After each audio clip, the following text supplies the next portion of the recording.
Chapter 351. When you go back, you must let the deceased reflect carefully. Hearing this voice, Yin Ren's eyes were suddenly filled with confusion, because he could hear clearly that it was his father's voice. But why is Dad scolding him before he even walks in? Is there something wrong? Sure enough, a pair of big feet stepped into the door of the room in the next second, and a majestic middle-aged man walked in with a sound of wind, looking menacing, followed by many generals of the Yin family. It was Yin Ren's father, Yin Linen, who was in charge of the second room of the Yin family. He is also considered a real powerful figure in Yinling City.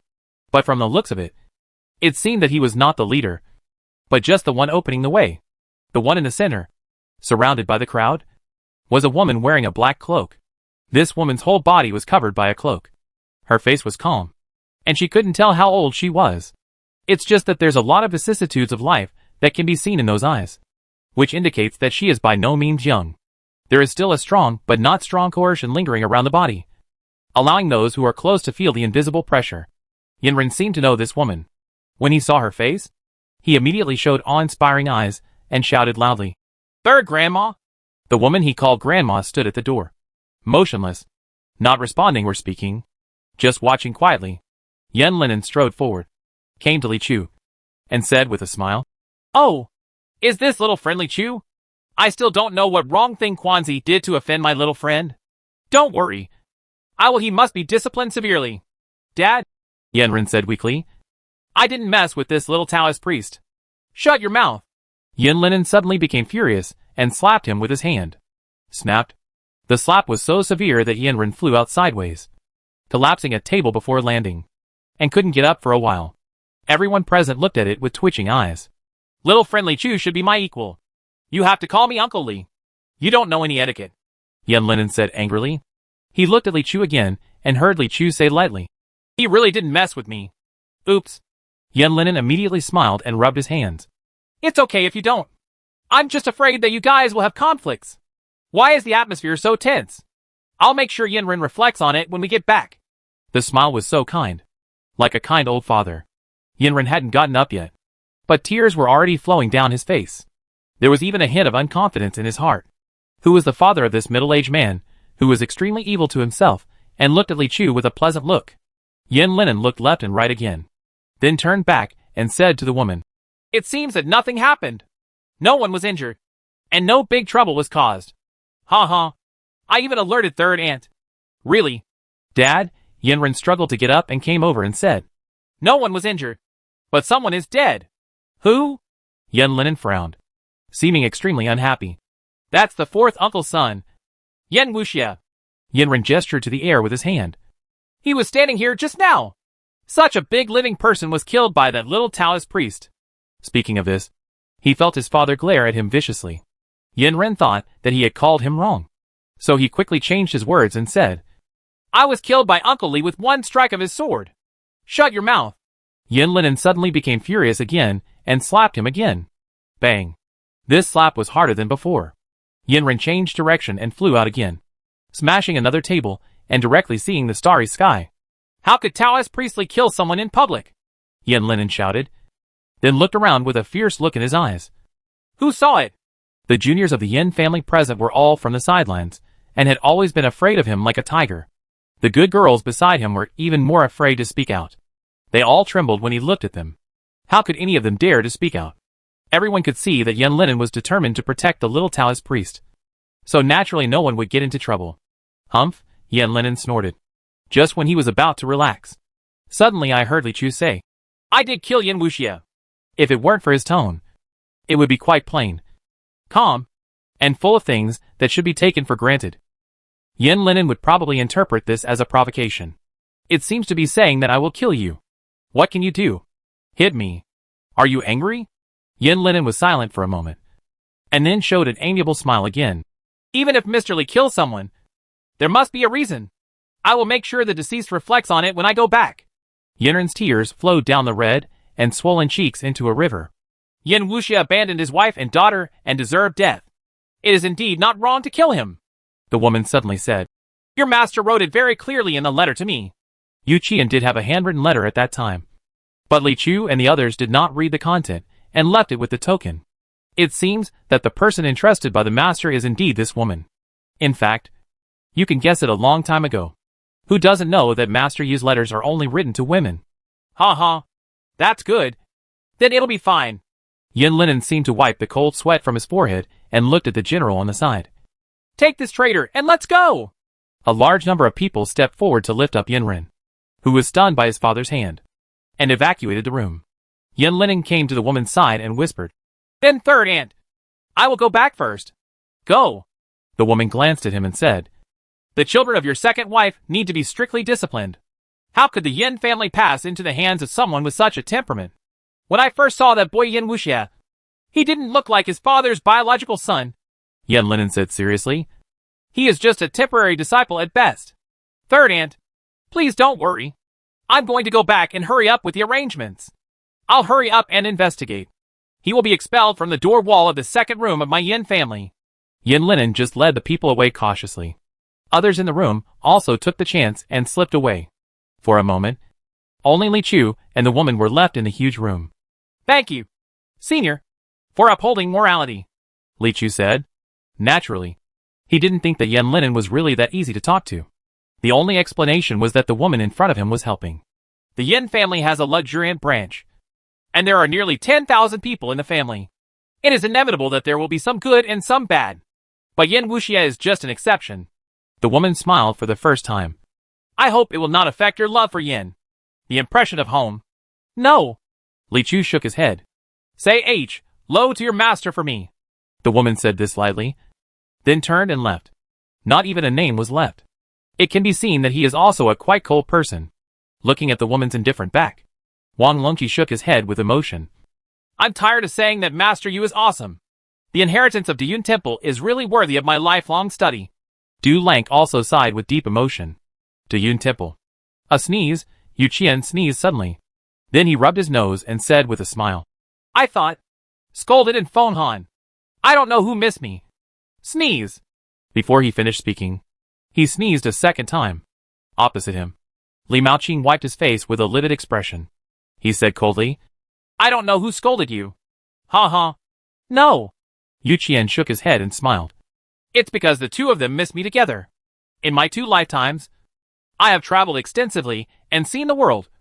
But this is the first time I have seen such a thick-skinned person as Guanji. Li Maoqing said. There are 3 key points in cultivating Taoism, which are to be bold, careful, and thick-skinned. Yu Qian did not refute, but talked eloquently. One of them is indispensable. Li Maoqing couldn't help but ask, Is the Tao you practice serious? Ha ha. Yu Qian smiled but said nothing. Actually, I'm very curious. Little Taoist priestly came to trouble the Yin family. A family as big as the Yin family has its own majesty and laws. Even if he can kill people by force, he will definitely make the matter bigger. What are you looking for? An acquaintance? Can you settle this kind of thing? Li Maoqing asked again. It's just an acquaintance within the Yin family, Yu Qian said. Back then, people in the world called her Miss Yin San. But now people in the world call her Grandma Yin. Grandma Yin. Li Maoqing was surprised. That's the youngest land immortal in the Yin family. If you don't count those old guys whose life and death are in doubt. She is probably the only land immortal in the Yin family. Master Yu actually and her, is there any intersection? When we were young, we had a slight intersection. Yu Qian said simply. I haven't seen him for many years now. Just a slight acquaintance. Li Maoqing looked suspiciously. Then how could she help you deal with your own family? Well, friendship is only one aspect, Yu Qian said with a smile. On the other hand, any upright person will naturally help punish the villain. Also, I also explained it in my letter to her. The old Taoist priest stroked his beard and said, My disciple alone may not be able to destroy her Yin family. As soon as he said these words, Li Maoqing's hand seemed to shake. Are you kidding me? Temple Master Yu? The Imperial Master has been living in my Dayun Temple for a long time. Am I joking? What do you think? Oh God, Yu Qian is here. Li Maoqing was silent for a moment. Then he raised his head and asked, What's going on? Mr. Li? What is the Imperial Master asking? Yu Qian asked back. He is clearly not the reincarnation of a great power. But in just 18 or 19 years of his life, he has cultivated to such an incomprehensible level. Li Maoqing's expression became serious. This is no longer something that can be explained by talent. I don't know. Yu Qian shook his head. Li Maoqing didn't seem to believe him, and looked directly at Yu Qian. Is Taoist Priestly the right person? 2 words slowly came out of his mouth. Immortal fate. Oh! Yu Qian smiled again. Does the Imperial Master also know about the immortal fate? Although I haven't caught up with that era, I have heard a little bit about the fact that there were a lot of troubles in Jiangnan due to the incident of immortal fate. Li Maoqing said. I also asked Temple Master Yu to tell the truth. To tell you the truth, the old Taoist priest didn't show off and shook his head very directly. No. Huh? Li Maoqing didn't seem to believe it. I know you have been suspicious of Li Chu these days, but I can tell you very clearly that my apprentice is a good person. The old Taoist priest was unusually serious, and he is a noble person, a moral person, a pure person, a person who has escaped from vulgar taste, and a person who is beneficial to the people. Yes. Li Maoqing also smiled. Xiao Taoist Priestly is indeed. You don't have to laugh. I know what you are thinking. Yu Qian continued. You people in the court are used to seeing dirty things, so you tend to think the worst about everything. You have been unreasonable since ancient times. However, I advise you not to have any bad intentions towards my apprentice. Although he is upright, he is not stupid either. If you want to have any plot against him, even if he agrees, I, the master, will not agree. What bad intentions could I have? Li Maoqing's smile seemed to be forced. The most terrifying thing is that you use that kind of self-proclaimed righteousness to do ungrateful things. Yu Qian pointed to the wellhead on one side and said solemnly, Didn't you ask me before about what's under the well? What? Li Maoqing asked. Yu Qian approached him and whispered something. This.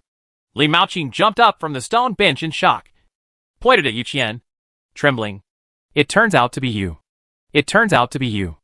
After a while, he calmed down and sat back down again. There is no normal person in your Diyun temple. Uh-huh. Yu Qian laughed again and said, Of course. I know that the Imperial Master still regards us as friends. It's just that when you return to the court in the future, you will inevitably do things in that direction. It's just a kind reminder. Anyway, don't say you didn't predict what you said. I understand. Li Maoqing's smile seemed much more sincere at this time. As long as you understand. Let's continue playing chess. Yu Qian said. Okay. Li Maoqing looked at the chessboard again. The cool breeze blows. The clothes are fluttering. And the tranquility of the years is restored under the old locust tree. Only. Hey. Temple Master Yu. Did you secretly change the chess pieces while you were talking? Li Maoqing's voice quickly sounded again. It's nothing. Don't talk nonsense. Yu Qian denied it. Looking at your righteous words, I thought you were a good person. If you don't do this anymore, no one will play with you too. I swear on your character. We can't lose our conscience as human beings. The noisy sounds of the 2 old men reached the house. The baby Brontosaurus, who was holding a book and reading silently, put down the book, raised his eyes, and looked out the window.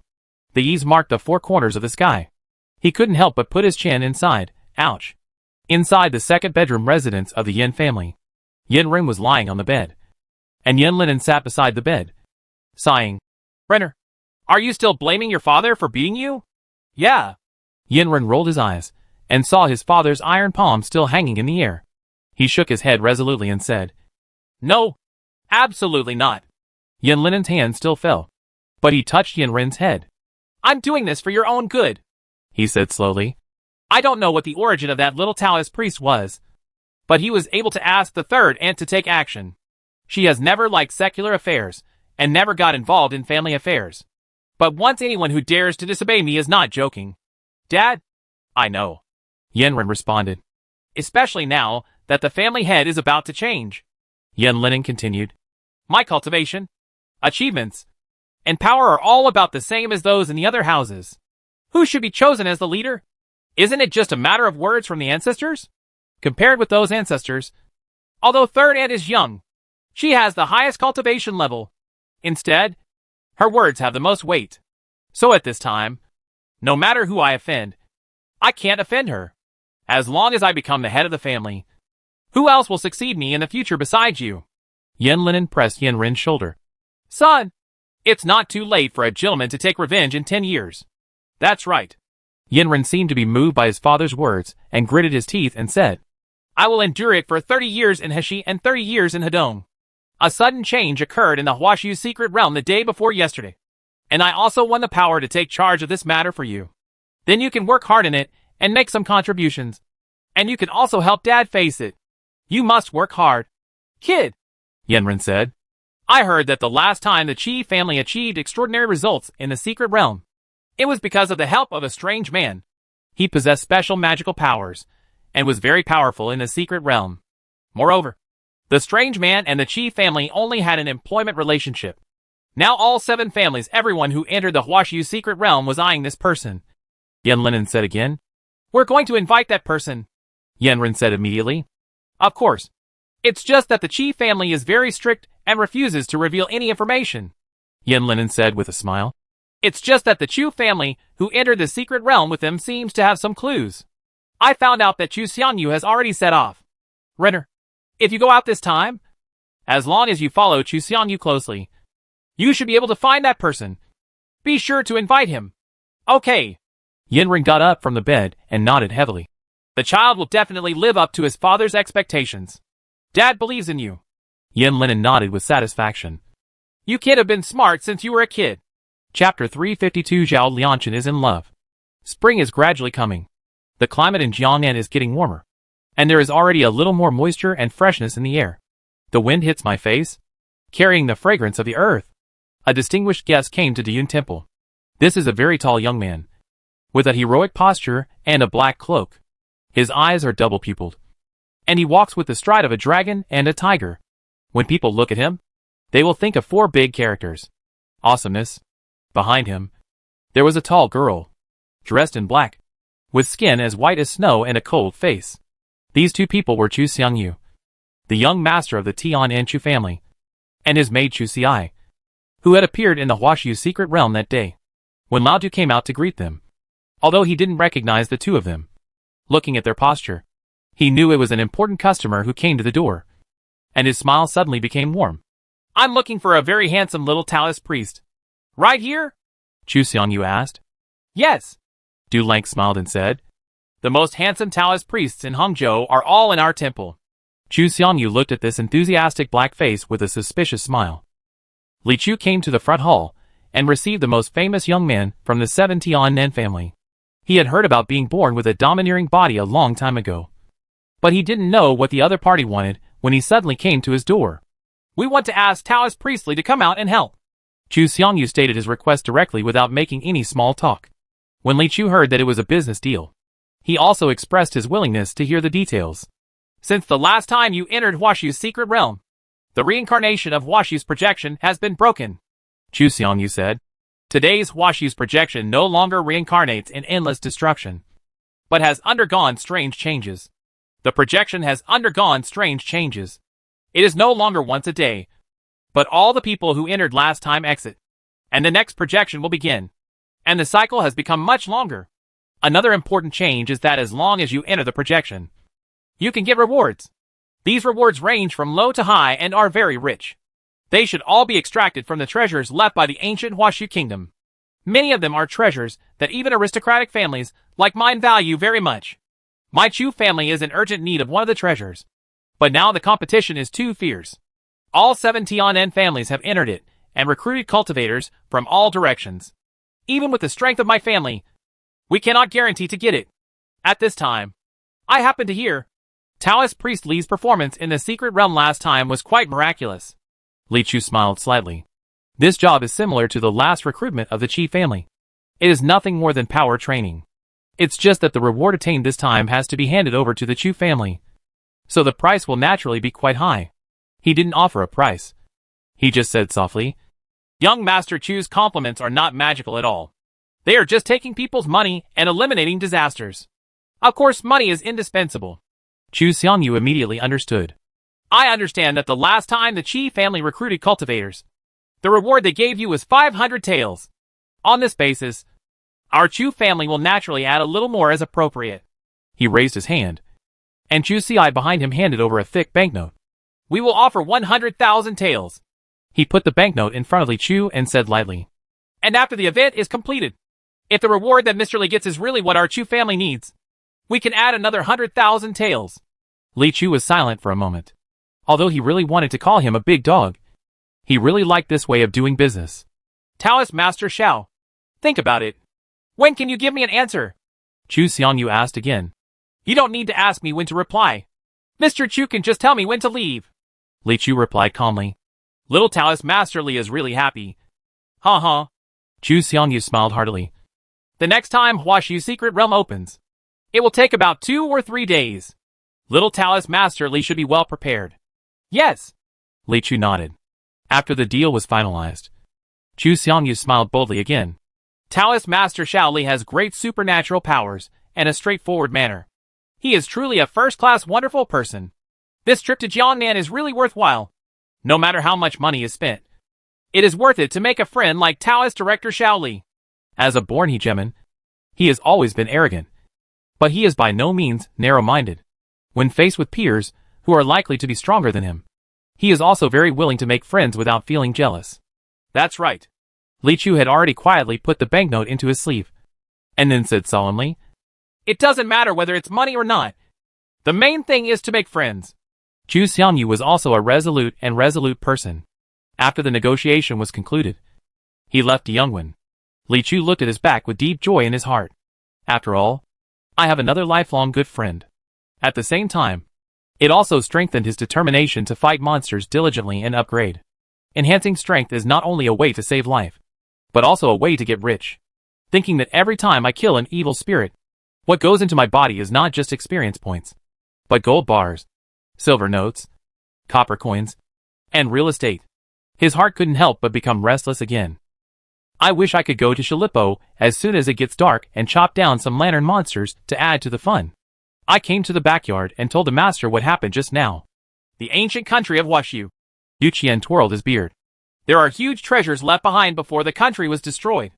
No wonder the 7 Tianan families are so excited. Many of them may have been difficult to find in recent times. Chu Xiangyu of the Chu family is also a figure. Among the juniors of the Tianan Qi family, he is the most talented and magnanimous. If the Chu family comes into his hands in the future, it may not necessarily be a blessing or a curse for the Hulua dynasty. Li Maoqing habitually thought of court disputes. Hey, Imperial Master, you don't have to think too much. Yu Qian smiled softly. So what if he can lead the 7 Tianan family to be strong?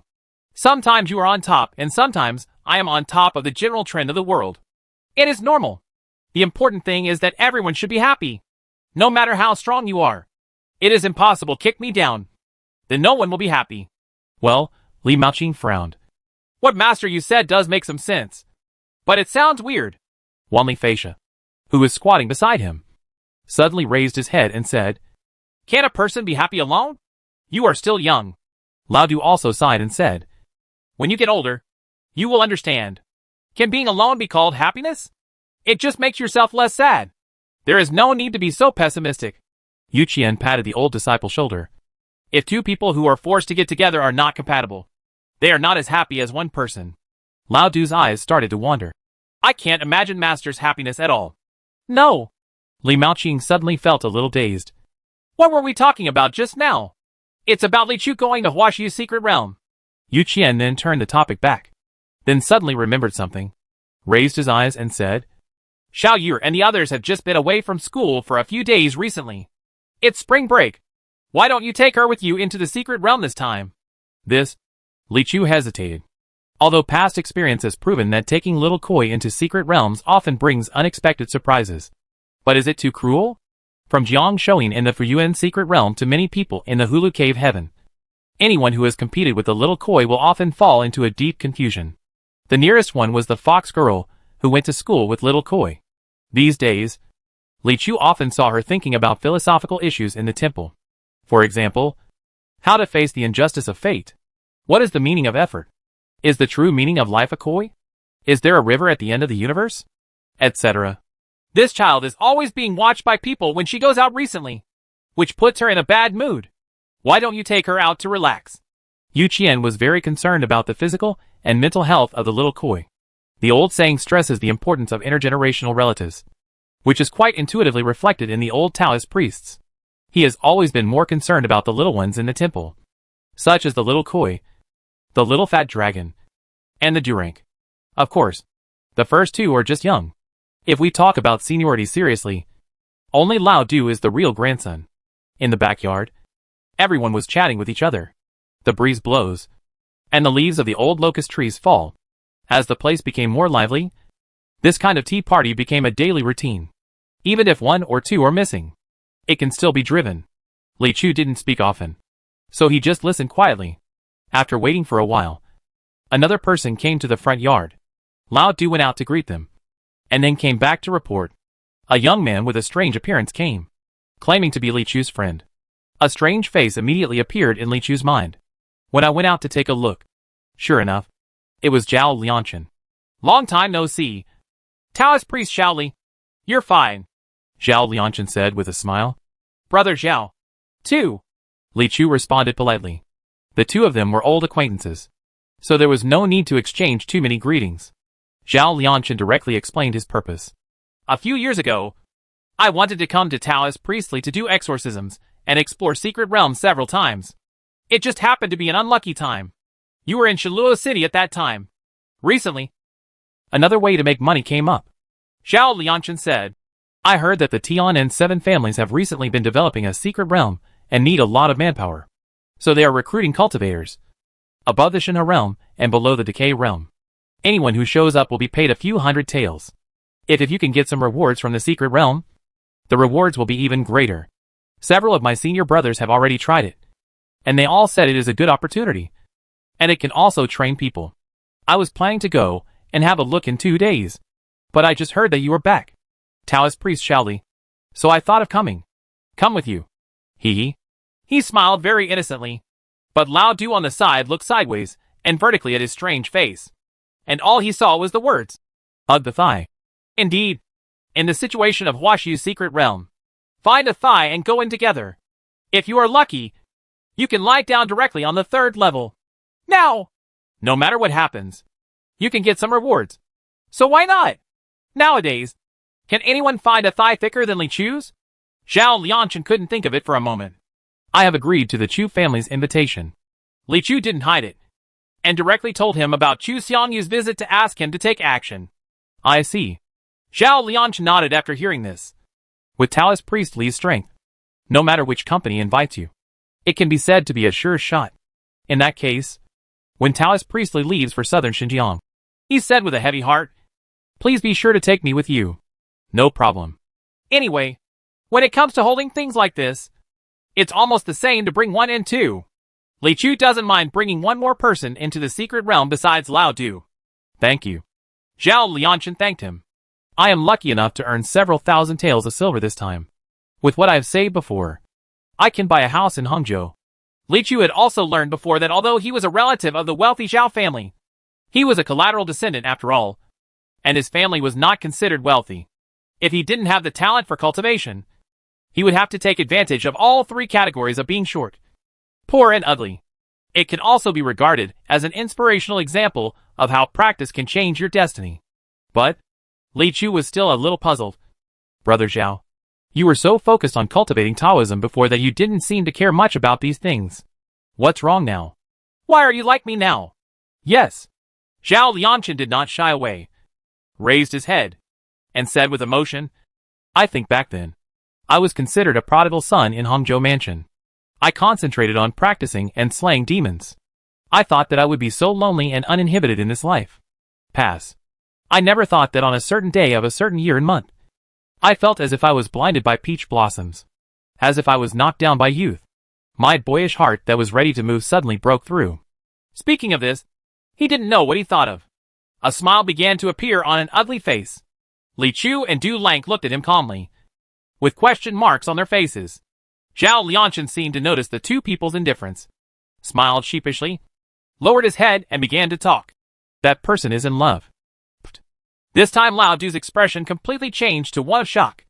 As calm as Li Chu, the inside of his pupils were also shaking wildly. This is really unexpected good news, Li Chu said slowly. Congratulations to Brother Zhao.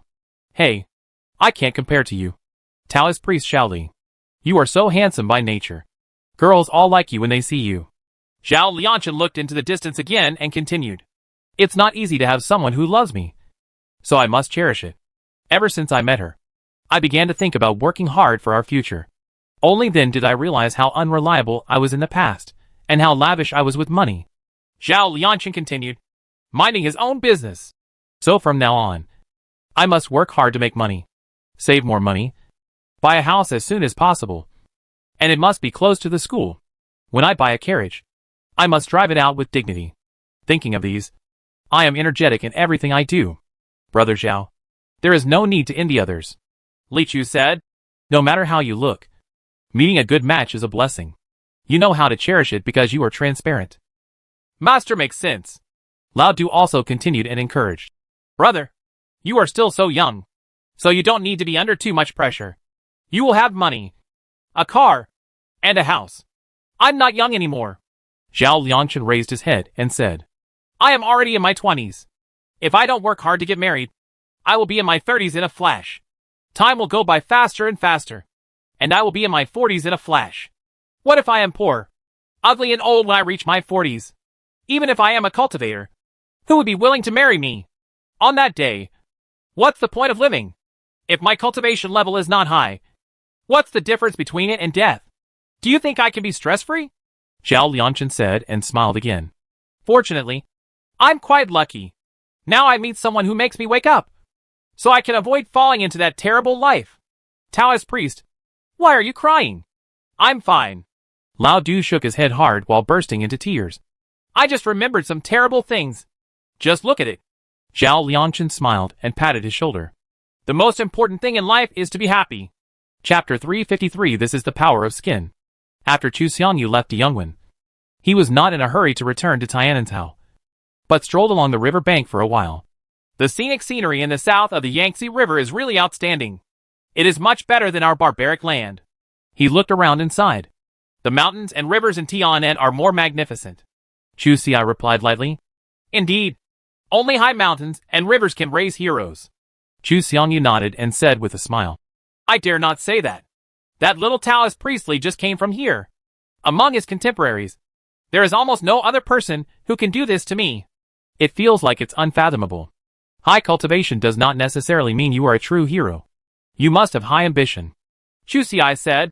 Young master's ambition is extremely high, and he will surpass him sooner or later. Haha. You have to count on him. Chu Xiangyu said with a smile.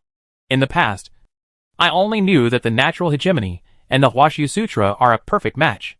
Chen Fuhuang practiced this technique to the extreme, but I didn't know that men can practice it. The Huaxu Sutra has to pay such a high price. Fortunately, news has come out from the Huaxu secret realm that there is a rare treasure that can enable men to practice the Huaxu Sutra. If you can get it this time, then everything will be easy. If you can't get it, things will be difficult. Let's do it. Chu Xia whispered. But it depends on luck after all. What if I can't get the treasure? Of course, I will find another way. Chu Xiangyu showed a firm look. Chu Xia seemed a little surprised. Young master, do you want to use other methods to practice the Huaxu Sutra? Of course not. Chu Xiangyu's eyes turned to horror. Of course, I am seeking to practice other skills. No matter how ambitious I am, I can't be a eunuch. Chu Xia chuckled, paused, and asked, is it really that important? You don't understand. Chu Xiangyu shook his head. This thing is just like the ancestors of the land gods in the family. It doesn't need to be exposed everywhere. It can be used, but it must not be without it. Relying on this filial and appropriate metaphor, Chu Xia immediately understood what Chu Xiangyu meant. Sneeze. Yanren sneezed, touched his nose, and muttered, I don't know who is talking about me. It's probably some beauty. Immediately, a general flattered her in a very disrespectful manner. Yanren smiled and then said, are you sure this is here? Not far ahead. There is a beautiful hillside with a Taoist temple on the hillside. This is it. The general nodded affirmatively. Our spy in the Chu family has sent back Chu Xiangyu's route, and the ultimate goal is here. Okay. Yanren strode forward. Let's go there. When I got closer, I saw a gold plaque hanging in front of the Taoist temple with 3 characters. The Yun Temple. Why does this name sound familiar? Yanren muttered. As soon as the group of people arrived at the door, Lao Du, who heard footsteps inside, came up to him. A few of you? Halfway through his words, Lao Du paused. Yanren looked at Dulanka, who came out and thought that this black-faced Taoist priest looked familiar no matter how he looked. Lao Du recognized him. His eyes widened, and he ran back immediately, shouting at the same time, Master, That kid came to seek revenge that day. Li Chu from the front hall heard the words and flashed out with the pure yang sword. There was a rustling sound, and it was like a flash of light. And Yen Ren saw that the little Taoist priest from that day appeared in front of his eyes again. So dazzling. He saw Li Chu holding the pure yang sword, staring at him, and asked, "Are you here to seek revenge?" Seeing the little Taoist priest eager to try, Yen Ren suddenly felt his anus tighten. "What's with that expectant look on your face? Does it mean that if I just nod my head, you will immediately treat me like you did to Yen Wuxia that day?" He had seen how Li Chu killed people without blinking an eye and was cremated without smoking. In an instant, Yen Ren felt a great terror of being trapped between life and death. Everything that happened since birth suddenly flashed before my eyes. No. Yen Ren quickly put these strange images out of his mind. "I'm not dead yet. Why do you want to let me go?" At this moment, under the fear of death, Yen Ren made the most correct reaction. He shouted loudly, "No," then raised his hands and handed over a gold-encrusted greeting card. A faint golden light flashed in front of Li Chu's eyes, making him feel the kindness from Yen Ren. So he slowly put away his sword and accepted the greeting card. It's very heavy to start with. It seems that the other party is very sincere. So Li Chu turned his face and smiled slightly. "Please come in." Call. Yen Ren let out a long breath, and cold sweat couldn't stop falling from his forehead. Good guy. I almost died when I looked at him. Can I still enter through this door? But before he could think about it, Li Chu, who was leading the way, turned around and gave him an elegant and easygoing smile. Yen Ren's heart trembled.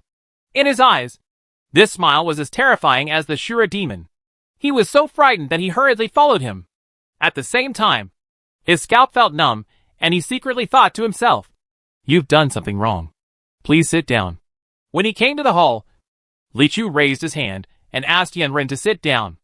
I don't know how many lifetimes of cultivation I am blessed to meet Uncle Li here again. Yen Ren immediately showed a cute smile. "Master Yen, didn't you come to see me?" Li Chu wondered for a moment. "We heard that there was a Taoist priest in the secret realm of Huashu who had great supernatural powers, attracted the golden phoenix to guide him, and opened the projection of Huashu. So we wanted to come and invite him." Yen Ren said hesitantly, "Invite me to Huashu's secret realm?" Li Chu blinked. "This is quite unfortunate. I have already accepted the Chu family's invitation." "That's such a coincidence." Yen Ren immediately jumped up from the ground as if he had received an amnesty after hearing this. "Then let's take our leave now. Uncle Li, let's meet again someday." Lao Du next to him looked strange, hurriedly waved his hand to stay, and said with a smile, "Don't be impatient. Since it is business, everyone can talk about it.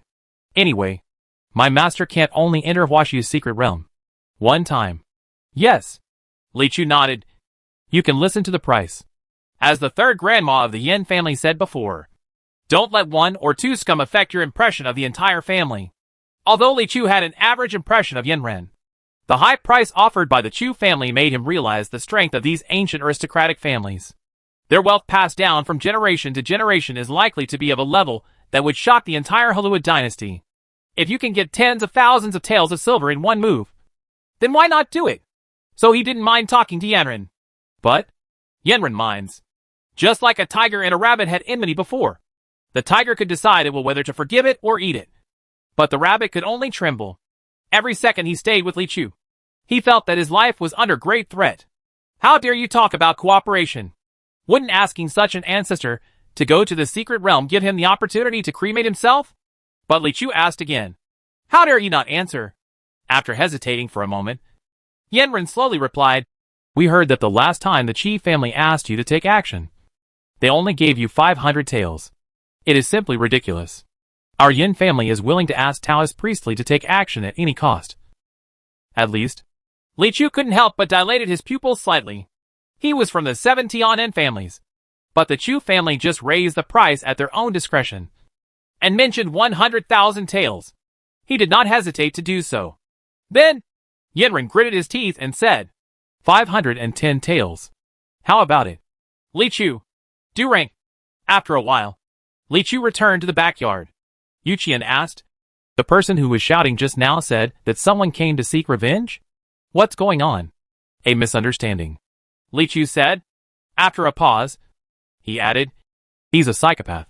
The same words also appeared in Yen Ren's mouth. After leaving the Yun Temple almost as if he was running away, the generals were surprised by his performance and asked, Master, who was that little Taoist priest just now? Why were you so panicked when you saw him? It's a lunatic. Yanren also said angrily. But if we can't invite him, our mission will fail. Someone said worriedly. Humph. Yanren snorted coldly. Save your life first and then talk about it. What's more, he said coldly. Who said that if you can't invite him, you will definitely fail? If I spend more money to invite a group of experts at the peak of everything, won't I be able to run rampant in Huashu's secret realm? But Master, didn't you say that this little Taoist priest has a special magical power that can attract the Golden Phoenix to guide him? If there is no Golden Phoenix to guide him, he can't even enter the second heaven. What's the point of hiring a master? Another general asked. Who said that I invited experts to let my Yin family enter the second level of the secret realm? Yanren gritted his teeth and said, I want them to sneak into the Chu family's team, and in the black mist of the second level of the secret realm, give them I killed that little Taoist priest. If he doesn't die, it's hard to understand the hatred in my heart. Yanren's face gradually became distorted. In fact, the friction between Li Chu and him the day before yesterday was not a big conflict. At least Li Chu didn't take it to heart. But in Yanren's heart, the deep fear he felt every time he saw Li Chu was what made him truly hate Li Chu. His humble appearance stung him deeply, and the anger caused by it could only be resolved by removing the source of the fear. 2 days passed quickly, and Li Chu led the team to the secret territory of Huashu. The situation outside the secret realm at this time was no longer the same as before. It was at least 10 times more lively, because so many cultivators gathered together. It even formed a huge market. Little Taoist Li Chu Xiangyu and a group of people from the Chu family warmly welcomed Li Chu's arrival. Looking at the men and horses behind Li Chu, he was slightly startled. A tall and thin Taoist priest with a black face, a mediocre cultivator with a strange appearance, and a girl with twin tails who is a bit cute but doesn't look very smart. For a genius with a level of cultivation like Li Chu, it seems that there is little point in taking these people with him except to praise him. This is, he wondered, professional team. Li Chu said seriously. Chu Xiangyu smiled and generously handed over his hands. Thank you all for coming to help. Then he turned around and waved to everyone behind him. Enter the secret realm. This time, the Chu family's team was different from before. There were not many people, but they were all top-notch masters. It was specially adjusted for Li Chu's arrival. This time, the situation in the secret realm is completely different. Last time there were only the Qi and Chu families, so it was quite open. At this time, all the teams from the 7 Tianen families flew in, and they were all in large numbers. It felt like a sea of people. The 7 suspended islands are mostly filled with cultivators at this time, and only the teams from Qi and Yin have not yet arrived. On the Qi family's island, the person in charge was still Qi Kashio from that day. He glanced at the Chu family's team from afar, frowned suddenly, and then hurriedly waved his hand to summon the generals around him, saying, While the team has not yet entered the secret realm, tell them to disperse today. The family general was shocked. Young master, the master of the family attaches great importance to Huashu's secret realm. How can this make it possible? There is no hope today. If you can save a day's money, just save a day. Qi Kashio sighed and shook his head. There is no airtight wall in the world. I guarded it so tightly that the Chu family finally found out the origin of the little Taoist priest. Qi Kashio felt a little regretful. It would be better if I went to invite him first. Unlike Qi Kashio's temporary change of heart, Yanren seemed to have already made preparations for the Yin family. Only he and a few generals were on the suspended island, watching coldly as the teams from all parties entered the arena. Seeing Li Chu standing in the crowd of Chu family, he subconsciously shrank his neck, as if he was afraid that Li Chu would see him. But he immediately realized that his performance was too poor, so he sneered twice. Little Taoist priest. Will you die this time? He is dead. The general behind him shouted loudly. Young master, don't worry. The 10 peak killers we hired for this hemorrhage have already sneaked into the Chu family. They are all elites selected by the entire Tianen underworld. Absolutely. Let there be no bones left of that little Taoist priest. Why are you shouting so loudly? I want to die. When Yanren saw Li Chu's gaze, he immediately turned around and covered the general's mouth, fearing that he might not hear anything. I turned my head, but felt a little worried. It stands to reason that a person at the peak of everything can kill indiscriminately in this secret realm that can only be entered by those who are below the level of slaying. Not to mention 10. But looking at Li Chu's calm face, Yanren always felt vaguely insecure. Should he be able to fight 10? Yanren muttered silently. When the first level of the secret realm was noisy, a ray of golden light suddenly came out from the sky. Coming! Someone shouted. The teams of Han, Xiao, Wei, and Qin immediately started to chop down the Huashi Wudong trees on the island. This is the new experience they have summed up during this period. Before the Golden Phoenix appeared, cutting through the tree cover of Huashi Wudong actually had no effect and was just a waste of effort. After the golden light appears, he must concentrate his strength to cut through the tree clothes in order to attract the Golden Phoenix to descend. As a loud and clear cry sounded in the secret realm, the beautiful and huge Golden Phoenix body appeared again. Taoist priest Xiao Li. Let's get started, Chu Xiangyu said with a smile. Last time he was shocked by Li Chu's transformation technique. But now, he was extremely happy because the tree was now on his side. But Li Chu felt a little weird. Although it turns into a tree and attracts birds, I always feel that this is a bit betraying the appearance. He never relies on his face to make a living. But when I think about this transformation, I will pocket 100,000 taels. And suddenly I feel that nothing seems wrong? Without saying much, he immediately made a gesture with his fingers. And with a flash of brilliance, he transformed. Call out. An extremely handsome tree suddenly appeared on the hanging island of the Chu family. There were strange sounds suddenly appearing on several suspended islands over there where the tree clothes were being chopped off in full swing. Hack! What are you yelling about? There's a tree on that island. There is a tree on every island. But that tree is so handsome. What nonsense are you talking about? How could it be possible? Amidst the continuous screams, the Golden Phoenix's eyes lit up, and without any hesitation, he flew towards the Chu family's suspended island. When Chu Xiangyu saw this, he was very satisfied. It's the power of skin. Boom. The huge Golden Phoenix held the suspended island into the vast darkness, leaving behind a chin that was astonished beyond measure by a tree. In the blink of an eye, Li Chu found that he had appeared next to a cluster of leaping flames. Besides him, there were also Xiao Kui, Du Lang, and Zhao Lianchen beside the fire. Lao Du also shouted in surprise. Master, it's so lucky that the four of us are together. I didn't meet you last time, so I queued up with a few passers-by. I was so unlucky. Yes, I heard before that the probability of meeting an acquaintance in the second heaven of this secret realm is very low. I never thought that the four of us would just happen to be together. Zhao Lianchen also said with a smile. Li Chu also felt quite lucky.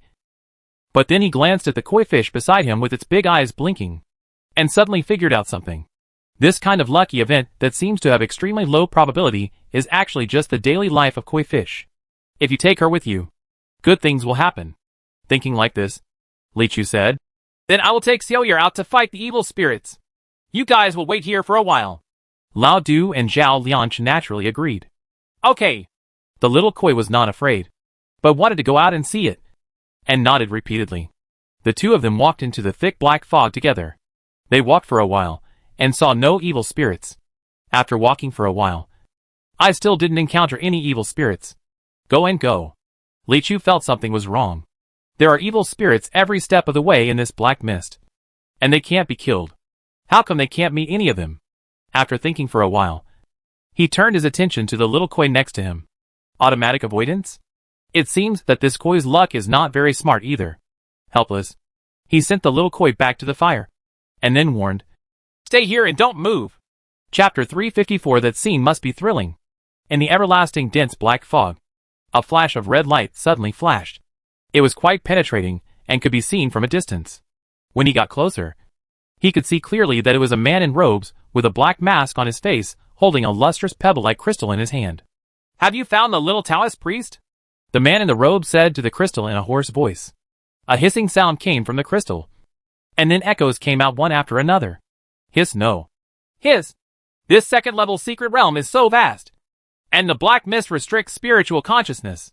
It is quite difficult to find.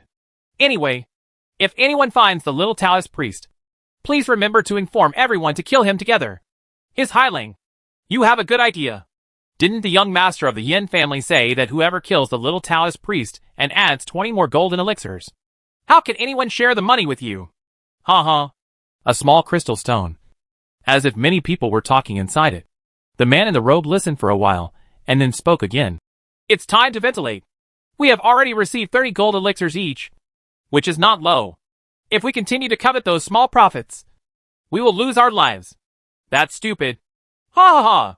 We are all top figures in the Tianan underworld. If any one of us can't deal with a little Taoist priest, that would be a shame. Don't be careless. Didn't you see when you came in? That little Taoist priest is still a bit mysterious. Hey, you mean the art of transformation? It's quite magical. But what's the use? After all, it's an immortal technique.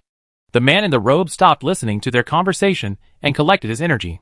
The crystal stopped shining and became quiet. He put the crystal into his sleeve again. And then he hummed lowly. A bunch of idiots. The man in the robe is named Dong San. The growth paths of these underworld cultivators are very different from those of orthodox immortal cultivators. They often don't have any serious inheritance, nor any senior sex who can do anything. And they don't have a famous name. They spend their whole lives crawling in the shadows, doing business that licks blood from the edge of a knife. Many people also call them underground cultivators. Compared with the righteous practitioners, they are more unscrupulous. Compared with the demon cultivators, they are more profit-seeking. In this precarious environment, those who can survive for a long time are all outlaws, who are insidious and cunning. In their view, those cultivators from orthodox backgrounds are as simple as a blank sheet of paper. Even if their cultivation level is 2 or 3 small realms higher, they still dare to try to kill him. What's more, in this secret realm of Washu, it is impossible for someone who is a higher level than them to appear. So when the Yin family came to them and offered them 30 golden elixirs, no one refused. In their eyes, it was free money. Cultivators who have reached this level are not likely to be tempted by gold and silver. But gold elixirs are still very tempting. 10 chi gathering pills can be exchanged for a small returning pill. 10 small returning pills can be exchanged for a large returning pill. And 10 large returning pills can be exchanged for a golden pill. Among the elixirs on the market that can serve as equivalents, the golden elixir refined by Danding Pavilion is the highest level. And because its production is limited, if you really want to get it, the exchange price will be several % higher than the above. If dozens of golden elixirs are prepared for consumption, it means that as long as these cultivators at the peak of all phenomena are at a sufficient level, they no longer need to accumulate Taoism and can directly attack and kill. It can save several years, or even 10 years of practice time. Its preciousness is self-evident. Even if the Tianan Qijia has such a rich background, taking out hundreds of golden elixirs at one time can be regarded as a considerable investment. This is also where the strength of the family lies. Although Yanren has average cultivation, due to his status, he can easily use the power of the family to force these masters to eliminate the thorn in his side. As for a master like Zhang San, no matter how much he looked down on Yanren, he could only be at his disposal, out of concern that these underworld masters would not be able to work hard after receiving their rewards. Yanren also added an extra reward for killing the little Taoist priest, prompting these wolf-like lawless gangsters to search for Li Chu. This is indeed necessary, because unlike demon cultivators, these underworld masters are not naturally bloodthirsty. If there are enough benefits, they can even kill their own father. If there is no profit motive, they would rather live forever and not take any risks. But such rules raise another problem. That is because this group of underworld masters have their own hidden agendas, and they all want to monopolize this extra bounty. Although Zhang San said that everyone must communicate with each other after finding the little Taoist priest, he was only telling that group of people, and he had no intention of doing so himself. In fact, he did not reveal that he actually had secret preparations. He has a unique tracking method called the soul-chasing seal. As long as he puts an invisible mark on a person's body, he will not be able to get rid of it within 12 hours to the ends of the earth. The little Taoist priest obviously lacked experience in martial arts. Zhang San just bumped into his shoulder as he passed by and easily planted the seal on him. The little Taoist priest even said, "I'm sorry," to him. Hee. Thinking of that sorry voice, Zhang San still wants to laugh coldly. Such a polite cultivator would not survive 3 days underground. Just like a little sheep. Still a very valuable little sheep. Huh? Zhang San's mask suddenly lifted, putting the thumb of his left hand on the middle finger. He moved it slightly. His eyes shone brightly, and he murmured, "It's very fast." He clearly sensed that the seal was not far ahead, and it was heading in his direction. Zhang San waved his hands repeatedly, and 12 small black flags flew out from his sleeves, inserted into the ground in all directions, and disappeared into the darkness. Then, his figure fluttered again, and his whole person retreated into darkness. Before taking action this time, the Yin family had made complete preparations for them. A mask that could block all prying eyes. He also took a pill that could change his breath, turning his breath into that of an evil spirit. In this way, even if this little Taoist priest has a master who has reached the heavens and can open his eyes to see the current scene, he will not be able to catch any clues and will only think that he was killed by evil spirits. But now, he only needs to hide in the dark. Wait for the little Taoist priest to step into the formation. Kill him brazenly. And then escape. Hee. Zhang San smiled again. I haven't received such a simple mission in a long time. While waiting for the target to arrive, he was in a trance, thinking of the glimmer of enlightenment I had gained a few days ago. I had already touched the threshold of decline. This time I got 50 golden elixirs, which was enough to support me in breaking through the decline. At that time, you can completely change your identity and go ashore, start a sect in the world, and bid farewell to the life of a lawless fanatic. That is to say, after completing this order, he can call it a day. Li Chu took a step forward and suddenly realized something was wrong. Suddenly, the place beneath your feet turned into a swamp-like existence. Is there a trap? The thought flashed through my mind. Then he felt an extremely powerful aura suddenly burst out from the side, and a black light full of evil energy suddenly appeared, as if it was some powerful magic weapon. Li Chu did not rush to break away, but let go, released the Chunyang sword that had been held upside down in his palm, and pushed it gently. Boom! The best defense is offense. The pure Yang sword turned into a flying fire meteor, instantly smashing through the black light, and at the same time flew out to eliminate the operator behind the black light. For a short moment, the noise fell silent again. After placing the koi back to a safe spot, Li Chu's actions became much smoother. He met many evil spirits along the way and accumulated a lot of blood magic crystals. There were also some people like this who were lying in wait and appeared suddenly, so he was quite vigilant. Only, after a slightly stronger experience value entered his body, Li Chu was a little puzzled. Do evil spirits use magic weapons now? And why didn't it explode the blood magic crystal? After searching carefully, there was indeed nothing on the ground. He could only shake his head and said, It's a bit unlucky. It seems like Zhang San hasn't spoken for a long time. Hey, he doesn't talk much. Didn't he meet the little Taoist priest and go to eat alone? Maybe. No, I can't waste time with you anymore. I have to work hard to search, and I must not let you compete with me first. Lord Black Wolf listened to the sound coming from the crystal stone and smiled coldly. He was moving forward rapidly. The sound of hunting wind kept passing by his ears, and he held the crystal in his right hand and handed it to his shoulder. On his shoulder, there was a huge wolf head. The eyes of the wolf head moved and were extremely vivid, clearly a living wolf. At this time, the wolf head kept murmuring, Don't leave. Let's chat for a while. This thing depends on luck. Whoever you meet belongs to whoever you meet. Why bother to look for it so hard? We are all gangsters. Why should it be involuted? As for Venerable Black Wolf's own head, his eyes widened and his nostrils dilated, not letting go of any suspicious smell as he moved forward rapidly. That's right. Summoning the wolf head to keep chatting in the spar was one of Venerable Black Wolf's strategies. The purpose was to waste other people's time as much as possible and prevent them from finding the little Taoist priest. Venerable Black Wolf himself is similar to the Northland killer Long Gang. He has also practiced the Nose Divine Power Chonglong Jade and has a strong ability to search for smells. Before entering the secret realm, he had gone to the little Taoist priest's side, took a deep breath of air, and kept the smell of the little Taoist priest firmly in his mind. The little Taoist priest obviously lacked experience in martial arts and didn't notice anything wrong. He just looked at him with a perverted look. Hee. Thinking of that look, Lord Black Wolf sneered twice. Is there a pervert as handsome and unrestrained as me in the world? I'm here to kill you. The smile did not disappear.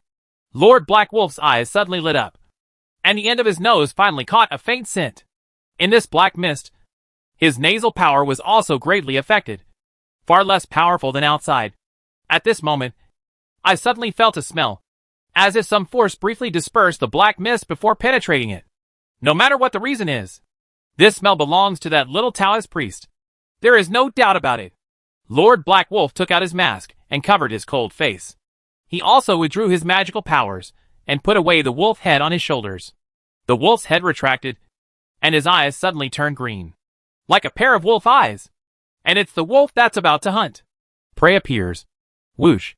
The next second, his figure was like an arrow, rushing towards the direction of the little Taoist priest. After reaching a certain distance, he stopped again, half lying on the ground, condensing his breath to the lowest level, and staring coldly ahead. The faint green pupils, even in this dark fog, were so bright and heart-stopping. As an experienced hunter, he knew that the closer he got to his prey, the more calm he had to be. Only the patient wolf can eat the meat. Unlike Zhang San, although Venerable Black Wolf's cultivation has reached the peak of all phenomena, there is no sign of any breakthrough. It seems that he has little chance of breaking through to collapse in this life. He took these dozens of golden elixirs for love. In the past, he was no different from other underworld cultivators. He cared about taking pleasure in time and lived a hazy life day by day. Until a few days ago, he met a woman who made his heart beat. He fell madly in love with the woman, and the woman fell madly in love with him. The only obstacle is that her family doesn't agree, especially her husband. And that woman's husband is no ordinary person. He is the leader of Moyandong, one of the most powerful tribes among the 72K barbarians. A capable underworld master like He Lang would be respected as a venerable among underground cultivators. In front of the Lord of the Cave, he is just a little wolf. Without power, it is not worth fearing. Fortunately, the leader of the Moyun clan is an easy talker. He has more than 90 wives and concubines in his family, which will soon exceed 3 digits. And he doesn't care about this one. If it hadn't been for this, maybe the old woman and Lord Black Wolf wouldn't have been so fierce. Patriarch Moyun announced that as long as Venerable Highlang pays 200,000 taels of silver, he can take his mother-in-law away. For a master at the pinnacle of everything, this is actually not a huge amount. But the problem is that Venerable Black Wolf has never had any savings. As a cultivator with a high level of cultivation, he never thought that one day he would worry about money. The Yin family happened to find him at this time, and gave him 30 golden elixirs, asking him to enter the secret realm of Huashu to kill people. This is a timely help. 30 golden elixirs, if you go by the ordinary price on the market, may still be a little less. But if you get the extra 20 golden elixirs, it will definitely be enough. Therefore, Venerable Black Wolf is bound to win this. He even doesn't hesitate to use some tricks. But it was all worth it, because he discovered the traces of the little Taoist priest first. He waited patiently. As long as he waited for the little Taoist priest to pass by, he would use his strongest magical power to kill him with a sudden blow, and he would be able to fulfill his promise. That's right.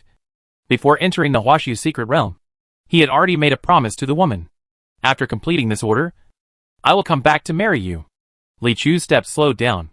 From just now, he had a feeling that something was staring at him. But the black mist around it was so thick that if it deliberately restrained its aura, it really wouldn't be able to notice it. At this moment, a shocking wolf roar came from behind. Ouch! A huge wolf head the size of a city gate tower suddenly descended. Yuya's big mouth seemed to swallow up the whole world in one mouthful. There is no escape. But Li Chu had no intention of escaping. A sword was swung out at random. Roar! An unparalleled dragon roar came out, and the thick red dragon poured fiercely into the mouth of the evil wolf. Boom! That ferocious wolf, with twinkling eyes. In a loud explosion, it disappeared instantly. There's no blood magic crystal again? Li Chu frowned, and then said helplessly and lightly, Unlucky. Then he didn't bother to take another look and walked forward casually. Huashu is secretly outside the country. Yinren rubbed his hands nervously. Counting the time. It's been a long time in the second level of the secret realm. I don't know if they succeeded. Young master, there is no need to be nervous. 10 of the top masters of all things are hunting for one person. How can there be any reason to fail? The general on the side said flatteringly. Yes, 10 peaks of all things. I paid a big price. There is no way it will fail. Yinren also gritted his teeth. Ha ha. Even if the little Taoist priest dies, he should still thank the young master, the general said excitedly. How many people in the world can be hunted by the top 10 masters? Come to think of it, that scene must be thrilling. Chapter 355 The most handsome man in Huashu 500 years later. Who? There was a shout in the darkness, followed by a muffled sound of fists clashing. Boom! A huge figure hit the ground, and cracks appeared on the second solid ground of the secret realm. If you look closely, you will see that the figure looks like a black armored dragon with an evil red glow all over its body. Over 30 feet long. But just now, a figure a few feet tall, which was extremely small in comparison, jumped into the sky and punched the dragon's head. The next second, the huge dragon flew out sideways and hit the ground. The tiny figure looked down in the sky, condescending. I saw the dragon wailing and struggling on the spot. After letting out a few long dragon roars, its body stopped twisting completely, and then collapsed. Bang! The black light spots in the sky dispersed, leaving only a bloody light in place. This punch actually killed that dragon. Ha ha!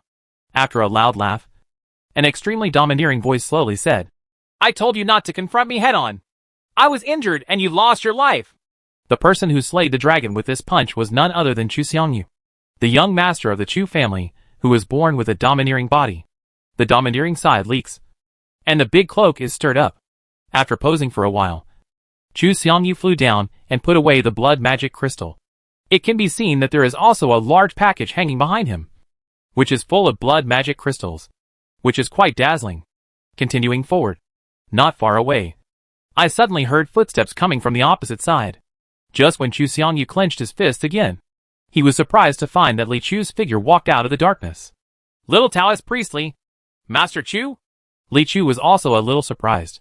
Did he meet someone else who was safer like this? This world is not that big.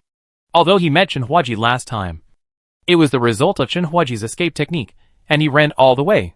Naturally, it couldn't be compared with the normal speed of fighting monsters along the way. If two people start from different save points and can bump into each other while fighting monsters and moving forward, it can only mean that these two people are abnormal, or one of them is extremely perverted. Of course, there were doubts about the authenticity of the Chu Xiangyu in front of him. So Li Chu did not approach rashly, but simply said Hello. What a coincidence. Yes. Chu Xiangyu glanced at Li Chu and saw that he seemed to be holding a package in his left hand. Although his was quite big, it was still slightly smaller than mine. So he asked, Little Taoist Master Li didn't get a good harvest? Well, I have average luck today. Li Chu nodded and said, I have encountered powerful evil spirits at least 10 times, but there is no blood-exploding magic crystal. I've never heard of this before. Chu Xiangyu smiled, then thought of something, and raised his eyes suddenly. Could it be that you killed someone? Right. Probably not. Li Chu shook his head. They are all lurking in the dark, and they suddenly attack when I pass by. Both their behavior and aura are no different from evil spirits. That's good. Ha ha. Chu Xiangyu asked again. Do you want Master Li to come to my side? It's almost time, and I'm about to ignite the blood demon crystal. No, I still have friends over there. Li Chu refused lightly. Okay. Chu Xiangyu didn't say much, just waved his hand. Both parties returned the same way. Since we have already seen people in this direction, it means that there is unlikely to be any evil spirits if we continue walking. And these two have no obsession with teaming up. After all, only the weak will be happy when someone sticks together. Like a certain Xianwei named Chen. A truly strong person feels that someone who is with him will divide his blood magic crystal. What's more, besides the blood demon crystal, Li Chu also minded others taking his head. Chu Xiangyu asked Li Chu to pay a high price, mainly to get the qualification to be led by the Golden Phoenix in the first secret realm. In his mind, for the subsequent projection of Hua Su, it is most reliable to go in by himself. As for Li Chu not accepting his invitation, in his opinion, he probably just wanted to get off work, which was understandable. He weighed the heavy luggage in his hand and smiled slightly. It seems that the one who can enter the third level of the secret realm this time is himself. Moreover, news came out earlier that great changes have taken place in Huashu's projection. It is no longer difficult for men to make a difference, but can instead make trouble. You still have to fight for that treasure yourself. Li Chu returned to the safe spot and placed the small cloth bag in his hand on the ground. What is extremely conspicuous is that there are 3 large luggage bags next to the small cloth bag. That's right. Li Chu has been back 3 times before. Every time, he killed evil spirits in one direction, and only returned when he saw no more powerful evil spirits. When he met Chu Xiangyu just now, it was only his 4th trip. What he said is not wrong. The blood magic crystals harvested this time are indeed just compared with his last harvest. It's too late to go in this direction. Many Xia Sui were killed by others, Li Chu said. It doesn't matter. Lao Du said with a smile. So many blood demon crystals are enough for us to enter the Huaxi projection anyway. Yes, Zhao Lianshan said with a smile. Every time I follow Taoist masterly, I always win, which makes me feel a little embarrassed. We are all friends. Li Chu smiled casually. In fact, he does prefer teammates who can just sit back and win and don't steal kills.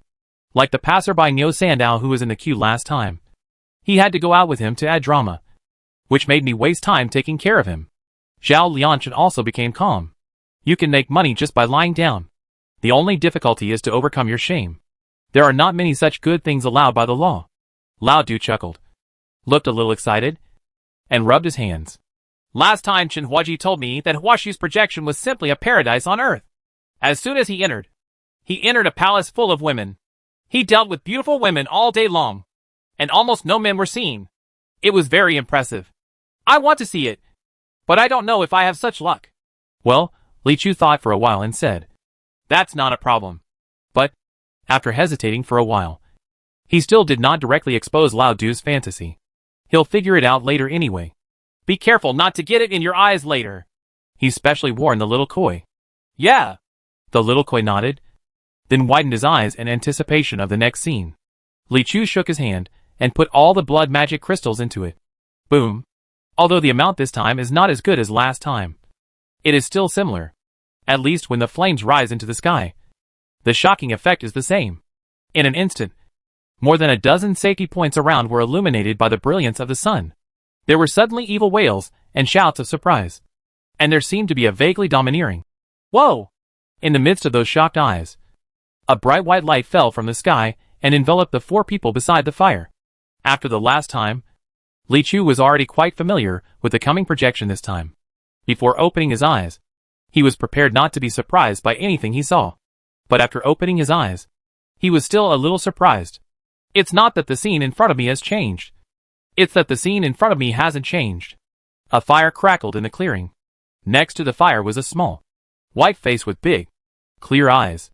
Although the hairstyle had changed a bit, and there were some more gorgeous hair accessories, the face and dull hair remained unchanged.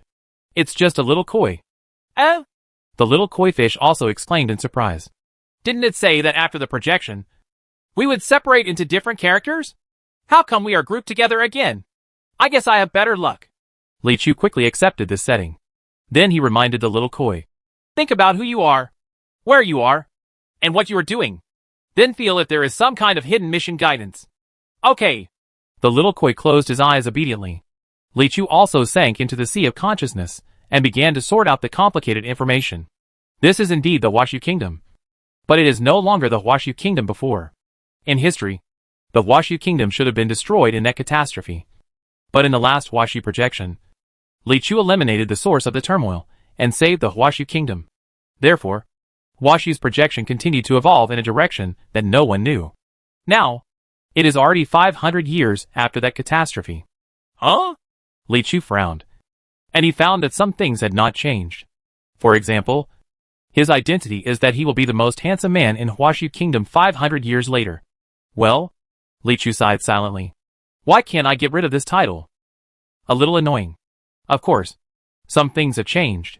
His name is now Li Sanjiao. This strange name made him a little confused for a while. But then he remembered why it was called like that.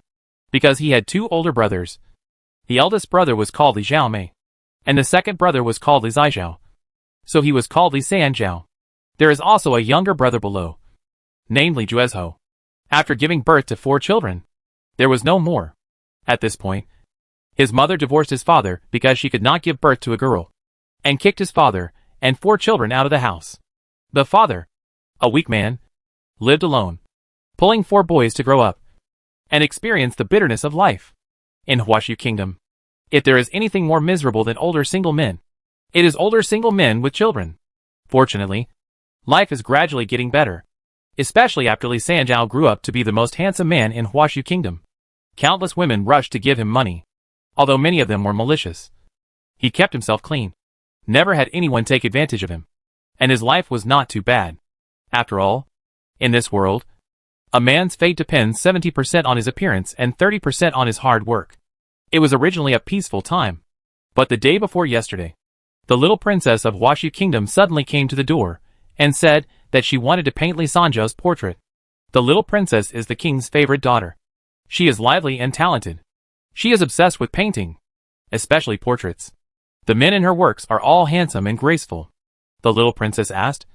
And Li Sanjiao naturally did not dare to disobey. Who knew this would cause trouble? In the past 100 years, a trend of male strength has emerged in Huashu Kingdom, calling on men across the country to unite to resist matrilineal oppression and resist discrimination and injustice. The reason why women are strong and men are weak here is simply that women can practice the Huashu Sutra, but men cannot. So women are strong and men are weak. A few years ago, a strange recipe was spread out from nowhere, which enabled talented men to practice the Huashu Sutra. Once a man becomes stronger, his resistance gradually becomes more intense. The resistors gradually formed parties and established the Southern Wall sect, which often carried out violent activities. However, the little princess's trip was leaked by someone unknown, and the Nanqiang sect took advantage of the situation and unexpectedly attacked the little princess's team. Li Sanjiao and the little princess fled to this vast mountain. Li Chu was silent for a while. Did the situation in Huashu Kingdom become so complicated after being saved? The little koi opposite also opened its eyes and smiled. It's really nice here. Have you sensed your mission? Li Chu asked. No. The little koi shook his head. What does that feel like? If you don't feel it, it probably hasn't been triggered yet, Li Chu said. His last mission only appeared after hearing someone mention relevant information. So it might be something that needed to be triggered. Then what are we going to do now? The little koi asked ignorantly. Well, Li Chu thought for a moment and said, we should resolve the current matter first. Just now, he inspected the surroundings with his mind's eye and found that countless black shadows were quietly surrounding him. Hoo ho ho! Sure enough, in the next second, a swath of fire lit up, and a group of men in tattered clothes rushed out from the surrounding trees and rocks, surrounding the two of them. Caught! Ha ha! Found them! Let them die! All kinds of noisy shouts suddenly rang out, and a group of men waved torches and looked ferocious. Li Chu's eyes were focused. Although he had several ways to escape with the little koi, he was not in a hurry. After all, you need to be exposed to more things to be able to trigger the task. What are you doing? The little koi was slow to accept the memories in his mind, and was still in a state of confusion. Seeing this, he was so frightened that he approached Li Chu. We are going to put you to death in Lingxi, a stinking woman who is hostile to men. Someone in the crowd shouted loudly. I didn't. The little koi's eyes suddenly widened and he defended. I've always been very good to men. You are only nice to handsome men. You are just coveting their beauty and have bad intentions. Someone else shouted. Here's the evidence. This is the painting you drew. Someone yelled and held up a painting. In the picture, a handsome man was leaning over farming and sweating. What's wrong with this painting? The little koi asked weakly. Isn't it a beautiful painting? It's just that the painting is so beautiful. Someone roared. You are clearly discriminating against ugly men. Ah? The little koi was stunned. And why are the people in this painting bending down? This posture is clearly from a vulgar woman's perspective. Someone else shouted. Obviously it doesn't have to be painted like this. Huh? The little koi was dumbfounded. Also, when the envoy from a neighboring country asked you what kind of husband you wanted to find, you actually said that you, an evil thief, wanted to find a virtuous man. I was so angry that you dared to mention virtuous. The man pointed at her with eyes wide open and cursed. What?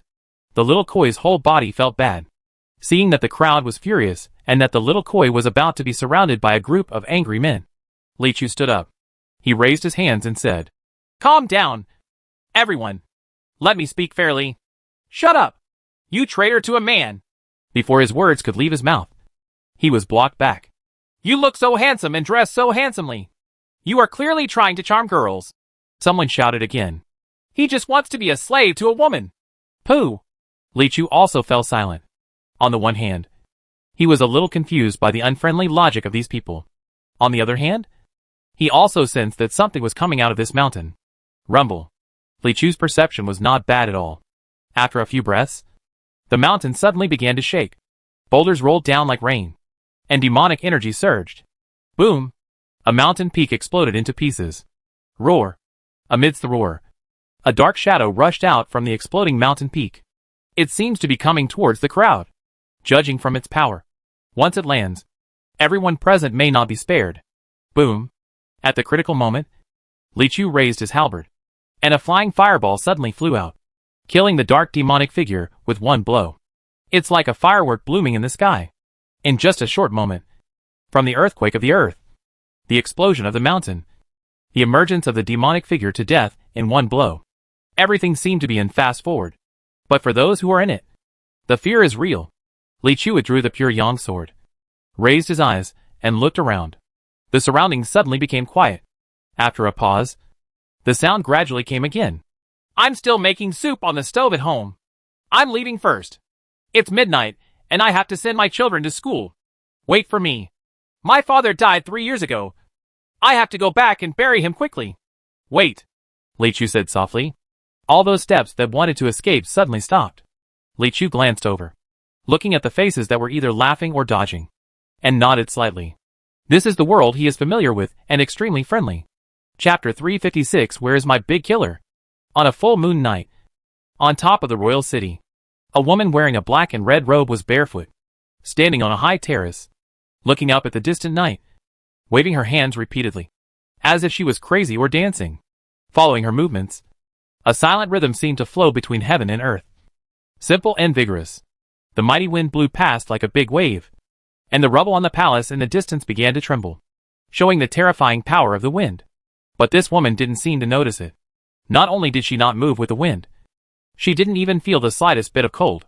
Blowing and blowing, she was not afraid of her bare feet. After a while, her movements slowly calmed down. Strangely, as her body stopped dancing, the long and horizontal wind gradually disappeared, as if she had caused the strong wind. Master's Taoism has become more and more profound. Now the disciples can only look at it and sigh, and they can't understand the master's magical power at all. A young woman wearing a bright yellow gown walked onto the terrace and praised. Because I didn't do anything. I just got bored and did an impromptu dance. The woman in red robe said calmly. The young woman was silent for a moment. Does it look like the method? The woman in red robe asked again. The young woman still didn't make a sound, and she didn't know whether she was momentarily confused about what to say, or whether she chose silence to replace all answers. After a pause, she said slowly, Didn't Master say that there will be a big operation tonight? That's right. The woman in red robe turned around, revealing a majestic and serious face. It's just that the one who acted was not the state religion. Not me. And not you. That is? The young woman asked tentatively. As the majestic princess of Huashu Kingdom and the future heir to the throne, how can you kill innocent civilians? The red-robed woman smiled. As soon as I became the head of the state religion, it would be impossible for me to take action for this matter. Otherwise, the majesty of the state religion, where is it? Considering that this is the most scenic terrace in the palace, it is not surprising that these two people are the head of the state church and the eldest princess. Today's Huashu Kingdom has experienced hundreds of years of development, and its scale is greater than before. It is more than one large city, and the imperial palace has become more and more magnificent. Those people are besieging the little princess. The meaning of the eldest princess's eyes was unclear. They can't be considered innocent. Who said that men have a low status in Huashu Kingdom and have been oppressed for thousands of years? Even if they are maliciously incited to do some outrageous things, they are still weak. You can't attack the weak. At least you can't fight when you take action. Otherwise it will damage your image, said the head of the state religion. Disciple has learned the lesson. The eldest princess lowered her head. But then he asked, But the disciple still doesn't understand. What is Master planning to do? You leaked the whereabouts of my little sister to the Nanjiang cult just to get rid of her for me. But compared to my second sister, little sister, my sister's threats are not worth mentioning at all. Well, the head of the state church sighed. Of course it's not that simple. Your second sister is much more scheming than you. I have already found clues before. She is the one behind the Nanjiang cult that has become popular in the past few years. She may even be the one who helps men practice it. She also spread the methods of the Huasu Jing. Relying on this power, she has gained a lot of prestige, and it is getting stronger and stronger. I may not be able to surpass you in the future. I am doing this just to cut off her wings. By the way, we can also get rid of the other threatening little princess. Why not? The head of the state religion turned his eyes and looked into the distance again. Let me ask you, where is your little sister trapped? It's Jiuzhen Guishan. The eldest princess replied. After saying that, she raised her eyes sharply her pupils a little shocked. Could it be that that thing has been reborn again? Ha ha. Yes. The head of the state religion nodded. 500 years ago, there was a catastrophe that almost destroyed the Huashu kingdom. The truth has never been spread. In fact, it was the ancient ferocious beast that was suppressed at the foot of the Jingwa mountain and was able to swallow people's evil thoughts. It has experienced endless years of accumulation. After that, he was almost reborn. Thanks to Ingli, the most beautiful man in Huashu kingdom 500 years ago, who received divine power and killed it. But Taowu does not reproduce. The way it continues its inheritance is rebirth. As long as the evil thoughts in the world continue, the Taowu will be reborn. Later, the capital of Huashu kingdom was moved to avoid the day when the Taowu will come back. And I, after learning about this matter, began to plan this matter. The eyes of the head of the state religion burst out with a little madness. After Yongju has accumulated the strongest strength in the world, he will be born again, and he will fall into endless killing. Almost unstoppable. If we can wake it up and control it while it is not that strong, can we control its power? Hearing her words, the eldest princess's eyes also overflowed with excitement. And she trembled. That's really dangerous. Yes, if you could have it. The leader of the state religion held his right hand in the air. Wouldn't he be able to call upon the wind and rain and do whatever he wants? So today's master's plan to use my little sister to lure those non-Qiang believers to Jingwa Mountain is to predict that Yongju will be born today, the eldest princess asked. Certainly. The head of the state church showed a confident smile, like a crouching dragon and a phoenix strategizing. Thanks to the second princess instigating civil strife in the past few years, the evil thoughts generated in Huashu kingdom are far greater than before. And the rebirth of Yongju is much easier than before. I have already calculated that Yongju will be born today. By then, the South Wall the sect has been wiped out and Tao Zu has disappeared. You and I are far away in this palace. Who can doubt us? Just as she was speaking, a red light suddenly lit up between her eyebrows, and it disappeared briefly, like a signal. I have accumulated enough evil thoughts, and they are coming. The head of the state religion opened his eyes, raised his hand and pointed in the direction of the old town of Guishan in the distance, and said excitedly, What do you think that is? The eldest princess also suppressed the excitement in her heart. Looking around in the blink of an eye, there seemed to be nothing in the vast night. That's money, beauties, strength and power. It's the future for my master and apprentice to take charge of the Huashu kingdom, she said longingly. What are you adding to the drama?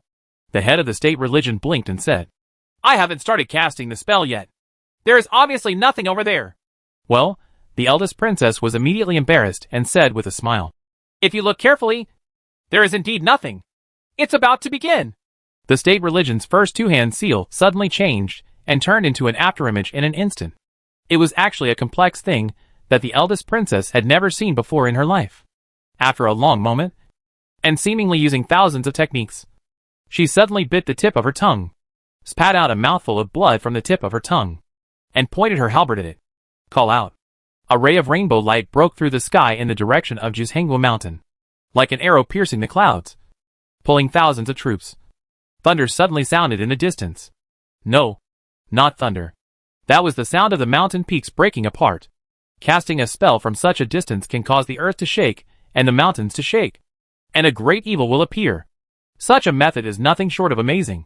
After the state religion leader finished performing the exercise, he was a little weak and his body was slightly slumped, but his eyes were even brighter.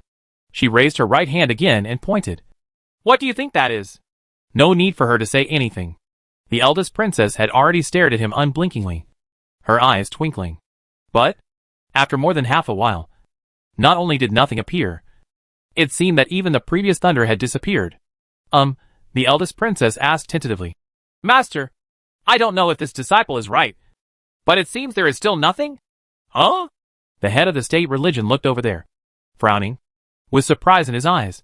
No, I could clearly feel Yongju's response to me just now. It had already shattered the mountain and was about to take off. Why didn't it rise? It's obviously already taken off. The eldest princess did not dare to ask any more questions, but the head of the state church scratched his head and kept mumbling. That's not right. Where's my Tao Tzu? Where's my big killer? Who asked you to come? At one end of the quiet mountain range, Li Chu asked calmly. It is the great spirit of resisting women's oppression. Someone replied subconsciously. Li Chu glanced at him. The man immediately lowered his head and said weakly, "He is a high-ranking person in the religion." There were indistinct figures standing around. But after Li Chu killed the ferocious beast that had shocked the world just after it was born, no one dared to disobey a word he said. Li Chu glanced over, and saw that the cultivation of these people was indeed not high. Judging from their clothes, they were not very wealthy. It could even be said that they were a little pitiful, and seemed to have been incited by others. In his memory, the little princess came to him in secret, and not many people knew about it. How did the Nanqiang sect learn the news in advance and organize such a large number of people? There must be something fishy inside. Just when he was thinking about how to deal with these people, he heard a commotion from behind the crowd, and a faintly excited voice shouted, "The leader is here! The leader is here! The leader is here!" The restlessness gradually spread to the inner circle, and several Nanqiang believers closest to Li Chu looked up at him, their eyes dancing. It seemed that the arrival of the leader gave them a lot of expectations. Li Chu listened and didn't make a sound. He just protected the little koi behind him and waited quietly. He had also heard of the name of the leader. Xiaoxing knew. Before, not long after, I heard a loud laugh in the air. "I want to see which hero single-handedly stopped so many of my followers here." A neat figure fell from the sky. "Welcome to the leader." The Nanqiang believers present bowed down one after another. It is obvious that he admires this leader very much, almost to the point of fanaticism. But, after the leader landed, he suddenly fell into silence. The same goes for Li Chu. After a brief moment of eye contact, Li Chu said slowly, "Why is it you?" Opposite him, the leader's appearance was very familiar, ugly and cold. It was clearly Zhao Lianshan who entered the secret realm together. "Well?" Zhao Lianshan paused for a while, then raised his hand and said, "You all step back 100 feet first. Don't get in my way. Master, this person's cultivation is terrifying." Someone behind him thought that Zhao Lianshan was going to fight Li Chu and hurriedly tried to persuade him. "I know." Zhao Lianshan glared. "I almost said it. No one understands how terrifying his cultivation level is better than me." The believers behind him immediately retreated in fear. Li Chu didn't stop him either. He also wanted to have a good chat with Zhao Lianshan about his current experience. As soon as his men left, Zhao Lianshan's tense face collapsed. "Sha Taoist Priestley, what's going on? As soon as I arrived here, I found that my identity had been changed to another person, and there was a group of people surrounding me. Call me leader. I'm so nervous, for fear of revealing my secret. It's okay. As long as you don't get into trouble, you usually won't be discovered." Li Chu told him to calm down. "And I clearly received an order to get rid of the little princess." "Why?" Zhao Lianshan wondered for a moment, and then suddenly realized. "You two are the Li Sanjiao and the little princess." "That's right." Li Chu nodded, then captured the elements in his words and asked, "You are not the leader of this sect. Who ordered you to receive it?" "This." Zhao Lianshan looked embarrassed, looked around, then came forward and said, "I can't reveal this secret to others, but I definitely can't hide it from you." Zhao Lianshan said in a low voice, "Actually, I and several leaders in the sect were all selected by others to do things. I'm not a leader at all. I'm just a little guy who follows orders." "Whose orders are you taking?" Li Chu asked again. "She is the second princess of Huashu Kingdom today," Zhao Lianshan said. So Li Chu frowned. "The main messenger behind the Nanqiang sect is a woman?" "Yes.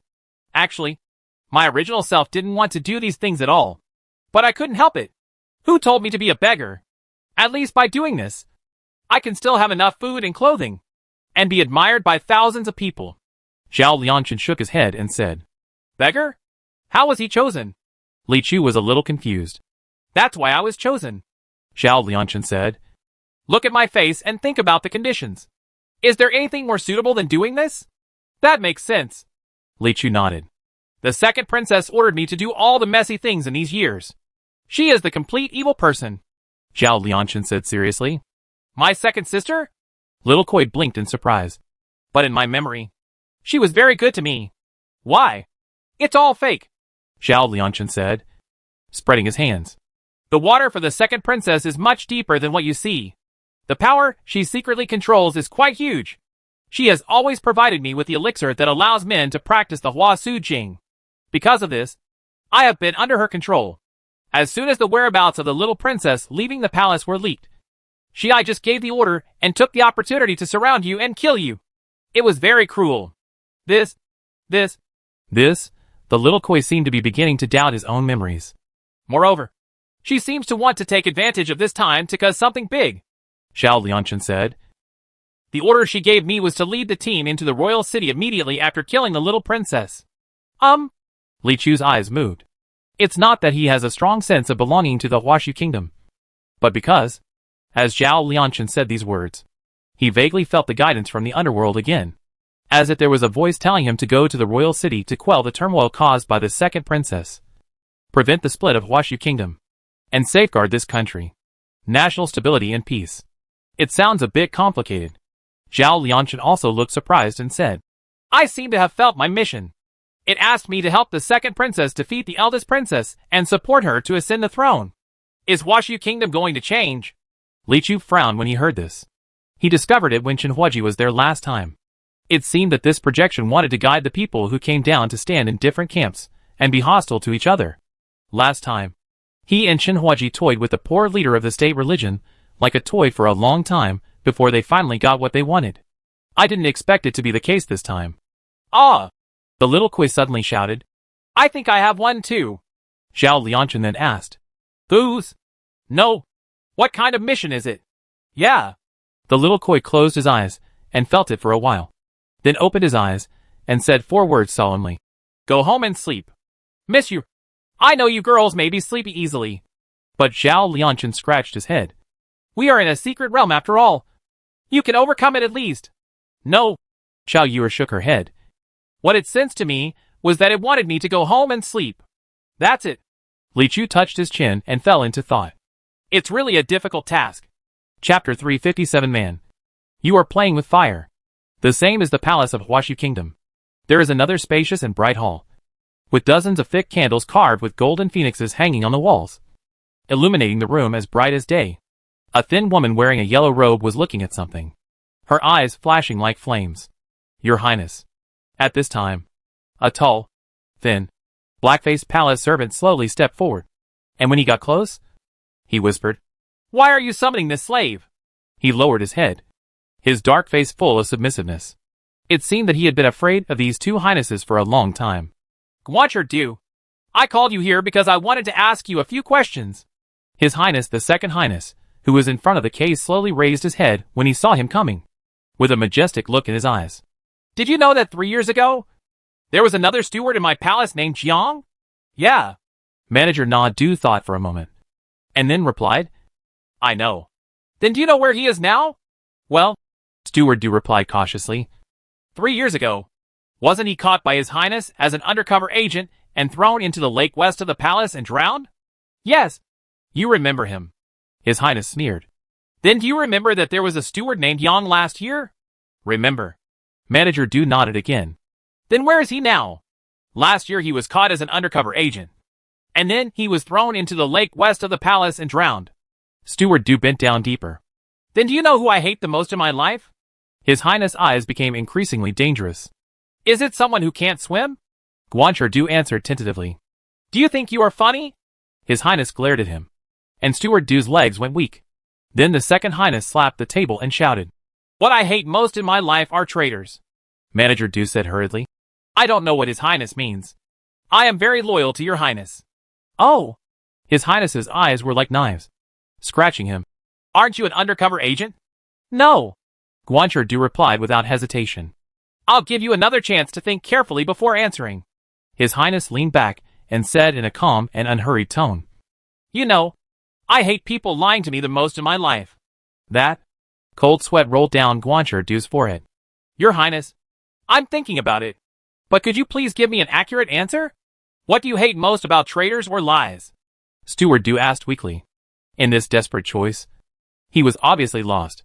As soon as these words came out, His Highness laughed angrily and shook his head repeatedly. At first, I was a little skeptical when someone told me that you were an undercover agent. But now that you look like this, I can't help but not believe it. Speaking of which, my eldest sister's methods are really despicable. I asked her how she knew so many things about me. It turned out that 3 undercover agents were placed in my palace. Even though these despicable tricks are not on the surface, It is no wonder she can't fight me. Your Highness. Guancherdu bowed his head and said loudly, "This must be a slander from a villain. It must have been fabricated by others to slander me because they were jealous of my favor from you. I have absolutely nothing to do with the eldest princess." His Highness the Second Highness said angrily, "All the 148 undercover agents I placed in the palace of the Grand Princess saw you meeting in secret, and heard you delivering the news to her. How dare you speak harshly?" Steward Du was startled, and his brain began to work rapidly, thinking about a time when he and the eldest princess secretly met, when hundreds of people were present. "Okay, I can't believe it. I really can't figure out why. Back then, I valued you so much that I personally brought you into the palace and castrated you one by one. I helped you get rid of your identity as men and gave you the opportunity to practice the Huashu Sutra. Now, why on earth did you betray me one by one?" His Highness said sadly. "Your Highness." Steward Du raised his eyes timidly. In fact, he really wanted to say something. What else could he not figure out? Doesn't the answer lie in the riddle? But his reason allowed him to hold back. "That's all." His Highness the Second Highness waved his sleeves again. "You have followed me for the longest time and have the deepest relationship with me. I will not drown you in the lake. That would make me look too impersonal. Your Highness, won't you kill me?" Steward Du was overjoyed. Then, His Highness the Second Highness shouted, "Drag him out, chop him into pieces, and feed them to the dogs. Remember, he must be chopped for 3 days and 3 nights, and he must not die before being chopped into pieces." Guancherdu was like a thunderbolt hitting her head. She stood up in shock and wanted to point at her nose and curse. "How do you have anything to do with others in doing this?" But his mind was still clear. "Although now I can only be tough with my mouth. But now is definitely not the time to be harsh." So he continued to beg for mercy. "Your Highness, please listen to me. Just one sentence." "Okay." His Highness raised his hand. "You tell me?" Steward Du gritted his teeth and slowly organized his words. "Have you ever thought that the person who did those things was the me yesterday? And the me today is a brand new me. I am no longer the me yesterday." His Highness blinked and sneered. "I can't tell that you still understand philosophy." After that, he snapped his fingers and ordered, "Chop into pieces. What I'm talking about is not philosophy. It's facts." Steward Du shouted hastily. But it was no use. Kong's powerful female guard had already stepped forward to pull him away. At the critical moment, Steward Du suddenly raised his fingers and shouted, "Sword control!" With a hiss, a flying sword flew out of his sleeve. Guancherdu raised his hand to hold the sword light, and the sword light immediately flew into the sky. Boom! In the blink of an eye, the sword light actually broke through the dome of the palace and escaped. Everyone in the hall was shocked. How had Manager Du ever used such bizarre methods before? They were all caught off guard. But after all, the second princess's cultivation was superb. After a moment's hesitation, she jumped out. Whoosh! Her body jumped so fast that she caught up with the flying sword in an instant. Then lift one foot. Bang! Guancherdu had just broken through the hall and wanted to escape with the light of his sword. He smiled slightly, but before he could turn around, he saw a yellow shadow flash past. Then a big shoe sole fell from above the head. Boom! The next second, Guancherdu failed to take off and fell heavily to the ground. He didn't know whether he was alive or dead. This is the garden outside His Royal Highness's palace. The figure of the second princess flutters to the ground, looking at the big, shaped hole in the ground where smoke and dust are floating. She says in a cold voice, "You still dare to escape? It looks like there are more. I'll torture you for a few days." Just as she was walking towards Manager Du, she suddenly heard a shout from the smoke in front of her. "Stop! The eyes of the second princess suddenly became sinister. "Who else in this palace dares to be so rude to my second princess?" As her words fell to the ground, the smoke gradually settled, and a bright young figure was revealed. That face actually seemed a bit dazzling. The second princess was stunned, and then suddenly changed the topic. "Tell me your name, and I will forgive your rudeness." "My name is Li Sanjiao." The person opposite reported his name. It was the most beautiful man in Huashu Kingdom, Li Chu, who had just entered the palace with the little koi. He pointed to Guancherdu underneath him and said, "He is my friend. You can't kill him." "Oh, you want to save him? That means disobeying me. Do you dare?" the second princess asked. A strange expression appeared on Li Chu's face. Seems to be saying, "What's there to be afraid of?" The second princess caught it. so her eyes curved in a dangerous arc. And she said in a deep voice, "Man, you are playing with fire." Li Chu was silent for a moment. If it weren't for Zhao Liangchen's mission, he wouldn't mind killing the second princess on the spot. The little koi behind him hurriedly caught up and said repeatedly, "Second sister, they are all my friends. I don't know what they have done. Don't argue with them." The second princess looked at the little koi and then at Li Chu. She seemed a little confused, but her expression didn't reveal much. "When my little sister speaks, I naturally have to give you face." She suddenly smiled. Then he smiled at Li Chu and said, "I remembered it. It turns out that you are the most beautiful man in Huashu Kingdom. And you are indeed well-deserved. Someone said before that you might be able to compete with Yingli 500 years ago. I thought it was exaggerated. Seeing you now, I think you might be more handsome than him. That's just half a pound." Li Chu replied lightly. "Interesting." The second princess looked at Li Chu's face with interest for a long time, and then said, "You guys go." "Thank you, second sister," the little koi said. Li Chu picked up Guan Shirdu and turned to leave with her.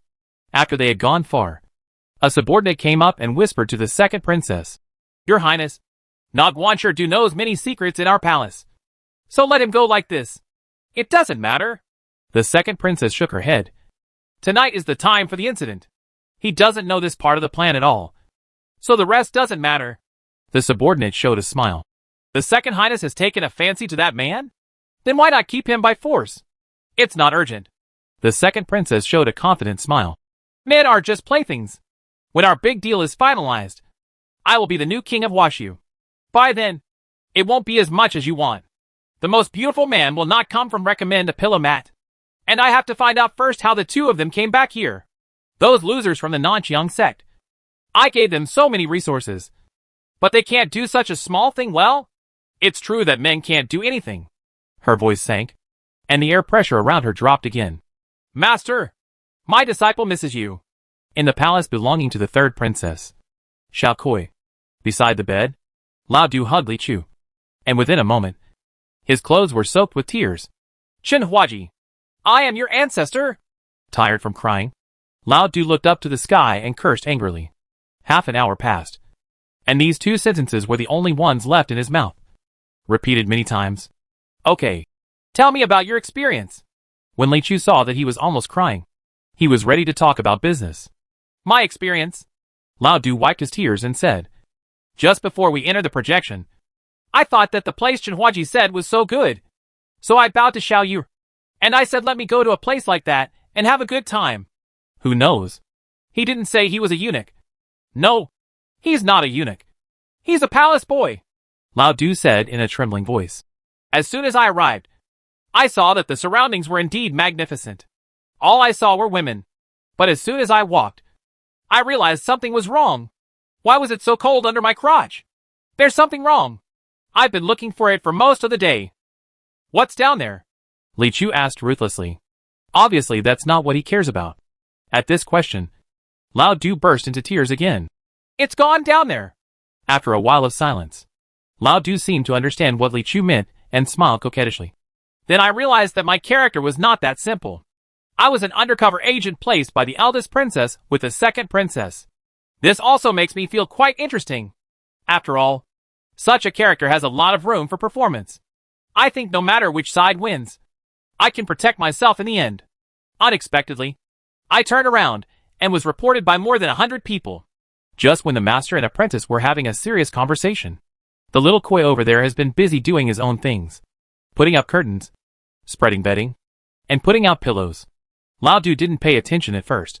But if he didn't pay attention again, he found that she had got into bed and seemed to be going to sleep. "Hey, monsieur, what do you want to do?" Lao Du was a little strange. After all, they had just met and were discussing the situation. "Isn't it appropriate to sleep?" The little koi turned his head and told him seriously. "Do the task." Oh, Lao Du nodded as if he understood. Li Chu asked again. "By the way, has your mission been triggered?" "Mission?" Lao Du thought for a while and said, "I feel like there is a feeling in the dark, telling me to help the eldest princess defeat the second princess and support her to ascend to the position of king of Huashu Kingdom." Li Chu frowned again. Even if he just quelled the turmoil and Zhao Liangchen helped the second princess defeat the eldest princess, there was another one that was even more outrageous. It's completely blocked at both ends. Maybe when this task was assigned, you didn't want so many people to get rewards? While he was thinking, Lao Du didn't say anything, and the scene became quiet. Then Lao Du heard a steady breathing sound in his ears. Hoo-hoo. He turned his head, and found that the little koi over there had fallen asleep. And less than a moment later, she was holding a pillow in her arms, a quilt under her head, and her legs on the railing. The sleeping position is quite messy. No. In this projection, there are treacherous clouds and powerful enemies. We are studying a complex mission situation. Is this not right for you? Don't wake her up, Li Chi said seriously. She is on a mission. Huh? Lao Du's face was full of confusion and anger. Li Chuz was still thinking about the mission and touched his chin. This matter is a bit difficult to handle. Late at night, there was a sudden muffled sound in the palace of the king of Huashu Kingdom. Bang, bang, bang. The sound went away just as quickly as it came. After a while, it fell silent again. An old woman wearing a golden phoenix robe, whose face could tell that she was older, was lying on the ground, with blood spilling from her mouth. And she raised a trembling finger and pointed forward. You have actually mastered the 8th level of the Huashu Sutra. Cough, cough. My mother-in-law. You have always praised me for my talent in martial arts since I was a child. If my daughter is like this, does she live up to your expectations? In front of the palace, there was only the second princess with a sneer on her face. And the person lying on the ground was none other than her mother, the king of Huashu of this generation. But I'm obviously more talented in martial arts, and I'm smarter than my eldest sister. Why do you insist on superstitiously following the eldest daughter's bullshit rules and passing the throne on to your eldest sister? You? Lord Huashu's voice trembled. Stop talking. You win. As long as you don't kill me. You can do whatever else you want. Don't worry. I am your most filial daughter. The second princess smiled. I will definitely give you a grand burial. Puff. A streak of blood splashed onto the window lattice. The second princess slowly walked out of the palace and told people on both sides. Spread the word. The king has passed away and left a legacy for me to take over. Your Highness. A subordinate came over and said, should the news be released later? After all, we have not yet controlled the entire royal city. At this time. Ha. The second princess smiled. The mother emperor is dead. Looking at the entire Huashu kingdom. Who dares to touch my second princess? No. It's the new King Huasu. Ha. Just as her laughter became more and more wild, a soft sound suddenly sounded from behind her. Certainly. Chapter 358. Sit down for me. Master! In the darkness of the night, the eldest princess, who looked panic-stricken and looked embarrassed, hurried forward to meet an equally embarrassed team in front of her. The leader of that team was the head of the state religion with a cold face. There has been a drastic change in the temple. The aura of the leader of the state religion was unusually weak. 8 of the 10 elders in the religion were instigated by the second princess to rebel. The eldest princess looked over and saw that the remaining defeated generals following behind the leader were all minor characters, and there were no elder-level figures. The 8 of them joined forces with their subordinates, and the believers who were loyal to me also suffered heavy casualties. Unexpectedly, the state religion has been supreme in Huashu Kingdom for so many years, but it is actually controlled by a mere princess in my generation. It is really a shame, and a great shame. The eldest princess sighed. Master, don't worry too much. Take care of yourself. You may not be able to make a comeback. At least there are 2 elders who are loyal to you. Right.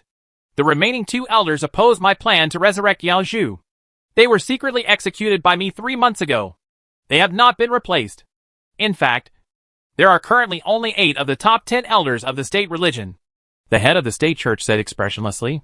The eldest princess remained silent. After a pause, the head of the state church looked at the eldest princess again. Why are you not surprised at all when such a big thing happened to the state church? Because, the eldest princess pointed at her whole body. Look at me like this. Am I any better than you? Just half an hour ago, there was a sudden change in my palace. She also began to tell.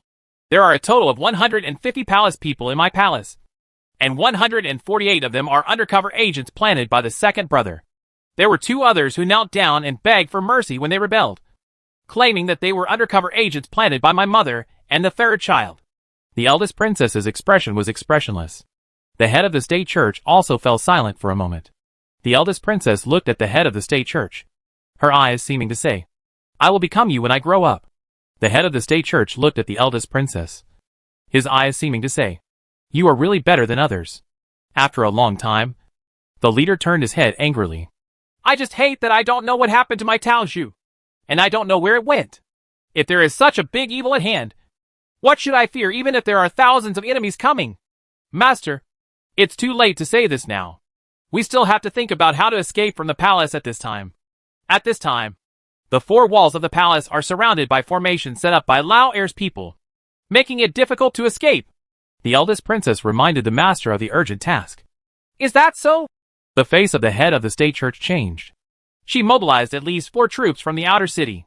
At this time, the streets of the royal city were all her people. "We were chased all the way to the temple. I still want to hurry into the palace and ask for help. And mobilize your troops to fight those traitors again." The face of the eldest princess was also filled with gray. It seemed that the situation was more serious than she imagined. She asked with some confusion, "The palace city is heavily guarded. How did you get in? We just walked in all the way, and no one stopped us." The head of the state religion frowned. "Master, even if you want to enter the palace on weekdays, there should be many obstacles.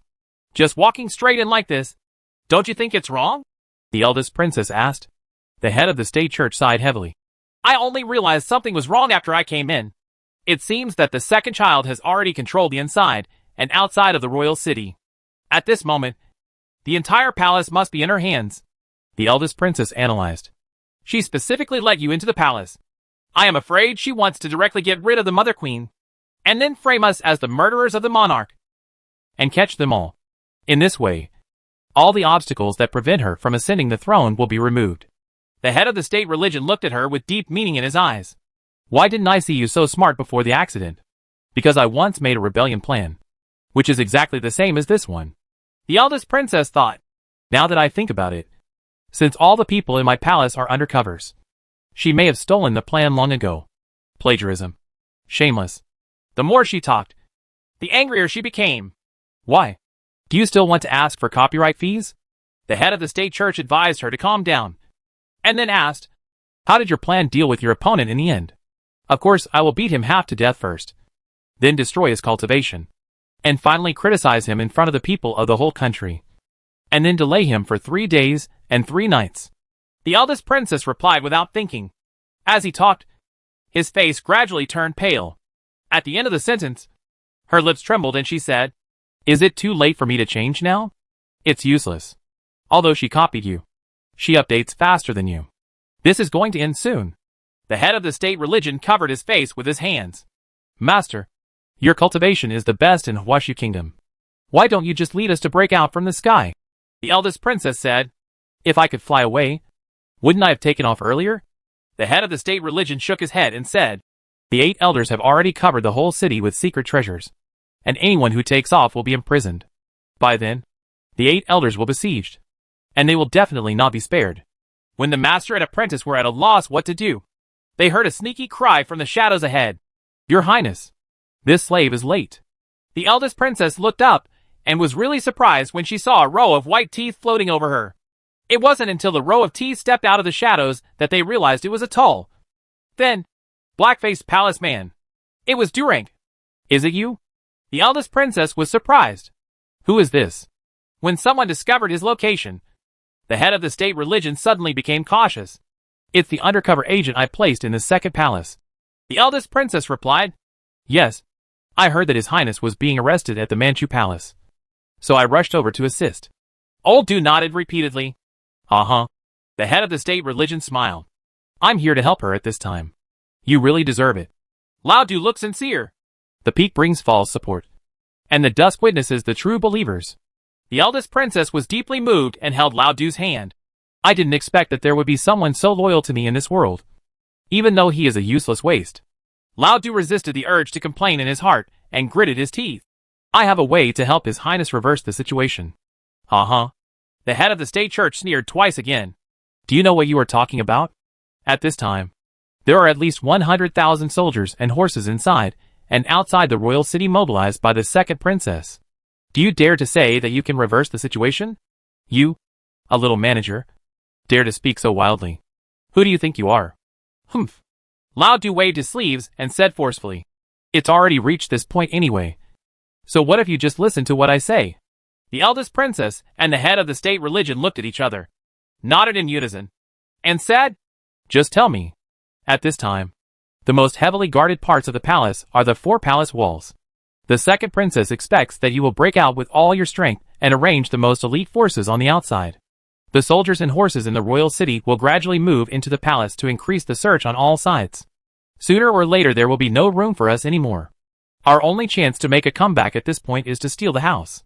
Lao Du waved his hand and said decisively, "Stealing a house? That's right. The second princess just killed the king with her own hands in His Majesty's palace.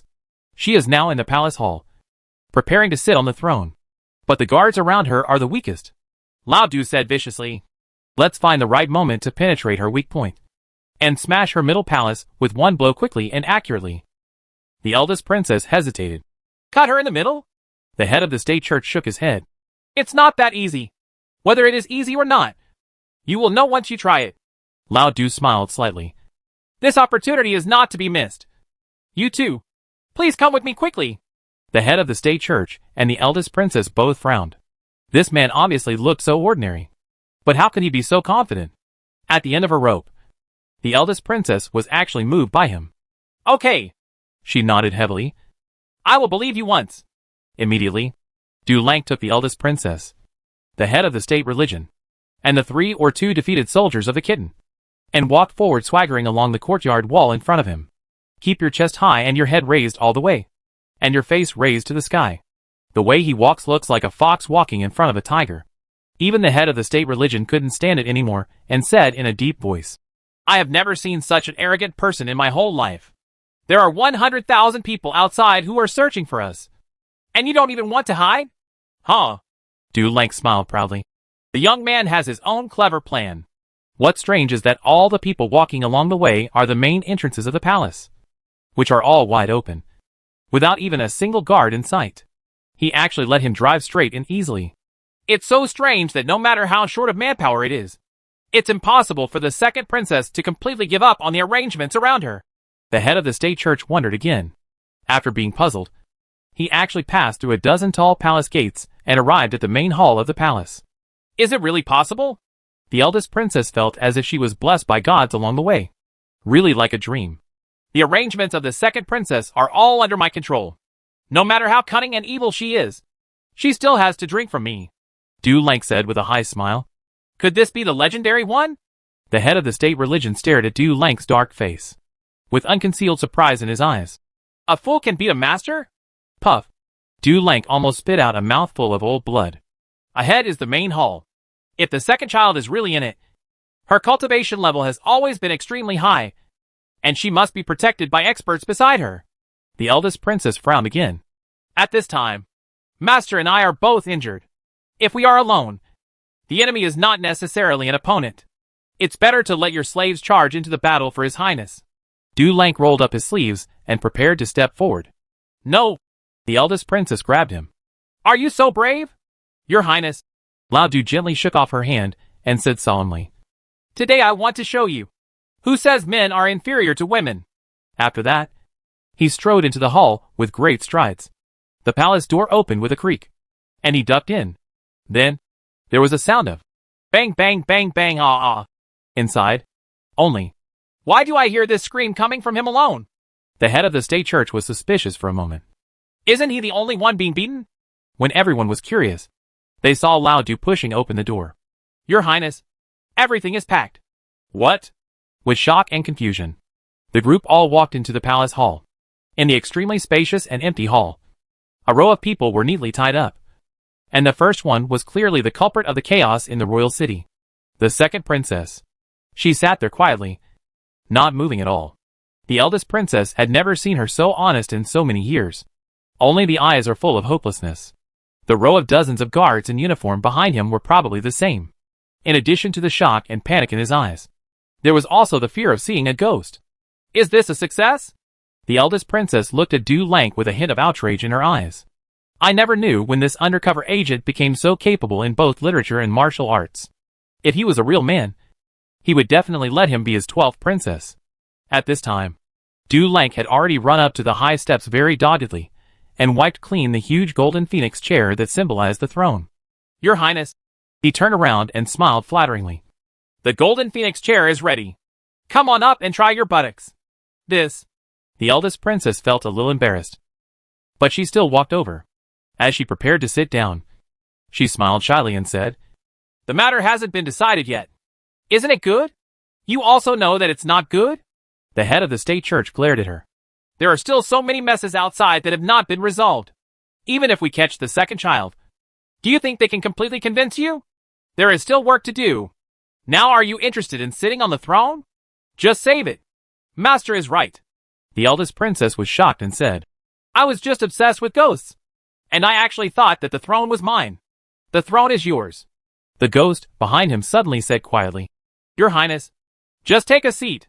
You won't suffer if you sit down. And you won't be deceived if you sit down. You have been dreaming of the throne for so long. Even if you experience it first. Lao Du patted the gorgeous golden phoenix chair again. This chair is big and comfortable. Yes. The eldest princess heard it in her ears and saw it in her eyes. She was also very moved and was about to lift her hem. His figure suddenly froze, because the head of the state religion flew over and held her buttocks. I have taught you since you were a child that you should never let down your guard until the last moment. Now that the lives of your mother and your third sister are still uncertain, you want to test for the throne. Do you think you will win? Lao Du watched from the side as the eldest princess was about to sit down, but was actually supported by her palm. Suddenly, anger arose in his heart, and evil grew in his courage. He pointed at the nose of the head of the state church and cursed. Hey, you bitch. I've tolerated you for a long time. You've been making sarcastic remarks all the way.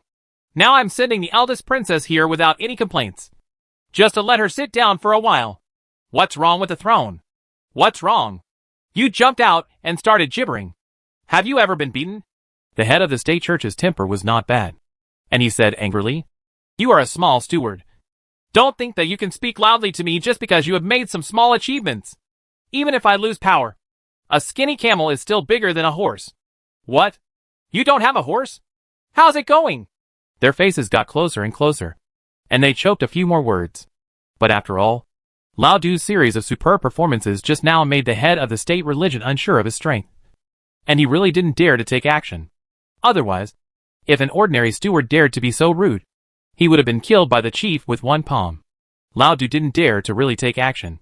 He knew better than anyone how his achievements were established. So the two continued to provoke each other. How's it going? How's it going? Shouting, Du Lang suddenly stretched out his left hand and pushed the head of the state church on the shoulder. I pushed you with my left hand. How's it going? Then I'll push you back with my left hand. Okay. The head of the state church responded unceremoniously. Du Lang suddenly stretched out his right hand and pushed the front seat. I'm going to push you with my right hand now. What do you think? Then I'll push you back with my right hand. How about that? The person in the first seat was chatting with Lao Du constantly, and saw a sly smile on his face. Then he looked at his two hands raised in the air, and suddenly realized something was wrong. As her lifting hand moved away, the eldest princess's but inevitably fell on the golden phoenix chair. Bang. It's like there's a super slow motion replay. Lao Du's pride, the eldest princess's ignorance, and the chief's surprise were all frozen in this moment. Finally, as the eldest princess sat down on her buttocks, Lao Du let out a satisfying moan of satisfaction. Chapter 359, Promise not to use Li Chu first. Card. I don't know who shouted in the dark. A smile like a wild chrysanthemum appeared on Lao Du's face. He changed his previous attitude and warmly shook the hand of the head of the state church. Thank you for your hard work, Teacher Gua. He bent down and shook the eldest princess's hand. Thank you for your hard work, Teacher. Hey, what are you doing? The two women were a little confused when they saw him behaving like this. It's done. It's done. Two more men suddenly walked out from both sides of the palace. One was extremely handsome and had a cold face. One has a strange appearance and a cold expression. These handsome and ugly people are Li Chu and Zhao Lianshan. Who are you? The eldest princess looked surprised. They are all the staff behind the scenes, Du Lang introduced. Without them, today would not be so smooth. When he saw Li Chu, he immediately ran down and said excitedly, Master, I did it. Yes, it's amazing to be able to act like this at such a young age. Li Chu commented seriously. Well, Du Lang carefully thought about whether this was a compliment. It's indeed good. It can be said that you have not wasted your rich experience. Zhao Lianshan also said. Only then did Durang laugh again. The content of emotional intelligence is too important. I am today thanks to Yongwen, especially my master. Lao Du calmed down and said, if he hadn't cleared the obstacles for me behind the scenes, I wouldn't have had my highlight moment. Just when the three of them were talking to each other about their troubles, the head of the state church and the eldest princess over there were completely confused, seeing them chatting more and more lively, and gradually talking about things like nomination, shortlisted, best, etc. The head of the state church finally couldn't bear his bad temper anymore. This is the royal palace in Huashu Kingdom. The coup has not subsided yet. Why are you just pretending to be a family? She shouted on the high steps. Hey! Where did you come from? Do you think that the eldest princess and I don't exist? Oh yes. I forgot about you. Li Chu raised his eyes to look at the steps, and then gently raised his finger. Certainly. As soon as this voice came out, the head of the state church and the eldest princess went into a state of freeze one after another. It wasn't until she saw this scene that the eyes of the second princess, who had been imprisoned for a long time, showed a trace of relief. Feeling comfortable. In the morning, the sun shines on the bed. Ha! The little koi opened his eyes, and as usual, he smoothed his bristled hair, rubbed his big and sleepy eyes, yawned for a long time, stretched his waist comfortably, and then slowly got up. She looked around and found that the empty room was a bit strange. After thinking about it for a while, I remembered that I was in a secret place and did a mission all night. She rubbed her neck, thinking that this task was really tiring. Everything I did made me feel stiff. Wanting to take a look at the situation outside, she slowly walked over and opened the palace door. Then he was shocked. Wow, she exclaimed softly and asked, what are you doing? At the foot of the steps outside her bedroom, a large group of civil and military officials from Huashu Kingdom in various clothes were half kneeling. Then, the civil and military officials were seen kneeling down one after another, and said in unison, there was a chaos in the palace last night, and the monarch, the eldest princess, and the second princess were all killed in the chaos. I am waiting here to welcome the third princess to the throne. Eh? The little koi stared at the situation in front of him with wide eyes, wondering if he was still on a mission. Could this be the legendary way to get to the top by sleeping? When the strong light fell, 4 figures appeared simultaneously in the deepest part of Huashu's secret realm. Chen Fu Huang's distraction appeared again. He looked at several people with a somewhat unkind look and said, I didn't expect that all of you could complete such a task. Ha ha. How can this trouble my master? Lao Du found that his little Dudu was back again, and he was very proud and said with a smile, those first and second princesses are unattainable in the eyes of outsiders, but they are like toys in the hands of my master. Li Chu frowned, vaguely feeling that the word sounded wrong, and glanced at Du Lang. Looking at Li Chu distractedly, he nodded in agreement. I really can't see through you. Zhao Lianshan looked at the little koi beside him and wondered. I'm not jealous. I'm just a little curious as to why Miss Ure has such a leisurely task and can complete it just like us after just sleeping. Hee hee. The little koi smiled sheepishly. Humph. The distraction snorted. Is it really that simple? Can you hack me? Well, Zhao Lianshan thought for a while. If it were me, there would be a lot of fighting outside. I really wouldn't be able to sleep so soundly. If you think about it carefully, it is really difficult to be so big-hearted. And you don't have to worry about the difficulty of the task. There will be differences in the rewards for different levels of tasks. Vincent said loudly. He walked around a few people, seeming to be thinking about something. After a while, he said, considering that you almost all completed the tasks perfectly, I will give you some opportunities to choose. Tell me, is there anything in particular that you want to get? Of? Li Chu remembered what Chu Xiangyu mentioned before. So he replied, is there any kind of treasure that allows men to practice the Huashu Sutra without castration? That's true. He nodded distractedly and raised his hand. Thanks to you for ending the reincarnation of Huashu's secret realm last time. These things were deduced in the next 500 years. A piece of golden paper wrapped in a ray of light fell in front of Li Chu. This is a prescription. After taking it, men can practice the Huashu Sutra without castration. Li Chu took the prescription and looked at it. He didn't recognize many parts of it and wondered if it had been lost. But this is something that the Chu family should consider. Of course, if it is easy to refine, you can also consider it. It's just that this medicine has some terrible side effects after taking it. I still have to remind you, he said slowly, distractedly. If you take this medicine, your beard will fall off. Ha ha. What kind of side effect is this? Zhao Lianshan said with a smile. We usually shave when we go out. I'll twist my butt unintentionally while walking, he said distractedly. Huh? Zhao Lianshan frowned. This is a bit damaging to the image. But in order to practice magical skills, it seems that there is nothing wrong with sacrificing a little bit of image. You can also inadvertently raise your orchid fingers. Zhao Lianshan blinked. It's a bit strange for a grown man to be like this. But if you can really train your body to a very high level, this is a trivial matter not worth mentioning. Huh? Then it's okay. He spread his hands in distraction. Since you can accept these, then it probably doesn't matter if you don't do such a small thing. Just feel free to eat. Let's come next. Don't pass off the most terrifying side effects as if they are the most insignificant. Everyone roared in unison. After hearing these side effects, Li Chu gradually gave up the idea of practicing. Let Chu Xiangyu think about this alone. After Li Chu received the reward, it was Du Lang's turn. Lao Du banged his head and thought for a while. Then said, You can give me a magic weapon or magical power. I want to increase my strength and don't want to hold the master back all the time. Li Chu patted Lao Du on the shoulder, indicating that he didn't think he was holding him back. But this heart still moved him very much. He looked at the two people carefully and said, Considering the difference in strength between you, it's hard for me to think of anything that can allow you to reach a point where you won't hold him back. That's true. Lao Du thought for a while. Then why not give me a Qianquan magical artifact? Recently, I often encounter things that require me to carry a lot of luggage.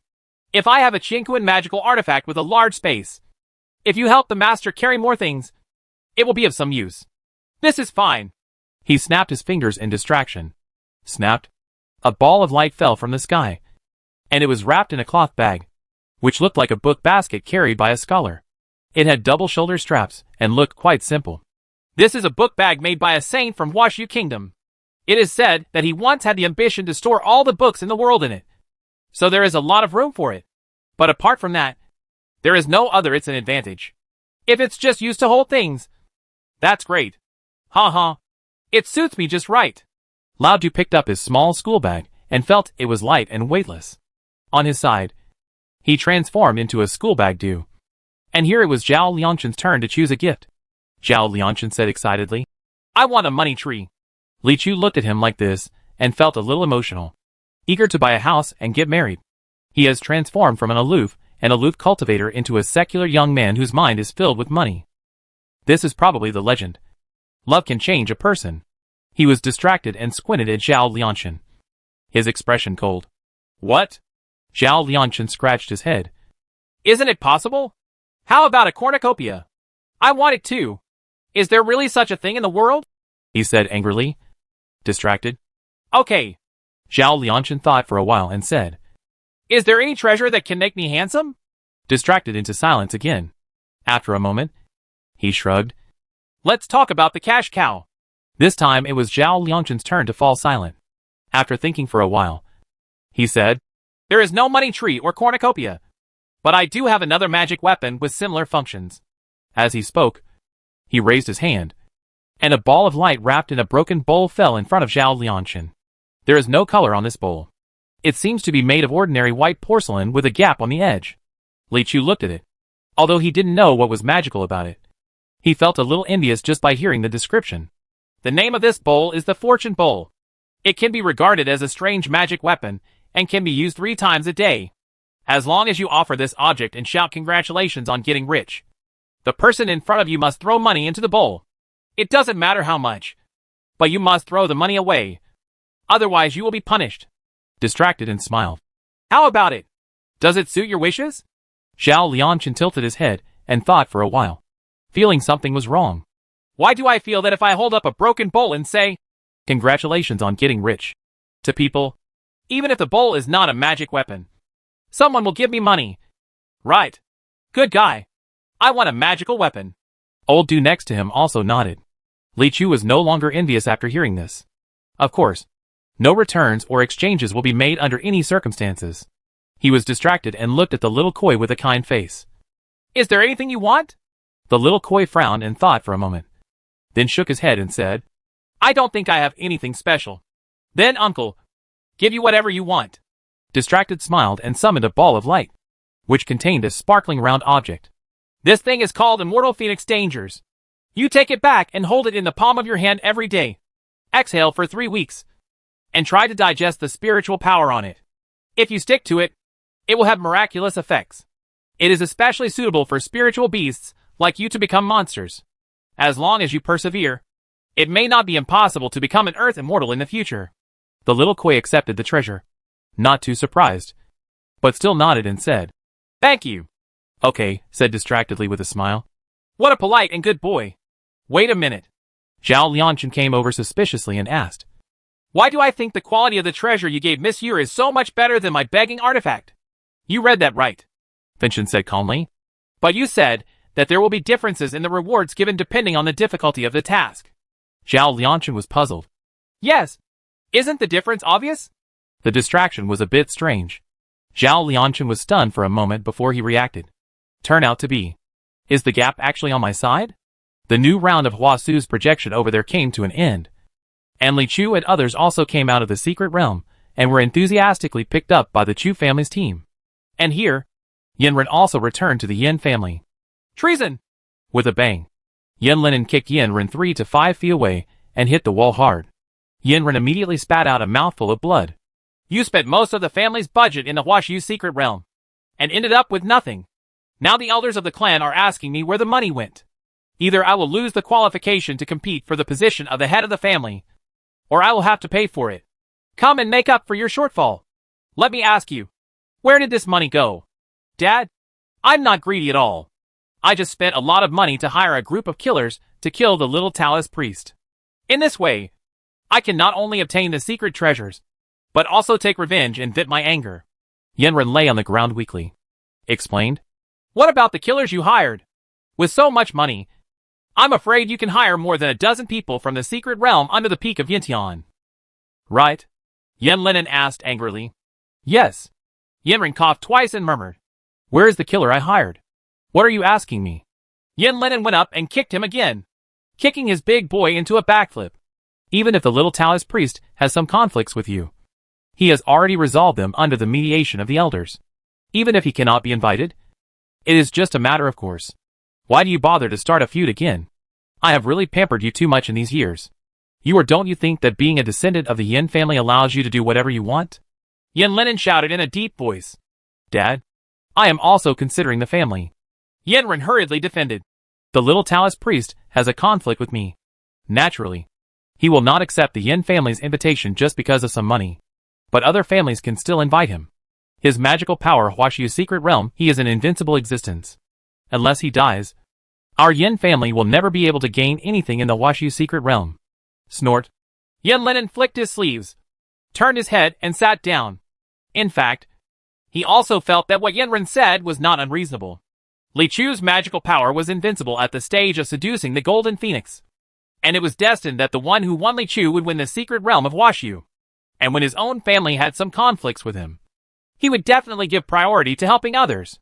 The other 6 families all have better chances than the Yin family. After thinking for a while, he slowly stood up again. What you said makes some sense. But you kid is still too reckless. How can it be right to kill people at every turn? You know, the world is not about fighting and killing. Dad, do you have any way to deal with him? Yanren raised his head. It is very simple to eliminate his influence in Huashu's secret realm. As long as other families don't know that we have a grudge against the little Taoist priest, we can make them realize that such competition with each other will ultimately benefit the little Taoist priest. They will naturally give up asking him to take action. We can unite the 7 principles and reach a commitment. Yanlinen walked to Yanren, helped him up, and analyzed him at the same time. Promise? Yanren still didn't understand. What promise? Yanlinen said slowly. Of course it is. Promise not to use Li Chu first. Chapter 360 Huashu's secret realm undergoes a shocking change. Evening. Zhao Lianchen also returned to Yongwen and had a meal together. After the meal, everyone sat in the backyard and chatted. He also released some little ghosts from the gourd and let them play with the little fat dragon and the little koi. No one in this pile is human. But the scene is similar to a group of naughty children, running around and making noises. while everyone looks on with amusement. Only Zhao Lianchen was unhappy after receiving the fortune bowl. I thought that it would be too shameful for a cultivator to use such a begging artifact and be seen walking around the world in the future. Lao Du patted him on the shoulder and comforted him. Look at it more clearly. If you are a top scholar in the 360 profession, there are still some young talents in the beggar clan. Zhao Lianchen sighed and said, Dao Zhang Du, you don't have to comfort me. I have long been accustomed to the injustice of fate to me, but I still will not give up my integrity. Even if I, Zhao Lianchen, starve to death or freeze to death, I will never go begging for food. What's unfair? Du Lank asked again. Isn't that treasure just a tool for a backpack? It's not much better than a magical artifact. When Zhao Lianchen heard this, he immediately took out the bowl and said, Then let's switch. Lao Du immediately shook his head like a rattle. Then forget it. The attitude is very obvious. I don't want it for me, but I recommend it for you. Hey! Zhao Lianchen curled his lips. At this time, the girl in the little red coat just ran to him, grabbed the bowl, and asked, What is this? A magic weapon. Zhao Lianchen replied weakly. He already had no face among the little devils, and he would lose even more status if they knew he was using this magical weapon. Lao Du smiled narrowly at the side and said, This thing is really powerful. As long as you hold it and shout congratulations on getting rich to others, that person will have to give you money. Wow, the little girl's eyes lit up. Zhao Lianchen frowned and said, Are you inciting children to beg? Do I want to report it to the official? Before he finished speaking, the little girl pointed the bowl at him and shouted, Congratulations on getting rich. Zhao Lianchen felt a sudden thought coming to his mind, asking him to throw his money into the bowl. It was all his own anyway. So he threw a piece of silver in and said at the same time, Stop playing. But the little girl hadn't had enough fun yet. So she pointed the bowl at Lao Du again and said, Congratulations on getting rich. Lao Du immediately felt the same, and a sudden thought came to his mind. But these days after joining Dayun Temple, the Dayun tradition of giving up life rather than wealth has been deeply infiltrated in him. He immediately covered his money bag and actually restrained his thoughts. Then, a click was heard. There was a thunder falling from the sky. Boom! This lightning strike, which was like a catastrophe, directly chopped Lao Du into a blackened piece. Zhao Lianchen's pupil shrank for a while. Obviously, he never dreamed that the punishment of this thing was so powerful. Even the little girl holding the bowl had her mouth opened. People in the yard were shocked by the lightning and looked over. Li Chu quickly dodged over and cast a small Bodhi mantra, which gradually faded away the injuries on Lao Du's body. After a long while, the golden light disappeared. The little koi fish on the side said, Why is he still scorched? No! Old Du quickly opened his eyes and said, This is my original skin color. In the confusion, the little girl quietly pointed the bowl at Li Chu and said again, Congratulations on getting rich. Hearing the word gong come out of her mouth, Zhao Lianchen turned around and was surprised to find that she was casting a spell on Li Chu. He quickly raised his hand and shouted, No! But it was too late. By the time he stopped him, he had already finished saying the word, wealth. That hidden thought came to Li Chu's mind. Considering what happened to Lao Du just now, he was a little worried. But it was absolutely impossible for him to take out the money. He just gritted his teeth and resisted the thought. Cold sweat broke out on Zhao Lianchen's forehead. But after a while, nothing happened. No thunder. No other punishment. Huh? Zhao Lianchen took a long breath and said with a smile, It would be best if nothing happens. At the same time, I was secretly glad that this was a bowl that bullied the weak and feared the strong. But the next second, he saw Li Chu's cold gaze, full of anger, as if he was about to lose money. Zhao Lianchen blinked, pulled the little girl behind him, and said sincerely, She's still a child. The next morning, Chu Xiangyu and Chu Xiai stepped on the steep and unexplored land and arrived at Dayun Temple on Shilipo. It's just that the door of the Taoist temple at this time seemed slightly different from before. With a few more things. A sign reads, Zhao Lianchen and dogs are not allowed to enter. Chu Xiangyu didn't pay attention, strode into the gate, and came to the front hall. Mr. Chu. Li Chu greeted him with a smile. But you have business again? Yesterday, Li Chu got him a prescription for a man to practice the Huaxi Sutra, and explained a series of side effects such as beard loss, butt twisting, inability to lift, orchid fingers, and sissy behavior. Chu Xiangyu keenly discovered that a strange thing was mixed in. I had no choice but to accept the fact that I had no fate with the Huasu Jing. but out of commitment. He happily paid the final payment to Li Chu. This made Li Chu have a great impression of the Chu family, and he promised that if there is demand again, he can give a discount. No! Chu Xiangyu shook his head and smiled. There is something I want to tell Taoist Priestley. Speaking. Yesterday, our Tianan 7 families held a regular meeting about the competition for the Huaxiu secret realm. At the meeting, the 7 families reached a consensus. Chu Xiangyu paused and said, Promise not to use Li Chu first. This? Li Chu frowned and said, Is it a bit of a fuss? I think so. But your influence in Huaxiu's secret realm is too great. Almost unrivaled. And you don't belong to any one family. They are worried that the competition will eventually lead to no one benefiting. And it is not unreasonable. At that time, I am unwilling. But the other 6 families have agreed. And I, the Chu family, cannot refuse. Chu Xiangyu said with some embarrassment. Okay. That's understandable. Li Chu nodded slightly. Chu Xiangyu quietly came closer and whispered. In addition, let me tell you again. The Yin family is taking the lead in this matter. Not long after Chu Xiangyu left, another figure from the 7 Tianan family came. He is also an acquaintance. Qi Kashio from the Qi family. Li Chu was a little surprised and said, Master Qi, is there something wrong? Yes. I didn't go to the secret realm today, so I came here to talk to Taoist Priestley. Qi Kashio looked around and said with a smile, I also have something to tell you. What's the matter? Li Chu asked again. What Qi Kashio said was indeed the same as Chu Xiangyu's. He was here to clarify the promise not to invite Li Chu at the regular meeting of the 7 families. Actually, I was unwilling in every way. But the other 6 families all agreed at that time. And my Qi family couldn't refuse. Qi Kashio also shook his head and sighed. It's okay. That's understandable. Li Chu nodded again. Finally, Qi Kashio also added, This matter was led by the Yin family. Li Chu listened silently, and had a new understanding of the relationship between the 7 Tianan families. From the outside world, these 7 ancient aristocratic families may seem to be monolithic in Tianan Prefecture. But now it seems that the internal competition is not small. And sometimes they want each other to die. Finally, Li Chu was a little curious. The secret realm should be open today. Doesn't Mr. Qi need to go in again? Oh, the father and son of the Yin family are crazy. We all need to avoid the limelight, Qi Kashio said with a smile. Boom, boom, boom. The continuous sound of the collision of magic weapons resounded throughout the secret realm. Yen Linen, dressed in a brocade robe, personally stood at the forefront of the suspended island. Majestic. Yen Ren was behind him, rubbing his father's majesty and dignity. Behind him were a row of masters of various colors, and behind them were hundreds of Yin family generals, roaring and hissing with murderous intent. As Qi Kashio and the others said, the Yin family's investment today is crazy. Yen Linen's cultivation level is already at the peak of all things, and he could enter the secret realm. But he maintained his identity, and the other families in charge of this matter were juniors. So he left it to his son to handle. But now, Yen Ren has failed to obtain the treasure, and has spent all the budget in the process.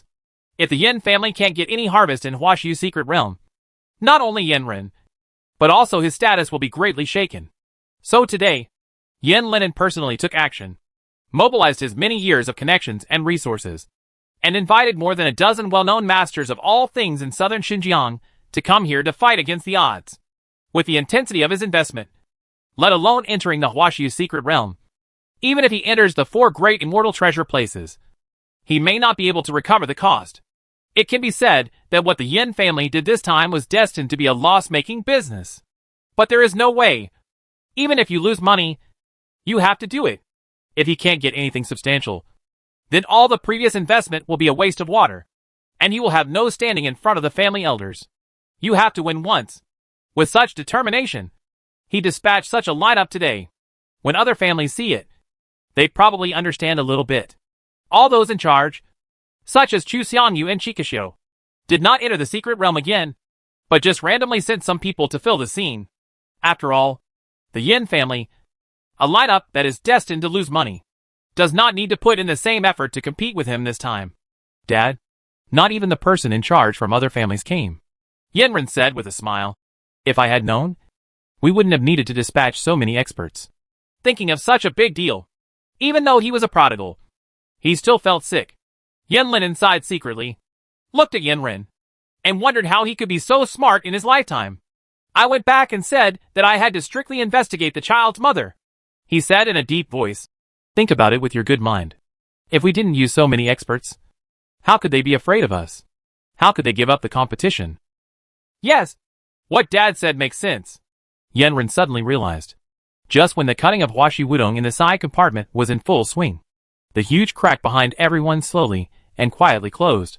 After a while, the light in the secret realm gradually dimmed, and no one discovered it. The secret realm is closed, everyone exclaimed. Huh? Yenlinen turned around and found that the secret realm had closed on its own, and secretly felt bad. Call out. As the secret realm closed, millions of golden lights rose from the front.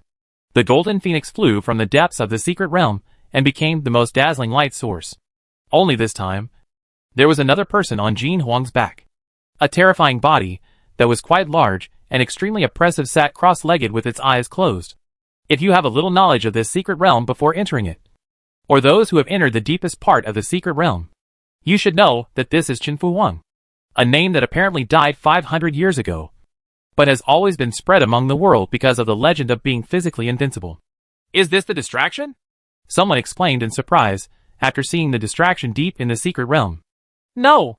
There were even more knowledgeable experts who felt the terrifying pressure. That's Qin Fu Huang's true form. Wow. Don't panic.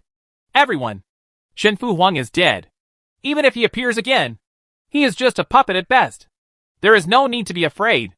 Yenlinen flew up and shouted loudly to stop everyone's panic. Ha ha ha. Loud laughter suddenly sounded from the opposite side. Yes, I am a puppet. But, boom, Qin Fu Huang suddenly opened one eye, and the gleam in his eye made more than half of the cultivators present unable to bear it, and they actually knelt down on the spot. This, Yenlinen shouted with horror in his heart. But more importantly, he was filled with surprise and doubt. How can such a cultivation level be tolerated in this secret realm? Ha ha ha! Qin Fu Huang stood up and laughed. Are you stupid? Because this is my secret realm. Yenlinen suppressed his fluctuating emotions and shouted loudly. I don't know who is controlling this devil like you. But so what if Qin Fu Huang comes back from the dead? When he is alive, he can't shake our Tianen 7 family. Now that you are just a corpse.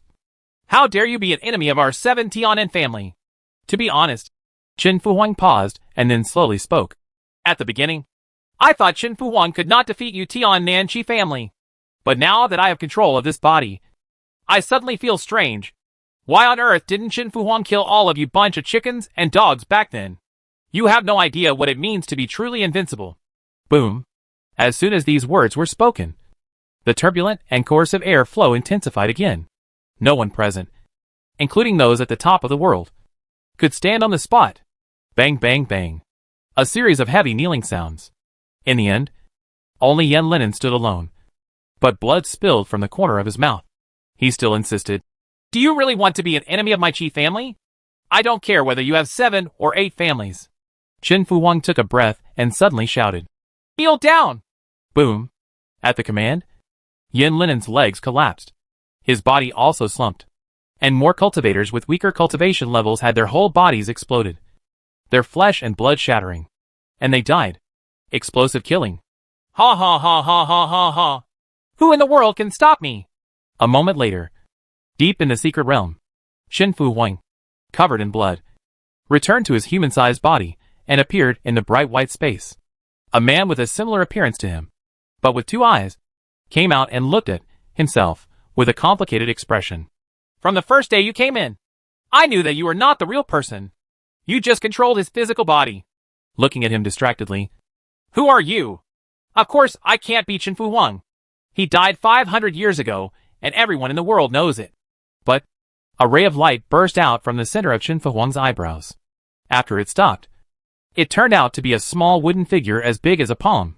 There was a strange half-smile on this wooden man's face. Now that I have completely transformed and controlled his body, I have such a physique, and even have some residual memories. You can think that I am Qin Fu Huang. Humph. He sneered twice. I admit that your method of refining puppets is very clever. Even the strongest I have ever seen in my life. But if it's fake, it's just fake. Let alone whether it's true or false. I'm not here to argue with you. I only want to ask you one thing. Mu Ren looked distracted, and his expression was gloomy. Where is the immortal phoenix dancing? I opened the secret realm and let so many people enter the Huaxi projection just to make that immortal phoenix gallbladder appear. It is a treasure that fell from the immortal world, and it is very likely to create the existence of a true immortal. Now that it is born, I want to know, to whom did you give it? Ha. He looked at it with disdain, shook his head and said, I won't tell you. Even if you control the body, you can't change your appearance as a clown. Do you think that since you are tied to the Huaxi secret realm, I can't kill you? Mu Ren's words contained a threat. It has been 500 years, and the memories I got from Qin Fu Huang are very few and scattered. But one of them is exactly how to eliminate the distractions arranged by yourself. I gave him a cute little carp. She comes from a place called Diangwen. A friendly smile suddenly appeared on his distracted face. I can only help you so far. I have missed my dearest friend for 500 years. Good luck. Chapter 361, Monster Hunting. In the darkness of night, a palm-high wooden figure was suspended in the air, looking up at a chair somewhere. There was a vague figure on the chair. The figure was very light and seemed to be transparent. I respectfully welcome the Holy Master. The wooden man slowly bowed down. You and I are just puppets of our own Dharma body.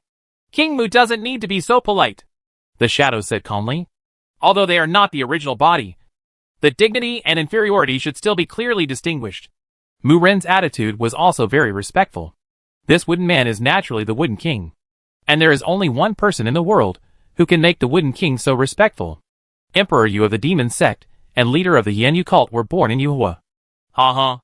Shuang laughed loudly and said, Now that you have transformed Fu Huang's demon body into a puppet, and have this body that is the first in history, your strength may far exceed mine, and the previous dignity may be reversed. Just a moment.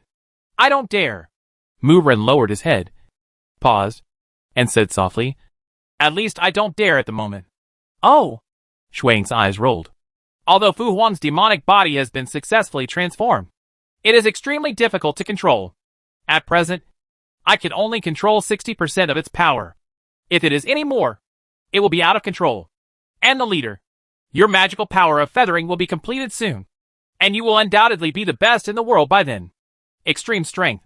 Even if Qin Fu Huang is resurrected, he will still have the power to fight. With this demon body puppet with only 60% strength, how can my subordinates dare to reverse the hierarchy with the leader? Mu Ren analyzed it carefully. Shuang couldn't help but chuckle and nodded. It's reasonable and convincing. Immediately, he changed the topic again. It means that if I fail to practice the magical skill of feathering, or if you completely control the demon body puppet, then you are interested in taking the position of the leader?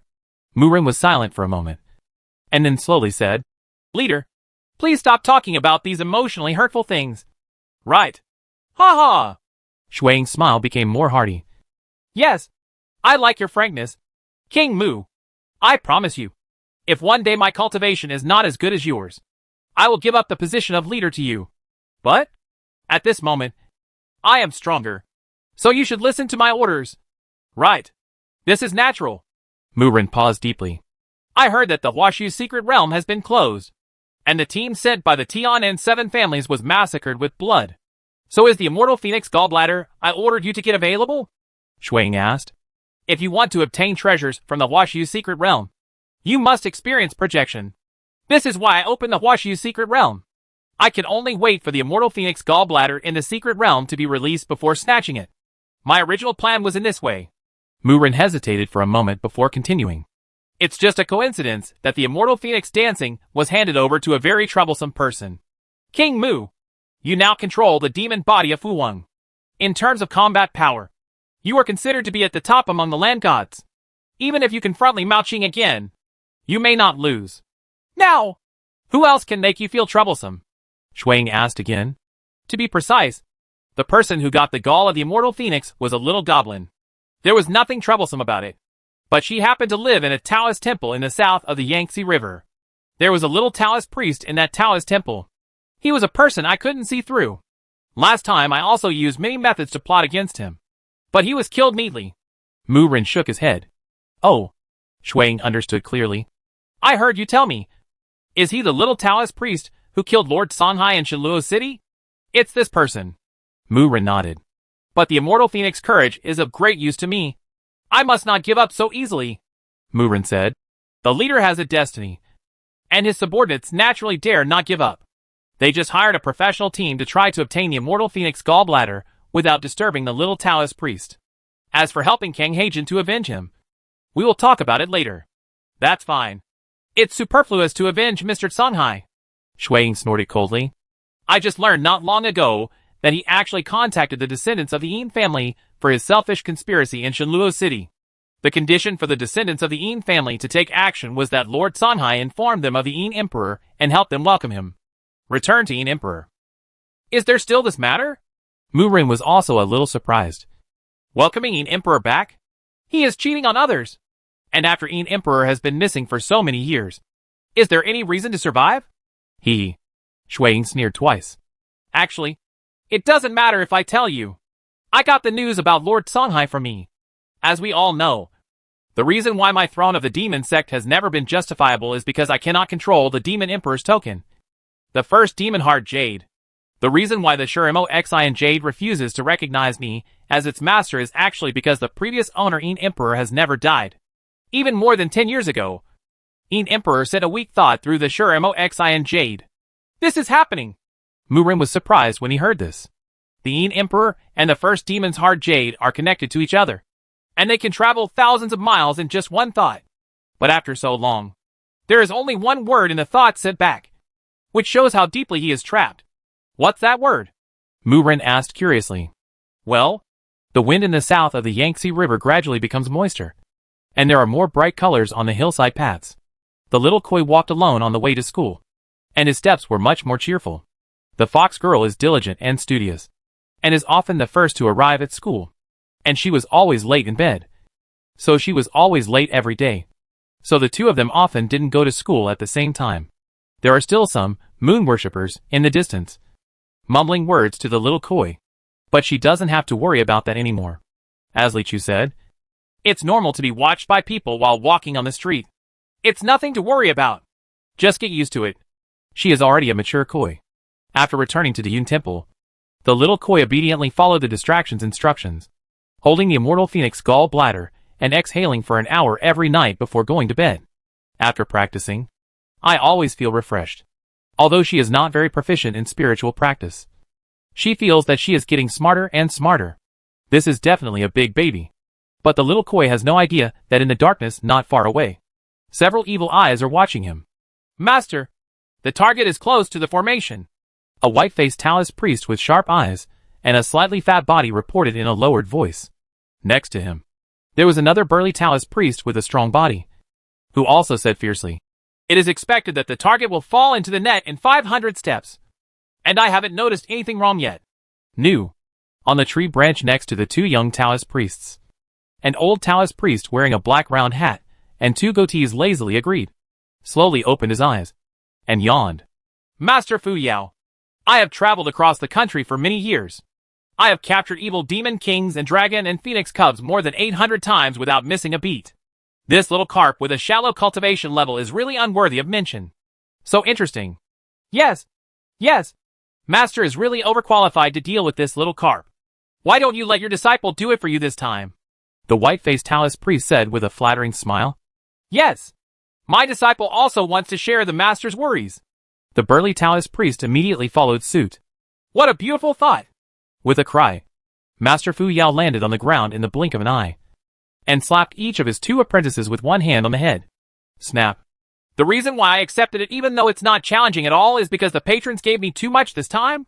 Master Fu Yao said angrily. I'll let you two take action. If it doesn't work at the first try, the target has been alarmed. How should we remedy it? The customer has to say that this little carp is easy to deal with, but her owner is quite powerful. It's because my apprentice is not good at studying and thinking poorly. The two apprentices hurriedly held their heads and apologized. Master Fu Yao flicked his sleeves. His eyes lit up, and he could see the situation several miles away. This old Taoist priest does have some background. He is a disciple of the Fengjing sect of the 12 immortal sects, and he can be regarded as a person with extraordinary talents. However, he was caught by the sect elders for reselling his demon slaves for profit, and was kicked out of the gate. After he lived in the world, he still relied on his previous skills to catch monsters and sell them, calling himself the master of subduing monsters.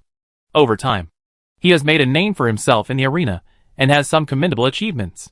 Gradually, many people came to him to do whatever monsters they wanted to capture. He was too busy by himself. So he took on 2 apprentices and formed a professional team. This time when I came to Jiang'an, I was entrusted by a mysterious customer to catch a small carp with a shallow cultivation level. As long as it is done covertly, there will be no difficulty in this business. Recruit wealth and bring in treasures. Prepare to activate the formation. Master Fu Yao suddenly shouted. Yes! The 2 disciples responded in unison. Then each hand turned out a red thread, and the 2 of them intertwined in their hands. And in less than a moment, they formed a network. Zhao Kai and Jin Bao looked at each other and said, You vomited blood. You puked. You vomited. Hurry up! Master Fu Yao urged displeasedly. The white-faced Taoist priest named Zhao Kai immediately said, He is so handsome that he vomits blood. When the burly Taoist priest named Jin Bao heard this, he immediately bit the tip of his tongue and spat out a mouthful of blood on the red rope net. Call out. The red rope net emits a faint light, which seems to be spiritual. At the same time, the little koi carp in the distance walked through an open space without noticing that the dust under its feet vibrated slightly, and a grid-like trace appeared on the flat ground. After walking through the open space, nothing seemed out of the ordinary, but her shadow disappeared. Looking over from the original path, the shadow was left in place. In the net. Rise! Master Fu Yao shouted, took the red rope net with 1 hand and 5 fingers, and was about to cast a spell to drag the shadow over. This magical power was created by him, and it is called Wind-Catching Shadow Array. As long as someone's shadow is retained, its body can be dragged over effortlessly. But for a monster that has been tricked, it is useless no matter how fast it runs. Hee hee! Come here! Master Fu Yao laughed ferociously and used his fingers to exert force. Just when he was about to succeed in one fell swoop, unexpectedly, dark clouds suddenly gathered in the originally clear spring morning. The sunlight was blocked, and everything for miles around was shrouded in shadow. As soon as the light in front of him dimmed, Master Fu Yao suddenly shouted in his heart that it was bad. You know, the only weakness of his magical power is that he is afraid of cloudy weather, because once the sunlight disappears, all the shadows merge into one place. What's even worse is that he happened to be using his magical powers at this time. It was as if he was just carrying a little girl. But now, he suddenly turned into a big mountain. Puff! A stream of blood spurted out. Master Fu Yao took 2 steps back, almost falling, and all the red ropes in his hands broke with a snap. Master! Master! 2 disciples immediately came to support him. I'm fine. Master Fu Yao was not low in cultivation after all, so he quickly adjusted his breath and stood up again. Then, he looked up at the sky with a confused look. It's really strange and weird. 1 breath ago, the sky was clear, and the next breath, there were dark clouds. What kind of weird weather is this? He asked in confusion. Maybe the weather in Jiang'an is like this, Zhao Kai said, scratching his head. Unlucky. Master Fu Yu cursed and looked around. It's a gloomy day with no wind, which is perfect for using 3 Yao ecstasy incense. Yes. Master Fu Yu sat cross-legged. One of the 2 disciples took out 3 long incense candles wrapped in yellow talismans and inserted them in front of him, while the other lit the candle. A little smoke slowly emerged. Master Fu Yu used his hands to change the seals, pointed forward, and shouted, Go! Following his command, the green smoke no longer went upwards, but flew quickly towards the direction of his finger. The effect of these 3 lines of ecstasy incense is extremely powerful. As long as you inhale a trace of it on the tip of your nose, your soul will be immersed immediately. The person who is affected by the incense will immediately lose all consciousness and be controlled by the caster unconsciously. It is actually a necessary medicine for home travel and human trafficking. Here! Master Fu Yao shouted again, seeing that the green smoke was like a long rope. It was about to wrap around the little koi. But I don't want to cause trouble at this time. A strong wind suddenly roared from west to east. Ah! The little koi screamed in surprise. The layers of heavy skirt she was wearing were actually blown up by the wind. Fortunately, the weather has not warmed up yet, and I still have trousers under my skirt, so I avoid the risk of being exposed. Quickly speed up your pace and walk towards the school ahead. It's not a big deal for her to be blinded by phone here. Over there. The faint green smoke from the incense head couldn't withstand the strong wind, and all of a sudden it covered Master Fu Yao's face. He immediately took a big puff. Then the whole person stopped moving. Eh? What's wrong? Master? In the strong wind, Ji Bao saw something was wrong with Master Fuyao and asked quickly, "Master, could it be that he has inhaled Sanao ecstasy incense?" Xiao Kai said. "What will happen?" Ji Bao asked. "The person who is incense will completely lose his mind and obey the control of the caster. But if the caster is the one who is incense, then the caster will lose his mind and will not be able to issue any instructions. Then the person who is incense will not take any action." Zhao Kaitong analyzed and finally came to the conclusion. "Master, this is a desperate situation." "Ah?" Ji Bao asked in shock. "What should we do?" "You should try hitting his head hard at this time," Xiao Kai said. "Go and hit him." "What? Why don't you go?" Ji Bao glared. "It takes a lot of force to wake up Master. I'm not as strong as you, so it won't work," Xiao Kai said. Jin Baojiang came up behind Master Fuyao in disbelief and waved his hand. Just like Master Fuyao hit them both, he slapped them hard. Snapped. There was a muffled sound. Master Fuyao immediately jumped up in pain, turned around, and kicked Jin Bao several feet away. "You traitor! You want to kill my master, but you can't do it?" He rubbed the back of his head and roared. Jin Bao hurriedly pointed at his senior brother and said, "I was asked to do it to attract wealth." Xiao Kai waved his hand quickly. "I only asked you to wake up Master, but I didn't ask you to take the opportunity to vent your anger. I'm furious." Master Fuyu rubbed his head and said angrily, "This wind is just like rolling up from the flat ground, and it can come so fiercely. It's just weird. What bad luck." Chapter 362 In the Face of Absolute Strength. Luck is nothing. Perhaps it's because she is a koi? This kind of feng shui beast will have luck covering the body, so it will be unlucky, the young apprentice Xiao Kai analyzed. "Ha." Master Fu Yao sneered. "If luck was really that useful, there wouldn't be so many of the Koi clan being caught as feng shui beasts. Today, as my teacher, I have to let her understand that luck has no effect at all in the face of absolute strength." He gritted his teeth and waved. Xiao Kai felt in his heart that what the master said seemed to be true in reverse. But he didn't dare to bring it up and immediately nodded in agreement. Not to be outdone, Ji Bao nodded repeatedly. After a pause, Xiao Kai continued, "But after that monster has entered the school, it will not be easy to attack her in public," Master Fuyu said in a deep voice. "It doesn't matter. Then let her come out on her own during the lunch break." "Master, do you really want to use that?" Ji Bao looked serious. "That's right." Master Fu Yao frowned. "That's what I want to use. Little meatballs. Little meatballs. There are all kinds of meat and vegetables. Delicious little meatballs." Outside the door of the school, Xiao Kai, dressed as a salesman, pushed a small cart with a canopy and set up a stall. A fragrant aroma immediately spread out. He was flexible in his work, so he was asked to act as the peddler.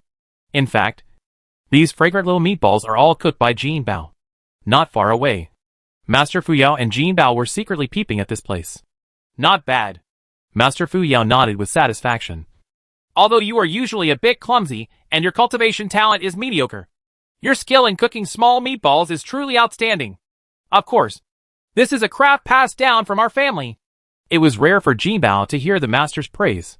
The tip of his nose turned red with excitement, and he started talking more. "Before I left home, my mother told me that even if I had the opportunity to practice and become a master soon, I would not let go of this ancestral craft. It seems that your master doesn't look like a serious person, so he might want to teach you why are you doing such sneaky things. If you really can't do it, just stop hanging out with that guy and go home to sell the small meatballs. At least you won't starve to death." Master Fu Yao. Ji Bao watched the master's face gradually sinking, and realized that something was wrong. He covered his mouth and said, "Master, did I say something wrong?" Master Fuyu rolled up his sleeves, showed his fists, and sneered twice. "That's right. It makes sense." While the master and apprentice were enjoying themselves over there, the fortune seeker here was also waiting anxiously. In the school in front, lunch break finally came, and a group of children ran out happily. Some people who live close by go home to eat, and some who live far away bring their lunch boxes and eat here. Xiao Kai shouted again, "Little meatballs! Little meatballs! Fragrant little meatballs!" The aroma quickly attracted a little fat man, who came up greedily and asked, "How do you sell these little meatballs?" Xiao Kai frowned and said angrily, "Go away! Go away! I won't sell you if you're fat." The little fat man ran away crying. After a while, Another little girl came up and said, "Boss, how do you sell the small balls?" Xiaokai said angrily. "Go away! Go away! The ugly ones are not for sale." The little girl also ran away crying. After a while, a pretty woman came over and said, "Boss, how do you sell the small balls?" Xiaokai said angrily. "Go away!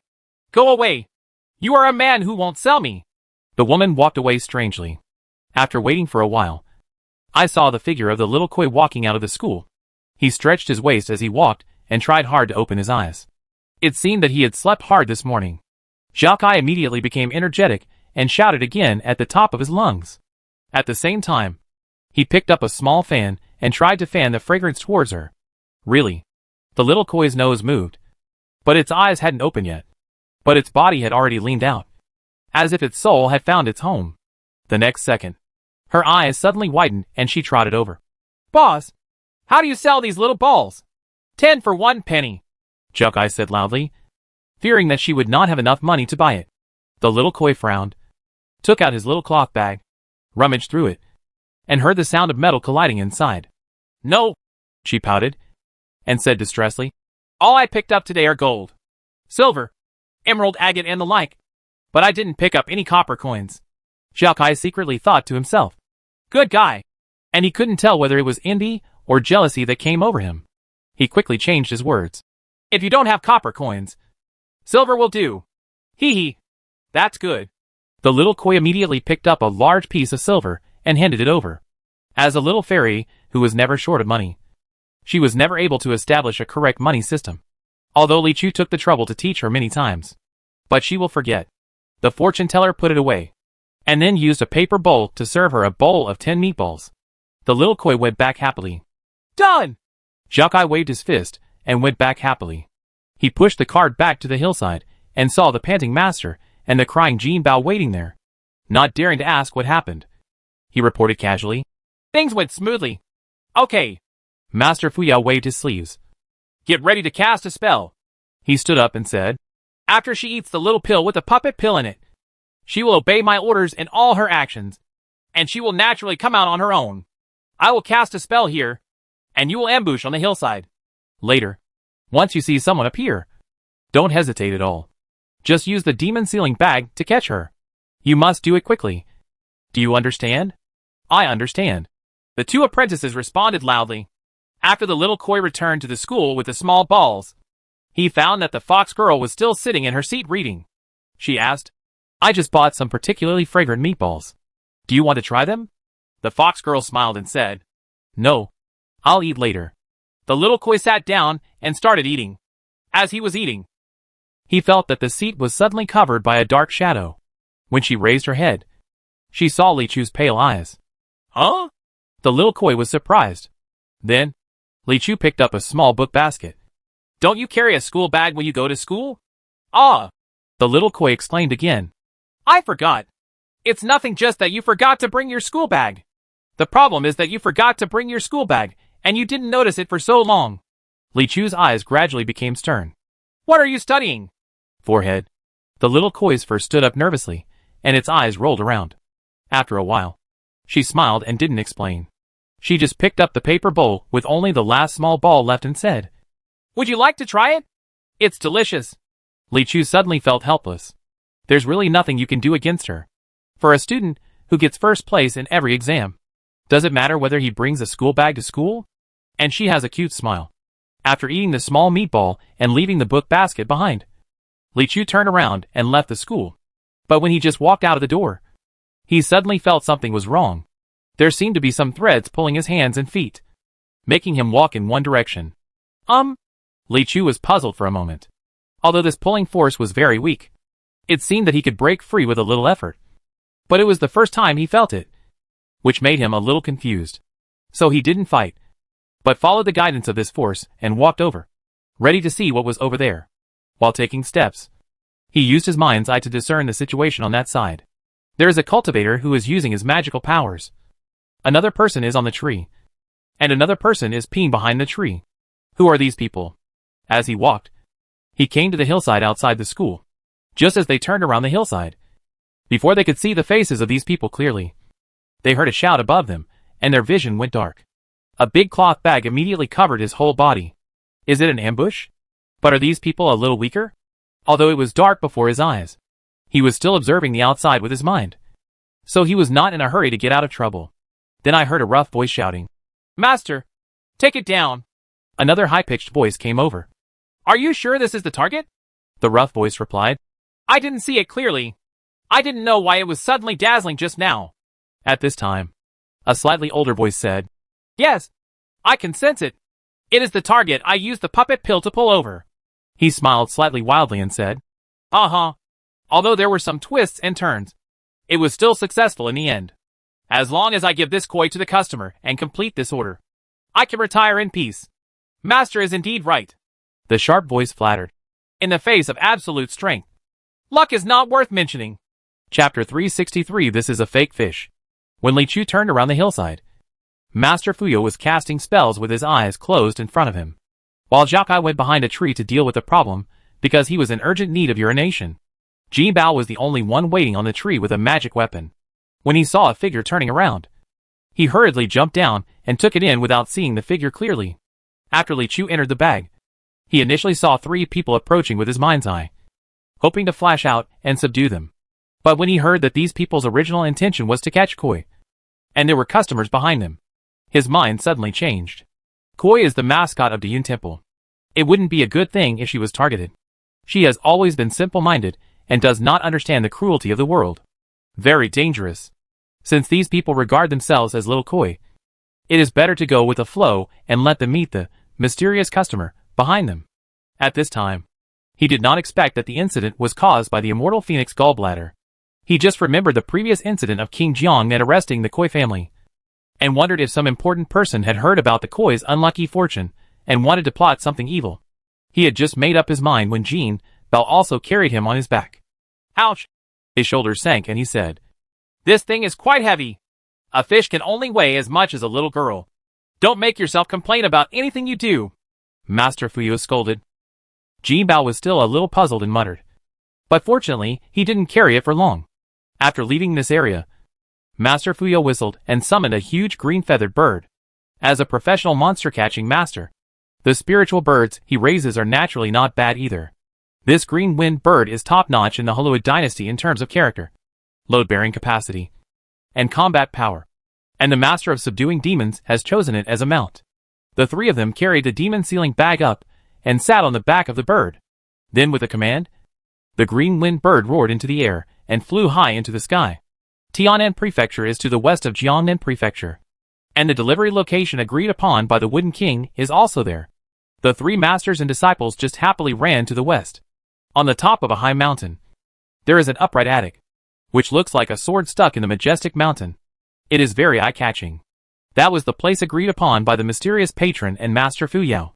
The green-winged bird flapped its wings and landed, and the 3 masters and disciples stepped forward carrying the demon-sealing bag. A boy has been welcomed into the attic. This boy looks to be 7 or 8 years old, although he is not handsome in appearance. He is honest and simple. The little boy stepped forward and said, "I have seen Master Fuyao, and my master has gone away in the clouds. Before leaving, I left a message. If a few people send the koi, they can put it in the building. Of course the koi is here. I don't know what the master promised." Master Fuyao twisted his fingers. His intention was obvious. "Of course it's inside too," the boy replied with a smile. Master Fuyo had no doubt that it existed, and the 3 of them followed the boy directly in. As soon as he stepped into the building, Master Fuyo felt something was wrong. This loft looks like it has at least 7 floors from the outside, but there is only 1 floor inside. That's right. The dome above is so high that you can barely see it clearly, and it goes directly through the attic. And within the huge first floor, there was no space. Just an empty wall surrounded by candlelight. It doesn't look like it's inhabited at all. Naturally, they have to be wary of everything when doing this kind of gray business. Just now he saw that there was only 1 child here, so he temporarily lowered his guard and let him enter. Seeing such a scene at this time, he became cautious again and stopped immediately. "Little baby," he couldn't help but sneer. "Don't lie to me. How can there be money in such a big floor? As long as I verify the koi, I will naturally reward you," the boy replied happily. "Of course the goods I caught are fine, but if you don't hand over the money, It's naturally impossible for me to deliver the goods, Master Fu Yao said angrily. Really? The boy suddenly asked, then revealed a sinister smile. Immediately afterwards, I heard a clang behind me, and the attic door closed. Then the rumbling gates fell down one after another, with complicated seals engraved on the gates. And the whole attic suddenly became dark. This is a prison that I made. It's okay if you don't deliver the goods, because you can't leave. The boy's momentum suddenly surged. Are you planning to take advantage of others? Master Fu Yao shouted. Do you know who is behind me? I know there are some big guys from the Immortal Sect who are secretly protecting you. But I'm not afraid of them because... The boy shouted. I am the Wooden King! Aw? Master Fu Yao was shocked. The name of a person. The shadow of a tree. One of the 5 Dharma Kings of the Demon Sect.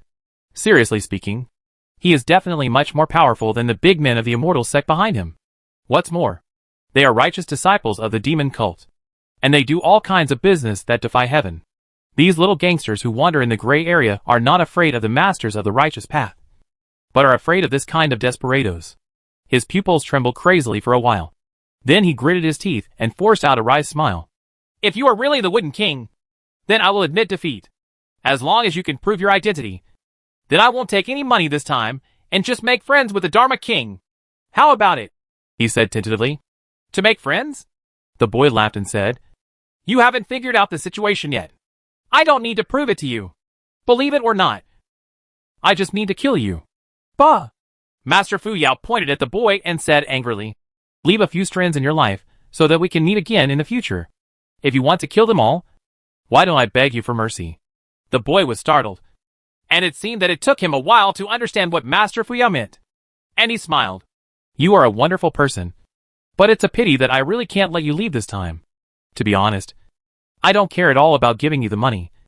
But if I let you leave, it is possible that the news will be exposed. And then, the matter will be difficult to handle. Then Jean, I'm still afraid of the owner of the cart. Koi. Master Fu Yao's face turned ferocious when he heard what he said. Okay. If you don't let us leave, then you will never see a live Koi again. He stood up the bag on his disciple's shoulder with one hand, letting the person in the bag stand. Then loosened the mouth of the demon-sealing bag and clasped the neck of the person in the bag. Throughout the whole process, he looked at the boy to prevent his momentum from losing momentum. If you don't let us go, then I will strangle him to death. Really? As he used this move, the face of the boy opposite suddenly changed. His face was full of horror, and the fear in his eyes almost overflowed. Shock! Ha! You must be afraid. Master Fu Yao got mad and said, Now take out the promised reward. Then open the door and let the grandpas leave. I cannot care about what you did before. And I can also promise you don't let the slightest bit of news come out. If not, he added another 3 points of force on his hand, tried to make the Koi scream in pain, but he couldn't pinch it, and his fingers even hurt a little. Just when I was wondering, I heard the trembling voices of the apprentices on both sides. Master, this is fake. What's fake? He looked at Zhao Kai. No, this fish is not a fish. He is fake. Zhao Kai said in shock. Yes, this is a fake fish. Jin Bao also shouted.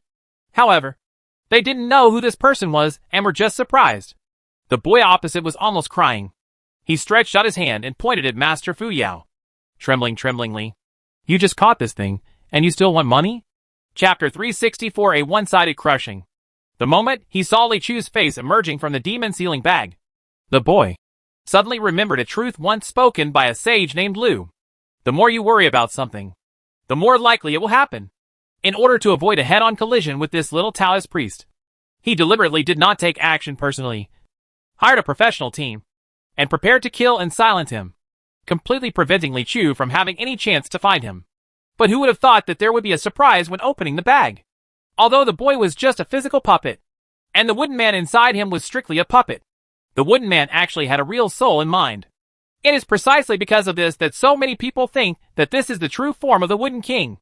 That is, the little wooden man also has flesh and blood and emotions, and he can be afraid and cry. You will also feel helpless. Such as this moment. At this moment, it wished that a Fu Huang demon body would come down from the sky to save itself. But unfortunately, let alone that demon body was not here at all. Even now, the real Wooden King would probably not let it fight Li Chu. After all, As long as the day comes when the Fu Huang demon body is fully controlled, it will be an invincible killing weapon. It is unwise to take it out to fight against a powerful enemy who does not know the details before you have complete control. Nowadays, tall buildings are rising from the ground, and you can only rely on yourself to escape. Master Fu Yao initially thought that the Woodman King's fear came from his own behavior of killing the koi, and he was feeling proud of himself. However, seeing him pointing at the person in his hand like crazy, he couldn't help but feel a little puzzled. Even if you are afraid, you don't need to be afraid like this. How can you become the Dharma King of the demon sect with such a poor psychological quality? Combined with a trembling reminder from his apprentice on the side, he suddenly realized that something was wrong. Then he turned around and looked. Then he was shocked. After all, in his opinion, catching the koi should be a sure thing.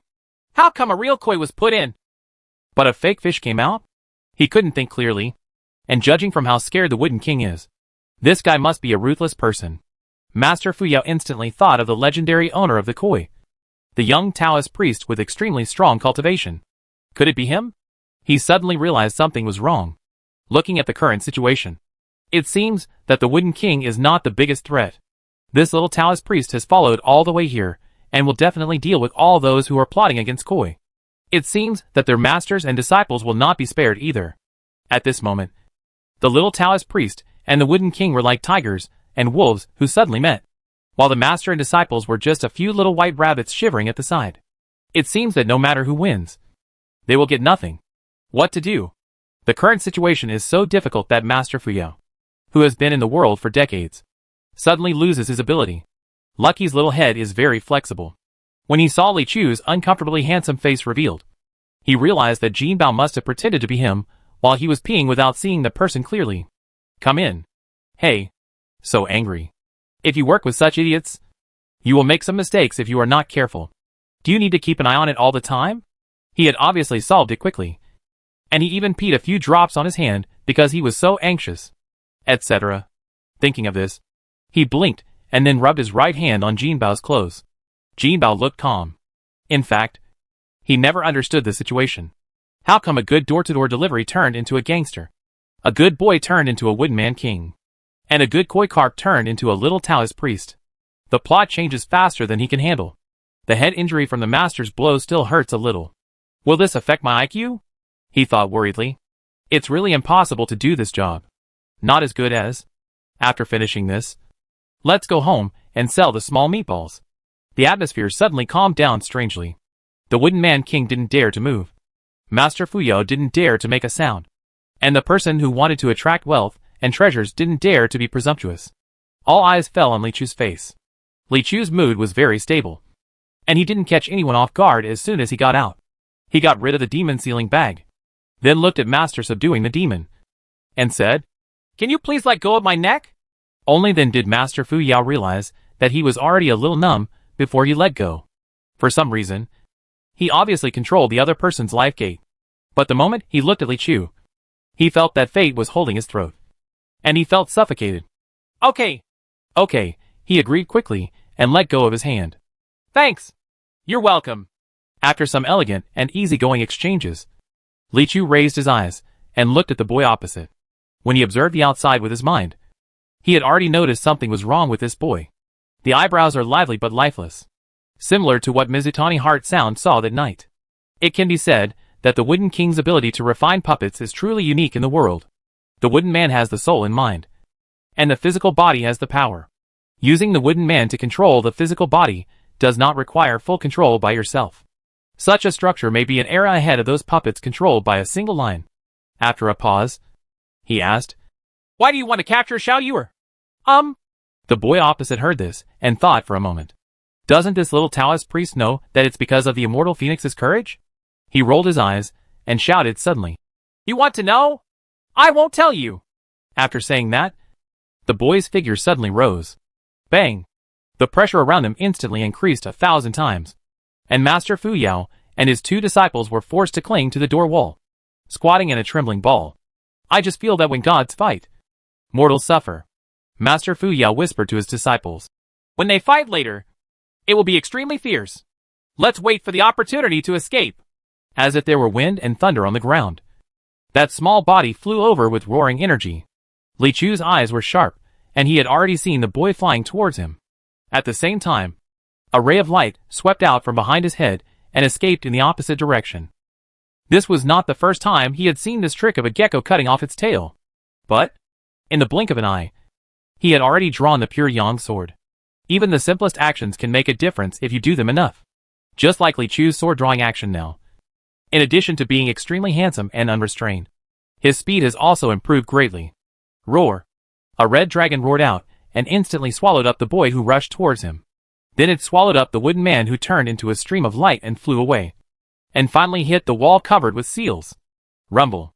A loud noise exploded in the space, making people's ears buzz.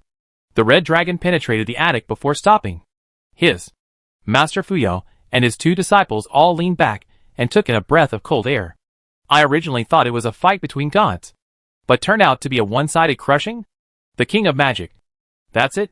You also said that we would run away when the fight started. But before you finished speaking, your kid was gone. The smoke and dust cleared, and the dazzling sunlight shone in. And in the hole opened by the red dragon, there seems to be something else. As the boy said before, this attic is actually a cell he carefully built. There is indeed a hidden space within the thick walls. Li Chu walked forward and saw a half-destroyed cell. There was a cross-shaped iron frame in the cell, and countless iron ropes tightly tied an extremely burly man to it. His eyes were slightly dim, looking like he was tortured and dying. Even so, one can still see that he has a majestic outline, a strong body, and an aura that cannot be concealed by his weakness. He must have been as powerful as a tiger before. As Li Chu slowly approached, he didn't wake up the man and asked him something. A strange black aura suddenly appeared on this person's body, and something seemed to begin to squirm and move under the skin and blood vessels. The black aura seeping out would make a popping sound when exposed to sunlight. All the muscles in his body seemed to be swollen by the black air, and his eyebrows were tightly knitted together. It seemed like this black energy was some kind of extremely painful punishment for him. You are? Li Chu asked in surprise. Hearing his voice, the chained man suddenly raised his head, gritted his teeth. His eyes were scarlet, and shouted viciously, "Hit me!" Chapter 365 General Tianan. Huh? Li Chu pondered for a moment. I have never heard such a request. But when he hesitated for a moment, the man screamed in pain. Ah! He looked up to the sky and screamed, his veins bulging out, and the black energy all over his body became more and more intense.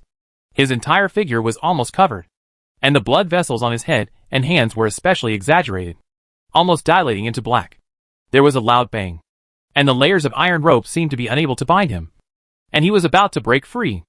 Li Chu saw that he seemed to be in some kind of unspeakable pain, so he looked at the three masters and disciples of Fuyao on the side. Please come and hit him!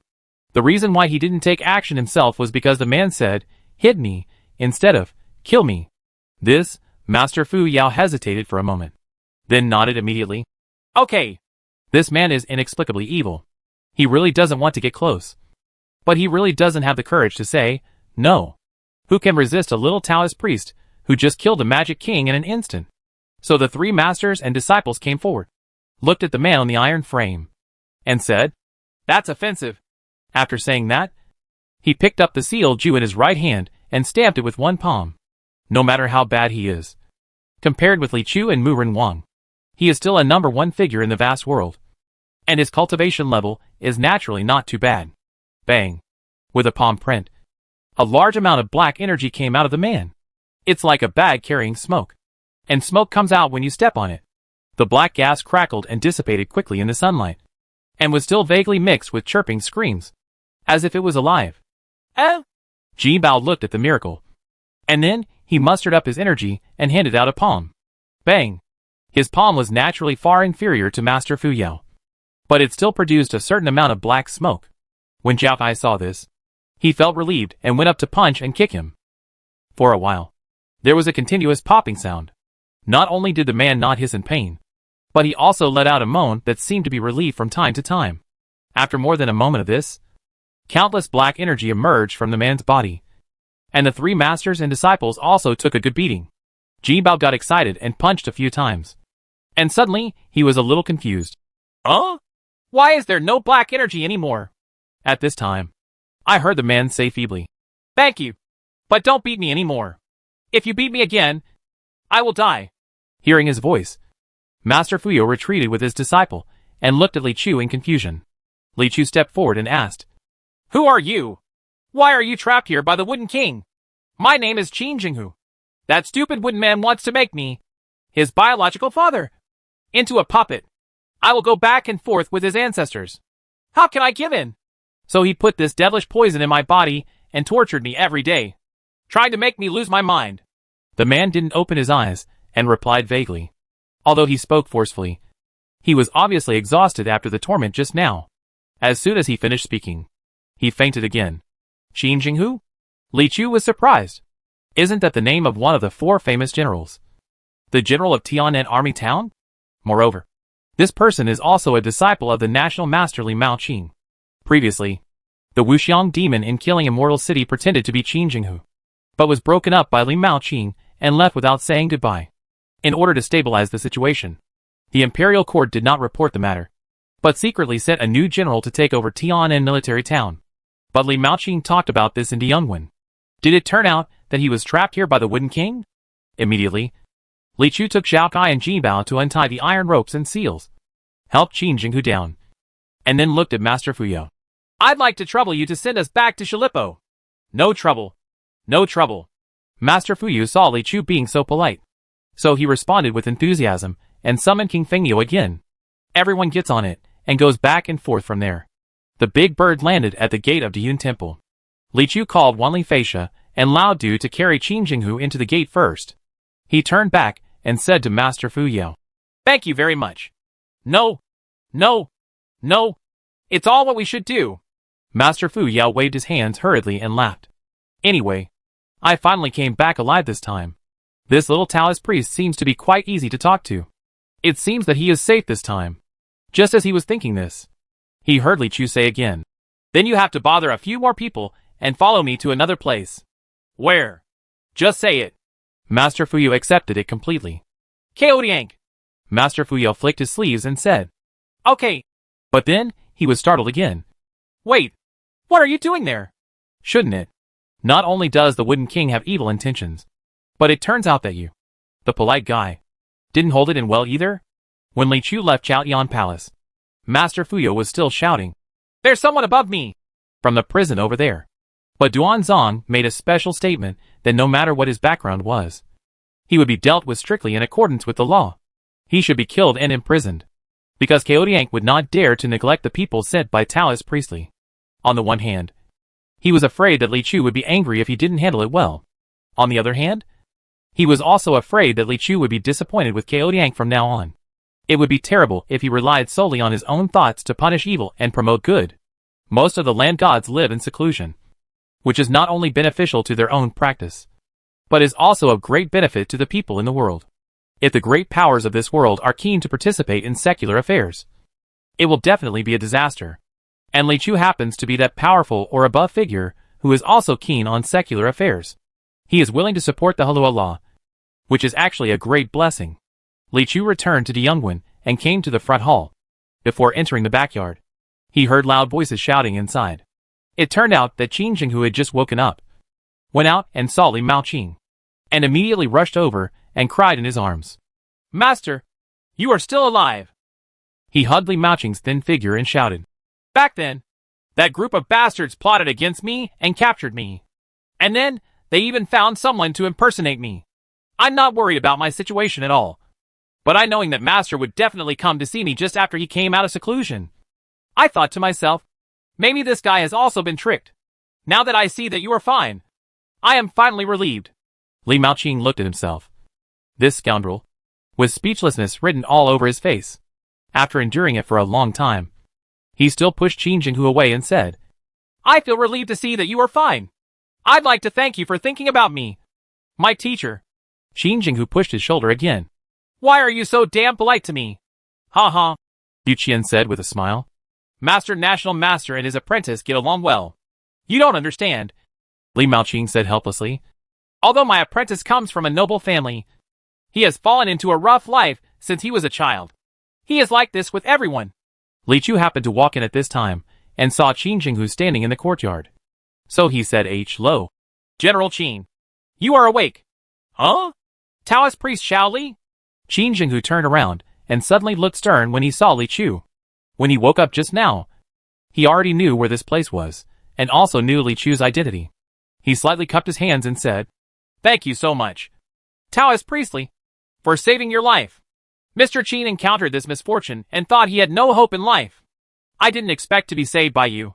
I am deeply grateful for the grace of my life. I will repay you in the future. It's easy to raise your hand. General Qin doesn't need to be polite." Li Chu nodded. Li Maoqing looked at Qin Jinghu with a face full of surprise. "I have taught you for decades. How come I never knew you could speak classical Chinese so well?" Qin Jinghu's eyes widened. He came closer and whispered, "This kid killed a wooden king with one sword." Chapter 366 Rescue General Qin Jinghu. When Li Maoqing heard this, he told him the inside story that Yu Qian had said before. "What you are seeing is probably not the real wooden king, but just the wooden puppets he refined. The wooden king relies on these wooden puppets to walk the rivers and lakes for him. The ones that little Taoist Masterly killed with one sword should be just one of them, not the real one." After he explained, Qin Jinghu thought for a moment, and then uttered 3 words. "Can you?" Li Maoqing felt that the cursed words rushed to his lips in a second, and he was about to spit them out. But he was worried about his own image. And at the same time, he was afraid that others would think that this scoundrel's qualities were taught by his master. So he reluctantly swallowed it. Although he had also killed one of the wooden figures, he had done so in the divine ruins, using all his means to kill it in a narrow and dangerous manner. It is absolutely impossible to strike with one sword as cleanly as Li Chu did. But the truth is such a truth. How can anyone ask so straightforwardly? The simple words, "Can you?" although not containing any curse words, sounded much more dirty to Li Maoqing's ears than a simple scolding. After holding it in for a long time, Li Maoqing finally suppressed his anger, regained his elegant and easygoing demeanor, and said gently to Qin Jinghu, "Roll." After a long conversation between the master and the apprentice, they each understood each other's predicament. Li Maoqing was refined by the 8 demon-slaying immortal array, but he has not yet recovered. However, things are going well recently, and he should be able to cultivate his first trace of qi again soon. In fact, for a grounded land immortal, going from 0 to 1 is the most difficult stage. As long as he can cultivate a trace of true energy seeds, he will be able to recover quickly. Qin Jinghu, on the other hand, was planted with an unknown demonic poison by the Wooden King, and was completely unable to mobilize any cultivation. Once the true energy is activated, the poisonous poison will swim away, causing him to fall into madness and bloodlust. And not only during the exercise period. Every 12 hours, he would have a period when the demonic poison was raging. At that time, he would be completely unable to control himself, and he would have to use continuous heavy blows to expel the demonic energy from his body to end it. Demon poison? Li Maoqing thought for a moment after hearing this. I have never heard of such a strange poison. It sounds like a sign that a demon cultivator has gone crazy. Yu Qian, who was next to him, also pondered for a moment and said, "The demon cultivators in the human world are different from the real monsters in the demon soil. Before becoming a demon, there is still human sanity. Only when the demon energy enters the brain during the break will it completely become a monster, only knowing bloodlust and killing. And the poison tortures you, as if it wants to refine you into a monster. If the Woodman King wants to refine you into a puppet without consciousness, there is no need to go to such trouble. Just kill him. Maybe he has a deeper conspiracy." Qin Jinghu frowned and nodded as if in fear. "This old bastard has a really dirty heart. But now at the court, Yang Dingtian has sent his people to take over the Tianen military town. I heard that his attitude towards the 7 Tianen families is quite tough." Li Maoqing was also a little worried. "If you go back late, you will be his people have secured Tianen military town and are probably unwilling to give it up. As time goes by, the relationship between the imperial court and Tianen prefecture will definitely deteriorate, and it is unpredictable. There is no need to worry about this. Now that I am not here, no matter who takes over Tianen military town, it will be a monkey who calls himself the king." Qin Jinghu patted his chest very confidently. "As soon as I go back, those grandsons will have to give up their positions obediently." "Grandpa, get out." As he said that, he suddenly lost his momentum. "I just don't know when I will be able to get rid of this poison. Damn it. When I go back and regain control of the military town, the first thing I will do is to kill all the little bastards from the demon sect." Li Maoqing thought for a while and said, I have a good relationship with Xuanhu Wang from Xuanhu Villa. So why not invite him here for diagnosis and treatment? He is proficient in worldly medical skills and can cure all kinds of poisonous poisons. Maybe there will be a solution. Invite him? It's feasible. Qin Jinghu also nodded in agreement. I have lost all my magical powers at this time, so I can only write a handwritten letter, which will be delivered by Fei Ge and sent to Xuanhu Villa. Li Maoqing said. It's because I don't dare to use my kung fu. Otherwise, I'll call the eagle that I raised to send a message, and it will take less than 10 hours to go back to Shenlue City.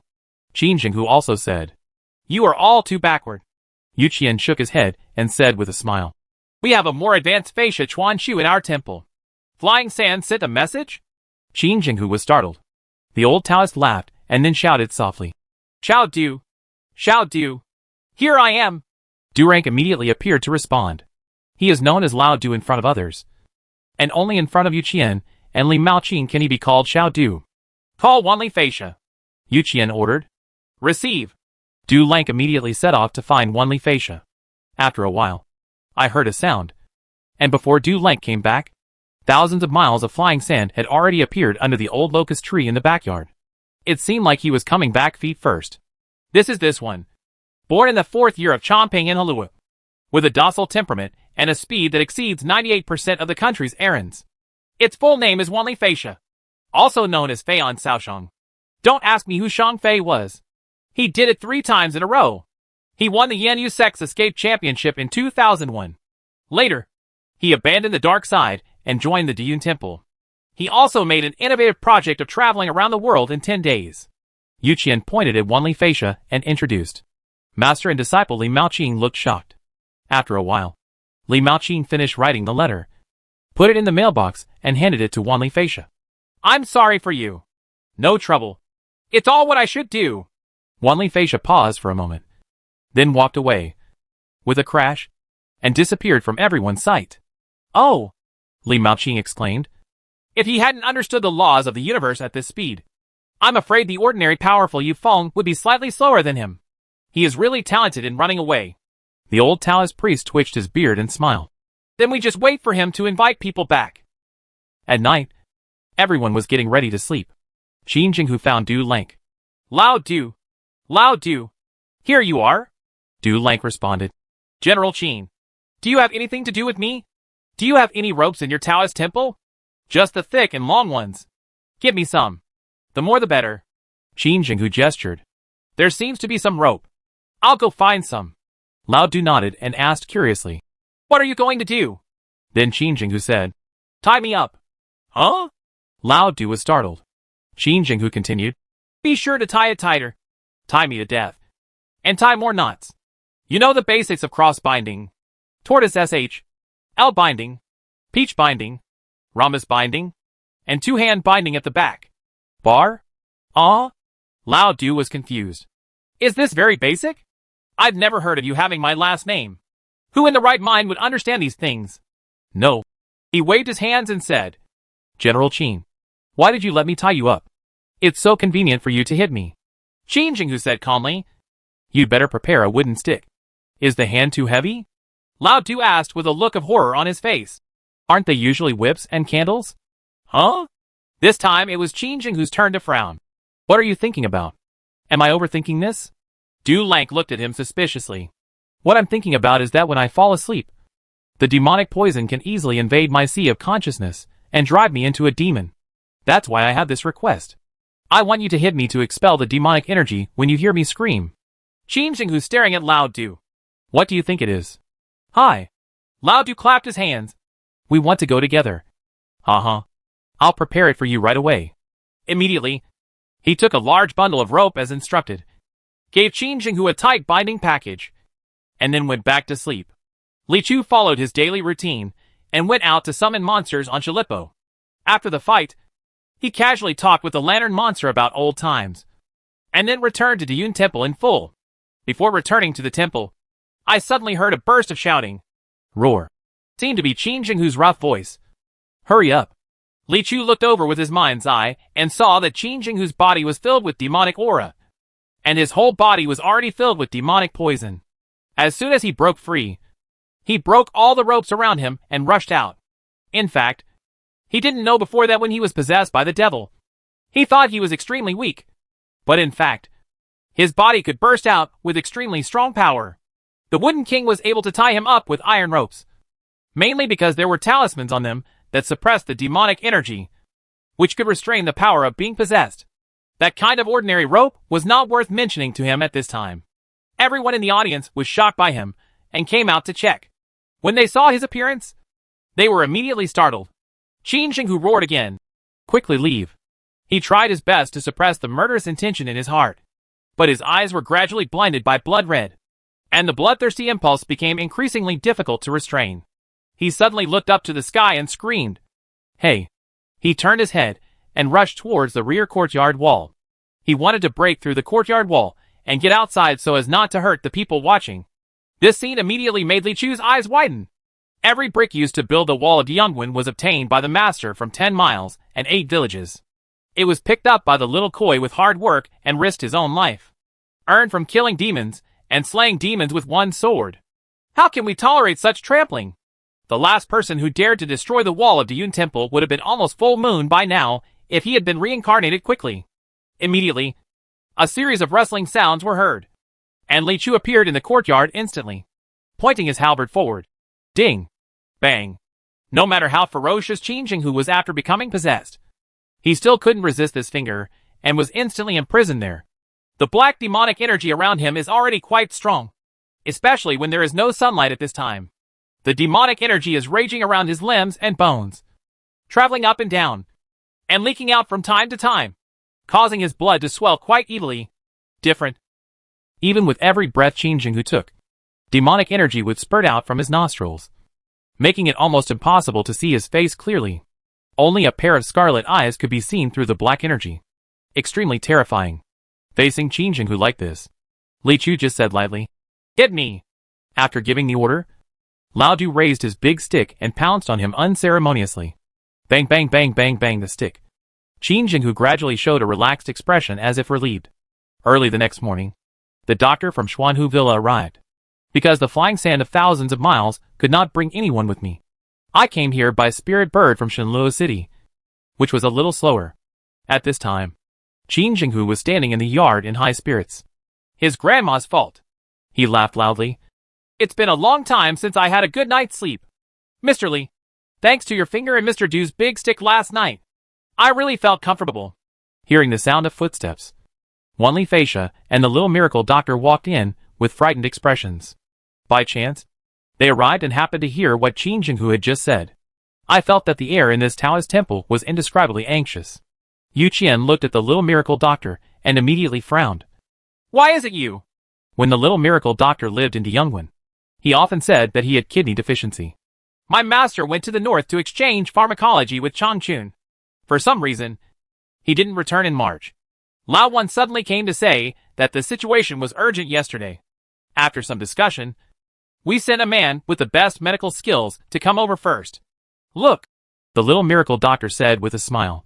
He glanced at Qin Shenghu and said, if my guess is correct, the General Qin Shenghu who was poisoned by some kind of magic poison is you. Right. You're really good at guessing. Qin Shenghu sat down and said, it's best to be able to cure diseases like this. Don't worry. The little miracle doctor put down the medicine box and sat across from Qin Shenghu. Let's take the pulse first. Qin Shenghu stretched out his wrist as instructed, and the little miracle doctor checked his pulse and asked at the same time, come, let me take a look at the mouth of the tooth? Huh? Although Qin Shenghu was surprised, he still bared his teeth. The little miracle doctor looked at him carefully and then asked the person on the side, do you usually bite people? Qin Shenghu glared. What the hell is this problem? Next to him, Li Maoqin pondered for a moment and replied, it won't happen when you don't get sick, but you won't know for sure when you get sick. Qin Shenghu said angrily, Master, why don't you answer seriously? The little miracle doctor asked again, are you usually docile? No. Very irritable. Li Maoqin replied. Very rude. Have you ever been mated? Hey, don't go too far. It hurts when I hit someone. Qin Shenghu gave up completely. Okay. It's fine if you don't ask. Okay. The little miracle doctor nodded. I roughly understand the condition. Qin Shenghu asked, isn't your kid a veterinarian? Hey, Isn't that all the same? The little miracle doctor waved his hand and said nonchalantly. He looked up at the crowd again and said with a smile, I already know his situation well. What kind of poison is in his body? Li Maoqing asked with concern. Oh! The little miracle doctor spread his hands. It's not poisonous. Huh? After everyone heard this, they all retreated 3 feet away. Snapped. Qin Jinghu slapped the table and became furious. Don't talk nonsense. I'm not even worthy of breeding. How could I get this poison? What I said is that it's not poisonous. The little miracle doctor explained innocently. Qin Jinghu sat down angrily again. How long have you been playing homophonic jokes? If you do this again, I will deduct your money. That's not poison. What is it? Only Li Maoqing still looked online. To put it simply, he was planted with a demonic seed. It is impossible to get rid of the demonic seed using the medicine stone technique. The little miracle doctor explained. Is there any solution? The only way I know may be to practice Buddhism. The little miracle doctor said. Practice Buddhism? Yes. There is a demon-dispelling sutra in Yunfu Temple, the pure land of Tianan, which should be able to save him from water and fire. But if you want to practice this sutra, you may have to become a disciple and join the Yunfu Temple. This is not easy. Li Maoqing said hesitantly. Then what's the difficulty? Qin Jinghu slapped his thigh. Then Yunfu Temple has accepted a lot of disciples. How can you leave me? It may be easy for others to become a disciple, but you have to become a disciple. Li Maoqing sneered. Not every master is as talkative as me and is willing to accept a vulgar person like you as a disciple. What's this? Qin Jinghu waved his hand carelessly. I'll just be polite to those bald donkeys, and we'll be done with it. Chapter 367, Top Buddhism. Outside Tianan Juling, there is a peak that looks quite unique hidden among the mountains. Its mountainside and foot are blocked by jungles and mountains, with only one peak exposed, and the peak was obscured by layers of white clouds for some reason, making it look like a huge cloud. According to legend, many years ago, an enlightened monk entered southern Xinjiang and came here, accompanied by a cute little girl. The little girl walked here and exclaimed, Wow, what a big cloud. The eminent monk chuckled and said, That's not a cloud, but a mountain. So the little girl said, What a big mountain. Then the eminent monk took the little girl to the top of the peak, and she saw clearly that it was really a mountain peak wrapped in white clouds. Since then, eminent monks have built temples here to practice Buddhism. Because of that childish remark, he named the unknown mountain peak at his feet Yidwa Mountain. The temple he built was named Yunfu Temple, because it looked like floating on white clouds in the distance. After the emergence of Yunfu Temple, it gradually replaced Bailong Temple as the leader of the Buddhist sect, fatally facing the Taoist sect leader by Yujing from the north to the south. It became one of the best among the 12 immortal sects. The 12 immortal sects are divided into 7 sects and 5 sections. Among them, the reason why the 5 major sects have a higher status is not only because they are more powerful, but also because they all have the responsibility of guarding the earth. Needless to say, the imperial court of Zhongzhou is facing Tiancai and enforcing the evil laws of the world. Beyond this, the white jade capital of Kunlun in the west guards the Shinshu. The snow mountain of the Arctic Sword sect guards the Ghost Valley. The Leiluo Shishao Gate in the East China Sea guards Long Yuan and the Yunfu Temple.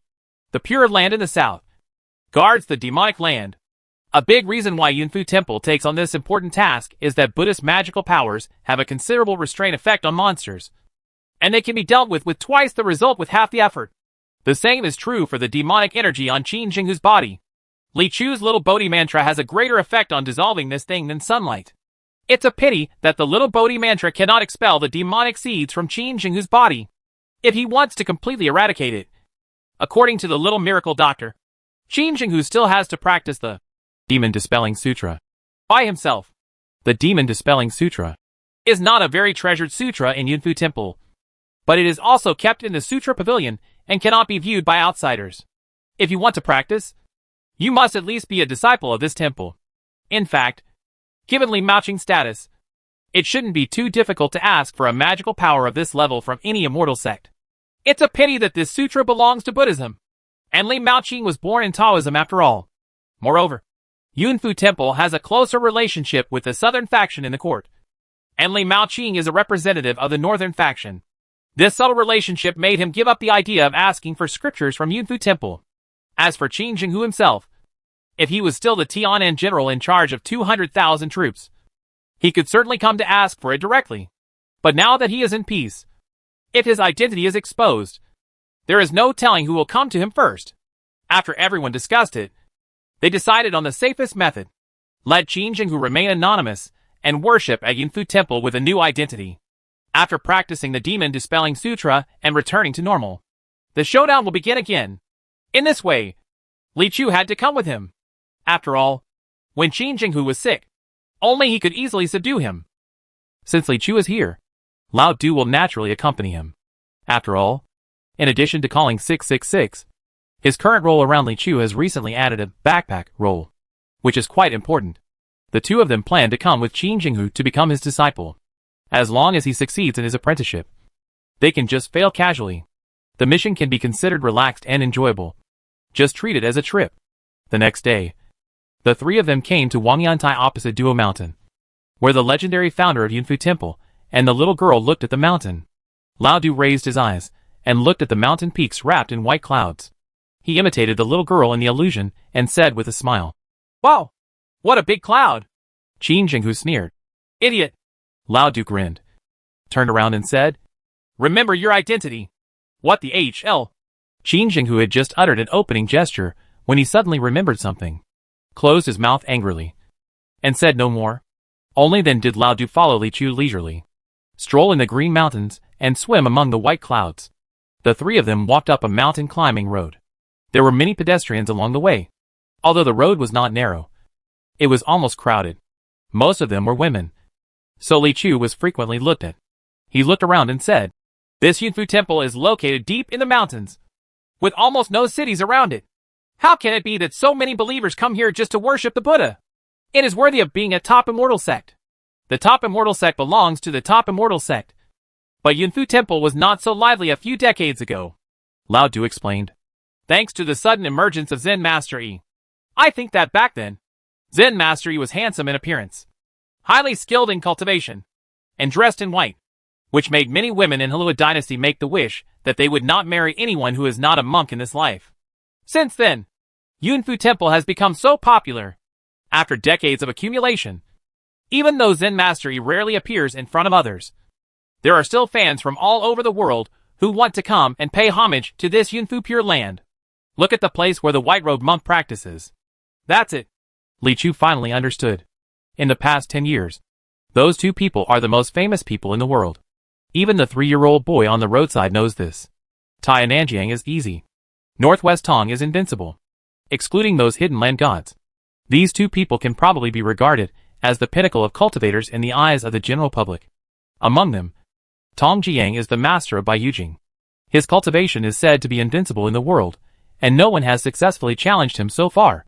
As the oldest and most powerful leader of the immortal sect, he also possesses the highest and most powerful strength. This status is normal. But his name was ranked behind Jiang Yi. Is it just because it's appropriate? It's not a couplet. So of course, that's not the reason. But in comparison, Jiang Yi has much lower qualifications, and does not have so many shocking achievements. He is not even the abbot of Yunfu Temple, although his cultivation may have already surpassed that of his master abbot. The reason why people still rank Jiang Yi at the front is very simple. More people like him. Today's prodigies are like stars in the sky, such as Zhang Luming, Zhang Yunting, and Chu Xiangyu, whom Li Chu has come into contact with. They have different styles, and each have their own supporters. But in Jiang Yi's time, no one could compete with him. He was like a bright moon, shining brightly in the sky. The so-called moon and stars are rare. At that time, he was practicing Zen. Every time he went to a city, he would enter a high Dharma platform and give lectures and debates. Almost wherever he goes, the people fall into a frenzy. Moreover, before Jiang Yi, the relationship between ordinary people and practitioners in the Halua dynasty was not like this. It was only after he toured the country to give Zen lectures that people began to strongly worship the practitioners.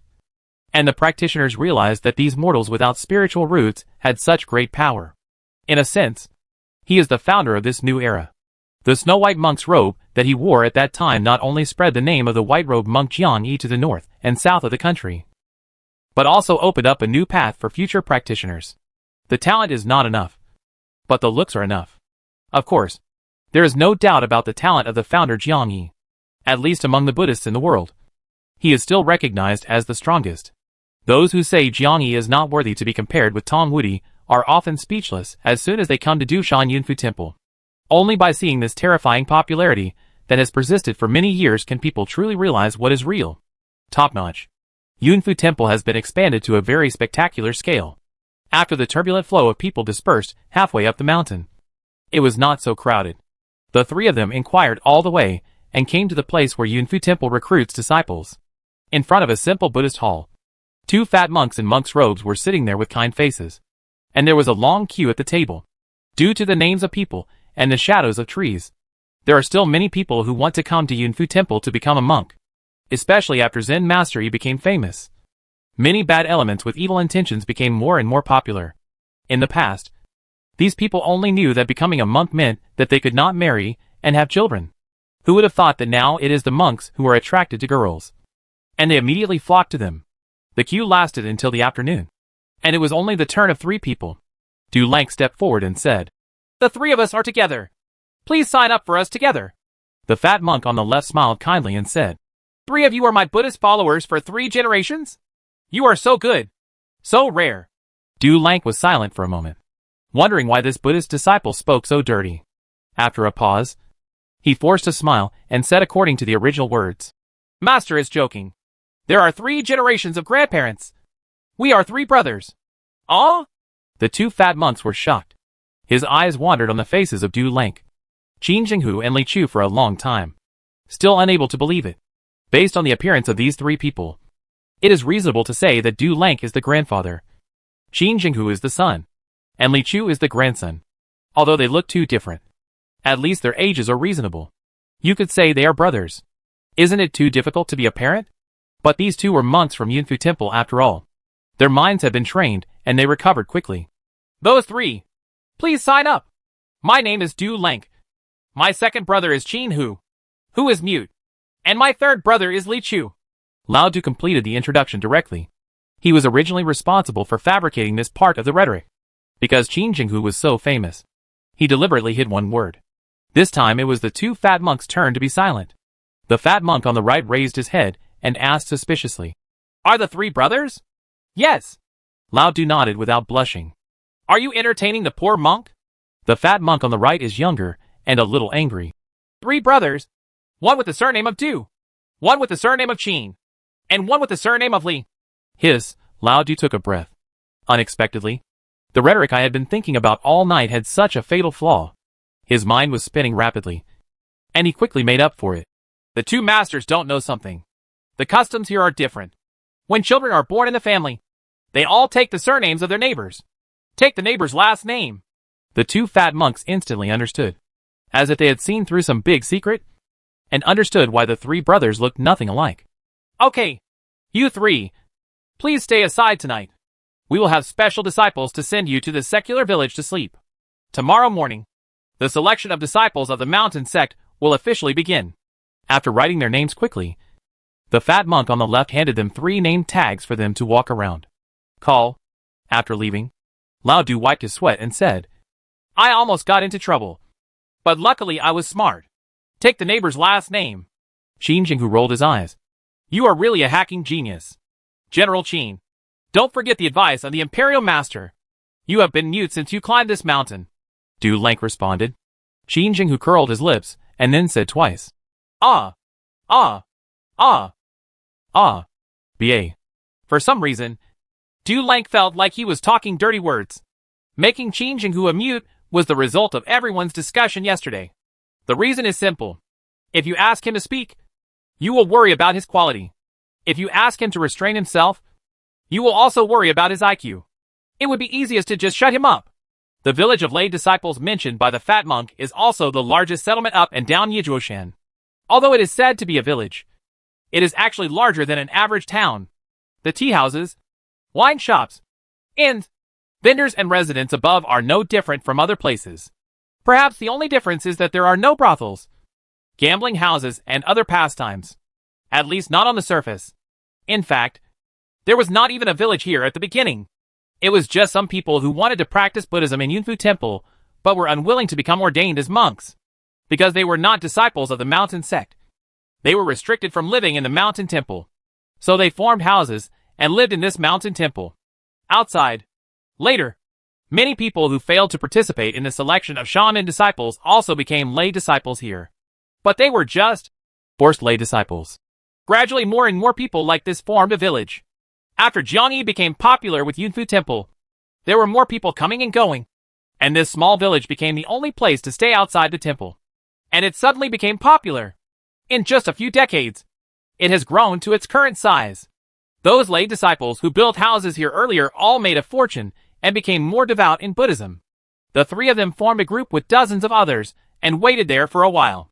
Then, I saw a young monk with splayed eyebrows and several novices coming over and saluted everyone. Thank you for your love.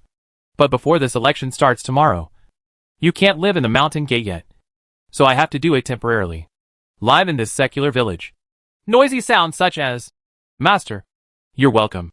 It's okay. Ah ba. Suddenly rang out from the team.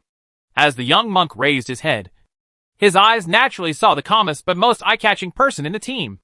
Just at that glance, seeing this face, the young monk trembled all over, and then turned pale with shock. It's you? His eyes widened, and he didn't know who he was talking about. He suddenly turned around and ran away. The young novice monks and the candidate disciples were left looking at each other. The young monk unknowingly used his magical powers and ran all the way back to the mountain temple. He broke into a Zen monastery and almost bumped into an old monk who had just walked out. When the old monk saw this, he said displeasedly, Jianren, my nephew, you are so reckless. But what kind of Zen practice have you mastered? Uncle Ronghe, I saw that person again. The young monk named Jianren said tremblingly.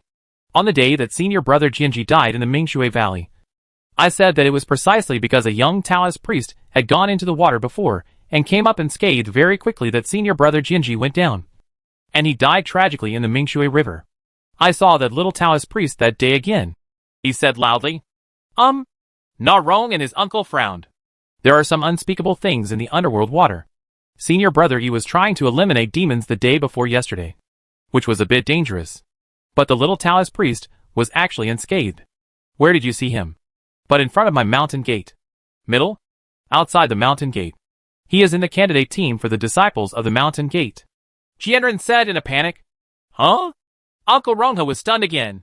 A little Taoist priest with unpredictable cultivation comes to participate in this election of my Buddhist disciples? It sounds weird. Maybe you have the wrong person? Impossible. Monk Jianren shook his head firmly. Uncle Master, just go and take a look and you will know. It's impossible for a blind person to recognize that face. Chapter 368 Handsome people can't look in the mirror. In the deserted Buddhist hall, the door is closed. There are several light gauze curtains hanging in the room, which are automatic when there is no wind. On the futon, the handsome monk in white slowly opened his eyes. His eyes seemed to contain countless divine lights, the depth of which was difficult to describe. But at the second glance, I suddenly felt that it was not ordinary, as if he was just a monk with gentle eyes. Those beautiful auras were suddenly taken away without knowing where they were. Master, don't worry about me. He spoke slowly, his voice gentle and pleasant. That's what I say. But how can I not worry about you? If something happens to you, who can you rely on to protect Yunfu Temple's famous name? Does it depend on me? Opposite him, a few curtains away, an old monk wearing a jeweled golden cassock sighed, seemingly relieved. You are the master of a temple. Even if your disciples are fine, don't they have to rely on you? The tone of the monk in white was polite. Ha. The old monk laughed twice. These two people are the two monks with the highest status in Yunfu Pure Land in this generation. The abbot of the temple, Zen Master Chongyi, and his disciple Zen Master Yi. Zen Master Yi is naturally the world-famous monk in white. Jiangyi Yi, Zen Master Chongyi, his master, was not well known in comparison. So much so that when people today mention Yunfu Temple, the first thing they think of is Jiangyi, but they don't think of who the abbot of the temple is. In fact, Zen Master Chongyi's success really depends on his disciples. Among his peers at Yunfu Temple, he did not stand out in any way, and even seemed a little clumsy. But he happened to take on a disciple who defied heaven. Jiangyi's rise was so fast that he became the most famous monk in Yunfu Temple in his early teens. 99% of the pilgrims came to him, and the number of believers who traveled around to give Zen lectures was thousands of times that of some old monks. The advancement of cultivation is also rapid. Although many seniors in the temple could not stand Jiangyi at that time and ridiculed him for relying on his face to spread Buddhism. What's annoying is that Jiangyi's strength is incredible. He is so strong that no one can do anything about it. Such people will naturally be promoted. But if you want to promote him, you must first promote his master. Otherwise you can't let the apprentice step on the master's head. If you want Jiangyi to be a prison guard, then his master must be more or less a hall leader. If you want Jiangyi to be a hall leader, then his master must be more or less a class leader. If you want Jiangyi to be a class leader, then his master must be more or less a leader. If you want Jiangyi to be the leader, then his master should be more or less an elder. If you want Jiangyi to be an elder, then his master should be more or less an abbot, etc. On the day he became the abbot, Zen Master Chongyi was stunned. So kind. It's like dreaming about riding a horse. Many years later, someone asked Zen Master Chongyi how he felt at that time. Zen Master Chongyi was still a little excited. He slowly exhaled a breath and said softly, "It's still quite stressful. In fact, I haven't thought about it clearly until now. How could I, a good supervisor, become the abbot of Yunfu Temple? Disciples are brought in, and cultivation depends on the individual." A few days ago, 2 junior disciples secretly went to Mingshui Valley to pick treasures from heaven and earth. But one of them lost his life. When the other one came back, he reported the matter. After all, Mingshui Valley is dangerous. So the temple did not send any other elders, and went directly to Jiangyi. Unexpectedly, he returned injured after a battle with a vicious creature in the river Styx. Now Zen Master Chongyi was a little panicked. After waiting for 2 days, Jiangyi finally finished recovering from his injuries, and hurried over to express condolences to his disciple. "It's the disciple's recklessness that makes the master worried." Jiangyi apologized gently again. "I thought there were just some ordinary ghosts under the water. But unexpectedly it was a Taoist ghost immortal who had been practicing for who knows how many years." "Ghost fairy?" Zen Master Chongyi was startled. Just like human cultivators can cultivate to become land immortals, some ghosts can also choose to cultivate to become ghost immortals. It's just that compared to the land immortals, who are already rare in the world, ghost immortals have a more difficult road. It is hundreds of times more difficult to achieve transcendence with a mutilated body than a human body, even if we go back tens of thousands of years. If we collect all the ghosts and immortals that have appeared in the human world since ancient times, we may not be able to count more than 2 hands. And that ghost fairy probably has a lot of history. And he is proficient in many fairy arts. With my current cultivation level, I still can't subdue it," Jiangyi continued. "But there is nothing serious about me. It's just that I've been contaminated by some extreme. I was worried that it would affect my future practice, so I retreated for a few days to get rid of it. It's fine." Zen Master Chongyi nodded and said, "As for the ghost and fairy, if it doesn't harm the people, why don't we just stop messing with it? What the master said makes sense." Jiangyi also nodded. "I have made a 3-part agreement with that ghost fairy. I will no longer gather human masters to intrude on it. It will not harm anyone's life anymore. It can only expel cultivators or ordinary people. With this kind of cultivation, it has always been hiding in the Netherworld Valley. It must also want to realize the great way of heaven and earth and become a true immortal. The devil's sound echoes in the Netherwater Valley, and no one will come close to it. It is actually quite safe. It's just that we must strictly restrain the disciples in the future, and at the same time spread the news to prevent other sect disciples from being harmed in the same way. The main reason is that we can't do anything about it." Zen Master Chongyi frowned. "We can't deal with it even if we want to."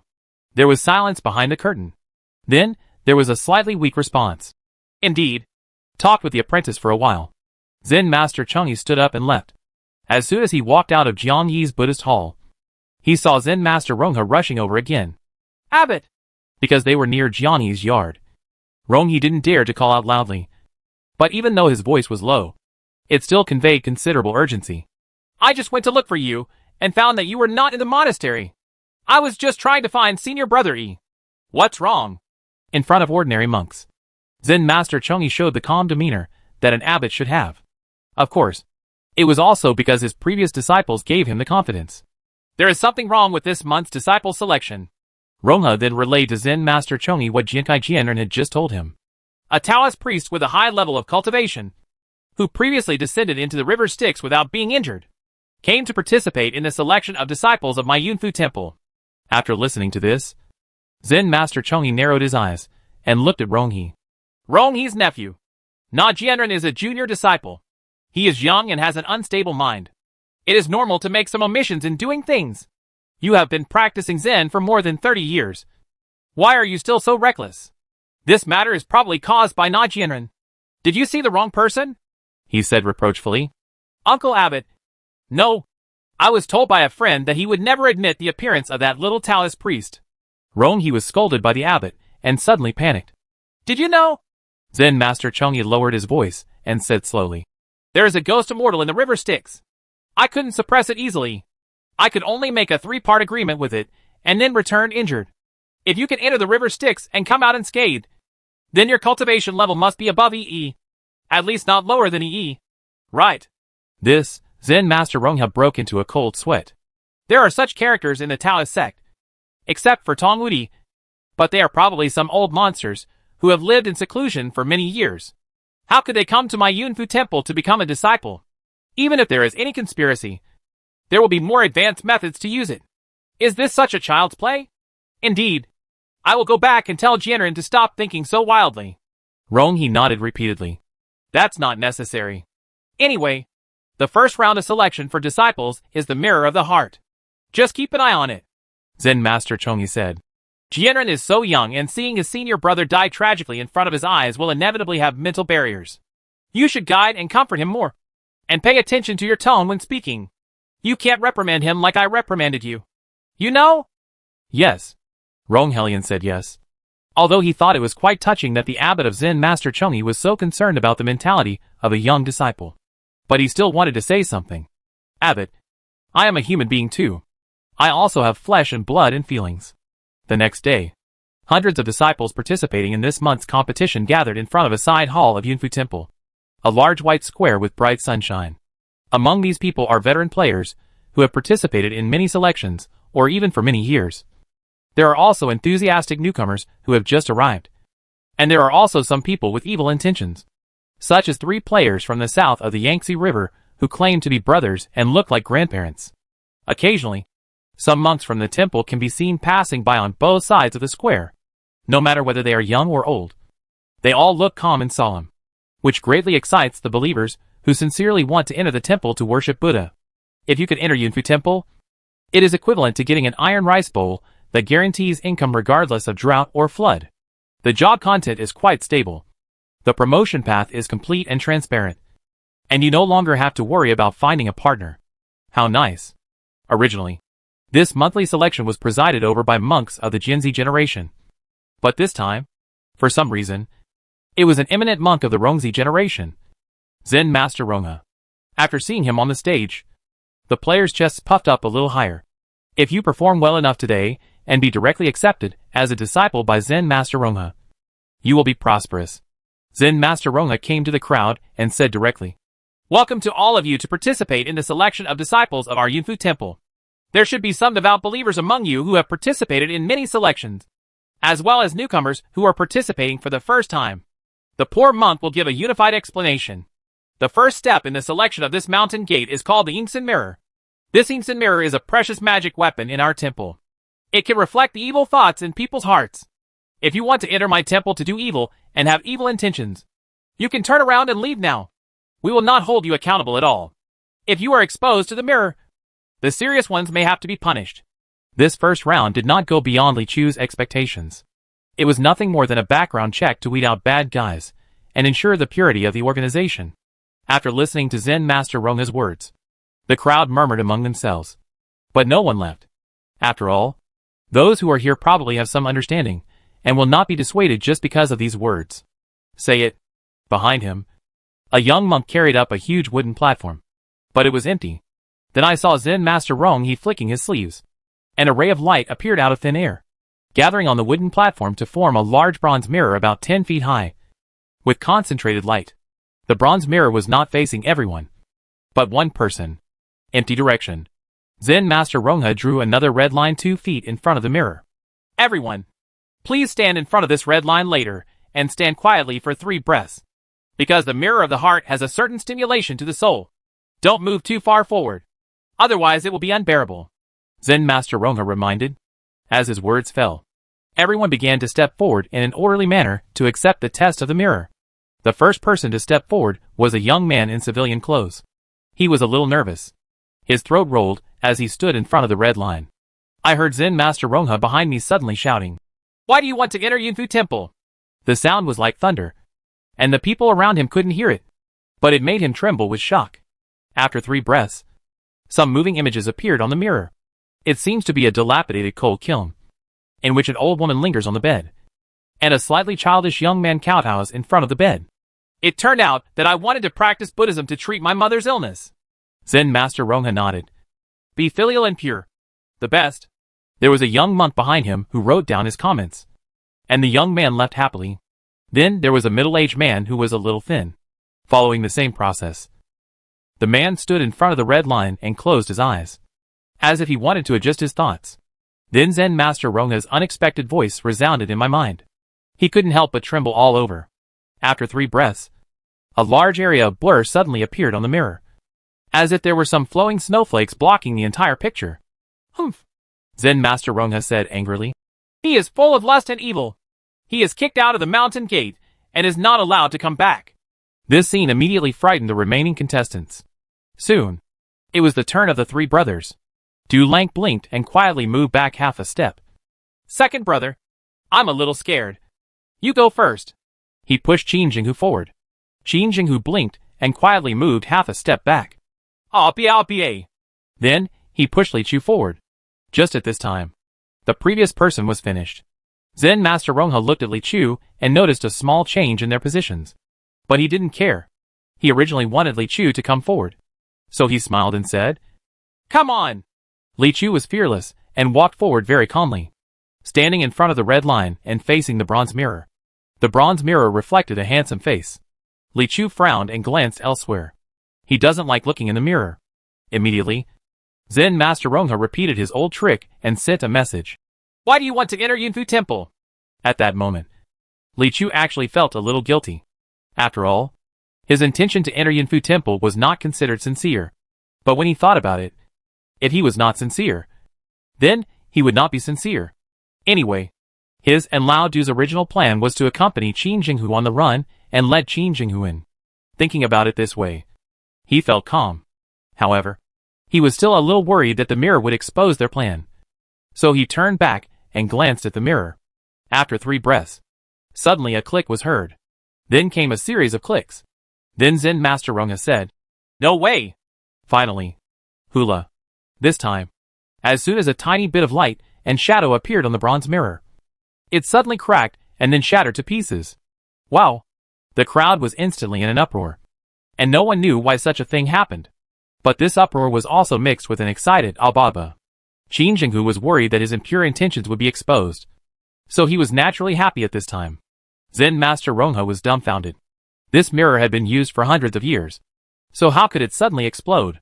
It's fine for others to use, but if it suddenly breaks when you push it, you will be blamed. But there was obviously no attack. Did you watch something you shouldn't have? He looked at Li Chu suddenly suspiciously. At this time, I heard Lao Du clapping his hands, shaking his head and saying, Oh! What my third brother fears most in his life is looking in the mirror. All the mirrors in the house have been broken by him. I didn't expect that this magic weapon would not escape the disaster. When everyone's eyes were focused on his face, he immediately raised his voice again and said loudly, I wonder if you have ever heard the legend of beautiful eyes. Those extremely handsome people just can't look in the mirror. Chapter 369 is this H.L. If the Du Lang standing in front of the mirror is Qin Jinghu, or someone more handsome next to him. So Durang's words sounded like farts. However, the person standing in front of the mirror now is Li Chu. So much so that those who heard this, while feeling that it was nonsense, couldn't help but feel a little hesitation in their hearts. Is it possible that the legend about the stunning photo shoot is true? Just haven't met it before. After all, I have never met such a handsome person before. Even Zen Master Rongha, who was standing aside, was a little shaken. After all, he did not see anyone attack the mirror, and the mirror was indeed shattered by himself. Could it be that you were really blown away by the handsomeness of this young man? Of course, this wavering only occurred for a short breath. It was broken by the firm belief in his heart. No, this is unreasonable. In addition, Jiren's previous identification of Li Chu made him inherently suspicious of the young man. Could it be that he really came to Yinfu Temple with some ulterior motives, and was afraid of being exposed by the mirror? So he used some means to deceive himself and destroy the mirror? If this is the case, then he is not simple. Zen Master Rongha thought for a moment, and asked everyone to calm down and wait where they were for the time being. Then, he first ordered his disciples to clean up the fragments of the mirror. He called another disciple and gave instructions for a while. Then the young monk left quickly. Not long after, he came back with something. In the arms of the little monk, there was a big white cat with soft hair and a round body. It was lying lazily, squinting its eyes and licking its fur from time to time. It obviously didn't pay much attention to the humans in front of it. Master, the mind-watching beast has been brought. Okay. Zen Master Rongha took the white cat, rubbed it twice, and held it in his arms. He faced everyone again and said loudly, "The mirror was damaged for no reason, but the first round of selection still has to be carried out. Next, we need to use this mind-gazing beast, which is rare in the world." Someone below wondered, "Isn't this just a cat?" Hearing this, Zen Master Rongha emphasized in a strong voice, "This is the mind-watching beast." Then the white cat raised its head and said, "Meow." "Shut up." Zen Master Rongha felt very embarrassed and quickly covered its mouth. The mind-watching beast shook his head in displeasure, not bothering to argue with him, and closed his eyes again. Highlight aloofness. The mind-watching beast can sense the good and evil thoughts of all things, and is friendly to good and far away from evil. The more kind-hearted a person is, the more loved he is by the mind-watching beast. The more malicious a person is, the more he is hated by the mind-watching beast. Next, you will be tested by the mind-watching beast, Zen Master Rongha said. In this round, compared to the mirror that can directly penetrate into the soul to check the intention, the mind-gazing beast is actually not that easy to use. It can only perceive good and evil, but cannot know the specifics. However, if the mirror is damaged, this can still be used. At least it's better than a mirror in distinguishing good guys from bad guys. Soon a new small platform was set up in front of it. The platform was covered with soft cushions, and the white cat was placed on it, basking in the sun obediently. Now you line up and go over and pet the mind-watching beast. It can feel the good and evil in your hearts through contact, Zen Master Rongha said. Don't worry about it being angry. As long as you are a pure and kind person, the mind-watching beast will let you leave. As he spoke, he stretched out his hand. The first one to bear the brunt was naturally Li Chu.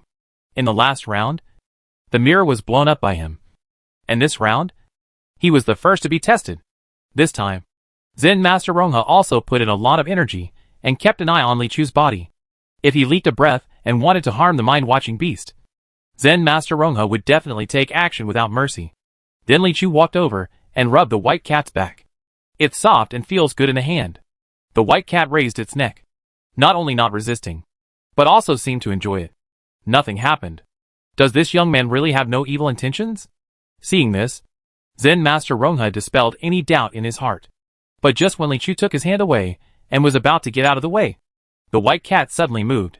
It suddenly stood up, then jumped up suddenly and jumped onto Li Chu's shoulder. Then, it lowered its head and exerted force on Li Chu's neck. Go crazy! Li Chu was caught off guard by its sudden attack. He looked sideways at it rubbing against his shoulder and had no choice but to pull it into his arms. After the white cat fell into his arms, it couldn't touch Li Chu's neck, so it started to stick out its tongue and touch Li Chu's hand, licking like crazy. There were also sounds of babbling in the throat, and the bones in the chest were shaking. It was obvious that he was enjoying himself very much. The aloofness just now was gone at all. An unexpected situation occurred again, and everyone looked at each other. Zen Master Rongha was also a little confused. He flicked his sleeves and said, "Bring back the mind-watching beast." Several young monks passed by, and Li Chu also handed the white cat out in cooperation. But the white cat was extremely unhappy. If anyone reached out to pick it up, it would bared its teeth and showed a fierce look. It looked like he was stuck in Li Chu's arms. In the end, Zen Master Rongha took action himself and stepped forward to pull the white cat over. It also hooked Li Chu's sleeves with a pair of claws. Its eyes were pitiful, as if it was reluctant to leave. After a lot of fussing, the mind-watching beast was put back to its original position. Call. Zen Master Rongha exhaled and glanced at Li Chu. There must be something strange about this young man who blew up the mirror and almost took away the mind-watching beast. But judging from the mind-watching beast's attitude towards him, He is by no means a bad person. No. It should be said that only a person who is an extremely good person and has no evil thoughts in his heart can be so loved by the mind-watching beast. But such a handsome and kind person. Is it real? If there really are such people in the world, wouldn't we all just be there to make up the numbers?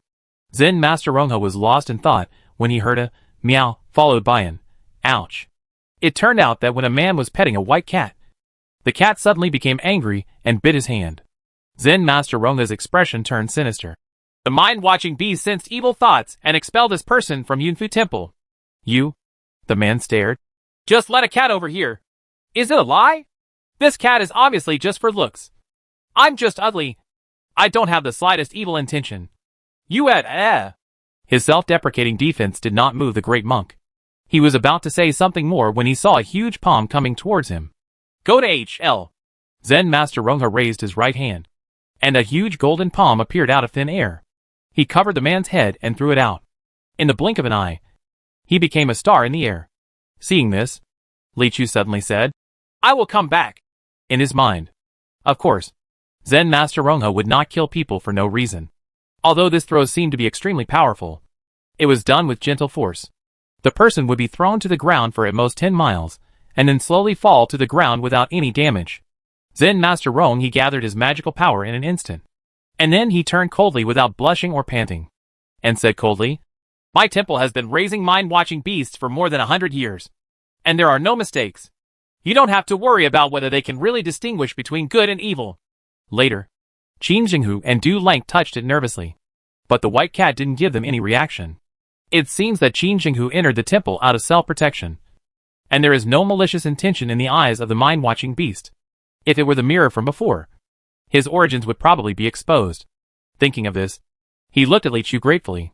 If it hadn't been for little Taoist Li's mirror that exploded, I'm afraid it would have been difficult to pass today.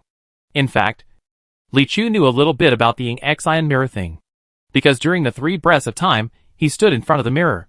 He clearly felt as if there was a gentle force that wanted to penetrate into his soul. But unlike others, he has the right to refuse the prying eyes of this power. So Li Chu refused. After all, there is something wrong with him. But Yingxinjing didn't give up. After encountering setbacks, the power it transmitted became more ferocious and tougher, and suddenly invaded. It seemed that he wanted to have a chance encounter with Li Chu. Then, it breaks when touched. The first day of selection ended in the afternoon, and only a dozen of the hundreds of people were screened out. The selection of disciples of Yunfu Temple has been going on for many years.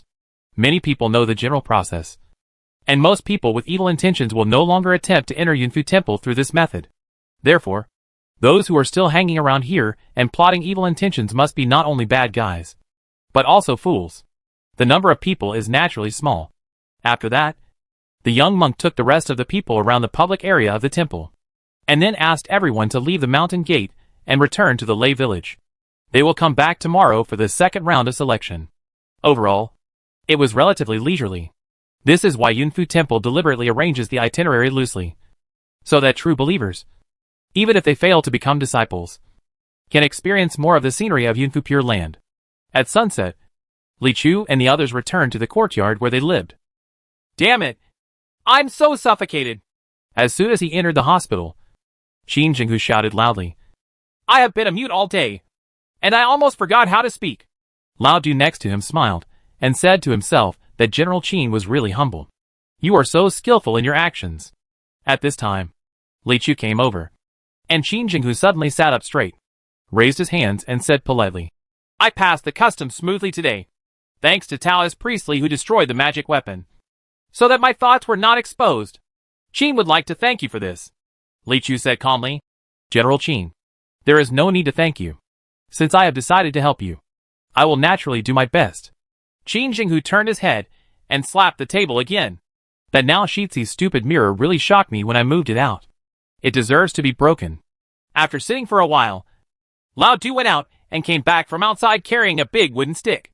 He looked at Qin Jinghu with ambiguous eyes. General Qin, are you ready? Qin Jinghu looked at the sky and saw that it was indeed about to set. He immediately responded with an affirmative look. Lao Du said, Let's go into the house with me. Qin Jinghu said, The room here is cramped and there's no way I can do anything.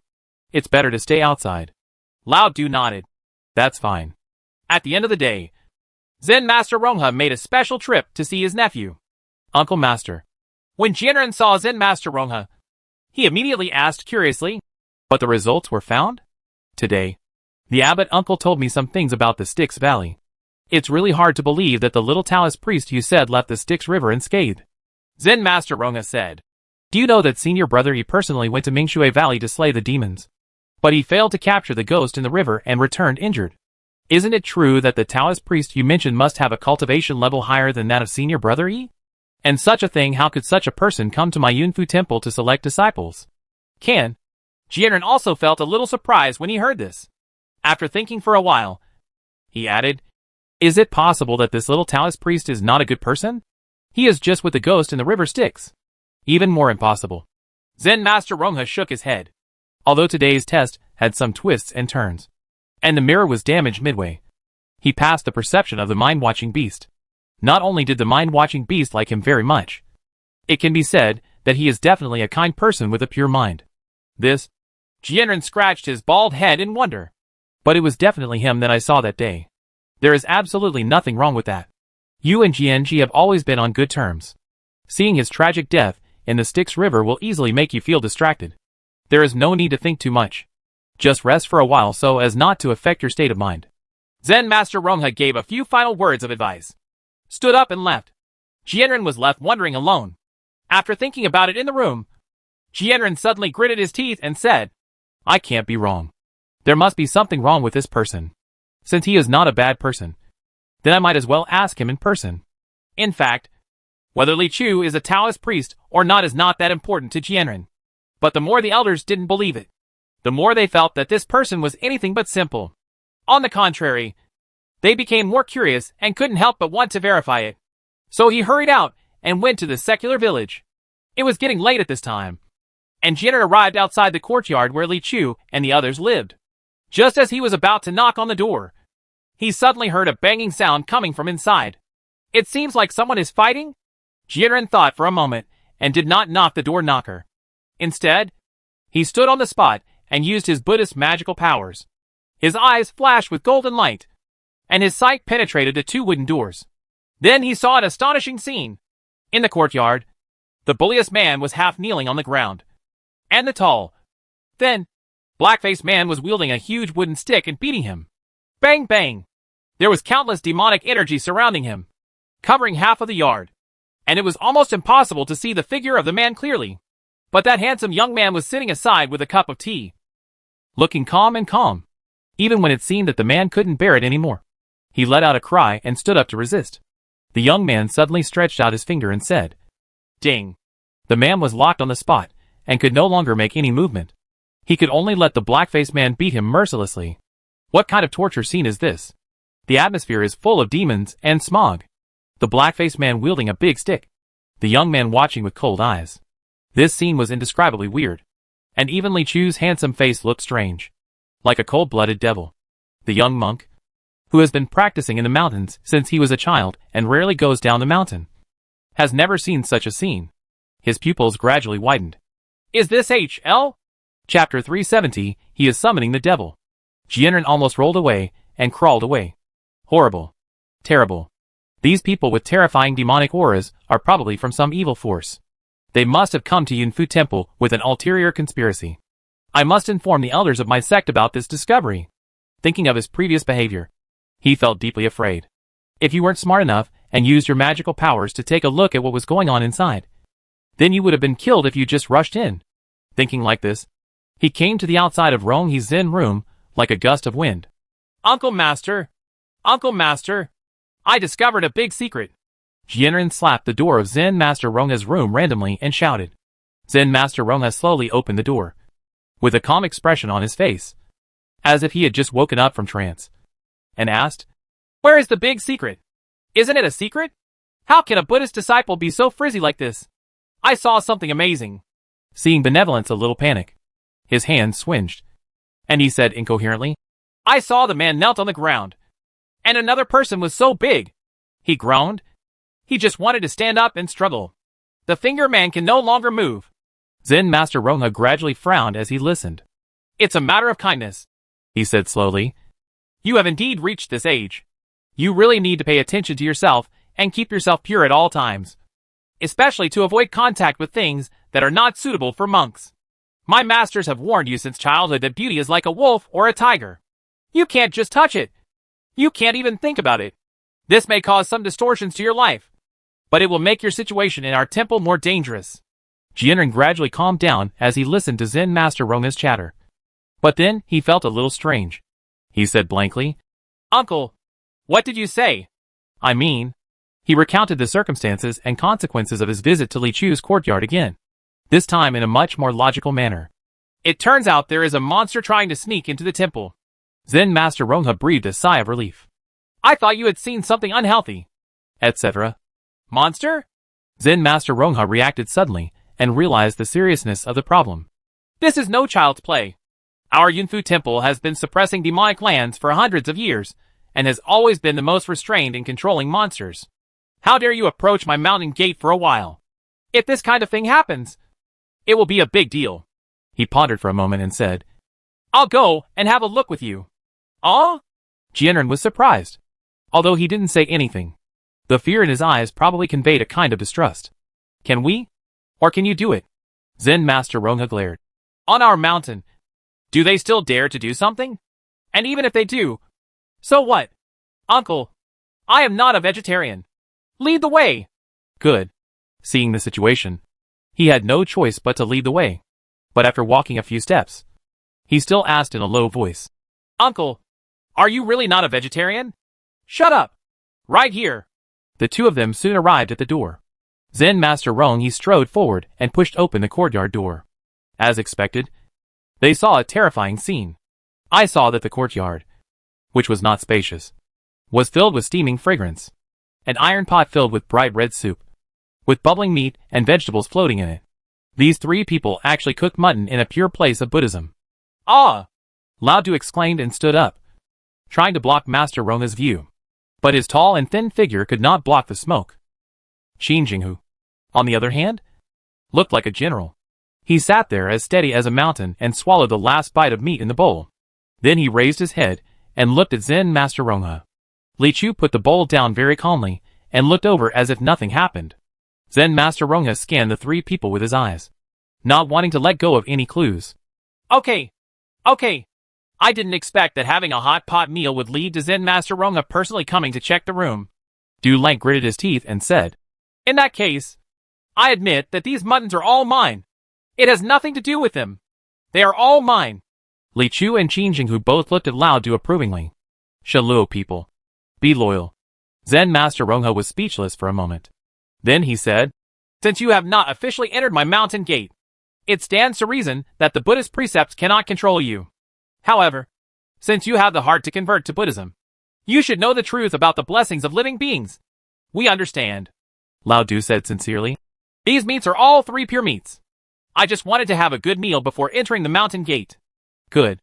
Zen Master Rongha looked at the steaming red soup, twitched his nose, and then turned around and left. When he walked out of the door, he closed the door behind him. He suddenly remembered something again, and was about to turn back when he suddenly heard a rough voice coming from inside. "Hack! Daddy was scared to death." Before he finished speaking, Zen Master Rongha opened the door and walked in again. He and Qin Jinghu looked at each other in confusion, but he remembered that this man was obviously mute. At this time, Lao Du stepped forward again and said in a rough voice, "I was the one who scolded you. How about that?" Zen Master Rongha was too lazy to pay attention to him. "I just want to remind you that if you eat too much meat, it may affect tomorrow's selection." "Okay." Lao Du nodded. "Thank you, Master, for reminding me. No need. Just stop saying some vulgar words behind your back." Zen Master Rongha rolled his eyes at him, turned around and left again. Lao Du stepped forward this time and personally confirmed that Zen Master Rongha had gone away and locked the door. Then he turned around and said with a grimace, "It's over. Now Master Rongha's impression of me is ruined. I won't be able to enter Yunfu Temple at all." Li Chu looked at him strangely. "Don't we want to enter in the first place?" "Eh?" "That's right." Old Du was startled, and the wrinkles on his face began to relax again. "Impossible. Impossible." On the way back, I couldn't believe it. I clearly saw them torturing that big man. How could the three of them be sitting together having hot pot in the blink of an eye? Are you really wrong? Zen Master Rongha glanced at his young nephew. Now he didn't believe Jianren's words at all. Impossible. Jianren shook his head fiercely. There must be something wrong with that handsome young man. Many doubts about the figure beside the river Styx that had just been filled with demonic aura gathered in his mind. There is no need to think too much about this matter. Tomorrow's selection will be the Buddha's illumination body. I will just pay more attention to him then. If he really has anything to do with monsters, there will be nothing to hide. Zen Master Rongha said. Yes. Xingren could only nod. He firmly believed that Li Chu would never be able to pass the test of Buddha's illumination body. The next day, in the square in front of Yunfu Temple and Fuguang Hall, Zen Master Rongha glanced at the dozens of remaining candidate disciples below. Knowing that most of them would be eliminated today, his eyes especially paused on Li Chu. If there is nothing questionable about him, then he should be a very good young man. Even if his Buddha nature is somewhat inferior, the abbot may accept him into the monastery. After all, Jiangyi, a peerless man in white clothes, increased Yunfu Temple's reputation and income among the people several times. If there could be another handsome monk with a more handsome appearance than Jiangyi, then Zen Master Rongha turned his head hurriedly and secretly scolded himself. As a disciple of Buddhism, how could I have such thoughts about money? Wouldn't it be encouraging unhealthy tendencies in the world? But, after Jiangyi appeared, life at Yunfu Temple had indeed improved a lot. Good smell. The time was almost up. Zen Master Rong, he cleared his distracting thoughts in an instant. And the Dharma came solemnly in front of everyone. Everyone! After yesterday's test, you should all be good disciples certified by the mind-watching beast, and have the qualifications to take refuge in my Buddha. But my Yunfu Temple is unusual after all, and I have the responsibility of suppressing the demonic land on behalf of the human world. If you want to enter Yunfu Temple, monks also need to have Buddha nature that far exceeds that of ordinary people. Today, your Buddha nature will be tested by the method of Buddha's light. Zen Master Rongha raised his hand, and a disciple behind him pushed open the door of Fuguang Hall. This hall has never been open to the public, except for participating in the Mountain Gate selection. Few people can get a glimpse of its true appearance. In the Fuguang Hall, a huge golden Buddha statue is enshrined. Different from other halls, the eyes of this Buddha statue seem to be particularly bright. It actually makes people dare not look at him, as if he is spiritual. I will invite the Buddha's light later. And everyone please step into the Buddha's light one by one. The height of the Buddha's light reflected under the Buddha's light will be able to manifest your Buddha nature. The more you are predestined with my Buddha, the higher the gender. The Buddha's light is more than 6 feet, and you can enter the next round of selection. Zen Master Rongha raised his hands, clasped his hands together, and paid homage deeply to the Buddha statue in the hall. Disciple, please give me Buddha's light. After saying that, he connected the 8 seals with his hands and changed them instantly. Call out. The eyes of the golden Buddha statue suddenly lit up, turning into 2 increasingly wider beams of light, and fell on an open space in front of the steps outside the hall, where a futon had already been placed. Everyone, please sit on the futon one by one. Chant any sutra in your heart, and stop when the Buddha's light reaches its highest point. As soon as these words came out, all the candidate disciples at the lower level were nervous and eager to try, and they quickly started lining up. The first young man walked into the Buddha's light with anxiety, sat down on the futon, and his figure gradually became blurry. Then he closed his eyes and recited the sutra silently. At the same time, the golden light came out from the hall and fell on him, as if it had found a refractor, and shot up suddenly. Call out. The golden light pointed straight to the sky from the young man's head, and finally rose to a height of more than 4 feet. The rise slowed down and seemed to stop. There were already people below who were nervous and began to cheer him loudly with clenched fists. The young man seemed to hear the sound of cheering and realized that he had not yet crossed the line. He also began to grit his teeth, and the chanting gradually became louder. I don't know if he was sincere or not, but his Buddha's light suddenly increased a little faster, gradually approaching 6 feet. Finally, the young man's Buddha's light stopped at a position that seemed to be just a sliver away from 6 feet. Zen Master Rongha looked at it for a moment and said, "Passed. Thank you, Master." The young man returned to the team with gratitude. Next, everyone came forward one after another. The Buddha's light of the second candidate disciple was only 3 feet high. No matter how much he begged, Master Rongha would not let him go. After that, soon it was Lao Du's turn. He was a little embarrassed when he walked forward. After all, He knew very well that he, an old Taoist priest who had practiced Taoism for decades, could possibly have any Buddha nature. But thinking about it, I didn't want to pass it in the first place, so I wasn't very nervous. He sat on the futon and began to recite scriptures silently. Call out. Unexpectedly, his Buddha light quickly rose to a height of 10 feet, and the trend continues to rise. After a while, it stopped at a position close to 2 feet. After Lao Du stood up, he was still a little confused. So I really have Buddha nature? Du Lank muttered in a low voice after returning. Then didn't I make a mistake in the past few decades? Seeing his thoughtful look, Li Chu was a little worried whether he wanted to join Buddhism again. Then his only apprentice will be gone. But then I thought about it. What's there to worry about? Thinking about it again. From now on, no one will carry a backpack when I go out. This is more troublesome. At this moment, Qin Jinghu had already sat on the futon. As a disciple of Li Maoqing, although he was rough and rude, he was actually well educated and knew a lot about the Jingbar Sutra. So he began to recite it silently. His Buddha nature was even more beyond Li Chu's expectation. He actually rose to 10 feet. Not bad. Zen Master Rongha showed a satisfied look for the first time and nodded repeatedly. In this test, for the first time, a rather eye-catching character appeared. Seeing that his Buddha nature was not bad, Qin Jinghu excitedly pumped his fist. Ah! Ah! Ah! B.A. Zen Master Rongha listened and felt a little dirty for no reason. Then, it was Li Chu's turn. Only then did he realize a problem. He really didn't know Buddhist scriptures. I have never been exposed to this aspect since I was a child. When making a futon, will it make the Buddha's light angry if you silently recite? The Tao can be Tao, but it is not Tao. After thinking about it, he really remembered one. Little Bodhi Mantra. So Li Chu began to chant the Little Bodhi Mantra silently in his heart. Zen Master Rongha also stared at him closely. If evil spirits entered it, it would naturally be impossible to produce half an inch of Buddha's light. Therefore, this move is more powerful for detecting evil spirits than yesterday's mind-watching beast. Then, call out. A ray of light suddenly broke through the sky. In an instant, it surpassed Qin Jinghu's just now by an unknown number of times. And there was still a lot of room for upwards, as if it was going to penetrate the sky. Ah! So bright! It hurts my dog eyes! The candidate disciples around him didn't know how powerful it was, so they habitually stared at the beam of light.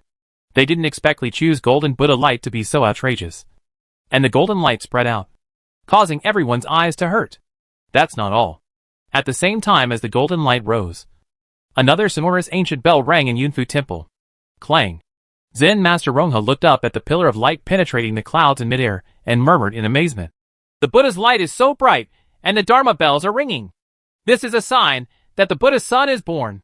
The same was true for senior brother Yi back then. Could it be that there is a second one? Jiangyi was born. Before he finished speaking, he heard the second sound. Clang. Dharma clock. It rang twice. Zen Master Rongha's pupils also trembled twice.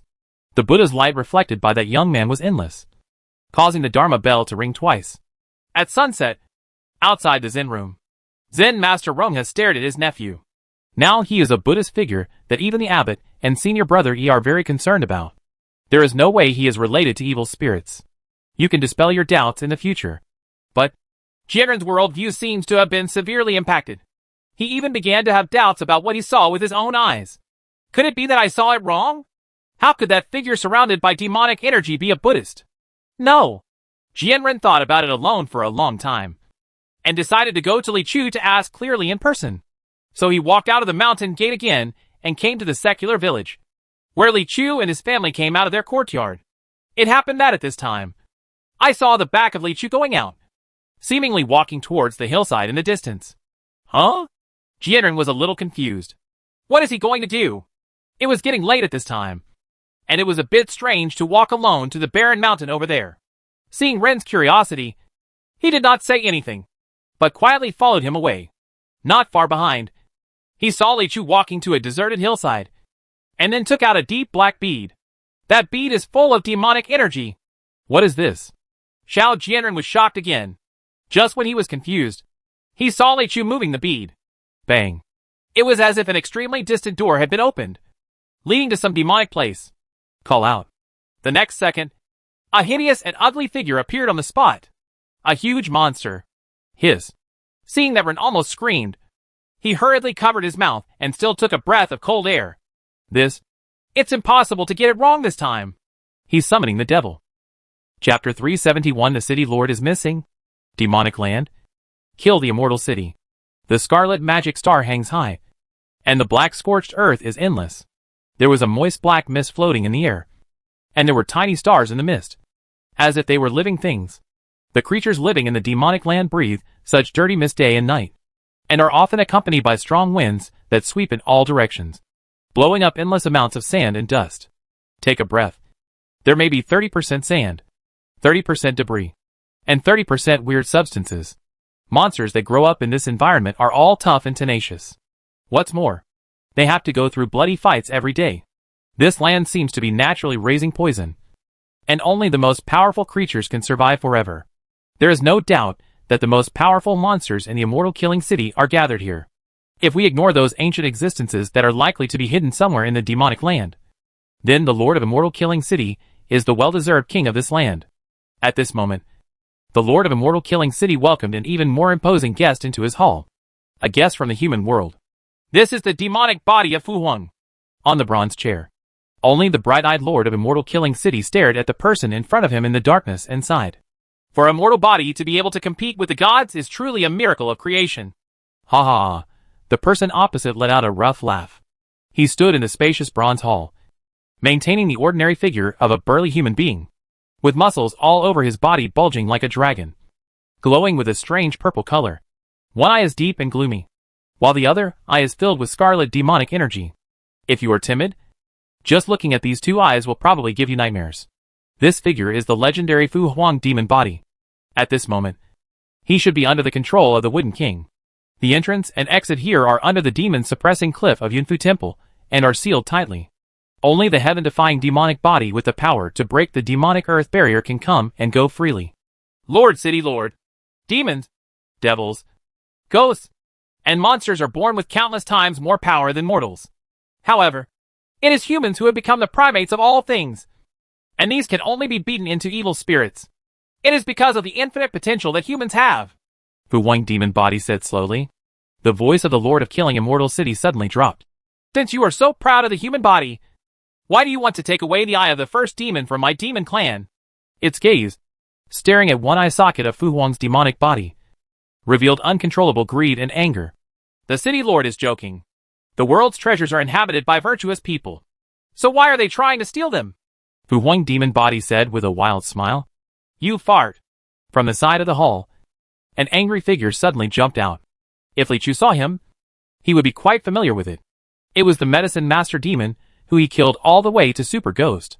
At this time, Medicine Demon's face was full of indignation. You pretended to cooperate with us, and you must have done a lot of things secretly. I said that I could meet little Taoist priests wherever I went. Now that I think about it, it is probably you who reported the news secretly. You ruined the plan is to control Fu Huang's demonic body, open the secret realm of Washu, and take possession of the treasure of my demonic land for myself. Isn't it? Yes, I did it. Fu Huang demonic body nodded and admitted, then looked at the Medicine Demon calmly. Medicine Demon was questioning him aggressively, preparing to slap him in the face with more evidence when he denied it. Unexpectedly, the other party admitted it so lightly, which made him feel like he was punched in the cotton. The conversation froze. Then he saw Fu Huang demonic body's eyes suddenly sharp, and he shouted and asked, "Ow?" As if thunder exploded, Medicine Demon trembled almost subconsciously. He quickly stepped back and whispered, "It's okay. I'll just ask." On both sides of the main hall, in addition to the Medicine Master Demon, the other members of the 8 demons, and some other monsters were arranged on both sides. The demons were overwhelmingly numerous. Just after listening to Fu Huang demon body's words, they all showed fierce eyes. These monsters are not good men and women. They grew up in killing, and they only use one way to vent their anger. But as Fu Huang demon body looked around, none of these monsters dared to take a step forward. The eye of the first demon installed in the left eye socket of Fu Huang's demonic body seemed to be inflexible, as his right eye swept across with a leer. His left eye did not have time to move with it. It looks like this is cross-eyed. Although this scene was funny, no one dared to laugh. After all, The boundless pressure and murderous intent conveyed by these cockfighting eyes are definitely not a joke. Using a pair of cross-eyed eyes to intimidate the demons, Fu Huang demon body was quite satisfied, and then turned back and looked at the Lord of Immortal Killing City again. Lord City Lord, the cooperation we agreed upon at the beginning is to help you break down the barrier of demon soil and bring the Immortal Killing City back to the world. As for the ownership of Fu Huang's demon body, I remember that I have never made an agreement with you. I must leave it to you. As for the Huashu secret realm and the eye of the first demon, who wouldn't want such treasures? If you blame me for this, it would be unjustifiable. His Holiness is right. The Lord of Killing Immortal City was silent for a long time, and finally nodded in agreement with Fu Huang demon body's words. But the next second, it suddenly stood up. Boom! The darkness that had always shrouded the throne suddenly dispersed, revealing the mysterious figure of the Lord of Immortal Killing City. The shadow dissipated in an instant, and what was revealed was actually a human body instead of the behemoth-like body. He looked like a slightly aging man, wearing a loose black robe and a somewhat thin figure. But the pressure is heavy. The Lord of Immortal Killing and the demonic body of Fu Huang instantly released their momentum to the peak, as if two solemn torrents collided together. Bang! In an instant, there was an invisible wind and thunder. But I saw that both of them had expressions on their faces and their eyes were focused. But His Highness's group of demons couldn't stand it any longer. Within a few breaths, they all showed expressions of pain, almost suffocating under the terrifying collision of pressure. As the saying goes, when gods fight, mortals suffer. In front of these two people, the ferocious demons turned into fragile little pitiful beings. After a while, some monsters were already frothing at the mouth and fainted. The phaseless demon held on and said loudly, City Lord, please take away your magical powers. The Lord of Killing Immortal City's eyes slanted slightly, and then he snorted coldly, and his black robe swayed behind him. Call. As he restrained his pressure, Fu Huang's demonic body no longer exerted any force. The invisible rolling thunder around him stopped, and to the naked eye, nothing seemed to happen. But His Highness's monster was already on its back and collapsed. This is because they are quite powerful. If some ordinary creatures were here, they would probably die in an instant. The Lord of Luxian City didn't seem to care, and continued to look at Fu Huang's demonic body at eye level. There was a fight just now, and the two sides seemed to be at war with each other. But they were both on point. After all, their purpose is to cooperate, and the flexing of muscles is just to compete for the dominant position in the cooperation. Clearly, the results are now evenly matched. After a pause, the Lord of Luxian City raised his hand, and a black ray of light flew towards Fu Huang's demonic body, and was caught by him. It seems to be a black roulette-shaped instrument inlaid with gold. According to our original agreement, this ancient immortal weapon, the first demon arena, is given to you. You can help us open the demon soil barrier. Is that okay? The Lord of Killing Immortal City said. Of course it's no problem. This is what was promised. Fu Huang's demon body showed a proud smile. Then please ask Dharma King to wait in my Immortal Killing City, waiting for the night in the world to be the day when my Immortal Killing City comes to the world. When you and I join forces, even Jiang Yi will not be able to stop him. I will make that hateful Yunfu Pure Land bleed into a river overnight. Good. Fu Huang's demonic body agreed heavily. The eyes of the two giants collided for the last time. And then he turned around and left with the servants of Immortal Killing City. After Fu Huang's demon body disappeared outside the hall, the Bone Demon said hesitantly, City Lord, do we really want to cooperate with a human being who has no integrity again? The Lord of Killing Immortal City looked at it strangely and said in a deep voice, Since you have lost a bit, let's win it back next time. Cooperate when there is benefit. So what should we do with integrity? Are we good people? The Bone Demon nodded and retreated, secretly saying that it was true. The Lord of the Immortal Killing City was high above, looking down at the demons below, and said loudly, We have been in the demon land for countless years, and we have long been accustomed to the darkness, blood, and killing here. But we always remember that the human world is where we come from. Place. Soon, we will return to that paradise full of flesh and blood. Are you ready? There was a thunderous response from below, and those monsters that were easily inside it started roaring passionately with bloodshot eyes as soon as they recovered from the collision. Crush them! That's right. Today, there are not many people in the world who know the existence of Immortal Killing City, let alone the origin of Immortal Killing City. Probably only within the Immortal Killing City can that history be completely passed down. How could such a grand city be built in this endless wasteland? Thousands of years ago, Immortal Killing City originally belonged to the human world. Only in the later catastrophe, in order to avoid the disaster, the entire city was transferred to the demonic land through some kind of heaven-defying magic. So unlike those stupid native monsters, the monsters in Immortal Killing City all remember the beauty of the world. That's it. You all should step aside and wait for 3 drum sounds before gathering in front of the hall. After some encouragement, the master of Killing Immortal City retreated from his subordinates and asked them to prepare for the upcoming battle. And it itself was sitting on the bronze throne, touching the cold and hard edge with its hands. And its heart could not stop surging like thunder.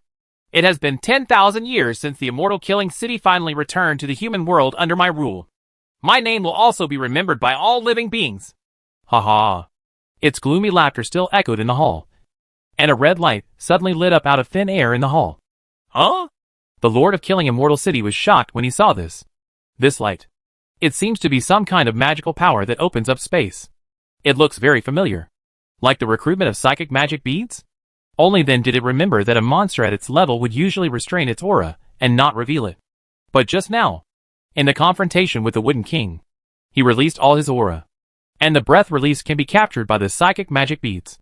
But recruiting monsters is not completely without realm restrictions. If you want to summon yourself, you must at least be a land god. Thoughts flashed by.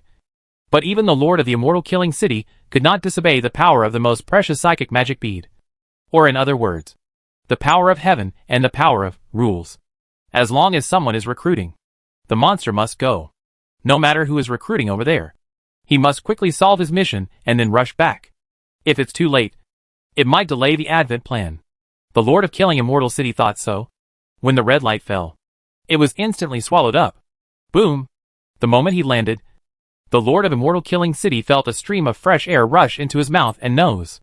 The air here is so sweet. There is still the smell of countless blood meals in the wind. Lively and restless. There are still some annoying things mixed in. But it doesn't matter. I will kill them all right away. Did you come to the human world early? But there is no point in coming to the human world like this. When the time comes, it will still be pulled back to the demonic land. Only by truly breaking down barriers can you gain eternal freedom. It opened its eyes and looked around. It seems to be an empty hillside here. The sky is dark. And there is an ooh in front of me, which is so dazzling. 10,000 years have passed. Has human appearance evolved to this extent? The Lord of Killing Immortal City was amazed. The young man in ordinary clothes in front of him was carrying a sword on his back, and his appearance was simply dazzling. His expression was very calm. And he didn't seem very surprised when he saw him. There was even some excitement in his eyes. Did you summon me? Asked the Lord of Killing Immortal City. It was keenly aware that this young man was not simple. There seemed to be no aura fluctuations around him. But as he breathed and breathed, there was a faint feeling that made him very uncomfortable. Not simple discomfort. Terrified. How is this going? It wants to ask clearly. If he conscripted himself here, he should not be considered his enemy. But the boy in front of him didn't seem to want to give it an answer.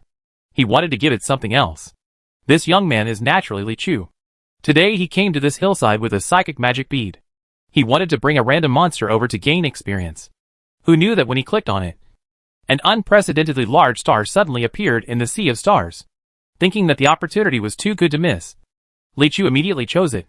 I'm afraid that some demons will disappear if I miss them. The next second, this monster appeared in front of him. Then he drew out the pure yang sword. Since it is an extremely powerful monster, we cannot talk nonsense with it. Whatever question it asks, wait a moment before answering. Boom! Boom! Boom! 3 exploding drums resounded throughout the Immortal Killing City, and the vast army of monsters gathered in the city, forming a vast ocean. This is a terrifying bloodthirsty army. He is about to bring a boundless mountain of corpses and sea of blood to the world. Fu Huang's demonic body appeared in the main hall again, with a wild laugh. Ha ha ha! Lord City Lord! The time has come! Let us go to slaughter the Yunfu Pure Land together! Ha ha! His laughter paused. In the main hall of Immortal Killing City, the 8 demons stood in a group with solemn expressions, whispering to each other, and seemed to be discussing something strange. The bronze throne in front was empty. The Lord of Immortal Killing, who most likes to sit in the shadow of the throne, overlooking all living beings and taking charge of everything, has completely disappeared. What's wrong? Fu Huang's demon body asked with a frown. Something happened. After some quiet discussion, the medicine demon was pushed out to face the Fu Huang demon body. He shrugged and spread his hands, looking very embarrassed. The lord of the city is missing. Chapter 372. Not a single word of your words is true. The lord of killing immortal city walked peacefully. For a monster of its level to be recruited by the psychic magic bead, it is probably unprecedented in the demonic land. It was definitely the first time for me. And it was actually a bit novel and exciting. There is even a hint of expectation. The moment it landed, it was still thinking about whether to ask for a country's creatures as a blood meal reward for its action, or to quickly help the conscripts solve their troubles, and quickly return to the immortal killing city to prepare for the real arrival. But he never expected that the recruiter would swing his sword directly at it without saying anything. This behavior is quite confusing. This human called me here just to kill me. No way. When this idea appeared, the lord of immortal killing city inevitably felt a sense of absurdity in his heart. Who is that? It's not a cat or a dog, but an existence that fought bloody battles to reach the top of immortal killing city and is still standing today. Its survival time is not short, and many people want to kill it. Even if the land gods in the human world take action, at least 3 people must set up formations and magical powers to carry out far-reaching arrangements. It was a pity that those several life-threatening sieges ended with the lord of killing immortal city escaping and fighting back. But what is this young man doing now? The psychic magic bead must have recruited him quite randomly. He could not have expected that he would release his breath, summon a large lucky monster at random, then kill it with your sword. Are you fishing? Hee. The lord of killing immortal city sneered secretly in his heart. Then let's see who is the fish today. Due to the rules governing the magic beads, monsters cannot actively attack the summoner. Therefore, the lord of killing immortal city watched with cold eyes, planning to wait for his sword to fall before counterattacking. Watching the opponent's sword rise and fall, the lord of killing immortal city shook his head disdainfully and said, "Ah, you stupid lying grass. It was only halfway through what it said before it turned into random vomiting of fragrance in a state of panic, because at that moment, it saw the mighty rainbow light erupting from the young man's sword tip. It's so dazzling. It's nothing if it's just strong. But the purity of this power is also so high. It's definitely not something ordinary sword energy or true energy can achieve. Could it be fairy energy? The lord of killing immortal city wanted to deny this speculation, because even land immortals who have reached the heavenly realm use fairy energy in silk units, more or less, and are absolutely very cautious. If a person can really exude so much immortal energy, wouldn't he become a real immortal? Etc. Thinking of this, infinite fear suddenly burst out in the eyes of the lord of immortal killing city. It really wanted to escape, but couldn't. At such a close distance, the brilliant red sword light instantly engulfed it, leaving almost no room for struggle. This situation is clearly a piece of fish on the chopping board. The last thought in the mind of the lord of killing immortal city was that I was really a fish. Its black shadow remained in the red light for 5 seconds before dissipating. Moreover, at the moment when the sword energy pillar collided with its physical body, another turbulent ripple of destruction spread out, raising everything in its path to the ground. After one sword strike, the sword energy pillar moved toward the distance with mighty force, penetrating the night sky. All that was left was a deep chasm. But if you look closely, you will find that the ground seems to be several feet lower. Li Chu had already stepped back dozens of feet, looking at the empty place with lingering fear in his heart. It is indeed the largest monster. If nothing else, it is at least quite strong. Because he was afraid of the monster's strength, he used 80% of his spiritual power with his sword, and even managed to kill it after a stalemate. And if it weren't for the initiative restriction of the psychic magic orb, and the other party could attack you first, the situation might be even more dangerous. Then a ball of white light entered his body, sweeping away the rest of the emotions in his heart in an instant. The experience value brought by this monster is simply amazing. The 80-level boundary that had been accumulated for a long time, but could not be reached, was broken through in an instant. And it has made great progress. Oops. Li Chu's gaze towards the empty place changed again. A little more awe. Although he has guessed that this monster is not simple. But if I don't kill you, I really don't know how powerful you are. It was too late. But it was too soon. In fact, Li Chu only paused here for a short moment. After the experience value entered his body, he looked around, fearing that the movement just now was too loud to attract prying eyes. So he quickly left the place. A mountain in the night became quiet again. Only the slightly anxious land commemorates the arrival of a powerful soul here, and survived for a few seconds. What a powerful force! In the deep Buddhist hall, the monk in white suddenly opened his eyes. Because Li Chu controlled the direction of the sword energy and avoided large-scale destruction or shooting straight into the sky, the movement caused was not large and would not reach the Yunfu temple on the mountain. But for the top powers, in addition to the visual and auditory touches, the simple fluctuations of spiritual power are also enough to make people feel terrified. On a mountain, Jiang Yi murmured and frowned slightly. During his fight with the ghost fairy, his golden body was stained by the opponent's mark. At this moment, the use of magical powers would be compromised. So he retreated to heal his injuries. It would actually be unwise to fight with others at this time. But that fluctuation appeared under the mountain gate. If he didn't come forward, it would arouse even more suspicion. Maybe the other party was originally wary. But when he saw that he didn't stand up, he would become even more presumptuous. There are naturally other land immortal elders in Yunfu Temple, and there is more than one of them. But there are also walls between the land gods. He is probably the only one at Jiang Yi's level. Then, he stood up slowly and took one step forward. The next second, the figure appeared on the flat open space. There is still a wave of heat left in the air, and there is no trace of true energy left in the scorching place. Jiang Yi's thoughts at this moment were similar to those of the immortal killing city lord before his death. Could such a huge power fluctuation be all caused by the immortal energy? That would be too appalling. Then what is the purpose of this person coming to display his magical powers outside Yunfu Temple? And it happened to be during the time when he was injured that he couldn't help but think of some conspiracies. But how will it unfold? After searching carefully, there were no traces. Jiang Yi shook his head and took another step back to the Buddhist hall. Zen Master Chongyi was already waiting in the Buddhist hall. Although the abbot master did not feel the distant spiritual power fluctuations, his Zen room was very close to Jiang Yi, so he could easily detect his disciples' movements.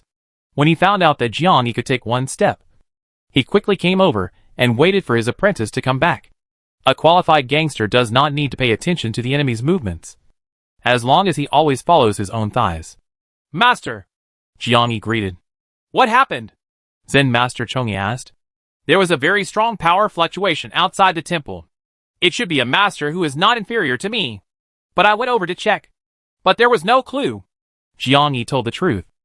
This. Zen Master Chongyi also frowned. Maybe someone coming at this time is not good. Indeed. Jiang Yi nodded. But I don't know what the other party's purpose is. So I have to stay the same in response to changes. Zen Master Chongyi thought for a while, and then asked, is it possible that it is just a coincidence? It happened that a master with a terrifying cultivation level came to Dushan, happened to encounter some accidents, and happened to take action? Jiang Yi chuckled and shook his head slightly. This is a bit hasty. The door was open, and a gust of wind blew in. A lone lamp swayed in the Buddhist hall. A quiet shadow behind the curtain, and clothes fluttered. The rain is coming. The wind filled the building. By the time Zen Master Ronghe and the young monk Jianren arrived at the scene, a while had passed. Because when the young monk Ring came to the door in a hurry and accused Li Chu of having a problem, Zen Master Ronghe suddenly felt that this scene seemed familiar. It's like yesterday happened again. So he put forward a soul torture to Jianren. How many times has it been for you? Are you mistaken, or are you lying on purpose?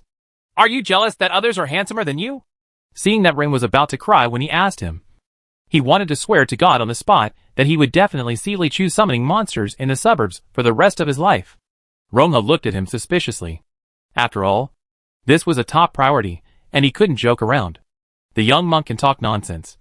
But if he wants to report it to the superior, he must have solid evidence. After thinking about it, he still said, I believe you again. Go and have a look with you. If he summons a monster, even if he leaves, there will still be demonic energy left on the spot. So he cannot deceive anyone. Thank you, Uncle. Jianren nodded heavily. When he turned around and was about to walk ahead, Zen Master Ronghe grabbed his shoulder and said, Show me the way. Call. A gust of wind filled his ears, and Zen Master Ronghe took a long step out, crossing halfway up the mountain in 3 to 5 breaths. Although his Tianzu Tong is not as close to the realm of transformation as Jiang Yi, it is still considered to be quite sophisticated in Yunfu Temple. Right here? After landing, Zen Master Ronghe looked at Jianren with suspicion. Jianren also opened his eyes wide, looking a little dull at the flat, open, clean space in front of him. Say, you saw Li Chu here summoning monsters behind a hillside? Zen Master Ronghe asked slowly. Where is Li Chu? Where are the monsters? And where are the hillsides? He questioned sincerely. Not a single word of what you said is true. Chapter 373, The First Demon Arena. The atmosphere in Luxian City was not harmonious. The lord of the city disappeared, which surprised the 8 demons. They have quietly searched the entire immortal-killing city without making any announcement, but found nothing. As the city lord's Taoism rises, he will often stay in seclusion for decades. It has not left this hall for a long time, let alone the entire immortal-killing city. This is not something a mature city lord can do. After gathering again in the palace, they turned their attention to the Fu Huang demon body beside them. Did you murder our city lord? Medicine Demon stood up and asked. The entire immortal-killing city, or the entire demonic land? You are the only one who can threaten it now. Fu Huang demon body glanced at him coldly and snorted. Think about it with your big-eyed brain. If I have the strength to kill your city lord quietly, then why should I talk to you? Condition? The 8 demons looked at each other, vaguely feeling that what they said was reasonable. What you explain makes sense, the pharmacist demon muttered. But just say it nicely and don't curse. Fu Huang demon body uttered another sentence coldly. Trash. Medicine demon suddenly became anxious. Are you going to scold me again? I'm not targeting you, Fu Huang demon body said. Now I feel that your entire demon land is rubbish. You? After hearing his words, the 8 demons all showed indignant expressions. He was as hot-tempered as a phaseless demon, so he immediately took 2 steps forward to see if he was going to touch him. But after taking 2 steps, the phaseless demon still stopped, looked back, and glared at the brothers next to him. It seemed that he was blaming them with his eyes. Why didn't he stop him? You want your brother to die, right? Come to beat me. Fu Huang demon body shrugged and asked provocatively. The top priority is to find the city lord. I won't engage in a meaningless fight with you. The phaseless demon suddenly calmed down spontaneously. If the lord of killing immortal city is not here, you monsters don't even have a backbone. So you still have to listen to my orders. Fu Huang demon body's eyes were stern. After all, you are going to come to the world. It doesn't matter who you serve. Right. The 8 demons were horrified when they heard this, and looked suspicious. Fu Huang demon body's words were clearly intended to take away the power of their immortal killing city, while the city lord was away. In fact, the Wooden King's move was not a temporary move, because his original plan was to use the power of the immortal killing city to destroy Yunfu Temple, and then find a way to take the power of the immortal killing city into his own hands. With enough power, you can do more things. For example, challenging Emperor Yu, such as rebelling. It's not something that just an invincible demon body can do. But now, the Lord of Killing Immortal City suddenly disappeared. Although it will have a certain impact on their arrival plan, it will also make a seizure of power a lot easier. After a moment of silence, the Bone Demon said, The City Lord does not know whether he is alive or dead. So naturally we cannot betray you. Moreover, without the City Lord, our strength is greatly damaged. Whether the Advent plan can continue is unknown unless you can prove it with your strength. Even if the City Lord without you, you can still lead us back to the human world. Oh! Fu Huang demon body raised his cross-eyed eyes again. Do you want me to prove my strength? That's right. The Bone Demon responded. But not in front of us, but in front of Yunfu Temple. As long as you can kill Jiangyi, then we will join you and follow you into the world. Fu Huang demon body stared at the white Bone Demon's eyes, pondered for a moment, and nodded slightly. You are smart with your skeleton, but I can promise you, because I am not afraid. Ha ha! He laughed 3 times, rushed out of the hall suddenly, broke the void with a bang, and plunged into the black hole. After a while, the black cave in midair slowly closed. The 8 demons looked at him coming and going with ease, and were inevitably a little envious. Breaking the void is logically one of the immortal arts, but this is very different from other immortal methods. There are no complicated operations. It only requires extremely strong physical strength, and then relies on brute force to open a path. Only the physical body can do such a thing. The rest, whether it is true energy or immortal energy, has different tones. Medicine Demon watched the cave disappear, turned around and asked, If he can really defeat Jiangyi, then do we really want to switch to him? The Bone Demon said in a deep voice. The top priority is to find the Lord of the city as soon as possible. Letting him find Jiangyi is just a temporary measure. Otherwise, who can control him when the Lord of the city is not around? If Jiangyi wins, we can be at peace. What if the Wooden King wins and the city lord is not there, and we just follow him into the world? The problem is, Emoji wondered at the side. How can such a big city lord just disappear without saying anything? The sound of shattering void appeared in the sky above Yunfu Temple. Jiangyi was talking with Zen Master Chongyi, and the two of them suddenly stopped talking. Very strong demonic energy. Jiangyi raised his eyes to the sky, across the roof of the Zen room and the night. His eyes reflected the scene in the sky. A boundless black mist was flowing out of the crack and sinking rapidly. He felt that the black mist contained the breath of endless death. If it is allowed to flow into the temple, it will definitely cause great harm to ordinary disciples. Coming. Jiangyi muttered softly and stood up. At the same time, he said to Zen Master Chongyi, Master, gather the 4 elders and form the mountain guard formation. So serious? Zen Master Chongyi raised his eyebrows. A little nervous. Be prepared. Jiang Yuan simply left a few words and took another step forward. If the action is too late, there may be casualties. Boom. A figure dressed in white like snow appeared under the black mist and gently raised a palm. The black mist in midair was instantly dispersed, and a faint golden Buddha light emerged, driving away the dissipated black mist instantly. Then, he saw the figure wrapped in the black mist. It was a weak man, wearing a monk's robe, who seemed to be in a coma. After losing the support of the black mist, he fell hard from the sky. Jiangyi raised his hand, and a golden light held it up. Only then did he see that it was a monk from the temple who was guarding the demon-suppressing cliff. Junior brother Rong Chang? Jiangyi shouted. Brother Yi? The monk opened his eyes, and there seemed to be a strange red light flashing in his eyes. What happens? Jiangyi asked slightly warily, ready to take action immediately if he saw anything strange. But he didn't attack. The next second, the monk suddenly raised his hand, holding a black roulette wheel in his palm. At this time, the roulette wheel was facing Jiangyi, emitting a black gold light.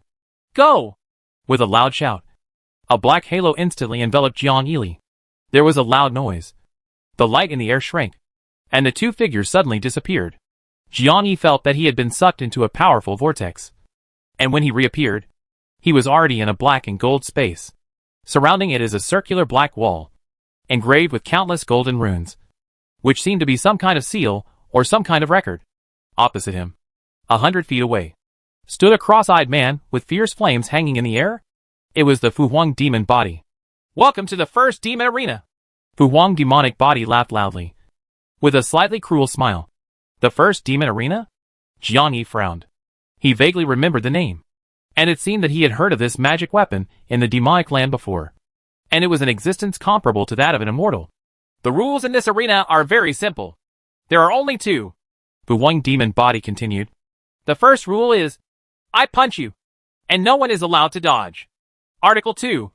Only one person can get out alive. Chapter 374. Who else? The first demon arena. According to legend, it was the first demon who came to the world countless years ago and created a gladiatorial arena for the sinners. Any monster that disobeys the first demon will be beaten as a sinner and then thrown into the arena for a duel. Only one can come out alive. Other monsters will watch and enjoy themselves, because this kind of bloody and exciting duel is in line with the nature of monsters.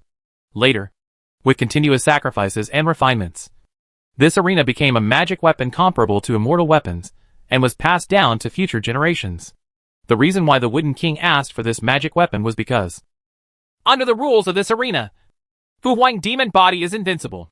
He looked at Jiangyi with cross-eyed eyes. Are you ready to save yourself? The white-clothed monk opposite had a calm expression, as if there were no waves in an ancient well. He clasped his hands and looked at him quietly. Fu Huang demon body didn't know what memories he recalled, and muttered, I'm annoyed when I see you handsome guys. As he spoke, he slowly raised his fist, accumulating strength all over his body, and a black mist rose up with his breath. I am coming! Bang! When the speed of the physical body is extremely fast, the sound in the air is no longer the sound of wind, but a series of explosions. In an instant, Fu Huang's demon body appeared in front of Jiangyi. Jiangyi's reaction was not slow either. He took a step back almost as soon as Fu Huang's demonic body started to move. But it's just one step. The external laws of heaven and earth seem to have failed here, or the behavior of avoidance has failed. Is it really just a matter of force? He quickly changed his moves, raised his hands to the sky, and formed a complex seal in seconds. Call out. When Fu Huang demon body's heavy fist shrouded in black mist barely landed on Jiangyi, A golden shadow appeared around him in time, covering him completely. Golden body Dharma. In Buddhism, existence similar to immortality can only be manifested by Buddhist practitioners who are equivalent to the Tanyan realm or above, and have the power of indestructibility. Boom! There is no brilliance or magical power, just the simplest and most direct punch, hitting the golden body of the law. What Yu Jiang can easily display can almost be said to be the strongest form in the world, and its strength is almost as strong as the Arhat's golden body. But the Fu Huang demon body was the strongest body in the world in the past. A punch fell, and after the roar, a clicking sound gradually sounded. Irregular cracks began to appear on the surface of the golden body, spread quickly, and then burst open. Jiang Yi's complexion no longer maintained its bright complexion, but instantly turned gray. It was obvious that he suffered a lot of damage from this punch. Ha ha! Fu Huang demonic body laughed and took a few steps back. This is the first time I have used this physical body to attack with all my strength. This powerful feeling is really fascinating. Even the Wooden Man King himself, who took action, was very shocked. You know, this is a body that has been dead for 500 years, and he has not yet mastered 10% of the power of this body.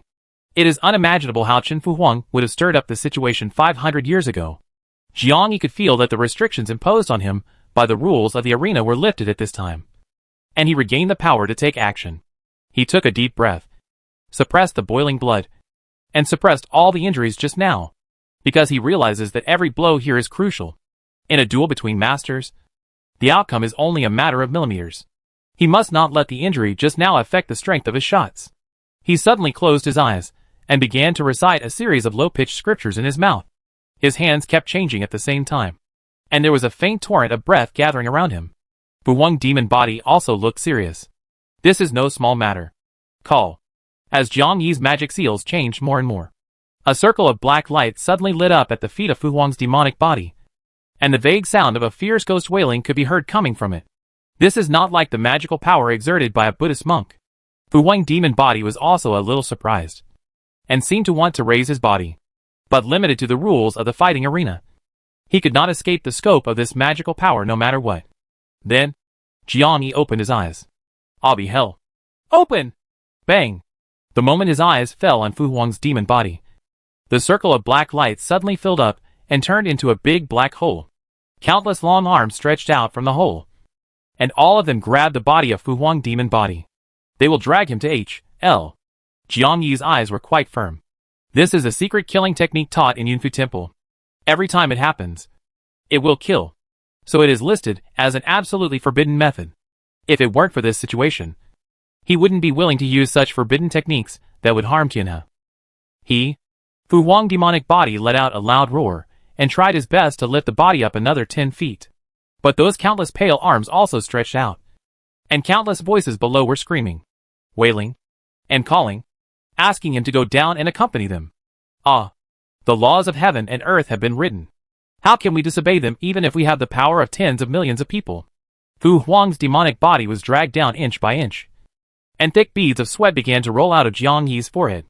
It seemed that keeping the door open was a great drain on him. Boom! Finally, after a long period of pulling, Fu Huang's demonic body was dragged down into the abyss by countless arms. What awaits him is boundless purgatory. Jiang Yi flipped the seals with his hands, and the dark door slammed shut. Calm returned to the fighting arena. He let out a small breath. It's over. As soon as this idea appeared, there was some slight movement in the air. It seemed like a broken sound. Kara Law. It was like a glass mirror being broken. A strange crack suddenly appeared in the space in front of him, and then it shattered instantly. The violent Fu Huang demonic body sprang out from the darkness again, accompanied by an arrogant laugh. Ha ha ha! I'll be hell. What can you do to me? With this body, I can still punch through it. The arrogance is overwhelming. The eyes of a pair of fighting cocks are full of arrogance. Jiang Yi's face was neither sad nor happy. Even though the attack he had been accumulating for a long time failed, he couldn't be seen to be upset at all. Come! Fu Huang demonic body shouted and flew forward again, leaving only a bang on the spot. Boom! Without saying a word, the second punch. Jiang Yi's strongest defense was the golden body Dharma image, which had been shattered by the opponent before. At this moment, he could only raise a palm and push it out slowly. Call. A huge golden palm suddenly crossed between the two. Immediately, Fu Huang demon body's second punch fell hard. Boom! Fists and palms meet. The whole arena was shaken by it. Perhaps few battles that have taken place here in the endless past have been so shocking. The sky and the earth changed color, and suddenly became quiet. Tick-tock, tick-tock. The crisp sound of water droplets sounded. Looking over, the white monk's robes turned bright red. This punch breaks the defense. The huge golden palm was gone, and Jiang Yi's fleshy palm blocked Fu Huang demon body's fist. But there was still blood slipping from his lips, and the brilliance in his eyes dimmed. Ha ha ha! Do you still have the strength? Come again! However, Fu Huang's demonic body seems to be getting braver as he fights. He retreats and loudly invites a fight. He is now more and more convinced that the rules of the first demon arena were created just for him. In a one-on-one duel, the Fu Huang demon body that can resist and fight is invincible. Jiang Yi frowned lightly, then raised his hands and concentrated on casting the spell again. But this time, it was not Fu Huang's demonic body that was acting strangely, but himself. There was a loud bang, and fire suddenly burst out around him in white clothes. The red-gold flames instantly enveloped his figure, burning him instantly. Instead of attacking his enemies, he was burning himself. Fire dyes white clothes. This is... Fu Huang demon body couldn't figure out his path for a while, and looked suspicious. But the next second, he saw Jiang Yi's figure gradually fading in the fire. Want to escape? But in the demon arena, no one can leave alive. Next, Jiang Yi gave the answer with his own actions. He didn't leave alive, but actually burned himself, and left a golden light spot. Relics. Fu Huang demon body flew over, held up the relic, and pondered. Could it be the legendary Nirvana technique, where people are put to death and then reborn? A bright light suddenly appeared in the dome, and golden light shone on him. Anyway, I won. A smile appeared on his face. Even if he uses the Nirvana technique to escape, his vitality will definitely be severely damaged. If he dares to stop me at this time, it will not be difficult to kill him. Ha ha. The proud laughter resounded throughout the arena again, and he did have a reason to be proud. After all, Jiang Yi is ranked second in the world in terms of reputation. If he beats the second best in the world, where is he? Thinking of this, Fu Huang demon body couldn't help but want to compete with Tong Wudi. After laughing ha-ha, facing the empty arena, he let out a lawless roar. Who else? Chapter 375. Why are you yelling so loudly? Facing Zen Master Ronga's death gaze, little monk Jianren's bald head began to shed beads of sweat, like a watermelon that had just melted from the morning frost. I don't know how to explain this problem. He scratched his head and said awkwardly.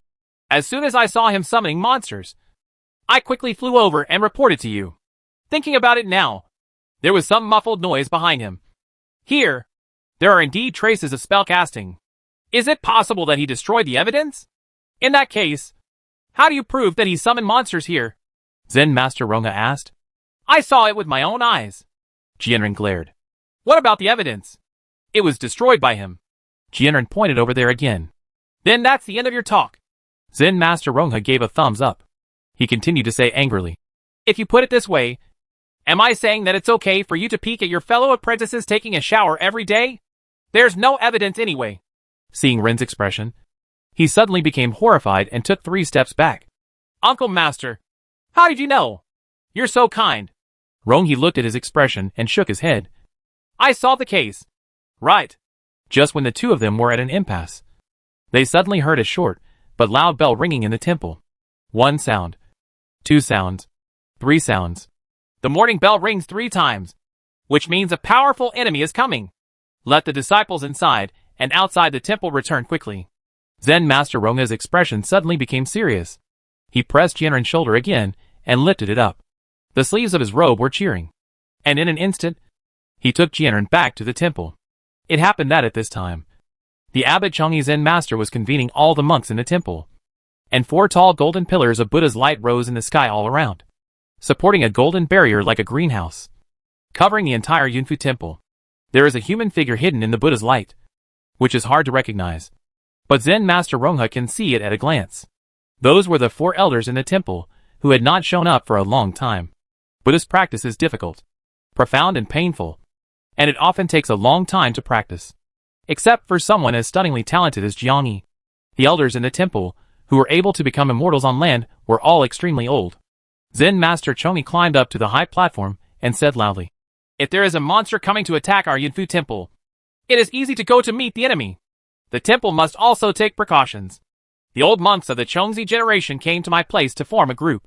I saw 10 junior monks of the Z generation. A team, led by Mr. Roan, is patrolling everywhere." His order was general, but the monks below were very strong in execution. They quickly divided into queues and lined up everywhere. The energy of one of the 5 major sects was clearly visible. Although the strongest Jiangyi is not here, there is no doubt that no one can easily break through the formation guarded by the entire temple. Roha soon led 10 monks of his generation to patrol everywhere. Jianren was closest to him, and was naturally among the team. Their mission happened to be to go to the Lei village and bring all the believers there to Yunfu Temple for protection. After all, they are all here for Yunfu Temple. It would be unkind to leave them all outside the formation as soon as something happens. "There really are monsters," Zen Master Roha also muttered. He glanced at Ren and said, "Is everything you said true?" Jianren nodded heavily. "Now that I think about it, Li Chu is definitely an inside agent sent by the monster. If they are not in the same group, I will cut off my descendants." Zen Master Roha pondered for a moment, then raised his head. "Why? Otherwise, do you still have the idea of reproducing?" Jianren was about to cry. "Uncle Master, can you understand the key points?" Zen Master Roha nodded and said, "Okay, let's go take a look together. If there is anything unusual, arrest him on the spot. But remember not to act rashly. If you are defeated, you must retreat in time." "Good." The morale of the young monks is high. They have experienced few things, and have full confidence in the Yunfu Pure Land. The tense atmosphere at this time did not scare them, but made them feel a little excited. At this time, Fu Wang's demon body in the night had just returned to the demon arena, and his eyes were also set on a house in the secular village. "There seems to be some familiar smell inside." A cruel smile appeared on his face again. Seeing the large formation floating above Yunfu Temple again, he snorted coldly. "It's too fast to burrow through a turtle SHL. Let's see if you can withstand the impact of the entire demon soil." After saying that, he no longer looked towards the secular village, but waved his fist, and once again broke through the barrier of the demonic land. Bang! When they saw the cross-eyed figure returning domineeringly, the 8 demons of the immortal killing city in the hall all trembled. Shock. Because their search for the city lord completely failed. They could not find the shadow of the city lord of killing immortals at all. And they were grouping together in panic at this time. Seeing the arrogant expression on Fu Huang's demonic body, it was obvious that he was returning in triumph. "Ha ha ha!" He laughed and threw a golden light point. "This is Jiang Yi's relic. Although he was not completely killed, he was forced to nirvana and escaped, and he will never be able to hinder us again." Thing. The 8 demons looked at the round relic, and were speechless. They probably felt that the momentum of Fu Huang demon body at this time was simply unparalleled, and anyone who dared to be disobedient in the slightest would probably turn into a relic. No! Their monsters cannot produce relics. "How is it?" Fu Huang's demonic body glanced downwards in an intimidating manner. "Is the strength I have shown now enough to gain your allegiance?" Looking at each one with cross-eyed eyes, the 8 demons lowered their heads. Fu Huang demon body was now slightly satisfied. In his opinion, the cultivation of the 8 demons was insignificant. Only the existence of the 8 demons slaying immortal formation was quite unbelievable, and could even restrain quite a few land gods with profound knowledge. If you have a good plan, it will come in handy. At this time, the medicine master demon at the end was heard standing out of the queue and loudly said, "I, the medicine master demon, will always be loyal to the lord of the city." Fu Huang demon body and the other 7 demons all looked at him in surprise, not expecting that the medicine master demon, who seemed to be the most cowardly and weakest, would dare to be the first to speak out against him, just when the other 7 demons couldn't help but want to call him a real man in their hearts. Hearing the medicine master demon change his subject, he looked at Fu Huang demon body and suddenly showed a flattering smile. "Under the current circumstances, Mr. Wooden King, you should become the new immortal killing city lord, as everyone expects you to be." Grass. The other 7 demons cursed in their hearts. "We are only temporarily surrendering when the old city lord is away. Are you not planning to let the old city lord come back? You are really blind to think that you kid can be so strong-willed." Good. Fu Huang demon's body was obviously licked by the medicine master demon by surprise, and he was quite satisfied. He suddenly closed one eye and looked at everyone with only the eyes of the first demon. A cluster of purple-red monster light emitted from his eyes. "Call out." The 8 demons shrouded in this purple light felt that all the power flowing around their bodies was suddenly lifted up. And their blood vessels jumped. Boom! The invisible arrogance representing power swept across the 8 demons. This injection did not subside until a moment later, and the 8 demons underwent visible changes. In addition to the sublimation of flesh and blood, even the skeleton of the white bone demon has lines like purple talismans. If we look at the realm of a chi refiner, the 8 demons have all been enhanced by at least 2 small realms. You are all strengthened, Fu Wang demon body said solemnly. Now follow me to wreak havoc on the world. First, create a safe foothold for our army of monsters. After that, he punched through the barrier again. Bang! Above the Lei village, the black crack suddenly appeared again. Then, the terrifying figure of the formless demon sprang out, and he shouted loudly, "This world really smells of blood." The ones they had previously descended were Dharma bodies. But this is actually the first time their true bodies have come to the human world. Ha ha ha! These are our paradise! The 1,000-handed demon also came out. My sword is already thirsty! The bone demon also flew out carrying the sword. All the 8 demons have just been strengthened, and their faces are full of high spirits. After they all came out, the imposing figure of Fu Huang's demonic body appeared again. Welcome to the Lord of the City! The 8 demons shouted in unison. Whatever friendship the old city lord has had over the years is nothing compared to some real benefits. Now that the Wooden King has given them benefits, they are naturally convinced. Ha ha ha. Fu Huang's demonic body laughed several times and did not answer. Instead, he flew to the top of a house and shouted to the bottom. Qin Jinghu! General Qin! I smell your scent! Come out! You must have come here to seek the demon-dispelling sutra from Yunfu Temple to eradicate the demonic seeds? Let me tell you, it's useless. There is absolutely no way to remove the demonic seeds that I planted with my own hands except my death. You can only be obedient. Be my puppet. Don't hide in there and keep silent. I know you are here. Come out! I don't know what was going on in that room, and no one answered for a long time. After he called several times, finally, with a creak, the door opened and a person walked out. But this man was not Qin Jinghu, but a handsome young man who was too handsome to look at. He stared at him quietly, as if to say, "Why are you shouting so loudly?" The Wooden King also knows him. It was Li Chu whom he had met several times. For some reason, he, who was not even afraid of Jiang Yi, suddenly felt a little frightened when he saw this ignorant young man. Although he knew that Qin Jinghu was rescued by him, he never expected that he, a Taoist priest, would follow Qin Jinghu to the Buddhist Yunfu Temple. Unwise. Fu Huang demon body stared at Li Chu and suddenly murmured, "If I guess correctly, there should be no one behind me at this time." He looked back and saw that it was completely empty. The first time the 8 demons saw Li Chu, they were all startled. And then, they scrambled back into the crack. No matter how loud the heroic words were shouted just now, the scrambling at this time is just as embarrassing. Fu Huang demon body turned back and looked at him. After a moment, he said sarcastically, "My name is Qin Jinghu, and I didn't call you. What are you doing out here?" Chapter 376 One-on-one battle between men. In Luxian City, looking at the empty black crack, the 8 demons let out a sigh of relief. The little Taoist priest did not chase him along the passage. Crisis resolved, but it is only temporarily lifted. They looked at each other, and the 1,000-hand demon said with some doubts, "The Wooden King has just enhanced our cultivation, and if we escape from the battlefield like this, he will probably be furious." There was silence for a while. The bone demon said calmly, "If you want to get angry with us, at least he has to come back." "Yes," Medicine Master Demon agreed. "That little Taoist priest is too cruel." When he said this, although his life was not in danger, his hands could not stop shaking. There was no way. The shadow of death again and again left too deep a shadow on him. Although the death at that time was fake, the feeling of facing death was real. No one understands little Taoists better than him. But Yin Moji raised her head, slightly confused. "Now even Jiang Yi is no match for the Wooden King. Why should we be afraid of the little Taoist priest?" There was another moment of silence. If you ask whether you should be afraid, then you must be afraid.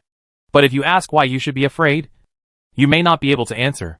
The fear that the little Taoist brings to people is not like the clear realm or pressure of other strong men. But he was standing there, looking harmless and handsome, and he would casually kill you instantly with one move. No one ever even got him to take 2 shots. You won't know what state he is in until he dies. This kind of unknown enemy is even more terrifying than being number one in the world. Because even if you are number one in the world, it is certain that one is one. But the unpredictable opponent may be zero. The faceless demon looked at the black crack that was gradually shrinking and asked tentatively, "Since you are not afraid, how about we go back to help?" This remark immediately caused an outpouring of anger. Roll. Only a fool goes back. Is there something on your mind? The faceless demon shrank his neck from being sprayed and backed away angrily. After a moment, Medicine Master Demon said, "Actually, I'm not afraid, but I am still loyal to the old city lord after all. Now I just succumb to the power of the Wooden King, so there is no need to sacrifice my life for him." That's right. Thousand Hand Demon thumped his hands. Me too. We must retain our strength until we find the old city lord. It makes sense. The Hundred-Eyed Demon also nodded in agreement. If the lord of the city is still there, and he is here to take charge, why should we be afraid of that little Taoist priest? That's right. That's right. As soon as this statement came out, everyone quickly reached a consensus that the reason why the little Taoist priest was allowed to be so arrogant was because the old city lord suddenly disappeared. If the old man were still here, he would have been bathed in blood today. The hall was filled with a cheerful atmosphere for a while. The atmosphere on Fu Huang Demon Body and Li Chu's side was not so harmonious. Just after returning to the courtyard, he saw that Qin Jinghu was in something wrong. The demonic seed in his body has already erupted once tonight, so logically it should have gone silent. But it actually broke out again just now. Li Chu looked at Fu Huang's demonic body, but he was actually a little worried. He had faced the demon body before and knew the terrifying power of this body. But now that he knew that this body was controlled by the Wooden King and had killed many innocent lives, it would be unreasonable to let him go again. Thoughts of hesitation flashed past, and Li Chu decided to take action. According to my past experience, when facing an unknown and powerful enemy, as long as I draw the sword bravely, I will always find that things are easier than imagined. Difficulties are like springs. They are only strong when you are weak. Thinking of this, Li Chu drew his sword with his right hand. Fu Huang Demon Body was also deeply hesitant at this time, because it was very meaningless to be an enemy of this little Taoist priest. You gain nothing by defeating him. Once you lose, the loss is absolutely unbearable. But it would be very shameless to turn around and run away like this. At this time, he was in the midst of the arrogance of being the boss and the second child. It was really hard to accept that he should turn around and leave without punching him. Just when he was hesitating, he saw Li Chu drawing his sword across from him. Okay. Fu Huang Demonic Body gritted his teeth. Since you want to fight, then I will settle all the old and new grudges with you. Seeing that Li Chu's sword was about to fall, he suddenly raised his hand and raised the black roulette high. Call out. Black gold light suddenly enveloped the two of them. There was a rumbling wind in his ears, and Li Chu was also pulled into the first demon arena. Here, he frowned and noticed that there were some weird rules binding him around him. Unable to take action. Ha ha ha. Fu Huang Demon Body laughed and said, "Welcome to the first demon arena for a one-on-one battle between men." Arriving in this fighting arena, his confidence immediately swelled. He had noticed before that the little Taoist priest's sword energy was extremely powerful. Even with the Fu Huang Demon Body, he had no confidence that it could remain intact under that sword energy. But in this fighting arena, he has the absolute upper hand. In this way, the little Taoist priest can be killed without attacking at all. There are many sword cultivators in the world whose destructive power far exceeds their own level. But the defenses of such sword cultivators are often extremely fragile. The reason is very simple. All laws of heaven are fair. If your attack is ridiculously strong and your defense is terrifyingly strong, how can this world tolerate you? Hee. His smile turned cruel. Be more alert when choosing your enemies in your next life. After saying these cruel words, he didn't say any more nonsense, but just shot his body and exploded out of thin air. Bang! Coming. There are no other moves. No other moves are needed. Only one punch. Only one punch. The most powerful body only needs the simplest attack method. Boxing! Boom. The entire Shimo arena trembled and hummed, shaken by the aftermath of the collision between fists and flesh for a long time. Tick-tock. Tick-tock. The crisp sound of water droplets sounded. Fu Huang Demon Body's fist still stayed on Li Chu's chest. But black blood also flowed from his mouth. His lips moved, as if he wanted to say something, but couldn't. Only more black blood gurgled out. A strange clicking sound came from his body. It seemed as if something was breaking apart section by section, and the entire burly body began to tremble. An incredible light burst out from a pair of fighting cock eyes. I am the strongest body that is invincible in the world. What kind of weird thing are you? If you hit me with this serious punch, I will be so shocked that I will almost die. Are you not going to feel any pain at all? It seemed that he heard the wail in his heart. Li Chumifeng gathered together, took 2 steps back, and muttered, "It hurts."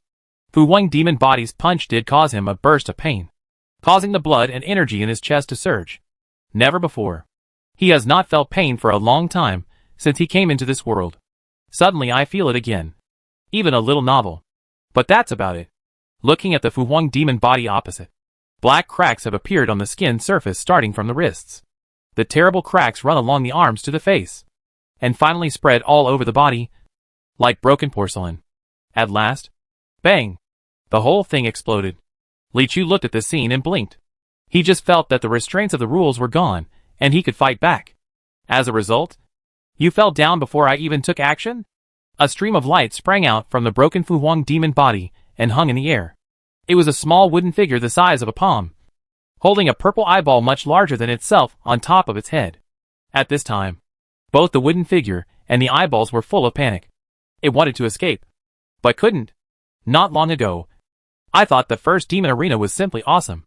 But now I just feel that this magic weapon is extremely stupid.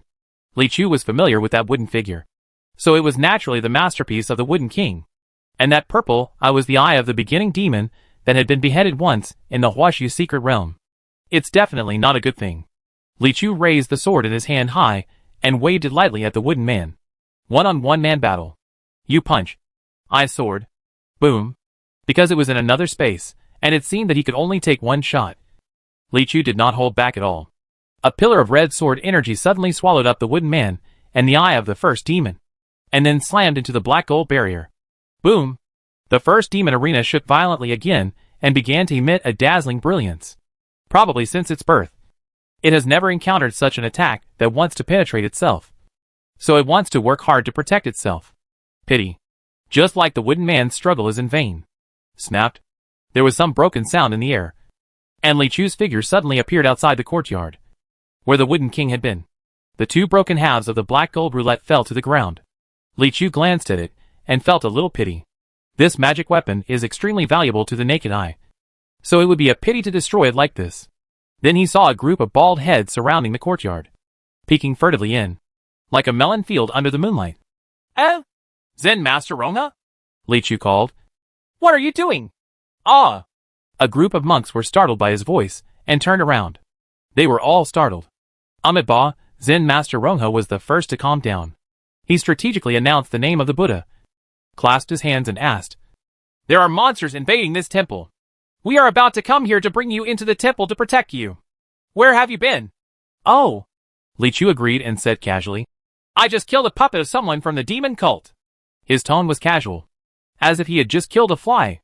Zen Master Rongha saw that there seemed to be nothing wrong with him, and there was no so-called demonic energy about him. So he glared at Jianren. As for who Li Chu killed, he didn't ask. It's just a puppet anyway, so it's probably no big deal. "It's not too late. Come with us," he said seriously. "The enemy invading this time is quite serious.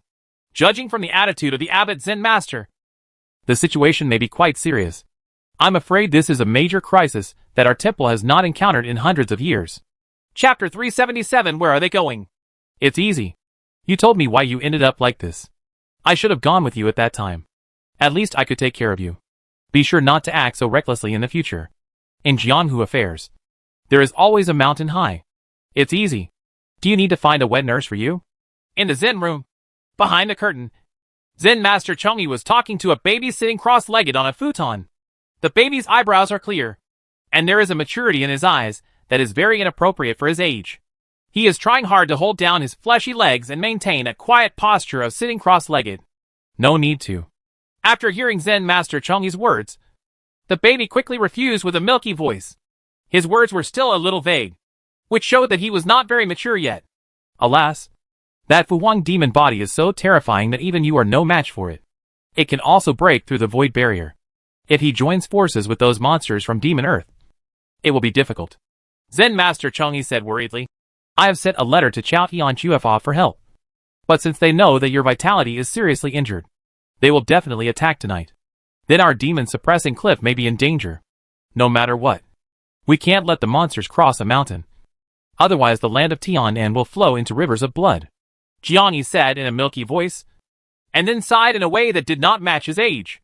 Alas, my disciples are useless. I will use Nirvana as my guide.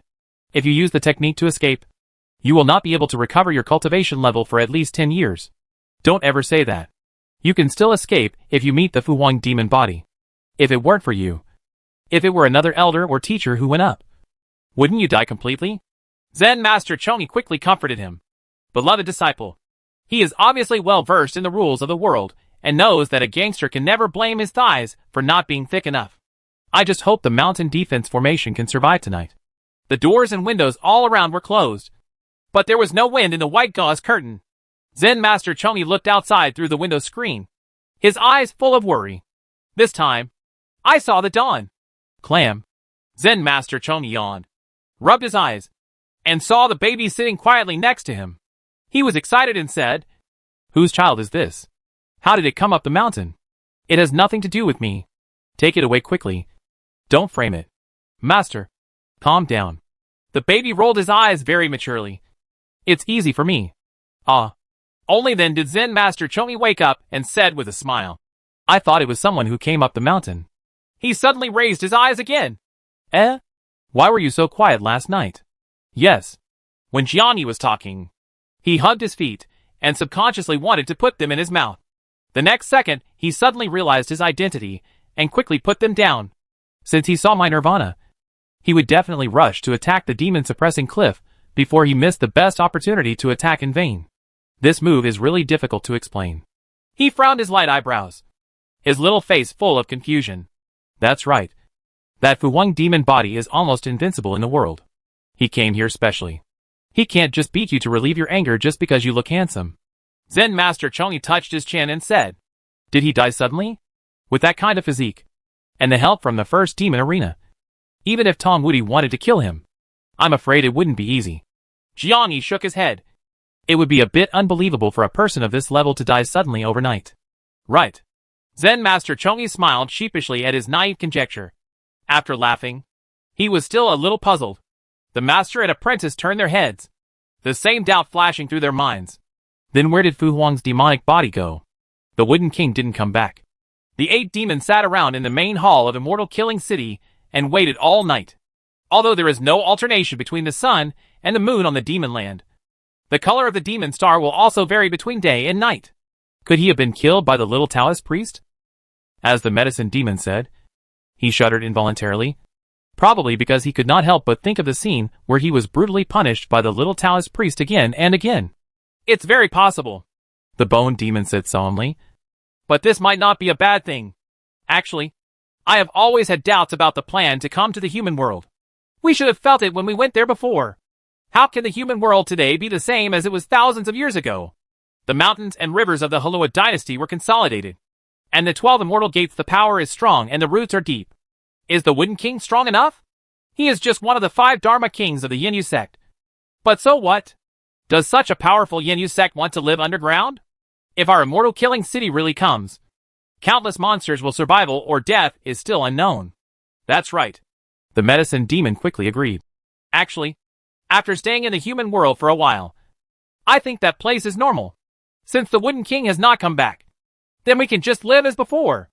At least it won't a little Taoist priest suddenly comes out and kills you as a ghost, he said in a weakening voice. I also want to live the same life as before, the faceless demon said. But the key point is that not only the Wooden King has not come back, but the City Lord has not come back either. As soon as these words came out, the entire hall fell silent again. The location of Immortal Killing City is coveted by countless monsters in the demonic land, especially the Lord of Killing Immortals. Every time the position of City Lord becomes vacant, there will be a bloody storm for at least 100 years. After a long period of killing and tug-of-war, a new City Lord who can intimidate the demons will finally take his place.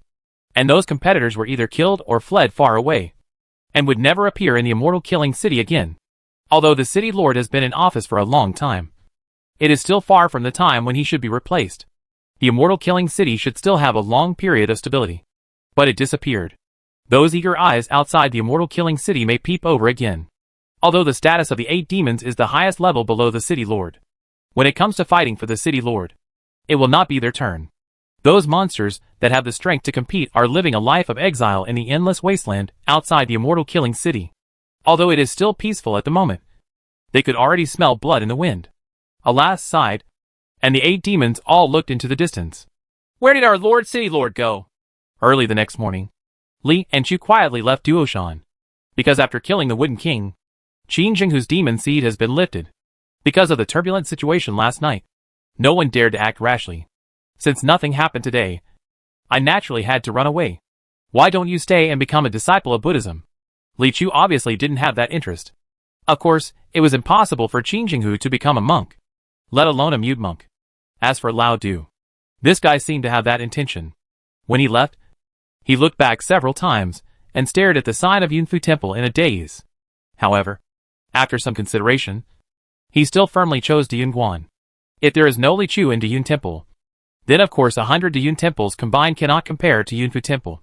But there is Li Chu in Dayun Temple, so that won't be the case in the future. Accurately identifying the thickness of thighs is also one of the essential skills for a gangster.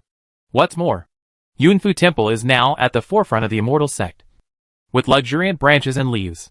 At his age, he may not be able to become an elder even if he joins until his death. But Dayun is still in its infancy stage and has great potential in the future. There is no need to think too much about which one is more promising. And he, Lao Du, also has great ambitions to carry on the family lineage. After the 3 returned to Dayun Temple, before they had time to tell everyone what happened at Yunfu Temple, they saw an urgent letter. It was actually sent by a servant of the Wang family. Little Taoist Priestley, something happened to my young master. He was kidnapped. The servant's face was full of panic. The gangster only left this letter and specified it to be handed over to you. Wang Longqi. Li Chu frowned. Why did something happen to this guy again? Is this really a fateful mistake? When I opened the letter and read it, I realized that I had wrongly blamed him. This unreasonable disaster was actually directed at himself or Dayun. I saw 2 lines of words written on the letter. I hope your friend will be alright. Take the immortal phoenix gallbladder to Miofeng Mountain to trade tonight. The Wooden King. Chapter 378. Eat dinner? Immortal Phoenix Courage.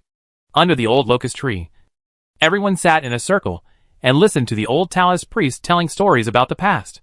It seemed like there was a serious discussion going on. According to legend, one day tens of thousands of years ago, the sky was shattered and a corner of the sky was cracked. A golden light fell from the endless thunder and was picked up by a woman. At that time, the immortal phoenix gallbladder was still wrapped with a layer of silk. There is an unknown skill recorded on the silk, which is the infinitely powerful Huaxiu Sutra. At the level of the Huaxiu Sutra, it is only used to wrap treasures. One can imagine how valuable that treasure must be in the future. Although the Huaxiu kingdom relied on the Huaxiu Sutra to build its country, it still regarded the immortal phoenix gallbladder as the most precious treasure in the country. It's a pity that it is a heavenly treasure after all, and not much is known about it in the world. For many years, it has only been known this thing can assist in cultivation and get twice the result with half the effort. But this is by no means the real magical effect of the immortal phoenix gallbladder. According to legend, if you discover the real secret of the immortal phoenix gallbladder, you can see the opportunity to become an immortal, Yu Qian said eloquently. He had not told everyone in such detail before because he was worried that some people in the audience had simple thoughts and would inadvertently let it out and cause trouble to the little koi. But now that people have come to his door, he no longer hides them. After telling the story about immortal phoenix dancing, he continued, Wang Longqi, logically speaking, if nothing unexpected happens, he should be the biological son of the wealthy Wang family in Yuhang town. I don't like eating, drinking, and gambling in my life. Love is simple and pure. Generally speaking, he is a playboy who has little return for his family, little contribution to Halua, and little benefit to the world. Now the Wooden King of the Yanyu sect has captured Wang Longqi and is forcing us to exchange the immortal phoenix gallbladder. On the one hand, it is a peerless treasure that may contain the opportunity to become an immortal. And on the other hand, it is a waste, Yu Qian said, frowning, spreading his hands. It's really hard to make a choice. After listening to what he said, Qin Jinghu also frowned. put these two things together. How to choose. Isn't it so damn clear? You can't say that. Li Chu seemed to want to fight for Wang Longqi. After thinking for a long time, he said, he paid for the paving of the yard under our feet. It can be regarded as one of the few human affairs that Qi Xiao has done. Du Lang nodded. Actually, they are not bad. They have helped our Taoist temple a lot in the past. Although they have caused us more trouble, they are not bad people. They are extremely lustful and have no conscience. They are still somewhat caring, although they often teach bad things to children. The child always tries to take the baby thunder dragon to a brothel. The fox girl counted Wang Longqi's advantages with her fingers. After listening, Lao Du stopped her and said, Miss Xiaobai, stop talking. If you keep talking like this, young Master Qi will definitely die. I also think they are pretty nice, and they often give me delicious food. But they are a bit strange. They always say that they want to be the leader of the moon worshippers. And they also make some unintelligible wishes to me, such as 7 times a night, a golden gun, etc. Not pouring anything. The little Koi also said, those are not important. Just forget about it. Yu Qian waved his sleeves and said angrily, this kid should be killed with a knife. Puff, puff, puff. Hearing his words, a fat little short claw was raised next to him. The little fat dragon frowned in protest. It seems that in the whole Diyun temple, he is the one who has the best relationship with Wang Longqi, and is the most worried about the safety of the 7th young master. After all, Wang Longqi is the royal translator and supplier of chicken legs in its mind, which is very important. After arguing for a while, Li Chu said, we must save people. But how? Are you going to use my immortal phoenix courage to exchange for him? The little Koi asked in confusion. Well, that's all. Li Chu pondered for a moment, looking far away. Late at night, the vegetation on Miaofeng Mountain is luxuriant. Li Chu's mind opened up, and he quickly caught the 2 auras at the top of the mountain and walked over. Sure enough, when they got there, they saw a tall and strong young man and Wang Longqi who was tied up. The young man's face was livid, and his eyes were filled with death. He was probably the puppet of the Wooden King. Now Li Chu is more certain that the true form of the Wooden King should be the old blind man he saw in southern Xinjiang that day. Because only in this way will he know the close relationship between Wang Longqi and Yun Guan. Otherwise, he wouldn't have thought of using this person to blackmail him. It was heard that Wang Longqi was tied there, and he was not being honest. He was still vaguely asking the young man questions such as, what's your mother's surname? The young man had no expression on his face and ignored him. It was only when Li Chu got closer that a glimmer of light appeared in his eyes, and he stood up. I'm here.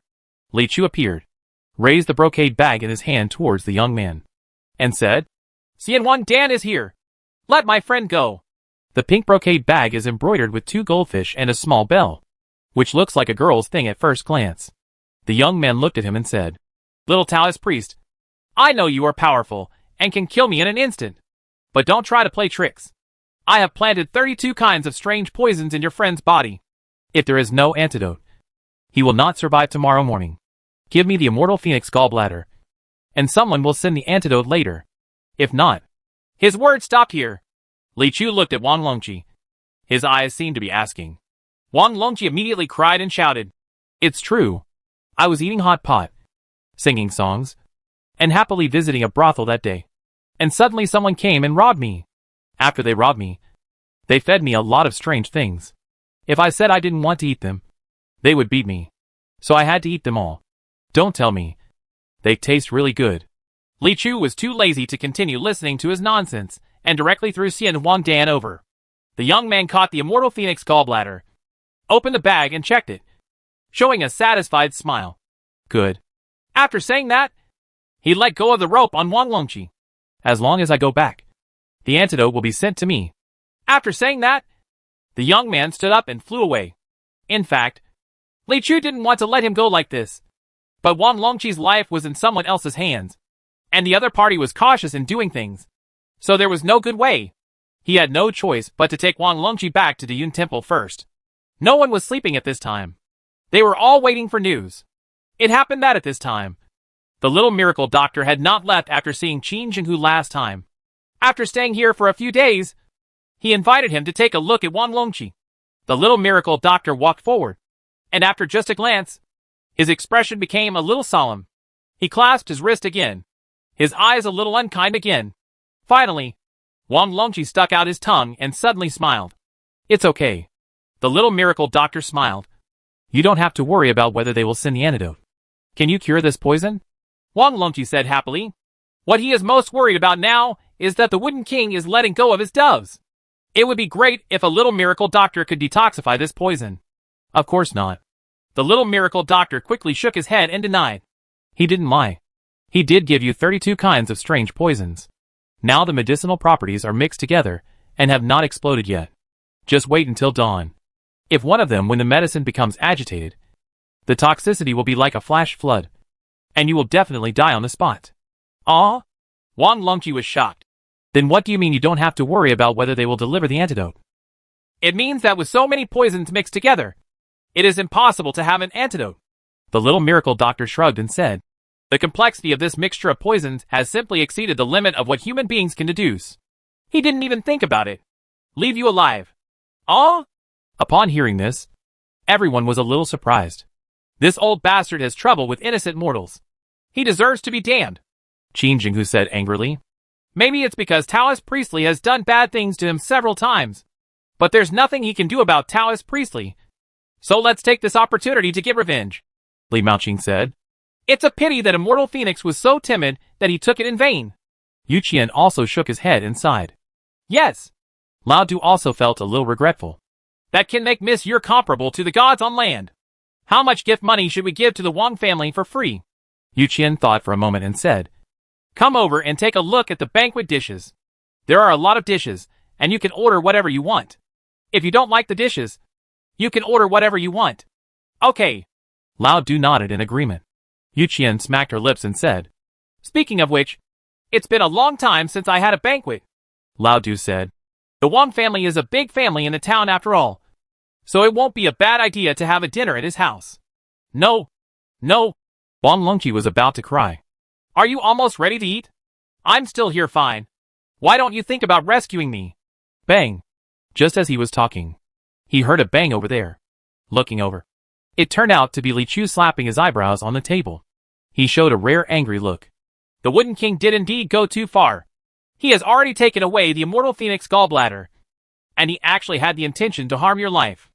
After all, he is still my good brother. Wang Longqi looked at Li Chu with emotion. You are the only one who is heartbroken for me.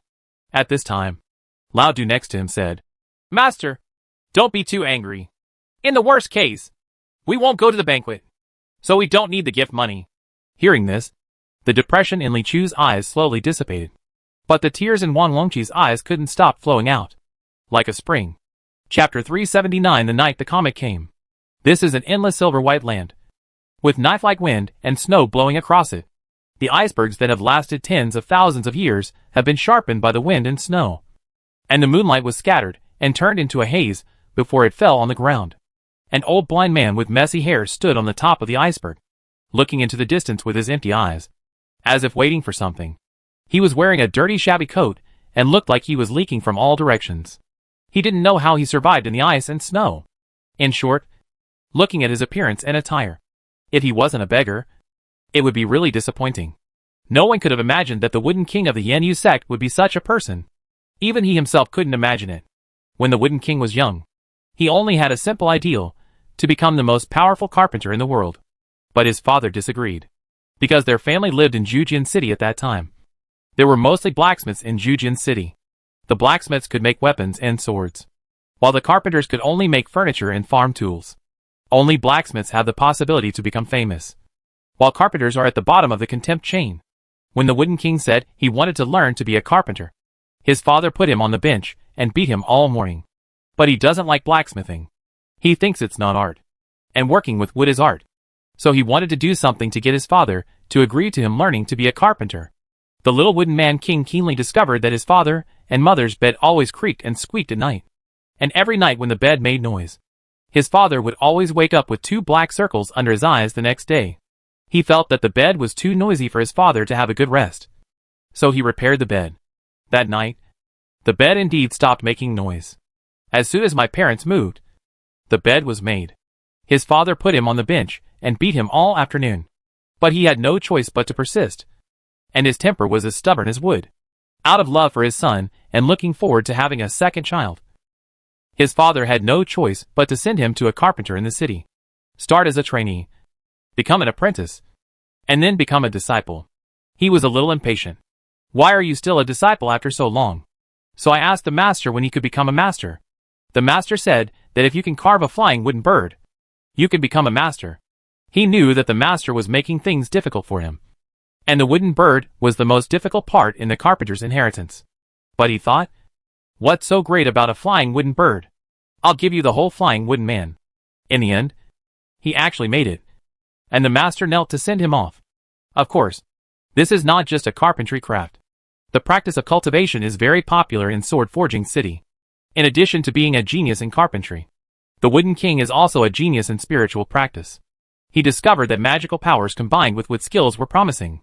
The Wooden King gradually became famous in the sword forging city. Everyone knew that the wooden figures he made could look real, and could do almost anything a living person could do.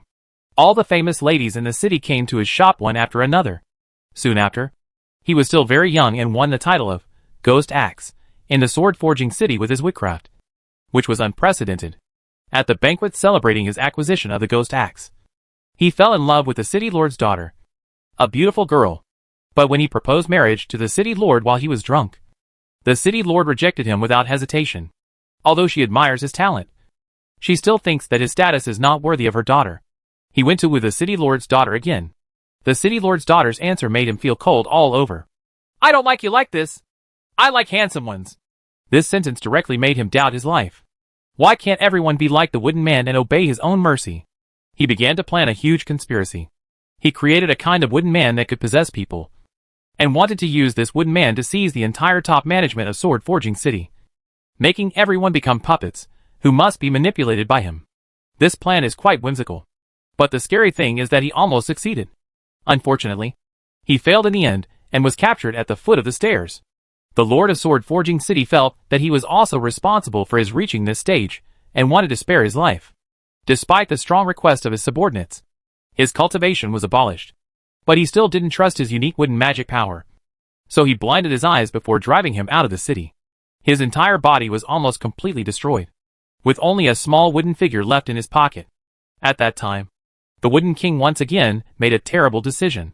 He let the wooden man take away his body, because only in this way can he regain his strength, gain his eyesight, and get something that can make him make a comeback. But the stakes are just as great, as he manipulates the wooden man. When the wooden man is implanted into his body, he will be controlled by the wooden man. He controls the wooden man, controls him. Fortunately, he succeeded in the end, and the wooden man completely merged with his soul. Although his whole person seemed to have undergone some changes, he survived at least. Later he also joined the Yin sect.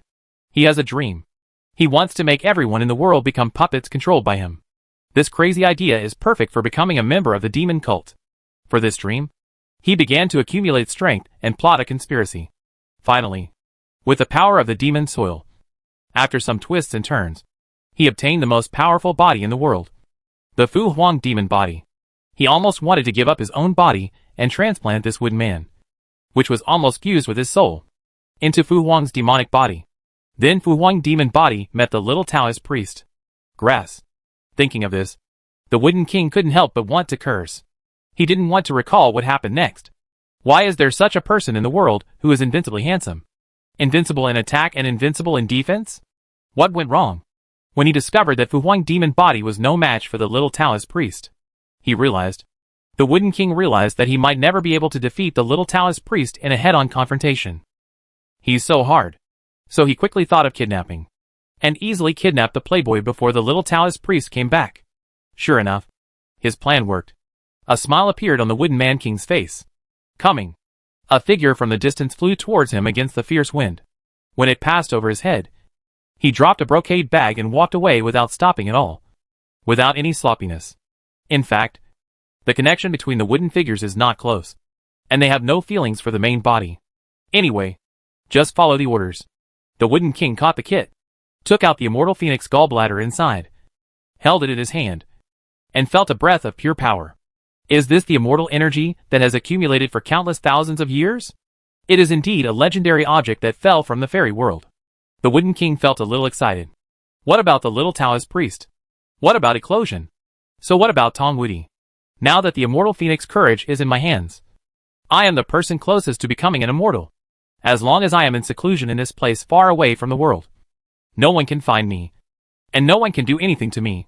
Even if only one person becomes an immortal in this world, that person can only be me. The Wooden King wanted to laugh, but before he could laugh out loud, he suddenly felt a little strange. Just a little strange. There is a bell hanging on the outside of the kit, but the bell does not ring. Huh? He picked up the bell keenly, and found that something seemed to be stuffed inside. When I took it out, it looked like a folded talisman. What's this? Open it, and you will find that it is the most basic line symbol. Ah, he sneered inwardly. Is the little Taoist still dreaming of finding himself in this way? He probably didn't expect that he had been wary of his move for a long time. In this extremely cold place thousands of miles away from the south of the Yangtze River, no matter how many talismans you draw by immortals, it will not be possible, etc. What is that? The Wooden King raised his head, as if he saw a comet piercing the misty sky. Into Yun Temple.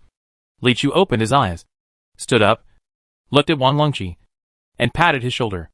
I have already avenged you in advance. Although you are still okay, you can rest in peace. Chapter 380. Sir, you should be homesick. The Wooden King walked peacefully. When he saw the comet streaking through the night sky, many thoughts flashed through his mind. The people I have loved and the people I have killed. The joys I have experienced and the inevitable setbacks. And the running under the sunset that year. That was his lost youth. Anyway, he didn't know why, but it seemed that he was blessed in his soul. He suddenly realized that the comet was coming towards him, and it seemed as if a voice said in his ear that the time has come. A sense of self-consciousness that a villain should have at the end of a plot suddenly arose in his heart. It's time for me to die. Although he is a little unwilling to do so, his physical cultivation is not very strong. What's more, the little Taoist priest opposite, who represents justice, is not very strong. Too bad. Can this little broken talisman still be used after tens of thousands of miles away? Can you really hit me with a flying sword from thousands of miles away? Is it really impossible for people to hide even after being separated by tens of thousands of miles? Call out.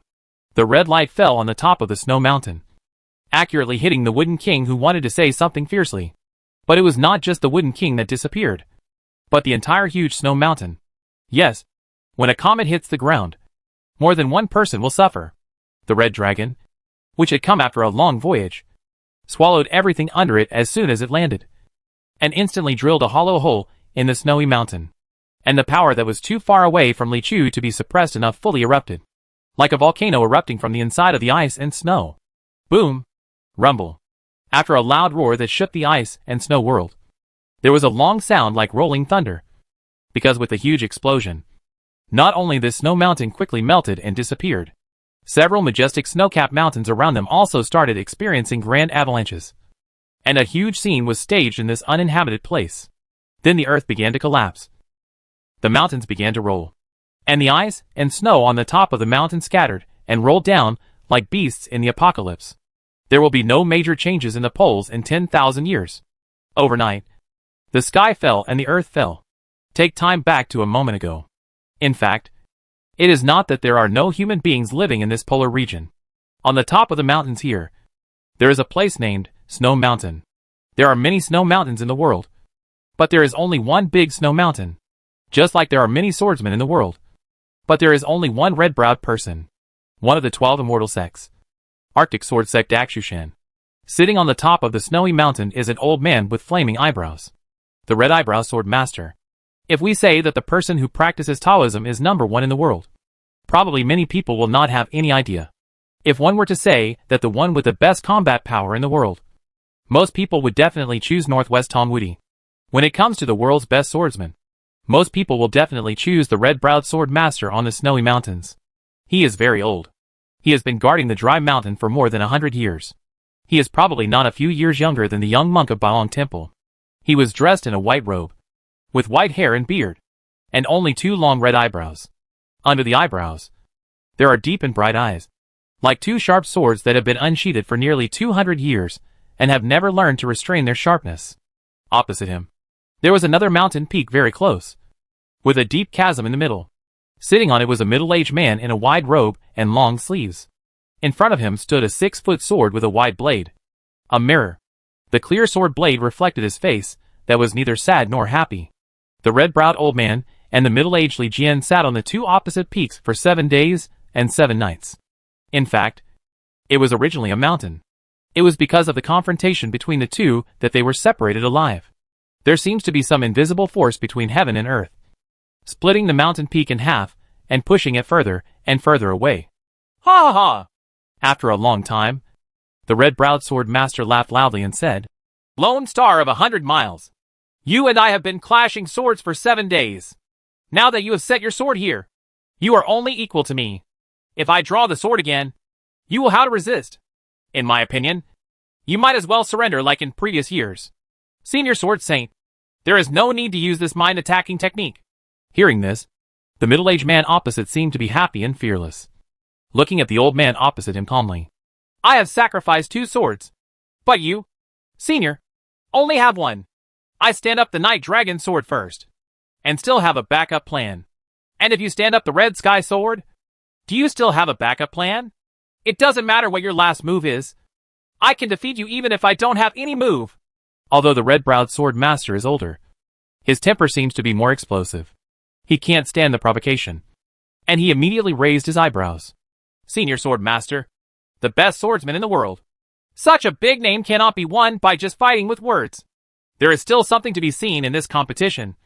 Let's just wait and see. Humph. You are a little kid worthy of competing with me. If your grandma had seen my tongue skills back then, you might be my grandson now." The red-browed swordsman laughed again. The middle-aged man was speechless for a while. When a guy who is old enough doesn't care about quality, there's really nothing you can do against him. In fact, his name is quite famous in Halua, among the existing python robes in Chaotian Palace. He is worthy of being among the top 3. And he is the youngest. He is currently the most promising person who has the potential to become the master of Chaotian Palace. It's just that he always advocates keeping a low profile and doesn't like fighting with others. Therefore, few people in the world know that in fact, he has changed to swordsmanship 20 years ago. And within 10 years, he has been qualified to compete with the red-browed sword master for the position of the leader of swordsmanship in the world. In the next 10 years, at the beginning of every year, he would come to the snowy mountains to have a sword fight with the red-browed sword master. The red-browed swordsman's nature is like a blazing fire. It is best to bet and fight with others. And naturally, he will not be timid in fighting. Although he had won the first 10 times, Bailey Gushing's swordsmanship had also improved by leaps and bounds. Today, he already has the momentum to firmly compete with him. The red-browed sword master was determined not to allow such a thing to happen. If he loses his position as the leader of human swordsmanship, he will not be the only one to lose his fame. It will also mean that the position of the Holy Land of Swordsmanship in Dashua Mountain will also cease to exist. As a result, his eyebrows gathered together, and an even more surging sword intent pushed forward. Boom! Bailey Lone Star obviously didn't expect that the red-browed sword master had reached such a situation and could be so powerful again. And the gleam in his eyes also suddenly exploded. Boom!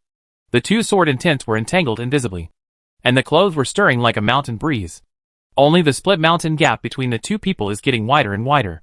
Just when the 2 people were in full confrontation, a comet suddenly crossed the sky. Bailey Lone Star was facing the south. When I caught a glimpse of it, I didn't intend to watch the shooting star at first glance. I was still concentrating on the sword showdown at hand. But the next second, he suddenly reacted and raised his eyes suddenly. That seems not a simple comet. So he raised his hand, pointed to the top of his head and said, "Senior, look! What is that in the sky?" Ha ha ha, the red-browed sword master smiled disdainfully. "You are also a python of Chaotian K, not a young boy. So why are you still playing such a trick? Let me look back. And then you suddenly show off your strength. What a shame." "No!" Bailey Lone Star was speechless again. "No, I didn't think about it at all. How come you are so good at this trick?" "Humph. When I killed the sword demon in the headless forest." Halfway through the words, the red-browed sword master seemed to suddenly remember his identity as a master, and his face turned red. "Why am I telling you this? Anyway, you can't fool me with this stupid trick. I'm really not lying," Bailey Gushing said helplessly. "I lied to you that I was a puppy." "Oh." After hearing this oath that was recognized by all the world as a powerful one, the red-browed swordsman turned his head suspiciously, and saw the trail of flames drawn by the comet before it hit the ground. This is, as a sword cultivator, he sensed that the comet seemed to contain extremely powerful sword energy. But that's too strong. Simply outrageous. Is this a meteor? He asked in surprise. How could meteor have such a strong sword intent? Bailey Lone Star retorted. It's like a sword light. If this is the sword light, then wouldn't the swordsmanship of you and me become a joke? The red-browed sword master was still dissatisfied. Just as he was talking, he heard a loud rumbling noise from over there. The entire polar region was shaken. Bailey Lone Star's face turned pale, and he was a little shocked for a moment. The red-browed sword master was even more confident. How could the sword light span such an unknown distance be so powerful? It was clearly just a meteor falling to the ground. If a meteor falls, where does such a powerful sword power come from? Bailey Lone Star still didn't want to believe it. There are billions of stars in the sky, each with its own mysteries. It's possible that one accidentally falls with a sword intention on it. The red-browed sword master explained. Yeah, Bailey Gushing seemed to still have doubts. He had observed it for a little longer than the red-browed sword master, and his feeling was even stronger. The way the red light streaked across the sky just now was clearly like a flying sword. But that was really unreasonable. So he was momentarily speechless by the red-browed sword master's argument. At this time, they saw another rainbow light, starting from the eruption of the snow mountain, from north to south, crossing the sky in front of them again. Go back the way you came. This time, the red-browed swordsman, who was talking eloquently, was speechless. A smile slowly appeared on Bailey Lone Star's face. Senior Sword Master, how can this meteor fly back? After a pause, the red-browed sword master glanced at him angrily. Are you laughing? If this is really the sword energy emitted by the sword cultivator next to you, that can only mean that you and I are competing here to be the best in the world of swordsmanship. Isn't it just a joke? Forehead. Bailey Gushing was startled and felt that what he said made some sense. But what he was more curious about was, what kind of cultivation level is required to control such a powerful sword light? The more you become a swordsman, the more you understand the horror in this. Anyway, I have been a sword master all my life. I'm afraid I can't even do 1/10 of this. The red-browed sword master was honest. Could it be true in this world? Bailey Lone Star watched from a distance as the rainbow light left at a speed that could not be caught up with his eyes. It was absolutely impossible to even follow him to see where he was going. And he slowly uttered 2 words in his mouth. Sword God! The pure yang sword returned to Li Chu's hands. He wiped the frost stains on it calmly and flew high into the sky at high speed. The cold wind was enough to freeze ordinary flying swords. That is, the hot pure yang sword can instantly melt it away. Then he raised his eyes and looked at Wang Longqi again. His gaze seemed to mean, look, I'm not going to lie to you. You can really rest in peace. No. Wang Longqi pursed his lips, and there were tears in his big eyes. I'm very grateful to you, but our revenge has been so quick. Can we take some time to consider the rescue issue? Although you are not dead yet, you can already rest your eyes in peace. What kind of strange comfort is this? But you, Li Chu replied, are not within my business scope. His little Bodhi mantra is suitable for relieving negative states, but it has no effect on resolving this extremely complex poison. If possible, of course, he would try his best to save Wang Longqi. Wang Longqi turned his tearful eyes to the professional on the side. The little miracle doctor. In fact, the little miracle doctor never gave up on him, but always frowned and thought beside him. Seeing Wang Longqi looking at him with tears in his eyes, he slowly said, actually, it may not be completely hopeless. What? When Wang Longqi heard this, he immediately pounced on him like a vicious dog. My great doctor, can you really save me? I definitely can't do it. The little miracle doctor still shook his head slowly. My master is the best in the world in healing wounds and diseases. But when it comes to poisons, he is always a bit disdainful. So he doesn't study it so intensively. However, Chong Chun So from the north is a master in this field. He has studied the poisons in the world. And as the saying goes, no medicine in the world is poisonous. Only the human heart is poisonous. Insist on studying the poison carefully. If it gets into his hands, it may not be impossible to solve it. Chong Chun, old man, Xuan Huang, Chong Chun So, and Bai Shigong are the 3 doctors with the highest medical skills in the world. Among them, Bai Shigong is not famous because of his status as a demon sect. However, Xuan Huang and Chong Chun So are famous all over the world, and their status in the hearts of the people of Halua is not necessarily lower than that of the emperor or prime minister. So Wang Longqi must have heard of this name. It just feels so far away. Where can I find his old man? He had no choice but to continue asking the little miracle doctor. In the past, as long as you went to Yaowang town in the north, you could see Changchun so if it was critical enough. But a few days ago, my master went to him to study pharmacology, but he didn't return for some inexplicable months. I have a senior brother who went to Yaowang town to find a master. I heard that the two old men wandered away without a trace. The little miracle doctor frowned. I can give you a pair of 7-day ice spirit powder to temporarily seal the poison in your body and let you hold on for a while.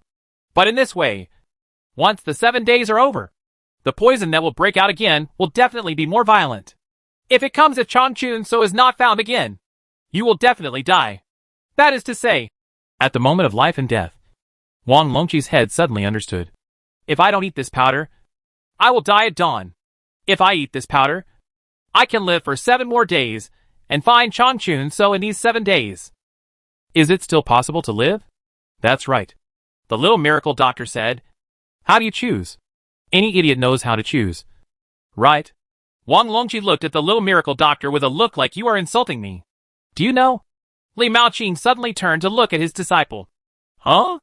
Qin Jinghu blinked, feeling that this question seemed to be a trap, and he didn't know whether to answer it for a moment. Li Chu next to him heard this and said, If you want to go to the north to find someone, I can help you. He really couldn't do anything to help before, but he actually felt a little guilty in his heart. At this time, I am naturally very happy to see that I can help with something. No matter what. Wang Longqi is his good friend who works in the yard. We are going to the Northland. Yu Qian frowned at this time. That place is not a good place. If you have to go there to do things. I have some friends in the world over there. Eh? Lao Du looked over and praised. I heard that your connections in the Beatty world are very powerful. Hee hee. These are all memories of youth and frivolity. Yu Qian twirled his beard and was about to say something with a smile.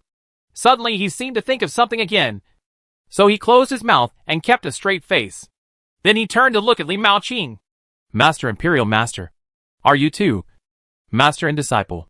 Homesick? Eh? Li Maoqing was raising his face and preparing to listen to the story. When he was suddenly asked this question, he felt a little puzzled. You tell me your story, and I just want to hear it. You're all right. What kind of home do we want? He smacked the taste and thought that was wrong. Is this old boy going to talk about some illegal and disciplinary activities? And he still has to drive us away? No, no, no. Yu Qian shook his head and said firmly, Yesterday you told me that your cultivation level has recovered somewhat, and your recovery speed is getting faster and faster. I think it's time you got homesick. Chapter 381 All the Way North. Just when Li Maoqing was still hesitant, a big baggage was suddenly handed over from the side.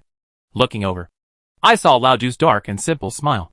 Master Imperial Master, your luggage has been packed. Li Maoqing was shocked. This is too quick, isn't it? What kind of housekeeping genius are you? Ha ha ha, Qin Jinghu next to him said with a smile. Master, it's obvious that you are seeing off guests. If it were me, I would be embarrassed to stay here. Before he could finish speaking, Lao Du handed over another baggage with his right hand. General Qin, this is yours.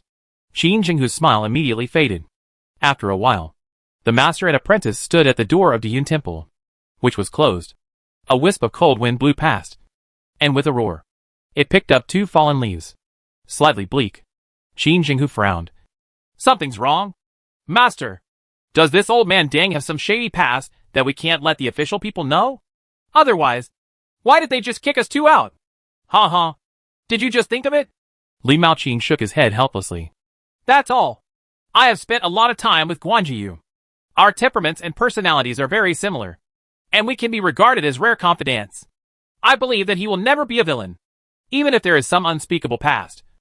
I will not be able to be with him. It's embarrassing. Maybe it's better not to know. Don't look at me with that look. I'm definitely not afraid of his apprentice. Facing Qin Jinghu's suspicious eyes, Li Maoqing said firmly. But Qin Jinghu was still suspicious, and Li Maoqing gradually felt guilty. So he could only wave his hands and said, Okay. I admit that I am a little scared. There is no way. Who makes my apprentice not as good as his apprentice? Can this damn thing be involved in me? Qin Jinghu suddenly glared. Why am I so unsatisfied? I gave an order and the 200,000 troops from Tianan. I have nothing to do with you now, Li Maoqing said ruthlessly. Sooner or later it will still be mine.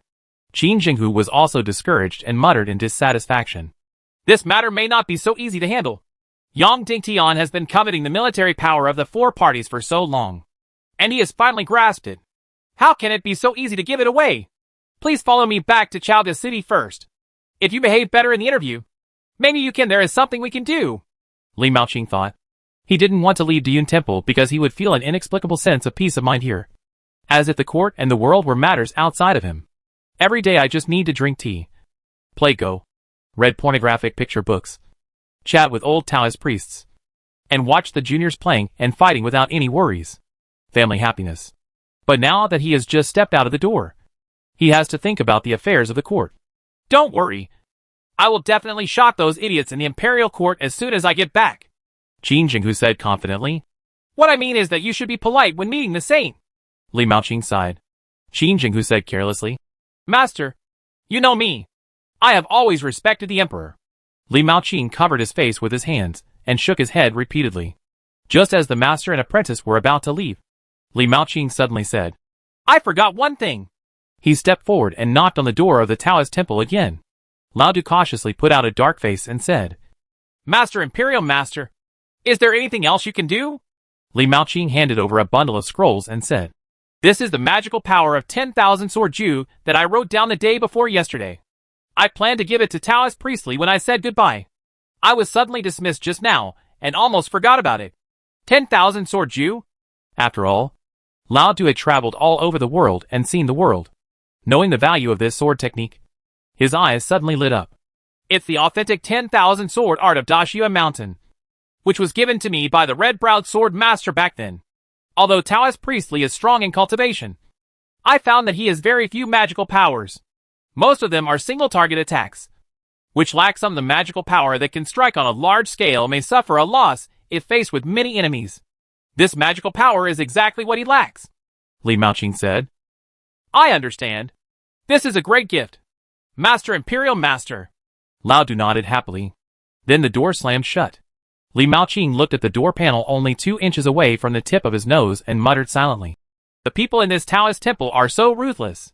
When Du Lang said Wan Jianjuan, Yu Qian nodded with satisfaction. This old boy is really thoughtful. This magical power is suitable for Li Chu's practice. However, this magical power is used by you. It must be very powerful and must be used with caution. Although there are many sword techniques in Dashua Mountain, 10,000 sword techniques can be regarded as a classic among them. It can be regarded as the highest level among the immortal arts. Li Chu also knew something about this. It seemed that the Imperial Master was also careful, and happened to give him a range of magical powers that he lacked. He took the scroll, nodded and said, Disciple understands. After driving away the rest, Yu Qian began to formally tell the story of the past. My friends in the Beiti Jianghu, you should have known something before. That is Guolong Ke, the leader of Duanbei Mountain, and known as the #1 rebel in the world. Although he had heard about it for a long time, Lao Du was still a little surprised when he heard Yu Qian admit it personally. Unexpectedly, a little-known old Taoist priest in the south of the Yangtze River could be related to the rebel leader in the north. I really need to learn more about human connections from my master before I can master it. The old Taoist priest spoke slowly and full of vicissitudes of life. Actually, his real name is not Guolong Ke, but Guodang. It's just that he couldn't use his real name when he was traveling in the world, so he changed his name. The origin between us two is really a long story. I might as well not say anything. Everyone felt a bit disgusted and wanted to blurt out, looking at a circle of wolf-like eyes. Yu Qian could only smile and continued. Anyway, we grew up together as children. According to northern parlance, we are called Fa Shower. Actually, Diyun Temple was originally his family's property. At that time, Guodang was just a wild boy with no apprenticeship. As for me, I come from a serious mainstream background and come from an ancient Taoist inheritance. Later on, some changes occurred in my inheritance. For some reasons, I came to Jianan and happened to live in Diyun Temple. The two of us met and became close friends. We were both young at that time, and we both wanted to go out and have some adventures. So we traveled together in the world. Everywhere he goes, he seeks advice from experts, And I look for a confidant. He goes to punish evil and promote good. And I look for a confidant. He goes to slay demons. And I look for a confidant. His cultivation level is getting higher and higher. And I look for a confidant. My kidneys are getting worse and worse. Now that I think about it, I really miss those days when white clothes beat the snow and came and went like the wind. The sense of immersion is very strong. I already miss it just listening to it. Wang Longqi nodded. Of course. My cultivation is actually far better than his. Yu Qian emphasized again. A lot of things happened along the way. We started from Jiangnan, traveled through Tianan, Shangzhou, Dahai and almost all of Kyushu, and finally arrived in Beatty.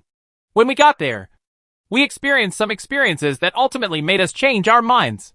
Together we founded Human Fire. What? Everyone was shocked. Human Fire. The largest anti-thief force in the Halua dynasty. Does the founder still have a share in the old Taoist priest in front of him? No wonder he didn't dare to let Li Maoqing hear it. If these words were spread, the worst he could do would be to have everyone in his family plundered. Don't be too surprised, Yu Qian said with a smile. When Renjianhua was founded, it was just an ordinary gang. There are many gangs in the north, and the fighting is extremely serious. There are some things that we can't do with just the two of us. So that's how we established a force. With the courage and resourcefulness of the two of us, Human Fire is naturally invincible. In just 2 years, it has become the largest gang in the north. Following this, our followers are increasing, and things are getting deeper and deeper. According to my opinion, it's time to leave at this time.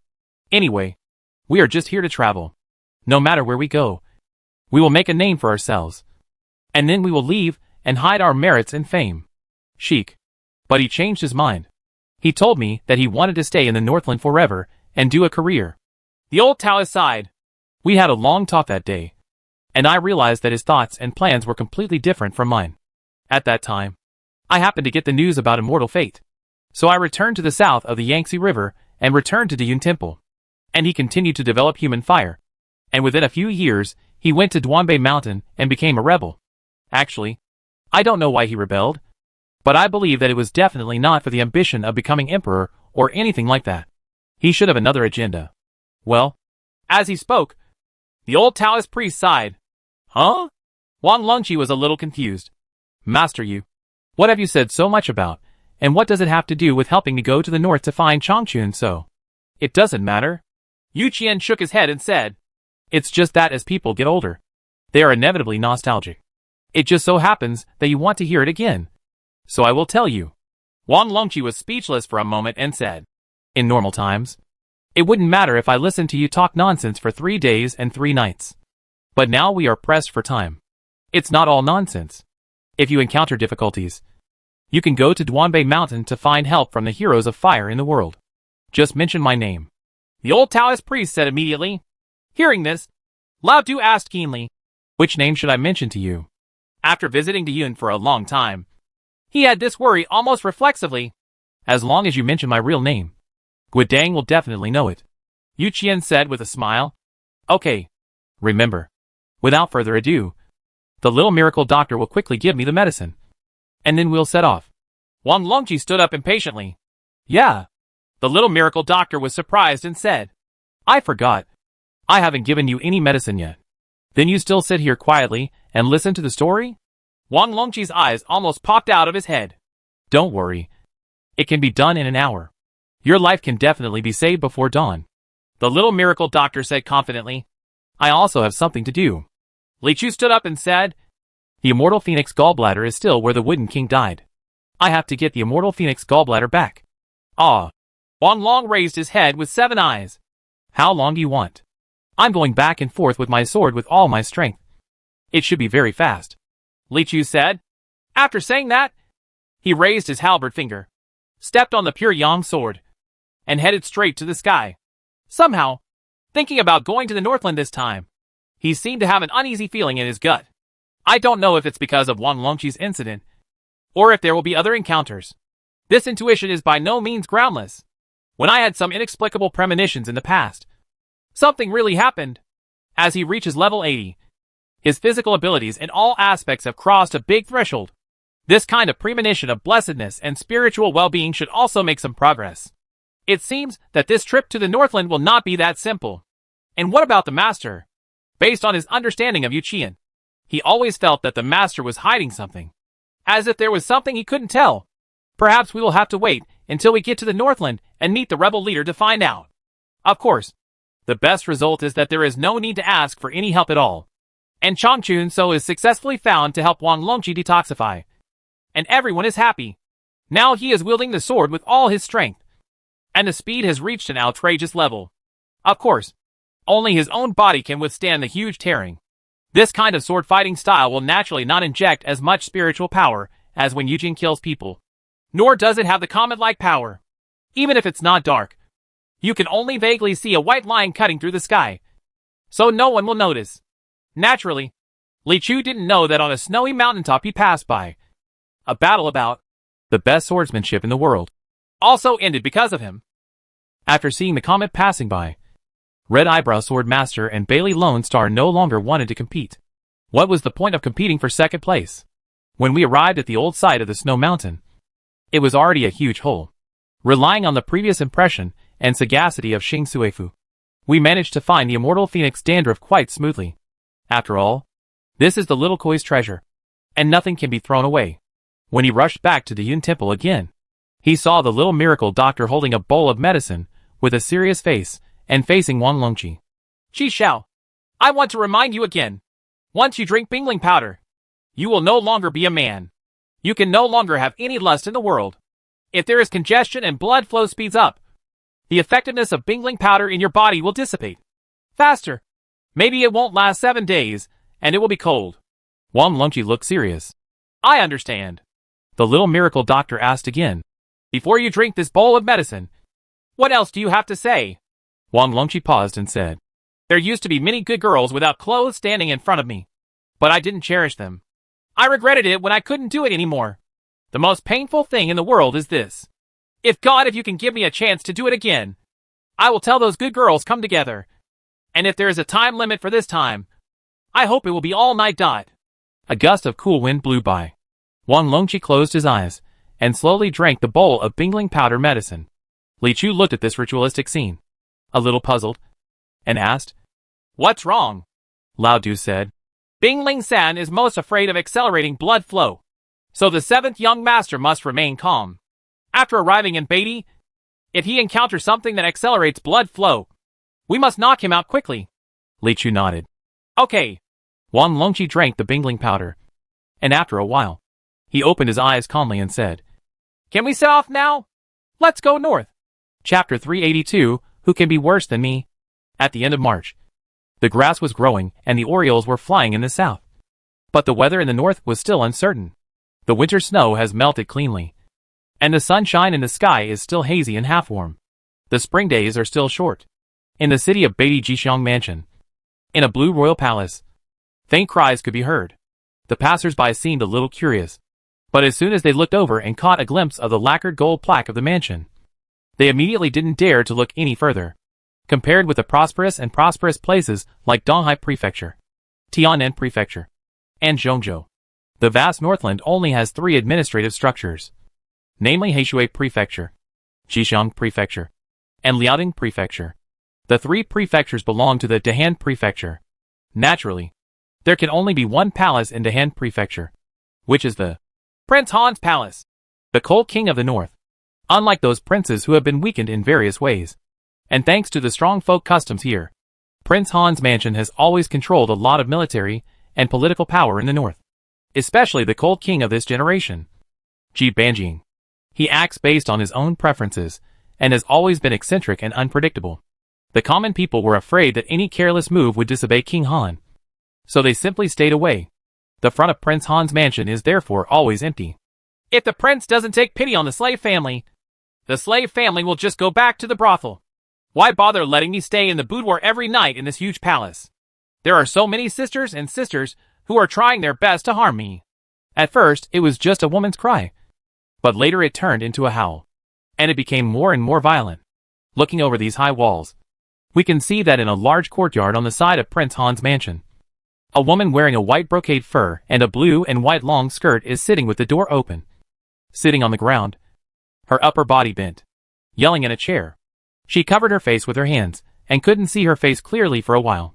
But just looking at the figure, it can really be said that it is uneven, with ups and downs, peaks and ridges like clusters, waves like raging, mountains and rivers inside and outside Tongwon Road. People can't help but marvel when they see her. She is indeed a woman who can marry into the royal palace. Well, outside the threshold, a man in splendid attire frowned and shook his head.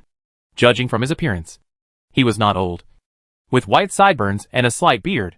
If you look closely, he still has a somewhat elegant temperament.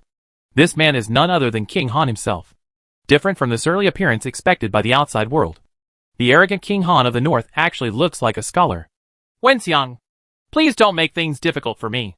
Ji Banjing looked at the woman in front of him, shook his head and said, "You said that other ladies in the house poisoned you, but you couldn't provide any evidence. You said that you were poisoned, it's poisonous, but nothing's wrong. Aren't you being unreasonable? Who said I'm fine?" The woman raised her eyes, revealing a naturally charming face. She pouted and said, "My chest has been hurting and my heart has been beating hard. If you don't believe me, my lord, just touch it." As she spoke, she stood up suddenly and walked towards King Han. Yeah. King Han waved his hands quickly. "I believe it. I believe it." Looking at the woman's chest, he truly believed that her heart was beating so fast that it was shaking outside. "Wenxiang, you know that the doctor has prescribed nourishing medicine for me, and I have to quit sex for 3 months. So you should not seduce me." King Han sighed deeply. "Bah! Shameless!" The woman named Wenxiang spat. "Is this person just standing up to seduce you? You know how to call a famous doctor if you feel a little uncomfortable. The slave family has been poisoned for several days, but they haven't seen you yet. I went to see a famous doctor and said he cared about me. Why is my life so miserable? The entire Jixiang mansion has invited doctors for you. What else do you want?" King Han spread his hands. "Are those stinking fish and rotten shrimps?" Wenxiang put her hands on her chest. "I can't tell what's wrong with her at all. No. King Han closed his eyes and recited a few Buddhist chants silently. When he opened his eyes, he said angrily, "Come here. Send Madam Ninth to Yaowang Town. Please. Chongqun so cures me. If the cure cannot be achieved in 1 day, don't come back unless I end my abstinence in 1 day." Ji Banjing waved his sleeves and ordered his subordinates. Wenxiang blinked, as if he wanted to say something, but Ji Banjing seemed to be afraid of losing his power even if he looked at her again. So he hurriedly left the courtyard in large strides. After a while, several maids stood in front of Wenxiang with large and small packages. "Mrs. Ninth, let's go." "Humph. Just leave." Wenxiang turned her face, frowned and followed the servant away. After leaving the yard, they got into a luxurious car with gold paint and dragon patterns. The driver whipped his whip and the wheels rolled away. It wasn't until they left the palace that the small curtain of the carriage opened a corner, and a pair of beautiful eyes stared at the palace of Prince Han, who was getting away. As if meaningful. Yaowang Town. It is located on the outskirts of Jixiang Mansion, in a remote wilderness. There was no town here at first, but it became a town when more people lived there. And the reason why so many people gathered here is actually just because of one person, Chongqun So. In the early years, Chongqun So found that the soil here was excellent and suitable for growing some rare medicinal materials. So he stayed here for a long time. After people learned about it, patients from all over the world came in droves. As more and more patients came, many doctors also took aim at this treasure land. On the one hand, here, you can see how Chongqun So cultivates medicinal materials and treats people. Even seeing him twice is a blessing. On the other hand, there are many patients who do not need Chongqun So's personal intervention at all, and are naturally picked up by other doctors. Over time, a cluster effect was formed. Chongqun So had a very calm temperament, and was not like Xuanhu Wang, who recruited many disciples and established Xuanhu Villa. Unlike Mr. Baishir, who accepted concubines as widely as he did, he spent all his life learning on his own affairs. But a famous doctor like him is like a whirlpool. Even if he does nothing, there will be storms surrounding him. Today, outside Yaowang Town, people are wailing everywhere, because the wall outside the town was sealed. The only door was closed tightly. A young man stood on the door wall, shouting repeatedly, "Those with minor injuries, minor illnesses, and non-complex diseases, please leave on your own. Go." Don't increase the burden on Drug King Town. Despite his continuous shouting, at least 100 people gathered below, constantly telling their pain. There were new people outside, so they asked curiously, "What's wrong with Yaowang Town? Isn't it always open to everyone who comes?" Alas, the patient in front shook his head and said, "I don't know what happened in the past few months. Yaowang Town only accepts 10 patients every day, specializing in difficult and complicated diseases. Ordinary patients are not allowed to enter at all, even if they are all for difficult and complicated diseases. We must also consider the priority. We must be miserable enough to be admitted. We don't know what's wrong. These people outside all come to seek medical treatment, but can't get it." Huh? The newcomer was surprised. While they were talking, they saw a gorgeous car driving through the crowd. The driver shouted to give way and whipped the people blocking the road on both sides with a whip, which was extremely fierce. But when others saw it, not only did they not dare to get angry, but they did not dare to hide away. The car drove under the door wall and said to the top, "The 9th lady of Prince Han's mansion is here to seek medical treatment. Please open the door." Without any delay, the door opened with a creak. A row of neatly dressed young people stood guard at the door, pushing out those who tried to sneak in with the car. Wait for the carriage to enter, then slowly close the door. The newcomer was surprised again. Why did the people in this carriage just say, "Okay," without even looking at it? "Are you new here?" The man in front glanced at him and said, "That's the driver of Prince Han's mansion. You dare to stop him? Good guy. King Han of the North is really crazy." The newcomer sighed. The man in front turned back and glanced at him carefully. But I saw that this man was tall and thin, with a dark face, a rather mature and simple appearance, and he was also wearing a Taoist robe. It was none other than Du Lenk, the current founding and closing disciple of Taoist priest Shao Li of Diyun Temple in Jiangnan. The man looked at Lao Du and said with a smile, "Brother, I see that you have a healthy face. Given your age, you must have come here because of the unharmonious sexual relationship and the lack of motivation. I advise you to give up the idea. Changchun old man doesn't would stoop to look at such a disease." Lao Du was speechless for a moment, rolled his eyes and said, "Brother, you misunderstood. I don't even have a wife. What do I do with this disease? You are so old, and you don't have a wife." The man looked at him carefully again. "Oh, I understand. You want to come here for plastic surgery. Right? Changchun is not proficient in this either. I advise you to go back and make more money. These crooked ways are much more reliable. Brother, you are really smart." Du Lenk chuckled twice, didn't bother to pay attention to him, turned around and left, leaving the crowd and coming outside. Li Chu and Wang Longqi were waiting there. "How is it?" Wang Longqi asked nervously as soon as he saw him coming back. "The situation is not good. The situation inside is very serious. We can't force our way in to seek medical advice. I'm afraid I have to take action in person." "Young Master Qi," Lao Du said, "although according to the Little Miracle Doctor's information, Changchun so should not be in Yaowang Town. However, there was no such news inside or outside Yaowang Town. And even if you wanted to ask about his whereabouts, you had to enter. When the three of them came, they didn't expect that they would be stuck at the first gate." "Okay, I'll go." Wang Longqi gritted his teeth and staggered forward. In fact, after all the poisons and diseases in his body were frozen by the Bingling powder, his physical condition should be better than usual now. But when a normal person knows that so many poisons have been planted in his body, he will naturally become abnormal. This makes sense. Me. I got smallpox at the age of 3, dysentery at the age of 5, and a fever that destroyed my brain at the age of 12. I still can't add and subtract within 100. 3 years ago, a dog bit off one of my legs, and I have become a lame since then. I don't know what illness I got this year, but I have been coughing up blood for 30 days in a row. Cough, cough. A young man in ragged clothes was talking. In the middle of his speech, as if to prove something, he started coughing heavily again. Coughed to the emotional point, as if the bronchus is hanging on the roof of the mouth. After a while, he raised the blood on his clothes, with a look of disdain on his face, and said arrogantly, "How is it? Is it serious enough? Is it tragic enough?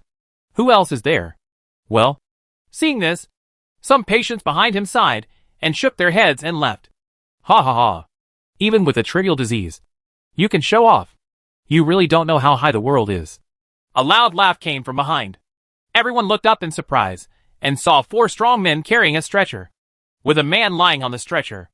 A certain family came north from Donghai Prefecture and saw countless seriously ill people seeking medical treatment along the way. What does this mean to you?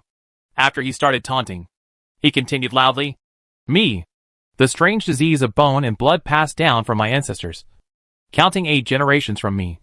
All of them were short-lived. My grandfather even died of the disease when he was 6 years old. When I was 12 years old, my legs became ill, and I could no longer stand up. When I was 16 years old, my spine could not be straightened, and I have been a complete invalid since then. To this day, except for my mouth, I have nothing left to use in my body. Let me ask you, who can be worse than me? His words were full of contempt for all the heroes in the world, but no one dared to stand up and refute, because his strength is indeed the best in the field. Just when all the patients in the room were calmed down by the stretcher hero, a sinister sneer sounded. A stooped figure walked out slowly on crutches. I think all men in the world are just like that. They are just doing tricks, inserting bids and selling out, and few of them are real. Everyone looked down and realized that she was a short, scary old woman with pale face and white hair, and a face full of wrinkles, looking too old to look like. I just want to ask you a question and see if anyone can answer it, the old woman said. Does anyone know how old I am? Seeing the sick look on her face, the people around her subconsciously took a guess and said, 50 years old?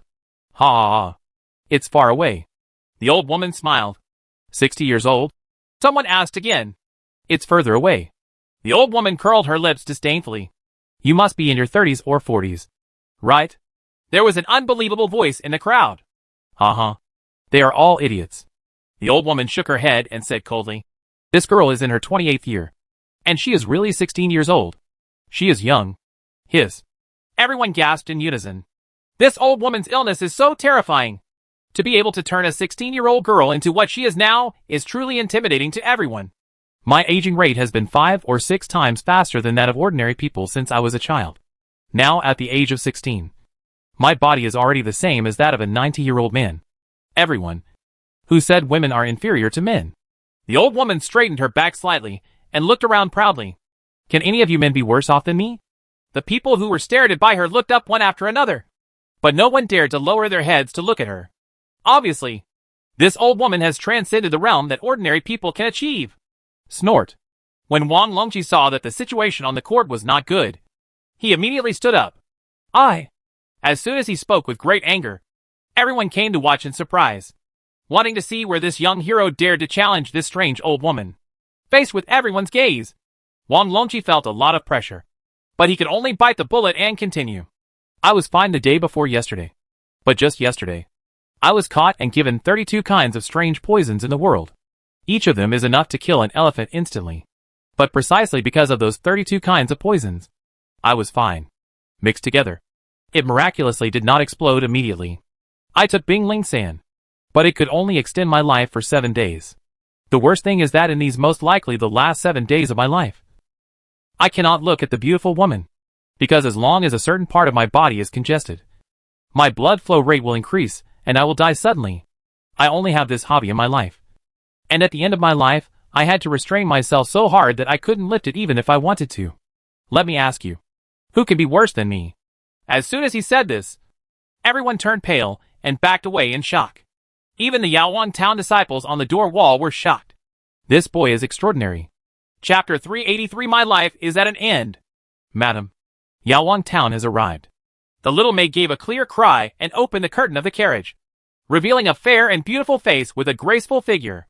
On both sides of the road are rows of 2-story buildings with simple and clean styles. There is basically a medicinal field behind the house, some of which are planted with strange and unrecognizable plants, and some of which are empty. A middle-aged man with a tall figure and elegant appearance stood in front of the car with 2 children, and greeted him with cupped hands. Lang Yuan, a disciple of Yaowang town, has met Madame Ninth. I have heard of Mr. Lang's name. The 9th lady, Wenxiang, stretched out a hand, and the little maid helped her out of the car. When she landed, her heart trembled again. Then he continued, the eldest disciple of the miracle Dr. Chang Chunso. He is also one of the best doctors in the world. My illness needs to be seen by good doctors like you before I can rest assured. Lang Yuan looked Wenxiang up and down. His eyes moved slightly, and said, "Right now, Yaowang Town is short of manpower. Let me help my wife to diagnose it first. If it is really a difficult disease, my master can then take action. Is that okay? I feel relieved that Mr. Lang is treating me." Wen Xiang led the people and followed Lang Yuguan towards the front of the hospital. "It's just that I suspect that I have been poisoned by a very obscure poison. Mr. Lang still wants to just look carefully. I will definitely not dare to neglect you," Lang Yuguan said hurriedly, walking into the doctor's room. He came to the small table and said again, "Madam Ninth, please extend your wrist and allow me to check my pulse." Hearing this, Wen Xiang glanced at Lang Yuguan, then obediently stretched out a plain white wrist for him to hold. Lang Yuguan felt his pulse with his fingers and concentrated for a moment. His brows wrinkled slightly, and he looked carefully at Wen Xiang's eyes, which looked a little doubtful. "Mr. Lang, what do you think?" Wen Xiang looked at him without hesitation and asked warmly. "Mrs. Ninth?" Lang Yuguan seemed a little surprised. "It's not poisonous." Wen Xiang's expression changed, and the little maid behind her also pouted. "Mr. Lang, what are you talking about? Although my wife comes from a poor background, she is a good girl." Wen Xiang grabbed her and said, "There's no need to emphasize this. What Lang means is that, Madam Ninth, you have long blood and good health, and there seems to be no signs of poisoning." Lang Yuguan explained hurriedly. "Mr. Lang, are you looking at it carefully?" Wen Xiang's eyes wandered and he touched his chest with his hand. "My heart is really uncomfortable. If it is misdiagnosed, my life will be in danger. How about this? Could you please come out and have a look at it with me? The old miraculous doctor from Changchun? Madam Ninth, please be patient. When Master is free, he will naturally come to consult you." Lang Yuguan seemed to be a little embarrassed. He thought for a while and said, "It's better to do this. I'll give Madam some medicine to strengthen her heart and calm her nerves first. After taking the medicine, Madam, the discomfort may be relieved." "Okay, then I'll wait here. The prince isn't in a hurry to let me go back anyway." Wen Xiang didn't push her, and retracted her wrist, saying, "When will the old miracle doctor personally say that I'm fine? When will I leave?" "All right." Lang Yuguan nodded, stood up, and said to the boy beside him, "Send Madam Ninth to the library to rest." The little boy led Wen Xiang and his party out. There were many buildings in Yaowang Town to house patients, with high and low standards. The wife of Prince Han's mansion naturally lives in a loft of the highest standard. When going out, Wen Xiang seemed to look left and right intentionally or unintentionally. Yaowang Town, which is usually bustling on weekdays, seems to be very deserted at this time. Even if the patients are few and far between, there are not even many doctors. After the boy was sent all the way to the attic, Wen Xiang touched the boy's head and said, "Thank you very much." Then he turned to the maid and raised his hand. "Thank you." The maid immediately took out a piece of silver and handed it to the little boy. "Thank you, Madam Ninth. But I can't accept this money," the child said in a childish voice. "I came here to study medicine with my master, and I did all the work while leading the way. If I accept Madam's reward, I will really become a successful person. A servant. The little baby is awesome." Wen Xiang pinched the boy's cheek again before letting him leave with a blushing face. After the boy left, the maid looked around and then carefully closed the door. "How is it, Madam? Have you found a contact?" After closing the door tightly, the maid hurriedly came forward and asked in a low voice. Wen Xiang shook his head slowly, changed his lazy expression, and frowned. "There is no abnormal movement from the two Huan bells, which means that the contact person has not entered the Yaowang Town yet. Nowadays, Yaowang Town does not release many people every day. Is it possible that the contact person will not be able to get in today?" The maid seemed a little worried. "Probably not. The mountain is very strict about this kind of thing. It stands to reason that the contact person will come on time no matter what," Wen Xiang said slowly. "Then what should we do now?" the maid asked again. "I don't know." Wen Xiang smiled. "The news over there just told me to find a way to come to Yaowang Town to investigate some things. A contact person will come in and inform me of the specific tasks. In addition, I need to pay attention to Changchun, the movements of the old man. Looking at Mr. Nalan's performance just now, I think that if Changchun so didn't have an accident, he probably wasn't in Yaowang Town. I just don't know why they wanted to hide this." She thought for a while, then raised her head. "Fan Fan, what do you think?" The little maid frowned seriously and thought for a long time, and then replied, "Madam, There must be something fishy about this matter. Outside Yaowan town, Wang Longqi was under the gaze of everyone, holding his head high and looking down at the heroes, as he could not survive 7 days with one hand.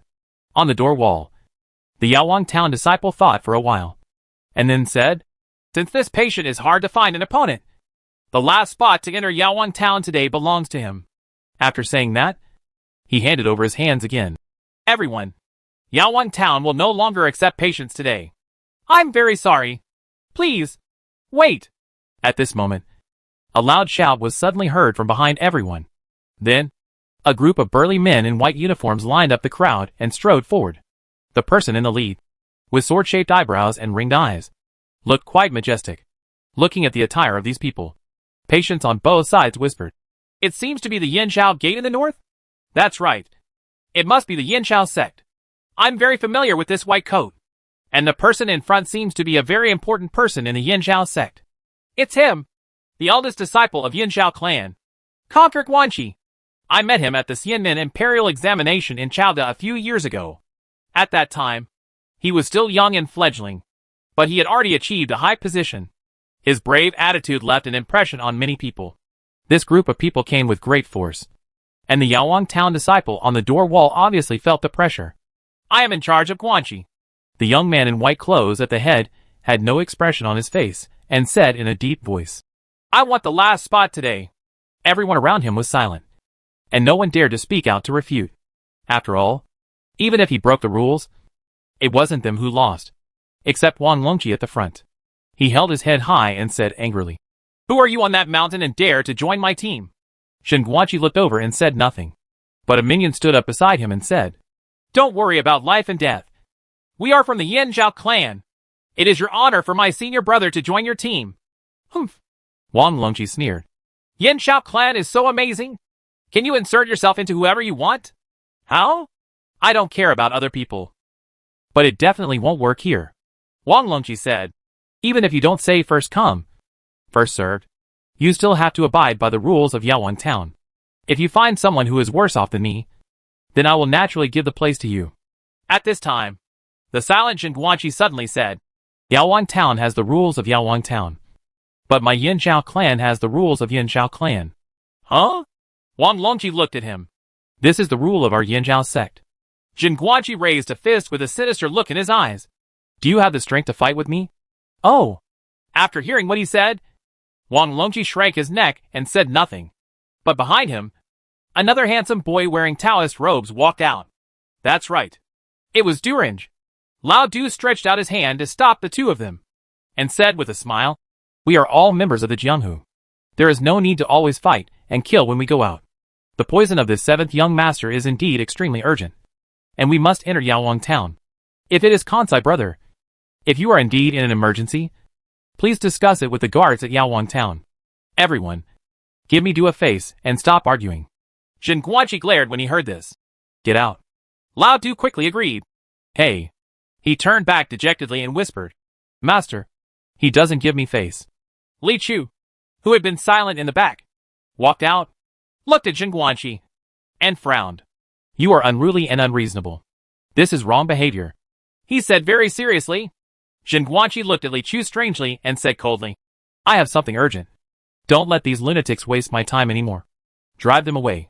As he spoke, he waved his hand and asked the minions around him to come forward. Li Chu raised a finger and said, "Sure." Bang, bang, bang, bang. The little minions who rushed to the front, 1, 2, 3 or 4, were imprisoned. Standing method? The gleam in Shen Guanxi's eyes skyrocketed, and he became nervous all of a sudden. His body was like a tiger being challenged. He bowed slightly, and then suddenly bounced up. He realized that this was a powerful enemy with a background. If he wanted to solve the problem, he had to break the opponent's will with one blow. Whoosh! Shen Guanxi was almost an afterimage, and he was hit with a straight punch. Not unpleasant at all, seeing Li Chu crossing his hands and forearms in front of him. Shen Guanxi didn't care about the resistance at all, and even wanted to laugh in his heart. His punch had the power to break mountains and crack rocks. How could you normally block it? Disintegrate. Bang. A punch fell, and there was a muffled sound. As expected, Shen Guanxi was disintegrated with lightning speed. The moment the punch landed on Li Chu's arms, he actually withdrew his strength, because it seems that this little Taoist priest has never practiced martial arts at all. Even if he has a high level of qi refining, he may die with this punch. Jin Guanqi just wanted to enter Yaowang town quickly, and had no intention of killing anyone. So he gathered 40% of his strength and came back, hoping to beat this man away. Little did he know that this move actually saved his life. The reason why Li Chu refused to dodge was because he already had some confidence. After experiencing a punch from Fu Wang's demonic body, he felt that his physical body seemed to be much stronger than he knew. The moment the fist falls, as much force as it is punched out, it rushes back at the same speed, and it penetrates directly into the body, leaving no room for resistance. In an instant, everything was destroyed. Jin Guanqi's robe swayed, and his whole body was shaken by an invisible tremor. Kerala. The screen seemed to freeze for a moment. Then, there was the muffled sound of broken bones. Haha. You can actually withstand my senior brother's punch. You are considered extraordinary. Your arms must be broken. Don't be an eyesore. Go out and find a better doctor if you can still save it. When the two remaining minions behind him heard this, they naturally started talking trash. Then, plop! Jin Guanqi knelt down, his right arm hanging weakly in front of him, his lips moving, and after a long while, he finally uttered 2 words with a cry. It hurts. After saying that, he suddenly collapsed and fainted. I don't know why I became like this after punching others. Li Chu put away his hands and said calmly, hurry out and find a better doctor. You should be able to save it. The 2 young men were panicked for a while, not knowing what kind of magical power this was. Li Chu raised his hand and released the rest of the people from their immobilization. After they looked at each other for a while, they quickly stepped forward and dragged Jin Guanqi away. How aggressive he was when he came out. How embarrassed he was when he ran away. Humph! How dare you show off in front of my 7th young master? And don't even look at who my good brother is. Wang Longqi then stepped forward and spat at their backs. As he walked forward, he suddenly felt something stepped on under his feet. He leaned down, picked it up and looked at it, and found that it was a delicate little bell with a good shape. Look at the people running away in front of him. They must have fallen just now. Wang Longqi curled his lips. Instead of returning it to them, he might as well keep it and give it to his sister as a token of love. After experiencing Yu Qian's influence, he now fully understands the importance of love tokens. Li Chu raised his eyes and looked at the Yaowang town disciples on the door wall. You can let us in! The Yaowang town disciple was almost dumbfounded. When the Yanzhao clan tried to force their way in, he was actually in a very difficult position, because the Yanzhao clan was indeed very powerful in the north. I didn't expect this trouble. It was solved in less than a moment, and in a very strange way. When he heard Li Chu calling him, he was stunned for a moment before reacting, and said hurriedly, Okay, please come in. This attitude is much more polite. The bell on his waist seemed to be moving, but it did not make a sound. Instead, a strange wave came from inside the bell. Wen Xiang's eyes lit up. The contact person is here. Fawn Fawn. Open the window. Okay. The little maid responded. The 2 of them pushed open the window, looked down, and saw the disciples of Yaowang town leading 3 men in. The first one was wearing a green Taoist robe. His body was neat and elegant. His eyebrows were pure, and his temples were swaying. He really looked like a heavenly being coming to earth. Ah, the little maid looked at it and groaned unconsciously, then quickly covered her mouth, and then turned to look at Wen Xiang. Madam, the one who is connecting must be the young hero. I hope so too. Wen Xiang bit her lower lip. In fact, she relied on her strong restraint to prevent herself from moaning. She was almost as embarrassed as the little maid. But unfortunately, it's the one at the back. She stretched out a finger and pointed at the young man in brocade clothes behind the handsome Taoist priest, with thick eyebrows and big eyes, and a staggering walk. After thinking about it, the group of people just walked up to the attic. Wen Xiang rolled her eyes, thought about it, took out the wooden pole holding the window in her hand, twisted her wrist, and threw it down. Snapped, hitting the head of the young man in brocade. Ouch! Wang Longqi shouted immediately after his head was hit by a wooden pole. But, for no reason, I felt that this scene was somewhat familiar. He picked up the wooden pole. It looked like it was also supporting the window lattice. Right? Look up again. He saw a beautiful woman with a heart as big as the full moon, with crooked eyebrows, smiling at him from the attic. This smile was so full of spring that no hero could bear it. Wang Longqi immediately glared and shouted, "My life is at stake." Chapter 384, The Elixir of Death. What should go through your mind the first moment you meet someone? Wang Longqi didn't know. He only knew that after seeing that beautiful face leaning down from the window, many familiar scenes flashed before his eyes. Wood stick, window lattice, beauty, mountain peak, stream, sun, turtle, hat, spinach, lettuce, water spinach, lettuce. Those many distracting thoughts could not cover up the most primitive urge to move. In an instant, he felt that he probably wouldn't survive. When he said it, he was too late. But soon, he heard a loud shout. "Hey!" Snapped. A sharp knife hit his neck hard. This blow came like a bolt from the blue. Like thunder. It didn't matter whether it was fast or accurate. The word ruthless stood out. After Wang Longqi received this blow, he didn't even make a muffled groan. He twisted half of his body and fell to the ground. Plop. Only then was a slender shadow revealed behind him. Wearing a green Taoist robe, a swarthy face, and an evil smile on the corners of his lips. That cheerful expression seemed to be saying something like, "I've noticed that you've been unhappy for a long time." Or, "What a relief." Huh? Lao Du raised his hand knife, blew on it, and then retracted it into his sleeve. There was no trace of anything violent he had just done on his face. Li Chu's reaction to this was also calm. But people upstairs and downstairs were shocked. In the attic, Wen Xiang and the little maid's eyes widened, expressing considerable surprise at this scene. "Just found the contact person. We just looked at each other. But before we could fully look at each other for the last time, he was knocked unconscious? Why is that?" But after all, they still had something in their minds, and didn't dare to show too much. They quickly closed the window, which was fully in line with the psychology of ordinary people who witnessed the murder scene. Not only them. The Yaowang town disciples leading the way were also shocked. The disciple looked at Lao Du's chic look, then at Wang Longqi on the ground, and then at Lao Du with a look of surprise on his face. Lao Du picked up Qi Xiao quite naturally, shrugged and said, "He is not going to die soon." The Yaowang town disciple's eyes moved and he said weakly, "Did you beat me to death?" Lao Du was silent for a moment and replied, "No, I am saving him." "Oh." The Yaowang town disciple nodded quickly, not sure whether he believed it or not, turned around and walked quickly forward. Lao Du saw his misunderstanding and continued to try to explain. "Some people will die when they see a beautiful woman. You know that, right?" "Ah." After leading a few weirdos to the hospital, the disciple left quickly, as if he was afraid that if he walked a little slower, the vicious knife would fall on his neck. He was not a patient at the level of Prince Han's mansion, and he was not worthy of being greeted personally by Lang Yuguan. He was sitting in the medical room, sorting out some papers recording pharmacology. Seeing the fainted Wang Longqi being carried in, he raised his eyes slightly and asked, "Comatose? What's going on?" "I did it," Lao Du said proudly. Question mark. Lang Yuan put down what he was doing and looked confused. "That's it." Lao Du put Wang Longqi down and then started to preach. "This young man has been planted with 32 kinds of strange poisons in the world. Now they are mixed together. Once the potency breaks out, he will die instantly." The doctor said that only the Changchun old man could cure this strange poison. So he was given Bingling powder to prolong his life for 7 days, and sent here. Can't Xuanhu Villa be solved? Lang Yuan's eyes changed.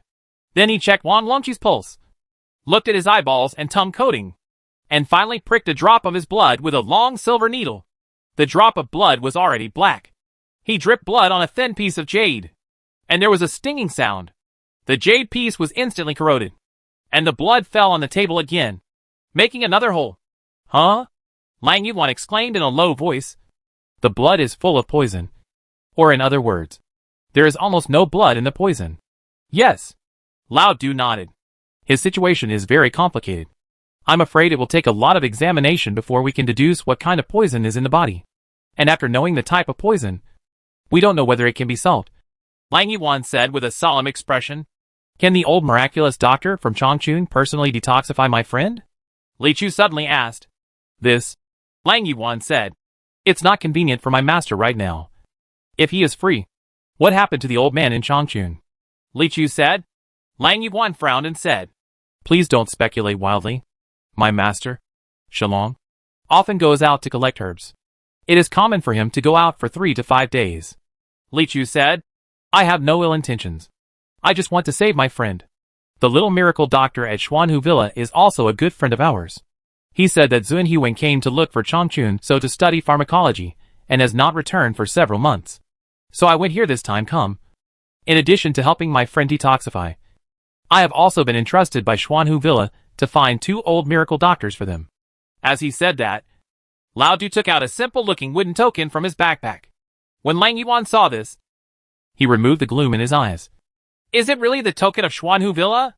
He raised his eyes and looked at Li Chu again. He felt that this person seemed to have no breath leakage, which was indeed something extraordinary. But he looks too young and doesn't look like an expert. So he said, I don't know why Xuanhu Villa invited a young man like you to come here. In fact, we have mobilized several powerful people to help find my master. Because, feeling his doubts, Li Chu looked calm and said slowly, I am very good at fighting. What's going on? Why was the contact person in the mountains so brutally knocked unconscious? Mrs. Ninth and Miss Wenxiang of Prince Han's mansion were sitting in the attic room, full of doubts. Could it be that the 2 Taoist priests held him hostage? Maid Fa Fong guessed. Anyway, I have to be very careful. It seems that I can't reveal my identity easily. I need to find out their origins first, and then wait for the opportunity, Wenxiang said. After a pause, she continued, Is there some misunderstanding? If the old Taoist priest is a bad person, it is possible. But the young Taoist priest doesn't look like a bad person. Madam, have you forgotten something? Fa Fong blinked and said, We are rebels. Isn't it normal for good people to arrest us? Wenxiang was silent for a moment and nodded. What you said makes sense. After thinking about it, she stood up and said, After all, my identity is the 9th lady of Prince Han's mansion. As long as I don't expose anything, they will not dare to do anything to me. Things in Yaowang town are very likely to be of great importance. And we still have to go check out the limelight. Okay. The little maid followed closely, leaving Lao Du and Wan Longji outside. Lang Yuan took Li Chu to a clean room inside the hospital. It should be a place where patients usually check their private parts. And it was just suitable for telling some secrets. Since the Taoist priest is the person invited by Xuanhu Villa, I should also tell you about the matter. But I also asked the Taoist priest to keep it a secret from Yaowang town and not to leak this matter. Okay. Li Chu agreed softly. After sorting out his words, Lang Yuan spoke loudly. I wonder if the Taoist priest has ever heard of Long Juling. Long Juling? Li Chu thought for a moment and nodded. Long Juling was very famous in the Heluid dynasty. This Longjua Ridge is a huge mountain range that spans the 3 prefectures of the Northland. It has intertwined peaks and vast dense forests. Legend has it that it is the burial place of a supreme celestial dragon in ancient times. Of course, the Heluid dynasty had countless famous mountains and rivers. The reason why Longjuling is famous among them is not only because it is big, but also because it is evil enough. Since ancient times, Longjuling has produced countless legends of strange things. As a result, even the people living nearby did not dare to go into the mountains to cut firewood and hunt. Such a huge mountain range is almost completely depopulated, which is also rare in the land of Halua. My master has not had many disciples in his life, but after so many years of practicing medicine, I have given guidance to some 7 or 8 people. In addition to our 3 formerly apprenticed brothers who follow the master, there are also a few who are away from home. They are also called master and disciple. The cause of this matter is one of my senior brothers who practices medicine at the foot of Longjua Ridge. This person's name is Qin Xingjin. He has been providing free consultations to nearby people in the countryside under Lingxiao all year round. And he has quite a reputation. Because of his good reputation, even though he has not officially become a master, the master still regards him as a disciple. On that day 2 years ago, he suddenly left Longjuling. He came here claiming to have encountered a strange disease that he had never seen before, and came to seek advice from the master. Master met him and heard him tell a strange story. Lang Yuan said leisurely. It turned out that one night, when Qin Xingjin was about to go to bed at home, there was a knock on the door. When he opened the door, he saw 4 men in black, carrying a small sedan, inviting him to come and see a doctor.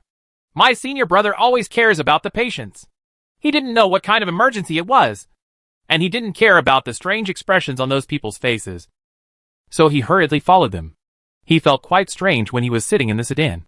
How come the sedan went without bumps at all? And it floated leisurely, as if it was flying in the clouds and mist. Out of curiosity, He opened the curtain and found that the outside was blocked by a wooden board. He knocked, but no one responded. He was a little scared. So he opened the curtain in front of the sedan and found another wooden board. This sedan, the front, back, left and right are boarded up. Doesn't it make it a coffin? He was so scared that he knocked on the board repeatedly. But there was still no response. Just as he was knocking harder and harder, he heard a bang. The sedan was lowered to the ground. The sedan curtain in front was opened, and the expressionless man in black leaned over and said to him, "We're here." But the front of the sedan curtain was obviously sealed with wooden boards. So why is there no trace at all? My senior brother was doubtful, but he didn't dare to ask any more questions. So he just got off the sedan. But I saw that the surrounding forests were deep, and the trees growing there were several feet high. I couldn't see the edge at a glance. How could there be such a big forest near the village? We were clearly entering Longjua Ridge. But right in front, there was something a very magnificent pavilion, with carved beams and painted pillars, resplendent in gold and jade. How could there be such a building in Longjua Ridge? He followed the people into the attic, and saw all the maids in red and male servants in black, all of them walking here with expressionless faces. They led him to the attic and saw the patient. The patient is an old woman. She looks pale and white-haired, thin and withered. She is at least 80 or 90 years old. But what's even more strange is that the patient is actually a pregnant woman. She has a huge belly. My senior brother is very skilled in medicine, and he can see it at a glance. It can be concluded that she is indeed pregnant with the fetus. And it is not fake. This is completely against common sense. It is impossible to happen. But it happened. Pregnant woman in her 80s or 90s. Just thinking about that scene made Li Chu feel very weird. The pregnant woman seemed to be speechless. She was still a servant, and asked my senior brother if he had any prescription to cure her illness. After diagnosing her pulse, my senior brother discovered that the pregnant woman seemed to have been poisoned by a powerful and strange poison. Chi Ju Tian. Damn! Chi Ju Tian Sha? Li Chu wondered for a moment.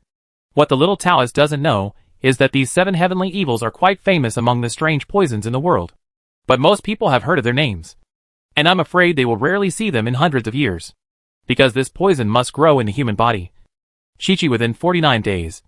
The person will be invaded by the evil spirit and die, and the poison will disappear accordingly, unless the poison is used again in some bizarre way within the 49 days of the previous poisoner's life. Only when the technique is passed on to the next person can the poison be continued. In other words, this poison is almost certainly cultivated artificially, and the method is extremely unscrupulous. My senior brother discovered another thing while diagnosing her pulse. Although this pregnant woman looks haggard, she should not be very old. Maybe only a teenager. The reason for this seems to be that she was manipulated by someone unknown. The evil spell sucked her life away. Coupled with the addition of such a strange poison, it was simply a human tragedy. Although the scene was very strange at the time, my senior brother was still moved by compassion and felt that no matter what, we should find a way to save her. One rescue. But he didn't know how to detoxify the strange poison of Chijua Tiansha. So he prescribed a medicine to stabilize her vitality. He said he would come back later to ask my master how to detoxify and then treat her. Those men in black were easy to talk to. So they sent my senior brother back. Before leaving, they made an agreement to pick me up after 7 days for medical consultation. Although he didn't make any threats. My senior brother had no reason to feel that if you go, you may encounter a big disaster. He immediately came to my master for help. My master's face changed drastically when he heard this. I have rarely seen my master hesitate so much about one thing. He thought for a long time before telling my senior brother the antidote to Chijua Tiansha. But after telling him the antidote, I also made special mention of it. Just detoxify the patients, and never accept any payment from them. My senior brother also provides free consultations all year round in Longjuling. Naturally, he is not a person who is greedy for money. So he agreed and left. Unexpectedly, not long after leaving, the news of my senior brother's death came from home. The cause of his death is poisoning. And it's the strange poison Chijua Tiansha. Not only him, but his family members were also poisoned. When my master heard the news, he clapped his hands and shouted. He must have accepted the reward. Xuan Huing happened to be a guest in Yaowang town at that time. He was also very surprised when he heard about this incident. He and my master talked for a long time in the room. And the next day, they all rushed to Longjuling. And they were not allowed to any of our fellow apprentices will follow. Furthermore, We are strictly prohibited from mentioning this matter to anyone or revealing their whereabouts. I have never seen Master so strict. He almost made us swear. So, except for long dueling, we actually don't know much information about my master's disappearance. Apart from that, we later saw some strange words in his handwriting, such as Elixir of Death. Chapter 385 Longya Town under Longjua Ridge. There was silence in the clean room. After listening to Lang Yuan's story, Li Chu thought for a moment and said, speaking of the old woman in Longjua Ridge, he remembered that he had just seen an old woman outside Yaowang Town who almost crushed the crowd. It was said that she was also a girl. She sounded somewhat similar. He didn't know if there was a connection, so he told Lang Yuan. After hearing this, Lang Yuan said, I will send someone to invite her right away. After instructing his disciples to do it, he said, several junior brothers have gone to find the master, and the doctors from all over the surrounding areas are of no use. Now I am the only one supporting me in Yaowang Town. I have no choice but to reduce the number of doctor visits every day. The number? Alas! If Master were here, he would treat those patients no matter what. Not long after, the disciple invited the girl, who looked like an old woman, over, but saw that her trembling steps were clearly the same as those of an old man. Only by catching a glimpse of the glimmer in Li Chushi's eyes can we clearly see the girl's expression. Seeing her like this, Lang Yuan frowned, checked her pulse, and made inquiries. His face gradually became serious. Please wait a moment, he said, and ran to the inner room, where the sound of turning pages was heard. After a while, when he came back, his face was already heavy.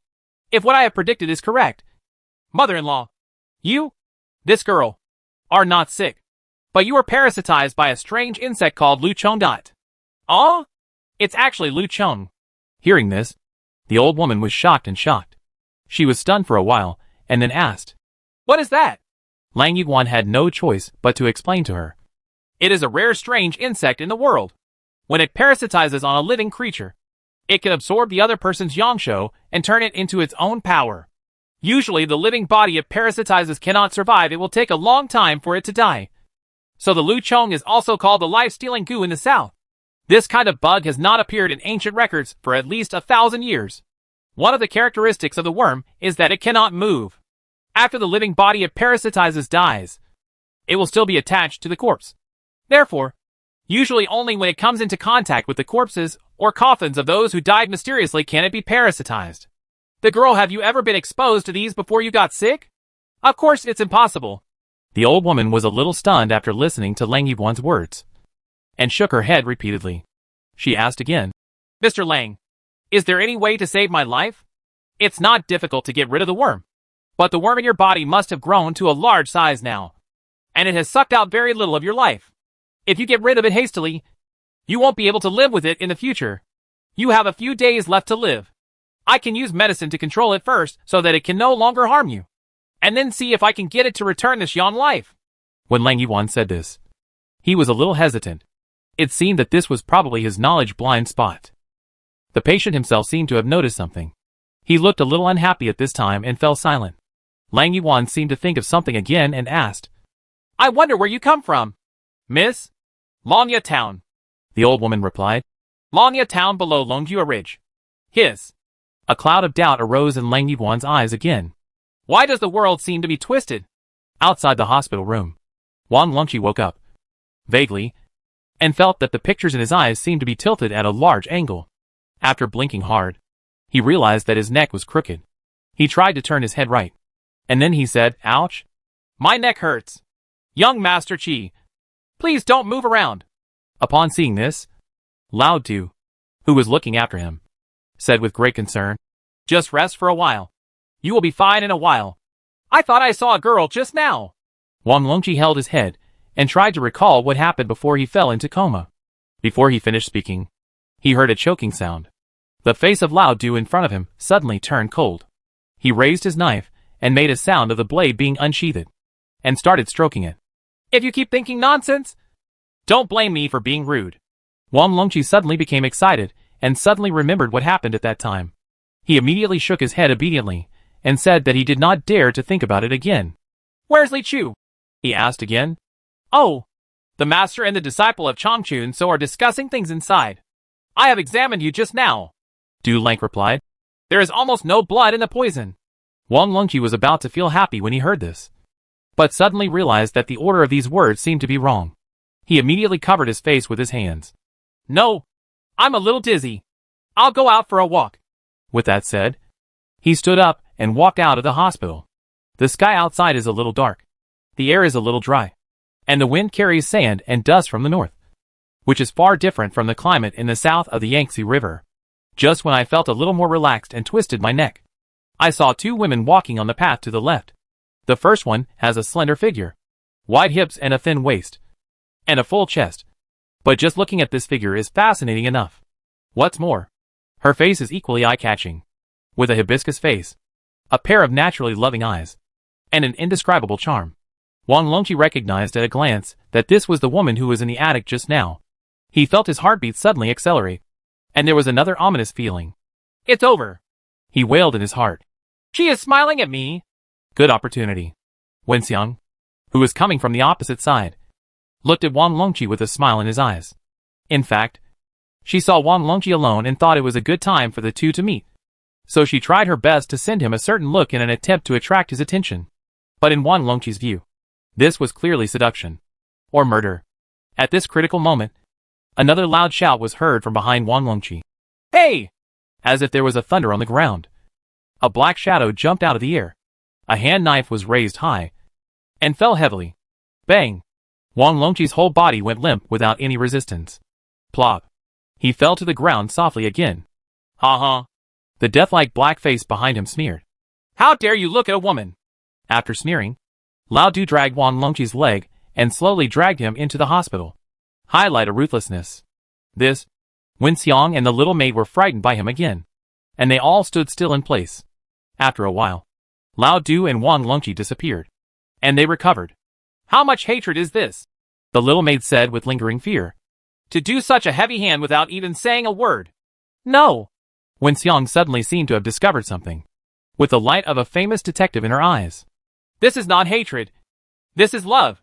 Huh? The little maid was startled. You are still young and have little experience. It is normal to think of nothing. Wenxiang showed a smile that was familiar with the world. Both times, I only looked at each other with a contact person, and there was no conversation at all. It is completely impossible to expose. Then, the reason why the old Taoist priest beat him was because he didn't want him to look at beautiful women. Then I guess there is only one possibility. That is, he is jealous. Huh? The little maid grinned, looking at the wretched appearance and lecherous temperament of the contact person. I thought he would be a senior literati. I didn't expect them to be. You have to give enough understanding. Wenxiang sighed. Times have changed. Men and women are the same. Li Chuzheng ended his conversation with Lang Yuguan, walked out of the hospital, and saw Lao Du dragging in the unconscious Wang Longqi. He's not awake yet? Li Chu asked. Lao Du replied coldly. I woke up, but I fainted again. Li Chu nodded with understanding. It's really difficult for him. Lao Du asked again. What did the doctor say? Wang Longqi's poison is difficult to cure. I have to go to Longjiling to find the two miraculous doctors Chang Chun So and Xuan Huang. Li Chu said. You don't have to follow me. Let him stay here. Just rest and take care of him here. Don't worry. Master. Old Du nodded and said. I will definitely take good care of Qishao. Li Chu looked at Wang Longqi's neck, which was almost twisted at 90 degrees and pressed against his shoulders, and nodded gently. I can rest assured that you are doing the work. Immediately, without much nonsense, Li Chu left Yaowang town. It was already getting late at this time, and according to his past style of doing things, he actually didn't like to be too anxious. But this time is different. According to the current situation, Wang Longqi will either die from the poisonous explosion in 7 days, or he will be hacked to death by Lao Du's hand knife before 7 days. So he can't afford to delay. Just after leaving the gate of Yaowang town, Li Chu happened to catch a gust of wind above his head. When he looked up, he saw a huge goshawk falling from the sky. There was also a group of people wearing white clothes standing on goshawk's back. Their clothes were similar to those of the Yan Zhao clan disciples who had been dealt with earlier. Li Chu frowned. Sure enough, when the goshawk fell, the group of Yan Zhao disciples carried out a stretcher. Lying on the stretcher was a man, the same Zheng Guanqi who had punched Li Chu before and caused half-body paralysis. Brother Kansai. It's him. Seeing Li Chu, the disciples immediately shouted, "That's right. It's him. Uncle Master." Brother Guanxi on the stretcher immediately shouted, "He beat me seriously and injured me even if I disagreed with him. And even stole my things." In fact, Zhen Guanxi's physical condition is no longer suitable for seeking revenge. At least not right now. But the situation doesn't allow it. He actually has something hidden in his heart. When he came here, he had a mission that he had to complete. But before he could enter the gate of Yaowang town, he was beaten into this state. What's even more disgusting is that after returning, he found that the joint token he carried with him was lost. If this news spread back to the mountain, I was afraid that I would be hung on the flagpole to apologize.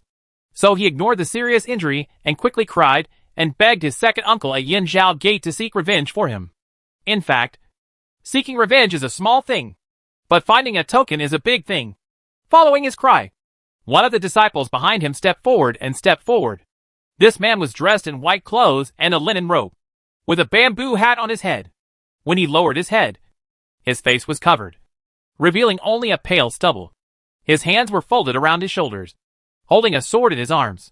This person is Li Zhongrui, the second master uncle of Yin Zhao clan. He is also a famous presence in the Beidi Jianghu. You? Li Zhongrui raised his head, as if he wanted to say something cruel. But the sound of single that followed blocked all his words in his mouth. Bang, bang, bang, bang. Li Chu didn't hesitate at all, and came up with a machine gun-like chain of fingers, locking all the Yin Zhao disciples in place, including Brother Guanxi on the stretcher. Then he said, "First, I didn't hit him. To be precise, he hit me. Second, I didn't steal anything from him. Third, I really didn't have time to waste with you. So I used a straightforward method. A little bit. Please forgive me if this offends me." After a very polite explanation, he felt that he had expressed enough kindness. I believe that after these people recover, they will also be grateful to me for being polite and will not cause trouble for me again. So he raised his pure yang sword and flew through the air. In fact, with his 80-level spiritual power, if he points his finger with all his strength, he may be able to target someone for a year and a half. In that case, it is almost the same as murder. For these Yin Zhao clan disciples, he has already gathered a considerable amount of spiritual power, ensuring that they can regain their freedom within 10 days. For cultivators, settling for 10 days and a half is nothing. This is already quite a gentle approach. Only, the pretty guys who were pinned didn't seem to think so. Li Zhongrui's head was still mostly lowered, and he was probably confused at this time. Where did this body-holding technique come from? And why is it so powerful? I only said one word, and I haven't shown my face yet. Brother Guanxi was lying on the stretcher, wailing in his heart. I'm already like this. Do you need to set me up again? Isn't it superfluous? I'm like this, even if I want to go to the contact person to inform the person that the token is lost. I can't do it. Forget it. Just kill me. Soon, Li Chu came to Longya town at the foot of Longjua Ridge. Longya town is a small town at the southernmost tip of Longjuling. Those who want to enter Longjuling usually make preparations or find a guide here. It was not a good idea to directly enter the vast Longjua Ridge to search for someone. Li Chu wanted to explore the small town first to see if he could find some clues. But as soon as he landed, he realized that the town looked a little weird. Although it was a little late at this time. It was only shortly after sunset, and it was still bright in the dusk. It was supposed to be the time for people in the town to come out for activities after dinner. But at this time, the streets and alleys of Longya town were deserted. Moreover, on this street, almost 6 out of 10 houses hang plain white flags, each of which looks like someone has died. If you listen carefully, you can vaguely hear some crying in the town. What happened? Li Chu looked around, feeling confused. In addition, he also discovered that some pungent mist began to float in the air around here, gradually covering the entire town. After thinking about it, he knocked on the door that made a noise. Tuck tuck. When he knocked on the door, he also found a fragrant medicine bag hanging on the door. Not long after, a middle-aged woman cursed and opened the door. She said with anger on her face, "Who are you? You are impatient. You dare to knock on the door even after the sun has gone down. You don't want to live in our house anymore?" When she opened the door and saw Li Chu's face, her words suddenly stopped. She blinked and quickly dragged Li Chu into the yard. "Come in and talk. Sorry to bother you. Actually, I just came here to inquire about some things. Li Chu wanted to politely refuse her enthusiasm, but he heard the woman say, the miasma outside is terrible. If you smell it too much, you won't be able to survive. If you ask anything, you have to come in and ask. It turned out to be miasma. Only then did Li Chu realize that there was nothing wrong with him after touching himself. And he felt relieved. Little Taoist master, what do you want to ask when you come so late? The woman asked again. I would like to ask, have you seen any traces of the two old miracle doctors Chan Chun So and Xian Hu Wang in your town? I came here to look for them. Li Chu asked directly. Oh, those two old miracle doctors. The woman actually knew something. She said, they have been to our town and taught us how to prepare a prescription to resist the miasma. But they said that the source of the miasma is still in Long Juling. He ran into the mountains. Oh, Li Chu asked. Do you know where they went in Longjua Ridge? I don't know about that. The woman shook her head and said, but Wang Er should know that he is the guide for the two old miracle doctors. Wang Er? Li Chu asked again. Where is this Wang Er now? It's so late. He should be sleeping at Widow Lu's house. The woman thought for a while and said, huh? Li Chu felt vaguely that something was wrong when he heard this. Little Taoist master, don't think too much. The woman waved her hand and said with a smile, he is Widow Lu's husband. Chapter 386, No Time. Give it to me quickly. A widow usually refers to a single woman whose husband has died. It is known that if a woman's ex-husband is not dead, she cannot be called a widow. If a woman has a husband, she must not be a widow. And Wang Er is Widow Lu's husband. Therefore, Li Chu asked a question. Is Wang Er a ghost? Isn't he just a ghost? He's a pervert. The woman rolled her eyes. If he does something like knocking on people's doors after dark, who in the whole town doesn't know what he wants to do? Li Chu suddenly felt a tingling pain in his spine, and he couldn't help but explain. I knocked on the door to inquire about things sincerely. The woman smiled and said, hey, Taoist priest, why are you nervous? You look like a good person at first sight. Come on, come in and have a sip of tea. The new tea was served yesterday. Li Chu raised his hand. No. He asked Widow Lu where her home was and left quickly. Before leaving, the woman handed him another medicine bag, which contained the medicine that the two old miracle doctors taught the town residents to prepare to ward off miasma. Nowadays, in Longya town, except for those men and women who have affairs, no one would risk their lives to go out in the middle of the night. A person walked along the long street of an empty town. There was a faint mist floating in the night sky, which was quite scary. But Li Chu is no longer the little Taoist priest who is afraid of encountering evil spirits. Now, it is the evil spirits who should be afraid. Recalling his weak and helpless state when he was at level 71, Li Chu now only felt a sigh of relief. Arriving at the door of Widow Lu's house, Li Chu knocked on the door again. Tuck tuck. Not long after, a woman responded from inside. There is someone. There is someone. Come back tomorrow night. Huh? Li Chu said with a dark look on his face. I'm just here to find someone. Another man's voice came from inside. Everyone is here to find someone. So it's always first come, first served. Man. This man was probably Wang Er. After Li Chu was speechless for a moment, he shouted, I'm here to ask some questions. I won't waste too much time. Oh, who is it? It's such a delay in the middle of the night. A plump woman wearing a thick robe muttered and opened the door. When she opened the door and saw Li Chu, she was silent for a moment. Then he pulled Li Chu in and said, come into the room and ask slowly. Li Chu said. Wang Er is here. Right. Don't worry. I'll let him go now. The woman said very firmly, turned her head and shouted into the room. Wang Er, are you sleepy? If you are sleepy, go home and sleep early. I trapped your horse. Who dares to compete with me for a bed? Wang Er ran out of the house with an angry face. But he was a fat man with a strong build. When he ran out and saw Li Chu, he suddenly fell silent. Then he silently touched his face. Look at Widow Lu next to her. He suddenly sighed deeply. I must be sleepy. There was some inferiority and depression in his tone, which sounded a little sad. No, Li Chu explained. I'm just here to find you. Hearing this, Wang Er and Widow Lu stared at the same time. Wang Er looked horrified. After a pause, Widow Lu sighed again. Am I supposed to be sleepy? There was some inferiority and depression in his tone, which sounded a little sad. The small courtyard was filled with love and hatred for a while. After a lot of effort, Li Chu explained to them clearly that he and they were not of the same mind. It was a Taoist priest who wanted to inquire about the matter, and wanted to find traces of the two old miracle doctors. Wang Er finally breathed a sigh of relief. Widow Lu seemed vaguely disappointed. After hearing Li Chu's question, Wang Er thought for a while, looked around, looked a little strange, and said, "Those two old miracle doctors were indeed brought into the mountain by me as a guide. They said they wanted to go into the mountains to find the source of the sudden miasma in the town. So I took them in, and we searched all the way. Suddenly a strong wind blew, and a thick fog blew over, and no one of us could see the other." As he spoke, he shrank a little. When I opened my eyes again, we were already separated. After the two of them disappeared, I couldn't find them in the dark. I was also in danger, so I came back first because I had no choice. Is that so? Li Chu frowned at Wang Er and felt that he was not telling the truth. So he advised, "I hope you won't hide anything from me. Only those two old miracle doctors can relieve the miasma in your town. Finding them is crucial to us."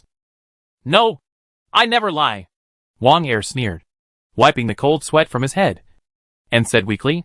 Widow Lu next to her muttered, "Just now you said you could last for half an hour. I was in a bad state, and I was a little tired from working during the day. I definitely won't be like that if I do it again." Wang Er's face suddenly turned red, and he said some strange words.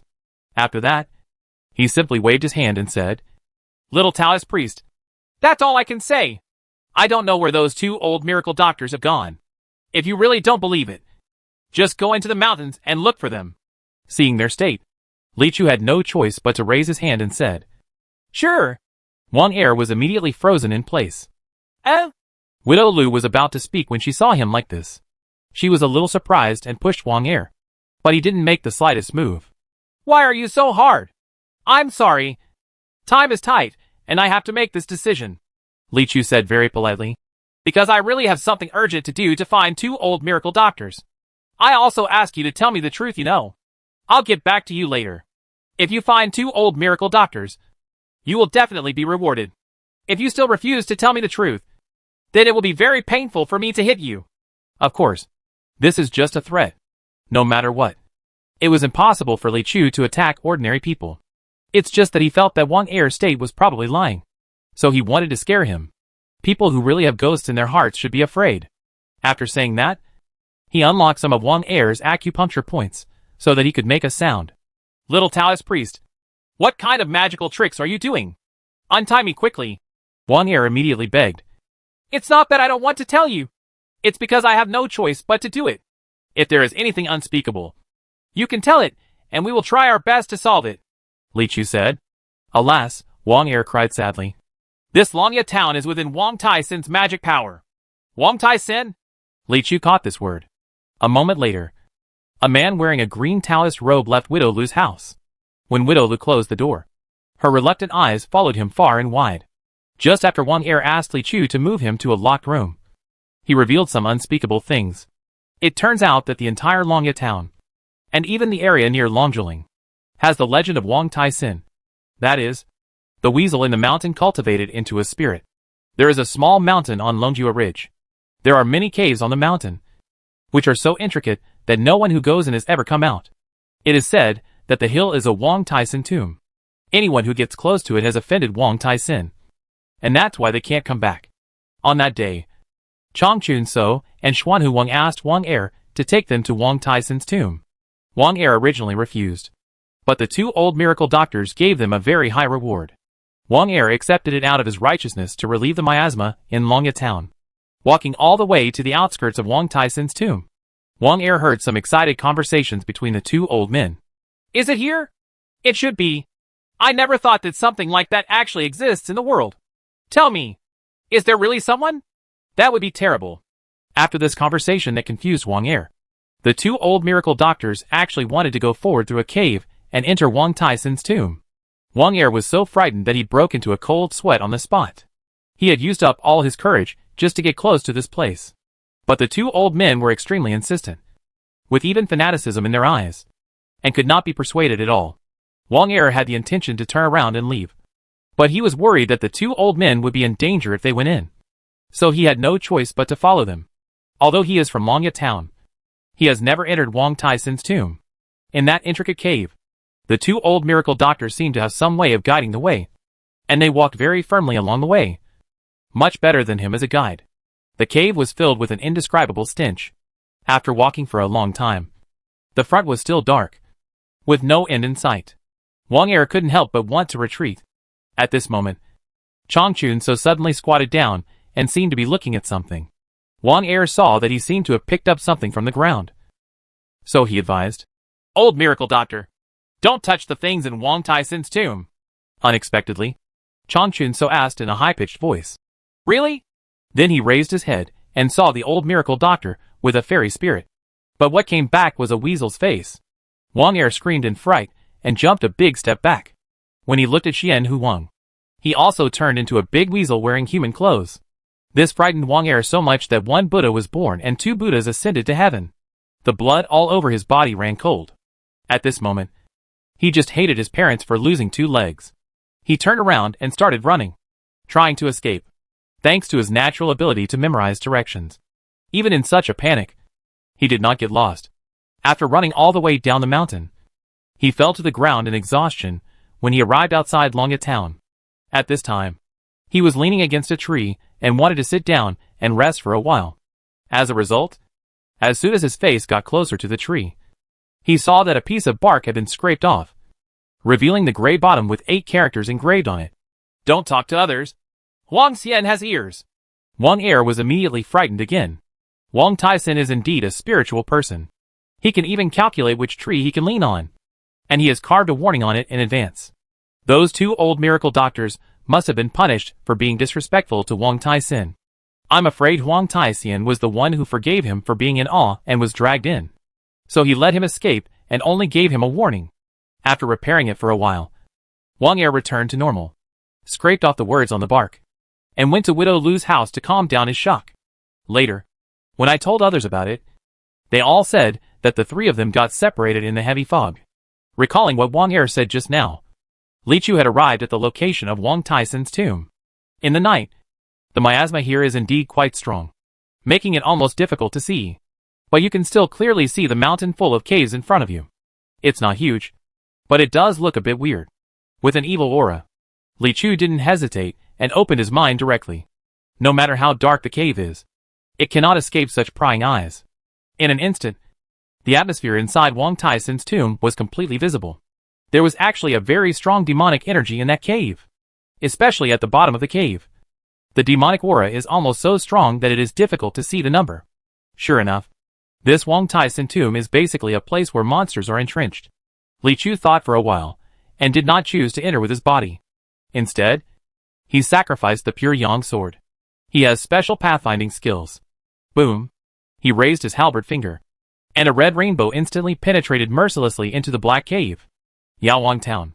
As night fell, Miss Wenxiang and the maid Fan Fan approached the hospital where Wang Longqi lived, looked around, and then made a gesture. "Fan Fan, follow the plan," she ordered. "Good." The little girl agreed resolutely, with a heroic and righteous generosity on her face. Then, the little maid walked out of the darkness and came to the hospital room.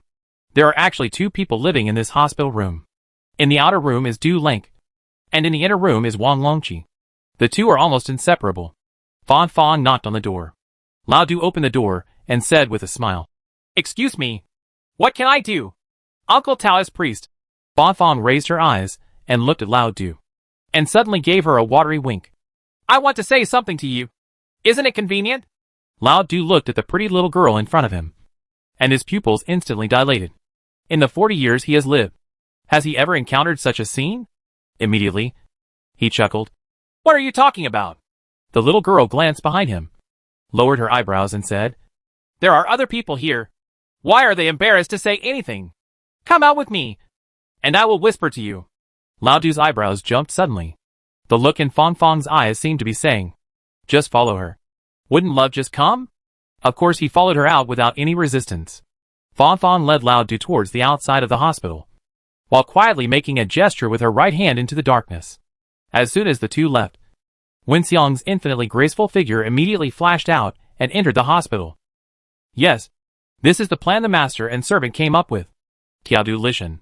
I was originally worried that the honey trap would not be effective for this black-faced Taoist priest whose orientation is a mystery. I didn't expect that. The effect is explosive. As soon as Lao Du walked away, Wen Xiang immediately opened the inner door. Wang Longqi, who had just woken up in bed, saw someone breaking in and sat up. When he saw the beautiful woman again during the day, he was excited and his eyes widened again. But his first reaction was no longer how beautiful she was, but that his neck had begun to hurt. Be restrained? He quickly asked. Girl, what do you want to do? Unexpectedly, Wen Xiang immediately came to his bedside and whispered, Time is running out. Give it to me quickly. Ah! As soon as these words came out, Wang Longqi's mind was like a volcano erupting, and countless images sealed by him spewed out with a bang. I can't do it anymore, he murmured, about to accept his fate. At this time, a loud shout was heard from outside. Hey! A black shadow appeared in the room at some point, as if it was 100% spelled by the hand knife. A fast and hard hand knife fell on Wang Longqi's neck again. Snapped. On the grass outside the hospital, Fang Fang felt a gust of wind blowing in front of her. She blinked in horror. Why did the person disappear in an instant? What exactly is going on? Chapter 387, She is definitely in love with me. There is a group of weasels on the other side of the mountain and the sea. They are lively and cute. They are timid and kind. They live in a cave in Longjuling, happy and peaceful. Until one day, a red rainbow-like sword energy poured fiercely into their home. In the deepest part of Wang Taisan's tomb. A huge space, a dull cave that was originally mixed with evil aura and stench, was cleared away by the fiery sword energy of the pure Yang sword. The blazing waves were surging, and the weasels in the cave were so frightened that their hair exploded, and they ran around wildly. But the sword was hanging at the entrance of the cave, pointing in their direction, and they couldn't escape. Originally, the cave lines in Wang Taisan's tomb were intricate, like a maze. There are also poisonous gases that disturb people's minds. So for thousands of years, they have lived in it peacefully without anyone coming in to intrude. But who knew that this sword would suddenly thrust in? Very unreasonable. She. Chaotic shouts rang out. And after a moment of noise, a sharp voice suddenly overwhelmed everything. Squeak! Squeak! Squeak! The largest weasel in the cave stood up. That's right. Just stand up. Its size is close to that of a human being. It is also wearing a robe and a small hat on its head. Unlike other weasels that run around on all fours, it walks upright. The big weasel barked, and after calming down the surrounding little weasels, it took the initiative to walk towards the sword at the entrance of the cave. Although it can be seen from its trembling legs, it is also very timid. The big weasel slowly walked to the entrance of the cave, looked at the Chunyang sword, and slowly moved to the right. Suddenly, the tip of the Chunyang sword also pointed to the right. It suddenly became excited. After realizing that the sword had no next move, it moved to the left again, trying to leave through the gap on the left. Then the tip of the Chunyang sword also turned to the left and continued to face it. The big weasel's face suddenly showed flattery visible to the naked eye. It smiled and slowly raised its paws above its head. When the little weasels behind saw this, they all imitated him and assumed this classic pose. When Li Chu reached the depths of the cave, he saw a group of weasels obediently raising their hands in surrender. He didn't notice any human presence just now. And now, he didn't see any figures similar to Changchun Old Man and Xian Huang. Taoist Master. Little Taoist Priest. Why are you coming here? The weasel wearing a little hat was the first to talk, and with a flattering smile on his face, he asked Li Chu Fa. Li Chu glanced at it indifferently and asked, Have you ever seen two old people entering this Wang Taisan tomb? They are two miracle doctors. Two old men. The big weasel scratched his head, and after a while, he patted his head and said, Oh, little Taoist priest. You are looking for them. So why bother with such a battle? Just come and ask if you can. I just don't know what's going on inside the cave. So I'll use my flying sword to explore the way first. Li Chu said. The big weasel grinned and glanced behind Li Chu, where the entire cave path might have been widened a few feet by the sword energy, and was secretly frightened. You call this path exploration? This is clearly opening the way. Of course, he could at most curse secretly, but he still had to smile along with it. The Taoist priest's magical power is so vast that it really frightens us little monsters who have never seen the world. He smiled and continued. The 2 miracle doctors you mentioned did come to our cave. But they left not long after. Leave? Li Chu asked. But I heard the legend from people in Longya town that no one can get out alive after entering your Wang Tyson grave. Rumors? Absolutely rumors. The big weasel's head immediately shook like a rattle. Seeing Li Chu's suspicious eyes, it added weakly, well, this rumor was actually spread by ourselves. Next it explains, we are just a group of little weasels who keep their peace. We are not powerful spirits. And we don't dare to harm anyone.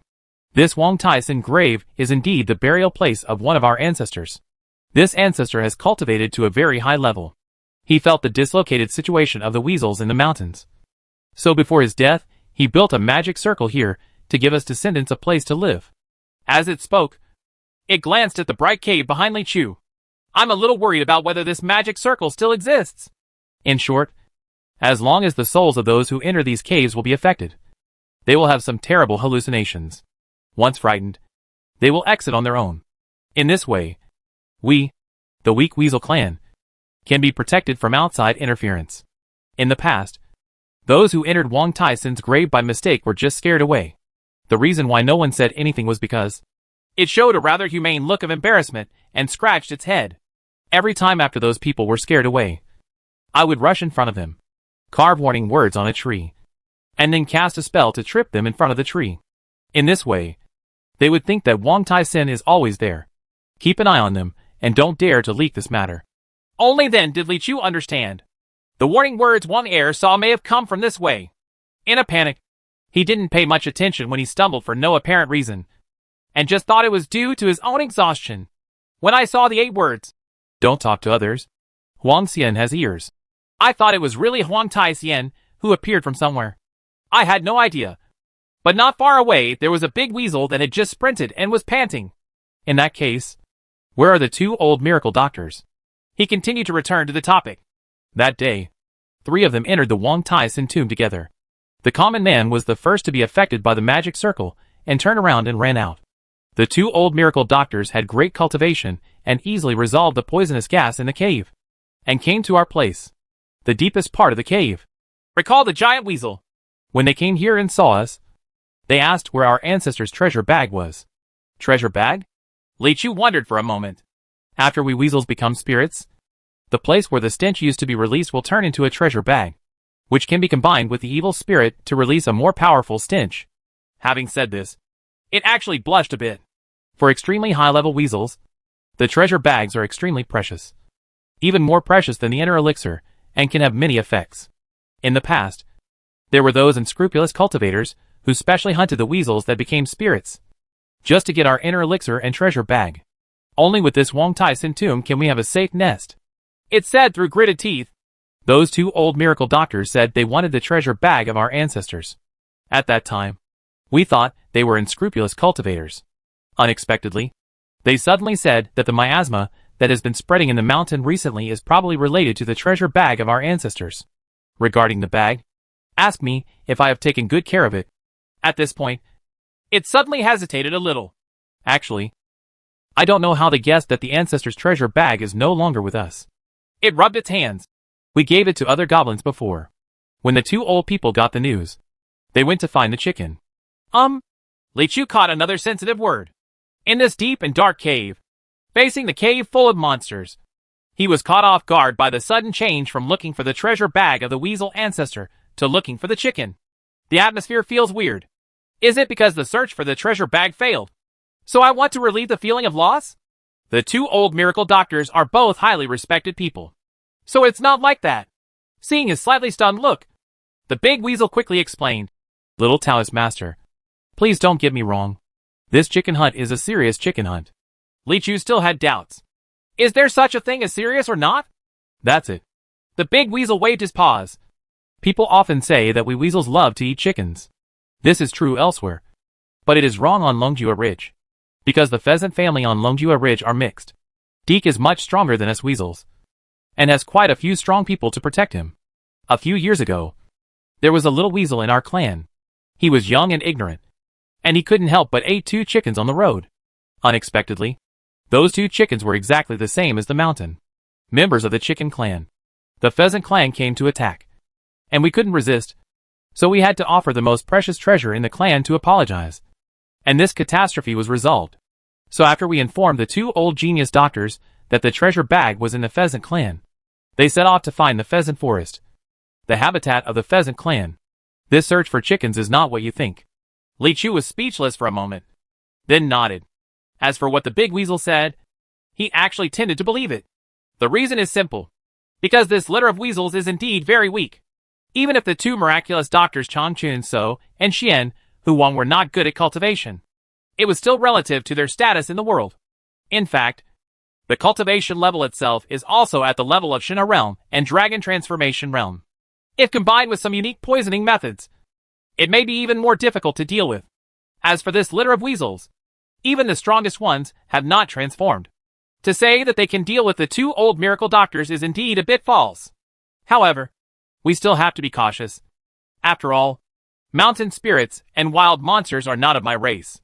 So Li Chu said, then please take me to the pheasant forest and find out the whereabouts of the two old miracle doctors. In this way, you won't dare to lie if you believe it. Ah? The big weasel was surprised. You want me to take you to find chickens? Inconvenient? I am a serious weasel after all. Oh no. What I mean is that I am a weasel. And our two families have had a hatred for generations. If I take you to find them, it is actually not conducive to communication. The big weasel quickly explained. It doesn't matter. Li Chu pointed at the pure yang sword. I have a very effective way of communicating. I don't know if this is an explanation or a threat, but I have to admit that it is indeed very effective.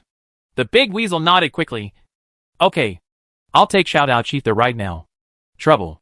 After an elegant and easygoing exchange, Li Chu thanked him very politely and put away the Chunyang sword hanging at the entrance of the cave. Only then did the little weasel with holes in the back dare to put down its raised paws. Immediately, the big weasel led the way, leading Li Chu out of Wang Taisin's tomb, and took advantage of the night to rush to the pheasant forest ahead. The distance between the two is not close, and they have to cross the territories of many other spirits along the way. Some of them are gentle and peaceful.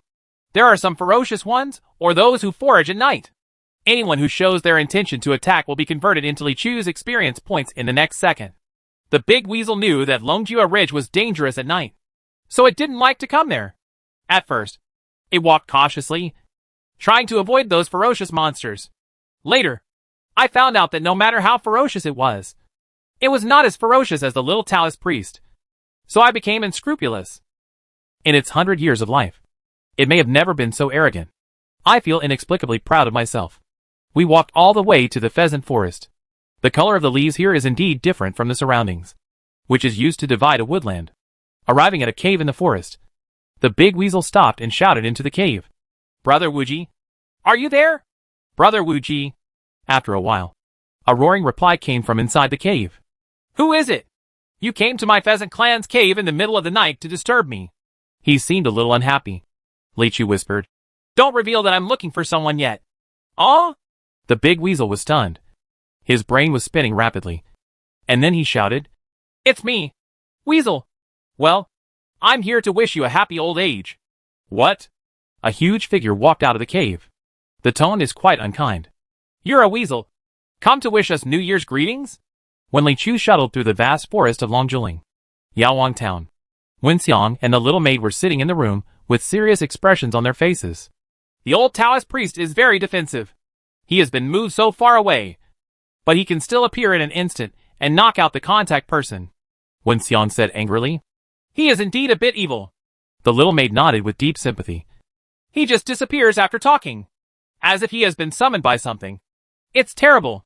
The master and servant thought about each other for a while, and Wen Xiang gradually frowned. Since you are so generous, don't blame me for being cruel. A sneeze. A sneeze. Du Lank was sitting in Wan Longqi's hospital when he suddenly sneezed twice in a row. On second thought, someone is scolding you. Lao Du, Wang Longqi said with a smile. It's obvious that two people miss me at the same time. Lao Du said. Pull it down. Master, you said I believe it. Li Chu said I believe it. But you said it. He sneered.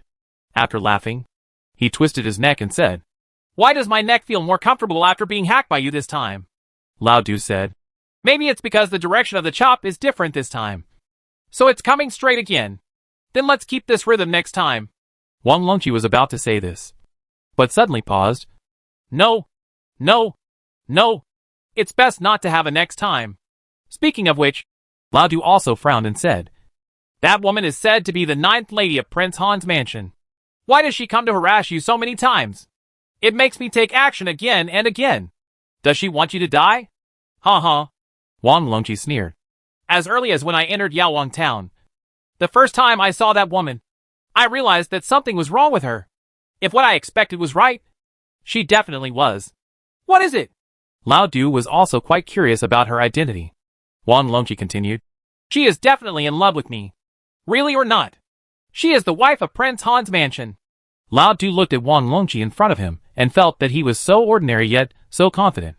You don't understand. Wang Longqi shook his head and said firmly. The look in someone's eyes when you love them is unmistakable. Chapter 388. Just call me Xiuhu. As the saying goes, if a weasel pays New Year greetings to a rooster, it is not a good intention. In fact, it's more than just New Year greetings. Anytime a weasel goes looking for chickens, it probably doesn't have good intentions. Of course, it's not just weasels. No matter who goes looking for chickens, it is not an act worth advocating. Following the cry of the big weasel, an imposing black pheasant walked out of the hole. This pheasant spirit has mostly transformed into a human form. It looks like a burly man wearing a black feather cloak. Only its sharp eyes and sharp beak can still be seen as a chicken. After he came out, he looked at the big weasel with an unkind look, then at the little Taoist priest behind him, and said in a deep voice, Wang Wulong, what do you want to do by disturbing our pheasant cave in the middle of the night? Don't follow me. You are talking nonsense. If you dare to tell a lie, I will skin you. Li Chu glanced at it and realized that this big weasel had a name, although very sloppy. After hearing Pheasant's threat, Wang Wulong shrank his neck. But maybe he remembered that Li Chu was standing behind him. So he puffed up his chest and said, Brother Wuji, you don't have to be so hostile to me. I am also a victim of others. I came to you to ask about something. As he spoke, he turned half a step to let Li Chu out of the way. Li Chu looked at the pheasant spirit and asked, I heard it said that 2 old miracle doctors went to Wang Tyson's grave to look for their ancestors' treasure bag a while ago, and were directed to you. Humph. What kind of miracle doctor? I don't know. This pheasant spirit obviously didn't have a very good temper. When he heard Li Chu's question, he just waved his hand and tried to drive them away impatiently. Before Li Chu could ask again, the big weasel hurried up, held down Pheasant's hand, and whispered, Brother Wuji, I advise you to be careful in your words and deeds. Seeing its warning eyes, the pheasant spirit glanced at Li Chu suspiciously, then at Wang Wulong, and asked in a low voice, Is this little Taoist priest very powerful? Let me tell you this, Wang Wulong said. After he entered our cave, it became 5 feet wider. The pheasant essence took a deep breath of the cold air that was mixed with poisonous miasma at night. Because it was too hard, it felt quite a bit high after inhaling it, and it took a while to calm down. After a pause, it said to Li Chu again, My brother Wuji is always willing to help others. Since you asked me, I will tell you. I have indeed met those 2 old men. There are very few people on Longjua Ridge, and this pheasant forest is located in a deep location. It may not encounter a few passers-by in a year, so its memory is very clear. They came to my pheasant cave and asked us where Wang Tyson's treasure bag had gone. They said that the miasma in Longjua Ridge was most likely related to the treasure bag. Only by finding it can we understand the source of the miasma. I was too lazy to pay attention to them. But the miasma in the mountains also affected many little spirits, including some chickens in our clan who were poisoned. After thinking about it, I told them the whereabouts of the treasure bag. Wang Wulong asked, You also gave away my ancestors' treasure bag? The pheasant spirit glared. Of course, I have to exchange it for benefits. Otherwise, what's the use of keeping such a smelly thing? Li Chu then asked. Then where did they go? This pheasant spirit said with a slight hesitation. I gave the treasure bag to the black-spotted tiger earlier and exchanged it for some other treasures. When the 2 old men came to ask, I told them the truth and let them go, looking for the black-spotted tiger. What? Wang Wulong's expression changed this time. You actually asked these 2 humans to find the black-spotted tiger. Wouldn't that be sending someone into the tiger's mouth? Whether they die or not is none of my business. The pheasant spirit scratched his head. Black-spotted tiger? Li Chu looked at Huang Wulong and thought it was strange that it looked panicked. We usually call this black-spotted tiger the king of tigers. He is the tyrant in this area with a radius of hundreds of miles. Because he has a leader brother in the Golden State. He dominates our Longjua Ridge and kills other monsters at every turn. It is a very ferocious tribe. And unlike us little monsters who don't dare to harm people, it especially likes to eat human flesh. If a human breaks into its territory, it will never let it go. Is it very virtuous? Li Chu asked again. Of course. Huang Wulong was about to say it was very high. But as he spoke, looking at Li Chu's calm face, he changed his words and said, Who do you want to compare with? Compared with us, he is naturally infinitely stronger. So we can only let him bully us. But compared with you, the Taoist priest, he may not be able to compete with you. It continued to flatter. The pheasant spirit looked at Huang Wulong and felt that he was licking a little too much. But after thinking about it, this also showed that this little Taoist priest might be really strong. So he simply shut up and thought about letting these two people leave quickly. Li Chu asked again, Where is the black-spotted tiger? Can you take me there? Its territory is Huda Peak, which is dozens of miles ahead. But Huang Wulong said, The black-spotted tiger is extremely vicious. A little monster like me who has no relationship with it will come to its door just to give it food rations. So I have never dared to go near Huda Peak. And I don't know much about it. Why don't you ask Brother Wuji to take you there? He has a relationship with the black-spotted tiger. So it's easier to talk to him. Li Chu turned to look at Pheasant. Is it okay? That's not necessary. Don't go too far. The pheasant spirit waved his hand. It didn't want to mess with such ignorant people and things. Then I heard Li Chu say again, Sorry to trouble you. Pheasant heard that his tone was really sincere. His posture was quite polite. His face was very kind. And, while saying these words, a flying sword rose into the sky and turned into a red rainbow, sweeping around the pheasant forest and annihilating everything it passed. Pheasant's pupils silently expanded twice, and a smile appeared on the corner of his lips. Since you are so sincere, Taoist priest, how can I refuse? Thank you. Li Chu thanked him politely. It is my duty. Pheasant Demon showed the boldness that a child of the world should have. The atmosphere among the mountains and forests is quite harmonious. The sun fills the forest, and a new day begins. On Longjua Ridge, the snow has not yet melted in many places, and there is still a clicking sound when you step on it. There are footprints of different shapes all over the snow, and experienced predators can hunt down one poor little one after another based on these footprints and the smell in the wind. It just so happens that the black-spotted tiger recently celebrated its 200th birthday, and was inviting guests and friends to Huda Peak. I was also invited. The voice of the pheasant spirit rang in the forest. But Taoist priest, you have to hide your identity. We can't say that you are a human being. I also have a friend who is a wild boar spirit. He failed to cross the heavenly tribulation a few days ago, and his body died. I will say that you are the one who succeeded in transforming Mountain Boar Spirit. Introduce you to the black-spotted tiger. It still respects powerful monsters, so it will be easier for you to talk to him.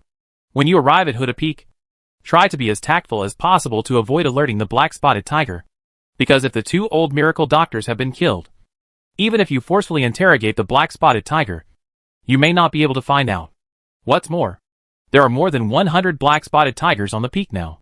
With it, as well as the demon kings of all sizes on Longjua Ridge, it will be very difficult if your human identity is exposed.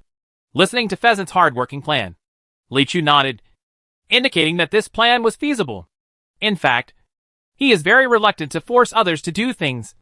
But if it comes to inducement, he really can't offer any benefits that can make this mountain spirit monster's heart flutter. When time is tight, the only option is coercion. At most, be polite when threatening. So he said, Thank you very much. Hey. The pheasant spirit waved his hand. Let's just say thank you and see each other. Li Chu turned around and said, I will ensure your safety and never leave you any trouble. The pheasant spirit flattened his mouth and said with great emotion, Thank you very much. Not long after, the two came to a mountain that looked like a tiger's head. No wonder it was called Tiger Head Peak. There is a huge cave on the top of the mountain. It looks like it was dug later. At the entrance of the cave is a large group of colorful little monsters, shouting and drinking, looking at the guests coming from all over. There are quite a few. It can be seen from here that the demonic aura of Longjiling is prosperous. There are so many demons approaching or already transformed in an area of several hundred miles. Hey, brother Pheasant. Welcome. As expected, Pheasant Spirit has a relationship with Black Spotted Tiger. As soon as he landed, he was warmly received. Pheasant Spirit took Li Chu over, put on a big show, and shouted, "This is my brother, the newly transformed Pheasant King." Haonan. The little demons immediately nodded and bowed, shouting like wild boar kings. But they were also a little puzzled. After all, there aren't many pigs that transform into this kind of thing. Conservatively speaking, none. The Pheasant Spirit had told Li Chu before that this was an unwritten rule among the monsters nearby. Any monster that has transformed into a monster is called King, which is considered an honorific title. Even some monsters who have not yet transformed like to give themselves the word King to show off. The land is full of great kings, fleeting and glorious, because he was led by Pheasant Spirit. Li Chu easily sneaked into the cave of the Black Spotted Tiger. At this time, he was wearing leather armor and a leather hat on his head.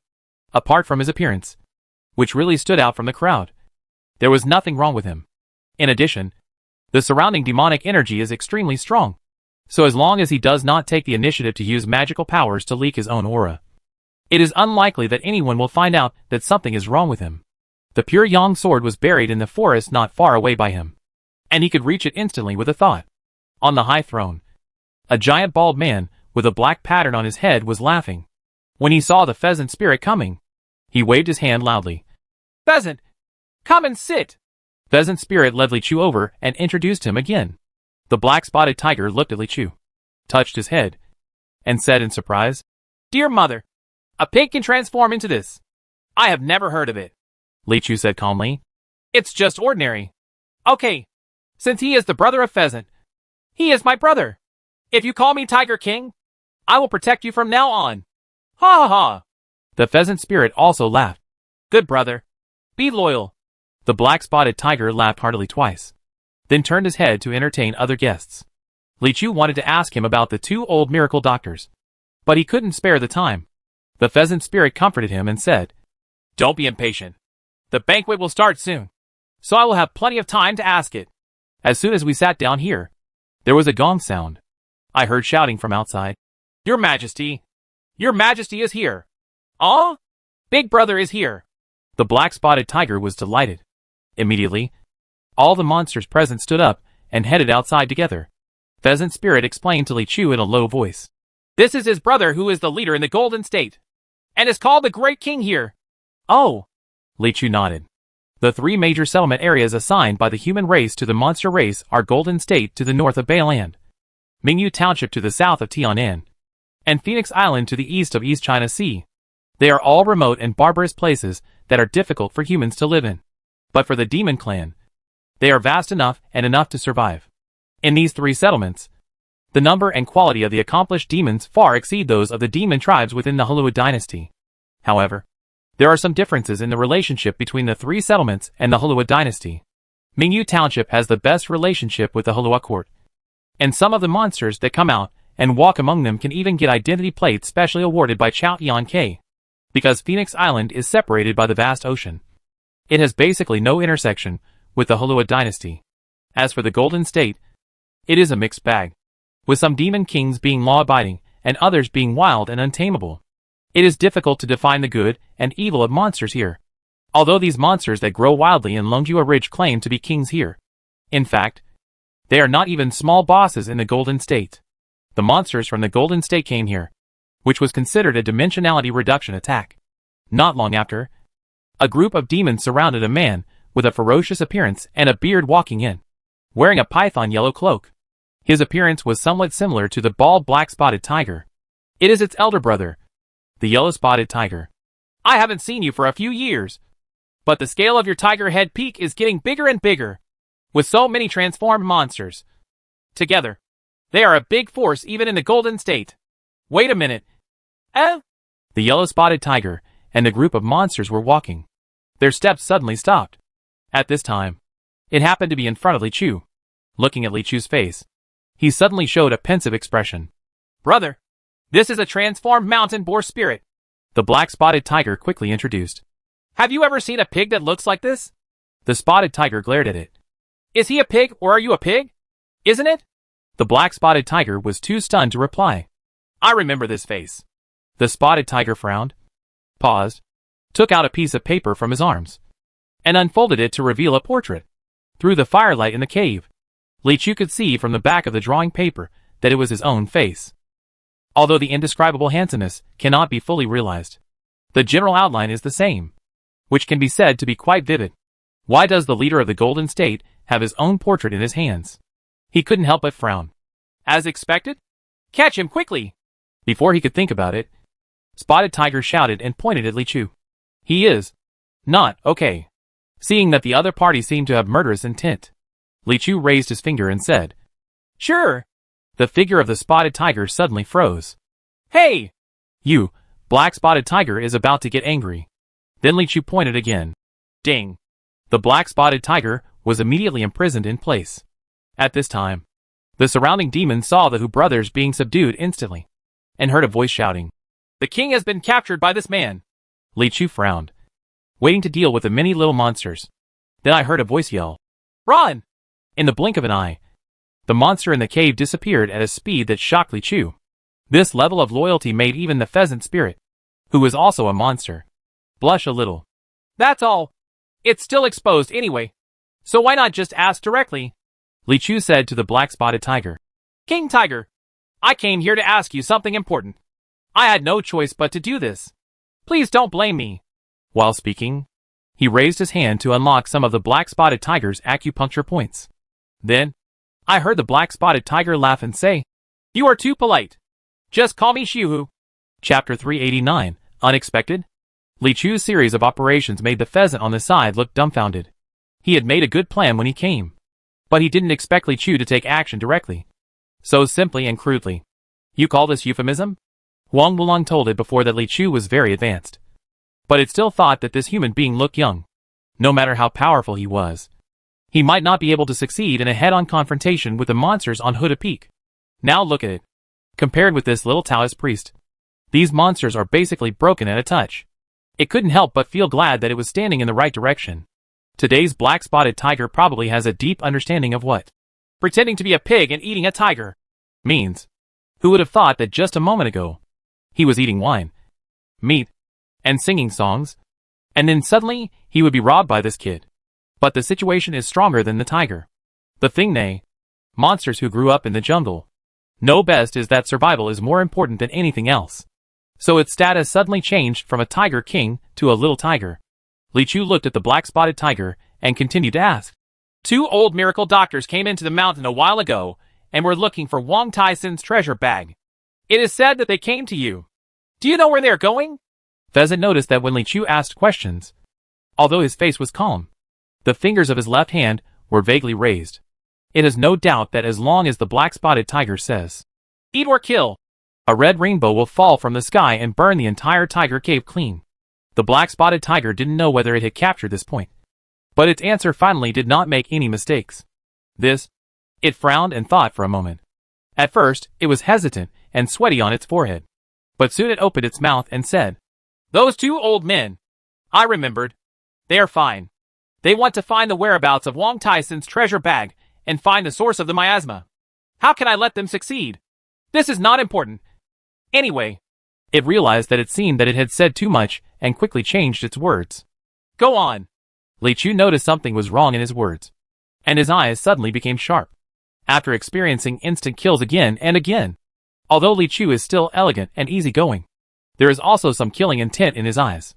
Maybe not strong, but definitely chilly enough. The Black Spotted Tiger immediately shuddered and glanced at his brother on the side with his huge eyes. The Yellow Spotted Tiger's big eyes seemed to reveal a little resistance and pleading. But Li Chu's ruthless eyes were as dazzling as a sword, so frightened that it immediately retracted its gaze. This is what happened. After I got the treasure bag back then, I thought it was of little use. But I happened to have a good brother who was hanging out in the Golden State. He thought it might have miraculous effects, so he took it away. After a while, my good brother who was hanging out in the Golden State came back and gave me the treasure bag after sacrifice, and asked me to find a secret place up and down Longjua Ridge to open it and release it.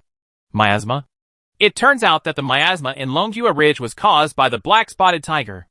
As for the brother who hangs out in the Golden State, Li Chu looked at the Yellow Spotted Tiger and felt that its face was filled with despair. After these two old men arrived, I learned that they wanted to get rid of the miasma.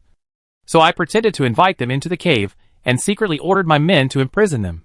Then I asked a certain good brother from the Golden State to deal with them. When the good brother heard that they were famous miracle doctors in the world, he said that they were refining medicine in the cave recently. So he took them two away. When saying this, the black-spotted tiger always looks at the yellow-spotted tiger inadvertently. The yellow-spotted tiger's eyes were full of anger, as if to say, "You can just give me my name." Finally, Li Chu asked, "How many good brothers do you have?" The black-spotted tiger replied weakly, "One person." The black-spotted tiger's round was over. Li Chu sealed his whole body again, and then unlocked some of the yellow-spotted tiger's acupuncture points. He looked at this brother, who was hanging around in the Golden State. "It's your turn to tell you. What's going on?" The yellow-spotted tiger looked at Li Chu with fear, then glanced at his younger brother with hatred, and finally let out a deep sigh, saying that he was not afraid of his opponents but his teammates. "I am a small leader of the Three Kings Ridge in the Golden State. Although our Three Kings Ridge was not one of the best in the Golden State, it was still a powerful force. But a few years ago, our leader was captured by humans. Since then, our power in Samwangling has declined somewhat. The remaining two kings have been working hard to rescue the big boss, and they have made several attempts, but they have all failed. Until a few days ago, a mysterious man came. He said he could help us rescue the big boss, but he asked us at Samwangling to cooperate with him in doing something. I don't know the specific content. They all talked in secret. I just heard a little bit about it. I happened to get this treasure at that time and wanted to present it to the two kings. The two kings scolded me for bringing something that smelled so bad. Who knew that the mysterious man saw it and said with a smile that it was just right. He then took the treasure bag to be sacrificed and refined. And after a few days, he ordered me to release the treasure bag at Longjua Ridge. All of this is under the instruction of that mysterious man. In fact, it has little to do with our Three Kings Ridge." As the yellow-spotted tiger spoke, he looked up at Li Chu again and found that the man's face was still calm, without much emotion or anger. It continued, "Later, our great master was indeed rescued by the mysterious man, and their relationship became even closer. The mysterious man also left a prescription for the great master, saying that it could replenish his energy consumed by being imprisoned for these years. The boss is so proud of himself, but I'm embarrassed to say that no one in our cave knows how to make elixirs. It just happened that at this time my brother said that he had captured two doctors who wanted to find the source of the miasma. I suddenly thought if it would be feasible to let them come to refine the medicine in our cave. So I came to take him away and imprisoned him in our Samwang Ridge. These two people are really good at refining medicine. Not only did they refine the elixir recipe left by the mysterious man, but they also prescribed several more effective recipes. My dear, you have cured all the serious illnesses of our great kings. Our kings no longer have waist pain or kidney problems." It was talking incessantly, but when it saw that Li Chu seemed a little impatient, it immediately stopped talking. So, Li Chu looked at it calmly. "Now the two old miracle doctors are in Samwangling in your Golden State, right?" "That's right." The yellow-spotted tiger nodded heavily. "Call." Li Chu breathed a sigh of relief. After going through this journey, Wang Longqi's life was finally settled. No wonder Yaowang Town invited a group of experts to Longjuling. But there was still no trace of the two old miracle doctors, because they're not even here. It's just a little strange. The two old miracle doctors are not newbies with no experience in the world. Why would they end up in danger together? Can't figure it out. So he said politely, "Then I have to trouble you and take me for a ride. It's troublesome." The yellow-spotted tiger grinned. "No trouble. No trouble. Didn't you humans have a sage named Lu who once said that tigers are mankind's best friends?" Li Chu looked at its enthusiastic face and felt that there was some truth in what he said. Longjuling is not far from the Golden State. Follow the mountain range all the way to the northeast, and then pass through a vast snowfield. When you see the first piece of green, you step into the territory of the Golden State. This place is actually a vast oasis in the snowfield, and it should be regarded as a great place of life. But now it is occupied by countless monsters and full of smog. This oasis is filled with hundreds of monster forces working in their own camps, and there may be nearly 1,000 monster kings, large and small, as one of the three major settlements of the demon clan. If the strength accumulated over the years could be twisted into a rope, it would be absolutely terrifying. Of course, this situation is almost impossible to happen. Among them, Samwangling can be regarded as a major force that can rank among the first class. Although there are no super monsters that are equivalent to land gods. The 3 demon kings have practiced for thousands of years, and they have a Taoist practice that is at least equivalent to that of practitioners in the realm of severing decline. So they should not be underestimated. They have also been keen on recruiting troops, and they have at least 2,000 to 3,000 little demons under them. If the eldest of the 3 demon kings hadn't suddenly disappeared a few years ago, I'm afraid he wouldn't have been willing to have his power limited to this mere mountain. On this day, the small leader of the 3 kings' mountains, the yellow-spotted tiger, walked into the huge cave. I met many monsters along the way. A small number of them had to nod and bow to say H, low. And the majority of them had to nod and bow to say H, low. No way. Its status in Samwangling is not high. Don't look at the black-spotted tiger yelling at Long Juling and blowing his brother into the sky. In fact, the yellow-spotted tiger is just a small boss with a very low status in Sanwang Ridge, with only 10 or 8 little monsters under his command. It has worked hard in the Golden State for many years, and it can be said that it has gone through hardships and tasted the bitterness of life before it managed to get a place. The fellow villagers in Longjuling all thought that it was here to be popular, drink hot food, and control the wind and rain.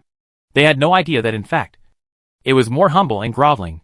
Only by returning to a place like Longjuling can it enjoy the vanity of being surrounded by thousands of demons for a moment. This is why when it sees some decent treasures, it quickly collects them and wants to present them to the king. Because there are too many little monsters on the 3 Kings Ridge. If you want to get ahead, you must win the favor of several big kings. The treasure bag presented last time seemed to have had a big effect. And with the capture of 2 people who made alchemy tools, several kings had noticed it. And it also gained the right to walk around the inner cave at will. It thought this was the beginning of its rapid rise. But it didn't want to cause such a disaster. There is an inconspicuous little bell hanging on its right waist. It does not make any noise when walking because the bell is stuffed with something. That's a line talisman. According to the little Taoist priest, as long as he wears this talisman, he can see everything within a radius of 10 feet. He must take this talisman to the place where the 2 old men are imprisoned, and then leave the bell there. At this point, you have completed your mission. The little Taoist priest will rescue the 2 old men. In this way, no one will know that he is a young man. A perfect plan. If he really has the strength to rescue people quietly. The inner cave where the 3 kings occupied was also very vast, almost hollowing out an entire mountain. As soon as you enter, you will first see a huge public area. The front is relatively clean, but there are corpses everywhere in the corner, and no demon cares about it. There are a total of 6 or 7 cave entrances extending in addition to leading to the sleeping caves of the 3 kings. There are also some leading to other key places. Prison is among them. The yellow-spotted tiger walked toward the cave entrance with an unnatural expression. This was the second time it entered the cave entrance. There were 2 big demons guarding the entrance of the cave. When they saw it, they raised an eyebrow and said, "Whose little demon are you? Don't you know that you can't break into this prison? I am a yellow-spotted tiger. The 2 eldest brothers," it said with a flattering smile. "The 2 old men who refine medicine were sent in the day before yesterday, and the kings are very important to them. I just came back from Longjuling, and I have some things to ask them. 2 old men. That's why they want to go on." Oh. The 2 big monsters glanced at it, looked at each other, and nodded to each other, feeling that this monster looked familiar. And it's not very strong. So even if it goes down, it won't be able to stir up any trouble. So the 2 great demons moved out of the way and allowed the yellow-spotted tiger to pass. The yellow-spotted tiger went all the way down, passing many prisons holding prisoners of all kinds, and arrived at the innermost steel prison. The treatment in this prison is actually pretty good, with beds, bedding, and toiletries all provided. In fact, it was because the kings valued these 2 old men who were refining medicine that they created such an environment specifically for them. The other cells are still very simple. In this cell, there are indeed 2 old men with gray hair. One is tall, thin and handsome, wearing a white robe, and the other is short, fat, and rich, wearing a floral robe. They are discussing something fiercely. There is no trace of the monster imprisoned. On the contrary, he seemed to be enjoying it. When they saw the spotted tiger coming, they didn't show any sympathy and continued to argue about the medicinal principles that the monsters didn't understand. The spotted tiger was also happy that they didn't move. He quietly placed the bell on the ground and slowly backed away. Nothing seems to have changed. But, boom, just a moment later, There was a sudden roar in the cave. A red rainbow suddenly fell from the sky, pierced the top of the mountain and fell, hitting the prison of the two old men. An earthquake? The old man in the flower robe panicked and hurriedly covered the paper on the table with his body. How is that possible? The old man in white robe was also surprised. But he still had some sense and frowned and said, The sky has clearly fallen. Above their heads, bright skylight did shine through. It's just that the sky is not falling. Instead, a figure wearing a green Taoist robe suddenly appeared and said in a deep voice, Are you the Changchun old man and the Xian Hu Wang? We are. Are you? The two old men looked at him in surprise. Time is pressing. Let's talk about it later. I'll save you two and leave first, Li Chu said. Just as he was about to take the two old miracle doctors away, he suddenly heard a voice coming from outside the prison. Wait a minute. Then a large number of footsteps sounded, and a group of vicious demons suddenly surrounded the cell. Ha! Do you think the yellow-spotted tiger will obey your orders? A giant man with an elephant trunk slowly walked out of the demon group, laughing wildly. You still underestimate us, San Wangling. Who dares to deceive the three of us here? He has already reported your little conspiracy.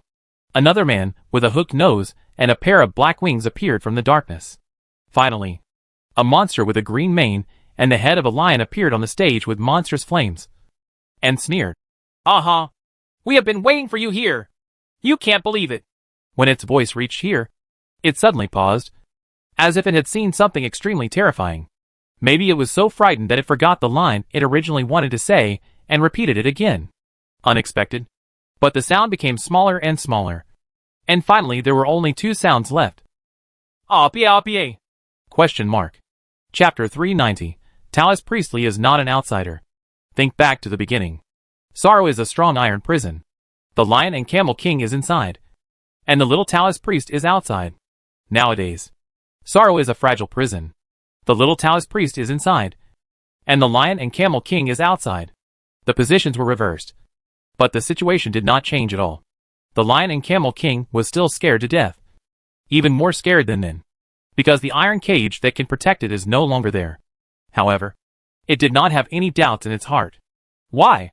The world is so big, but why did I meet you? Just now. The little leader Huang Spot, who came to report that a human cultivator threatened him to help rescue two old miracle doctors. The three demon kings all sneered. The combined strength of the three of them means that cultivators below the level of land gods hardly have anything to fear. Under their strict surveillance, no one could secretly take away the two old men. Unexpectedly, this person had no intention of coming secretly, but broke in through the mountain openly. The three demon kings were furious about this, and simply ignored them. But what was even more unexpected was that the visitor turned out to be the little Taoist priest he had met in Shenluo City. In fact, the lion and camel king didn't know much about this person's cultivation. He only knew that he was at best a land god. Suddenly, the lion and camel king really hopes that the little Taoist priest will not take them seriously. Just take the people and leave. Please. But this seems to have become a luxury. Li Chu's eyes paused on the lion and camel king, obviously recognizing it. In fact, he was a little surprised. When I heard the description of the yellow-spotted tiger before, I really didn't expect this. The head of Sam Wangling is actually an old acquaintance. Back in the iron prison of Shenluo City, the iron bones of the lion and camel king also left a deep impression on him. I have to side with emotion. Fate. Wonderful beyond words. When the two sides looked at each other, they were both a little surprised for the first time. The yellow-spotted tiger stood up. This time it followed closely behind the three kings and went down to the dungeon. In previous actions, only the three closest leaders to the demon king could be so forward, which made him feel that his move was extremely wise and would definitely make his status rise in one fell swoop. Seeing that the three kings had indeed ambushed the little Taoist priest, the yellow-spotted tiger became even more excited. Listening to their harsh words in turn, the yellow-spotted tiger became excited unconsciously.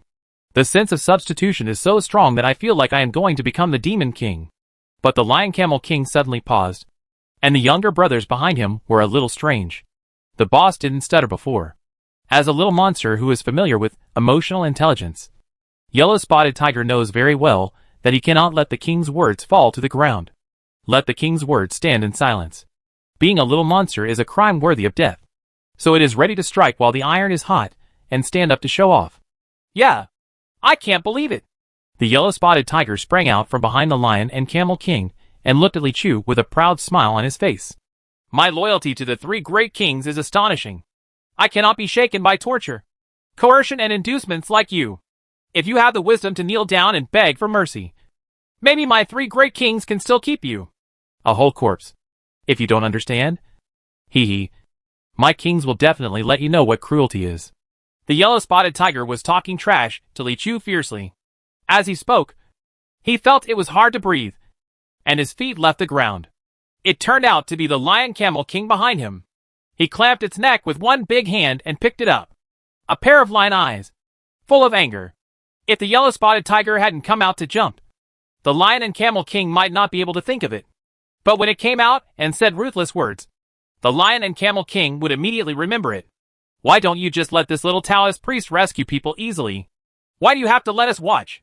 If it weren't for you, how could the current situation be so difficult? I was thinking about how to act innocent. But it would be better for you to jump out and provoke us. Do you think my death is not solid enough? And you still want to throw some dirt in front of my grave? The more I think about it, the angrier I get. In anger, the lion camel king violently threw the yellow-spotted tiger out. With a loud bang, the yellow-spotted tiger's figure stuck to the wall, turning into a big, shaped mural.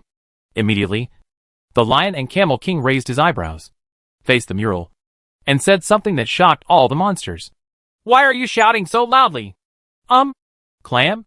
All the men behind him, including the Baoxiang king and the Xuandiao king, looked at the lion and camel king in astonishment, not understanding which of its tendons was wrong.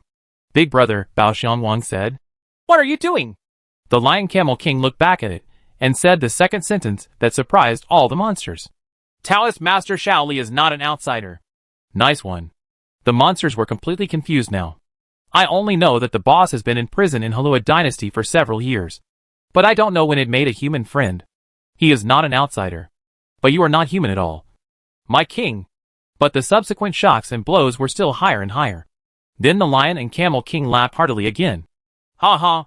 If Taoist Priestley has any friendship with these two old miracle doctors, just let them know, and I will send them back respectfully. Why bother to save them yourself? Where are the people? It's such a sin. Ha ha. I'm still making soup in the cave over there. So I'll send it to you not far away. Taoist priest Shaoli, please go away. With that said, it turned around and was about to lead the demon away. It was only then that I heard Li Chu call lightly. Wait a minute. Ugh. What else do you want to do? The lion and camel king who had just turned around was immediately startled, and immediately turned back, looking at Li Chu with a sad face, not even daring to think of escaping. It had seen how Li Chu killed demons. God!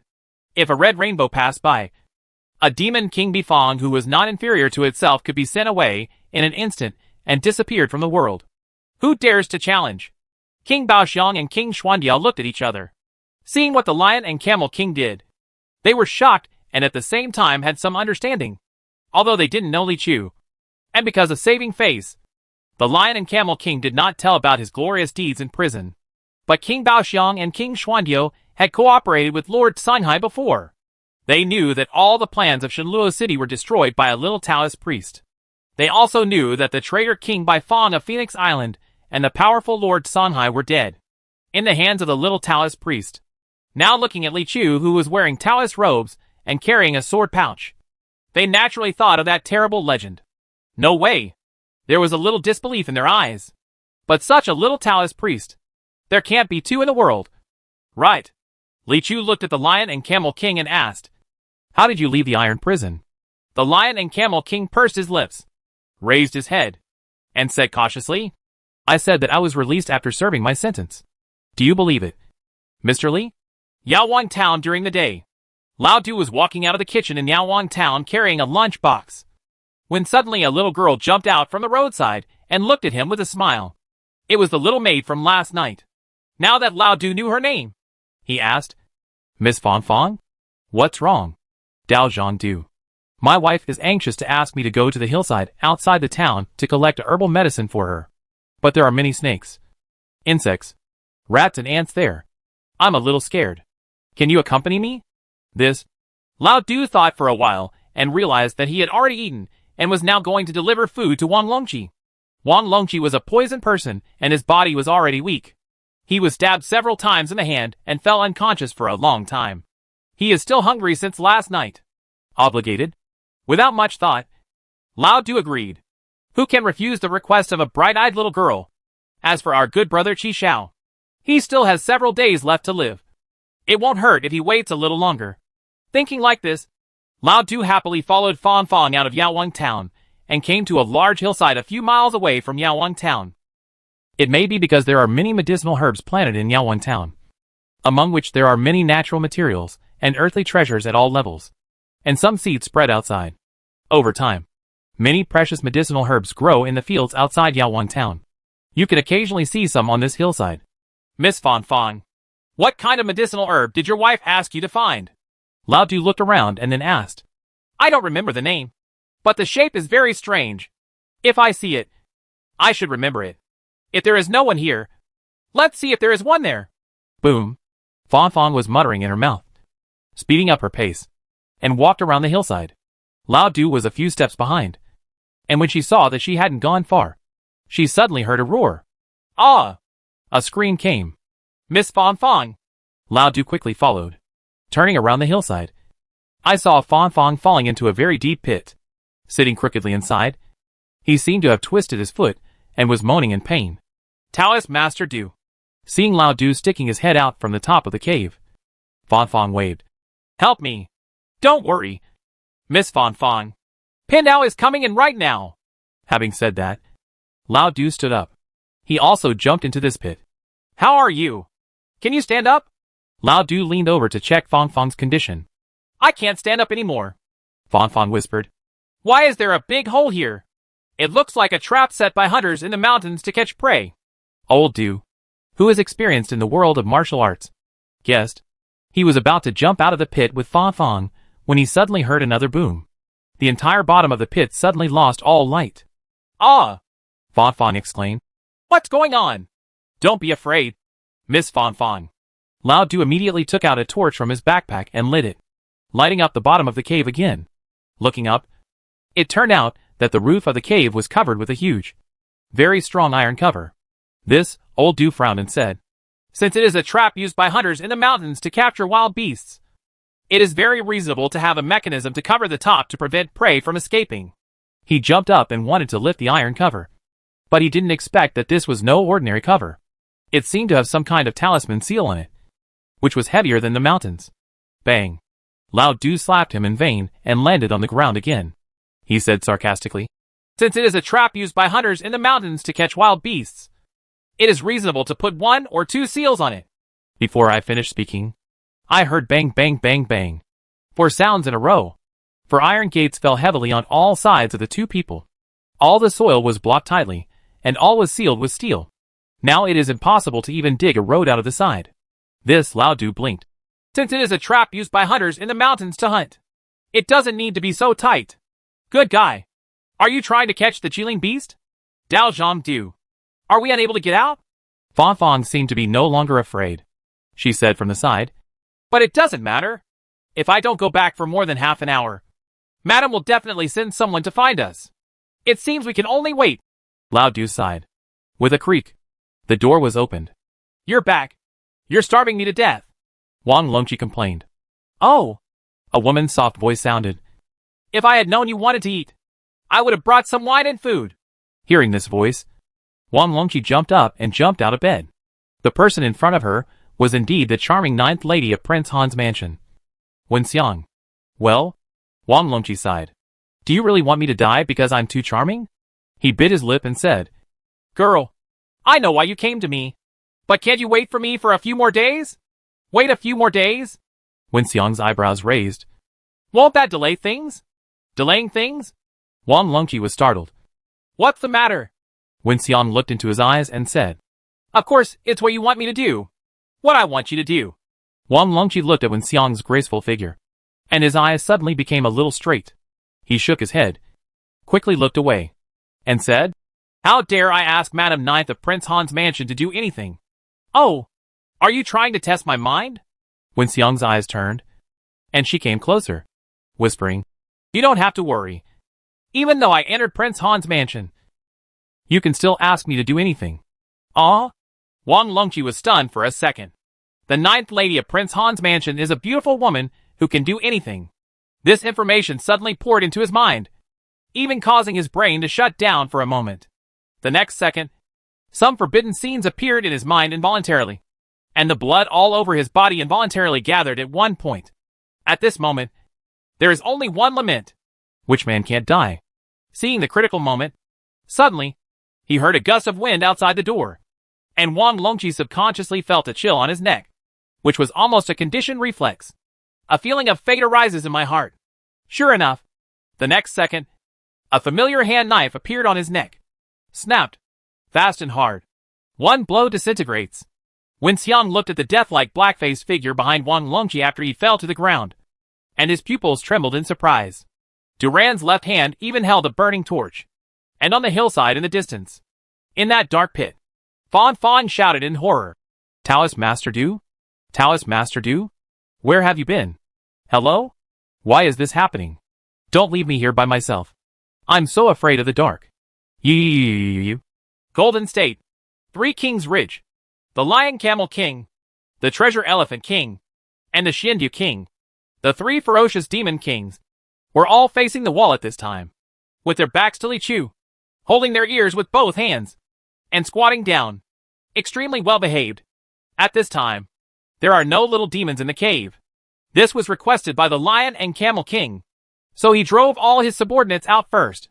Otherwise, if this scene was seen by his little demon, it would not be very shameful. It was enough to cause the 3 demon kings to die directly from society. Can you tell me now? Li Chu asked. How did you get out of the iron prison? And what is the miasma in Longjuling? Little Taoist Priestley, we really don't have any bad intentions. There is someone else behind all this. The Lion and Camel King said weakly. Who is it? Li Chu asked. The Lion and Camel King hesitated for a moment, as if he was afraid, but in the end, he resolutely said a name. Utsunomiya, King of all ages.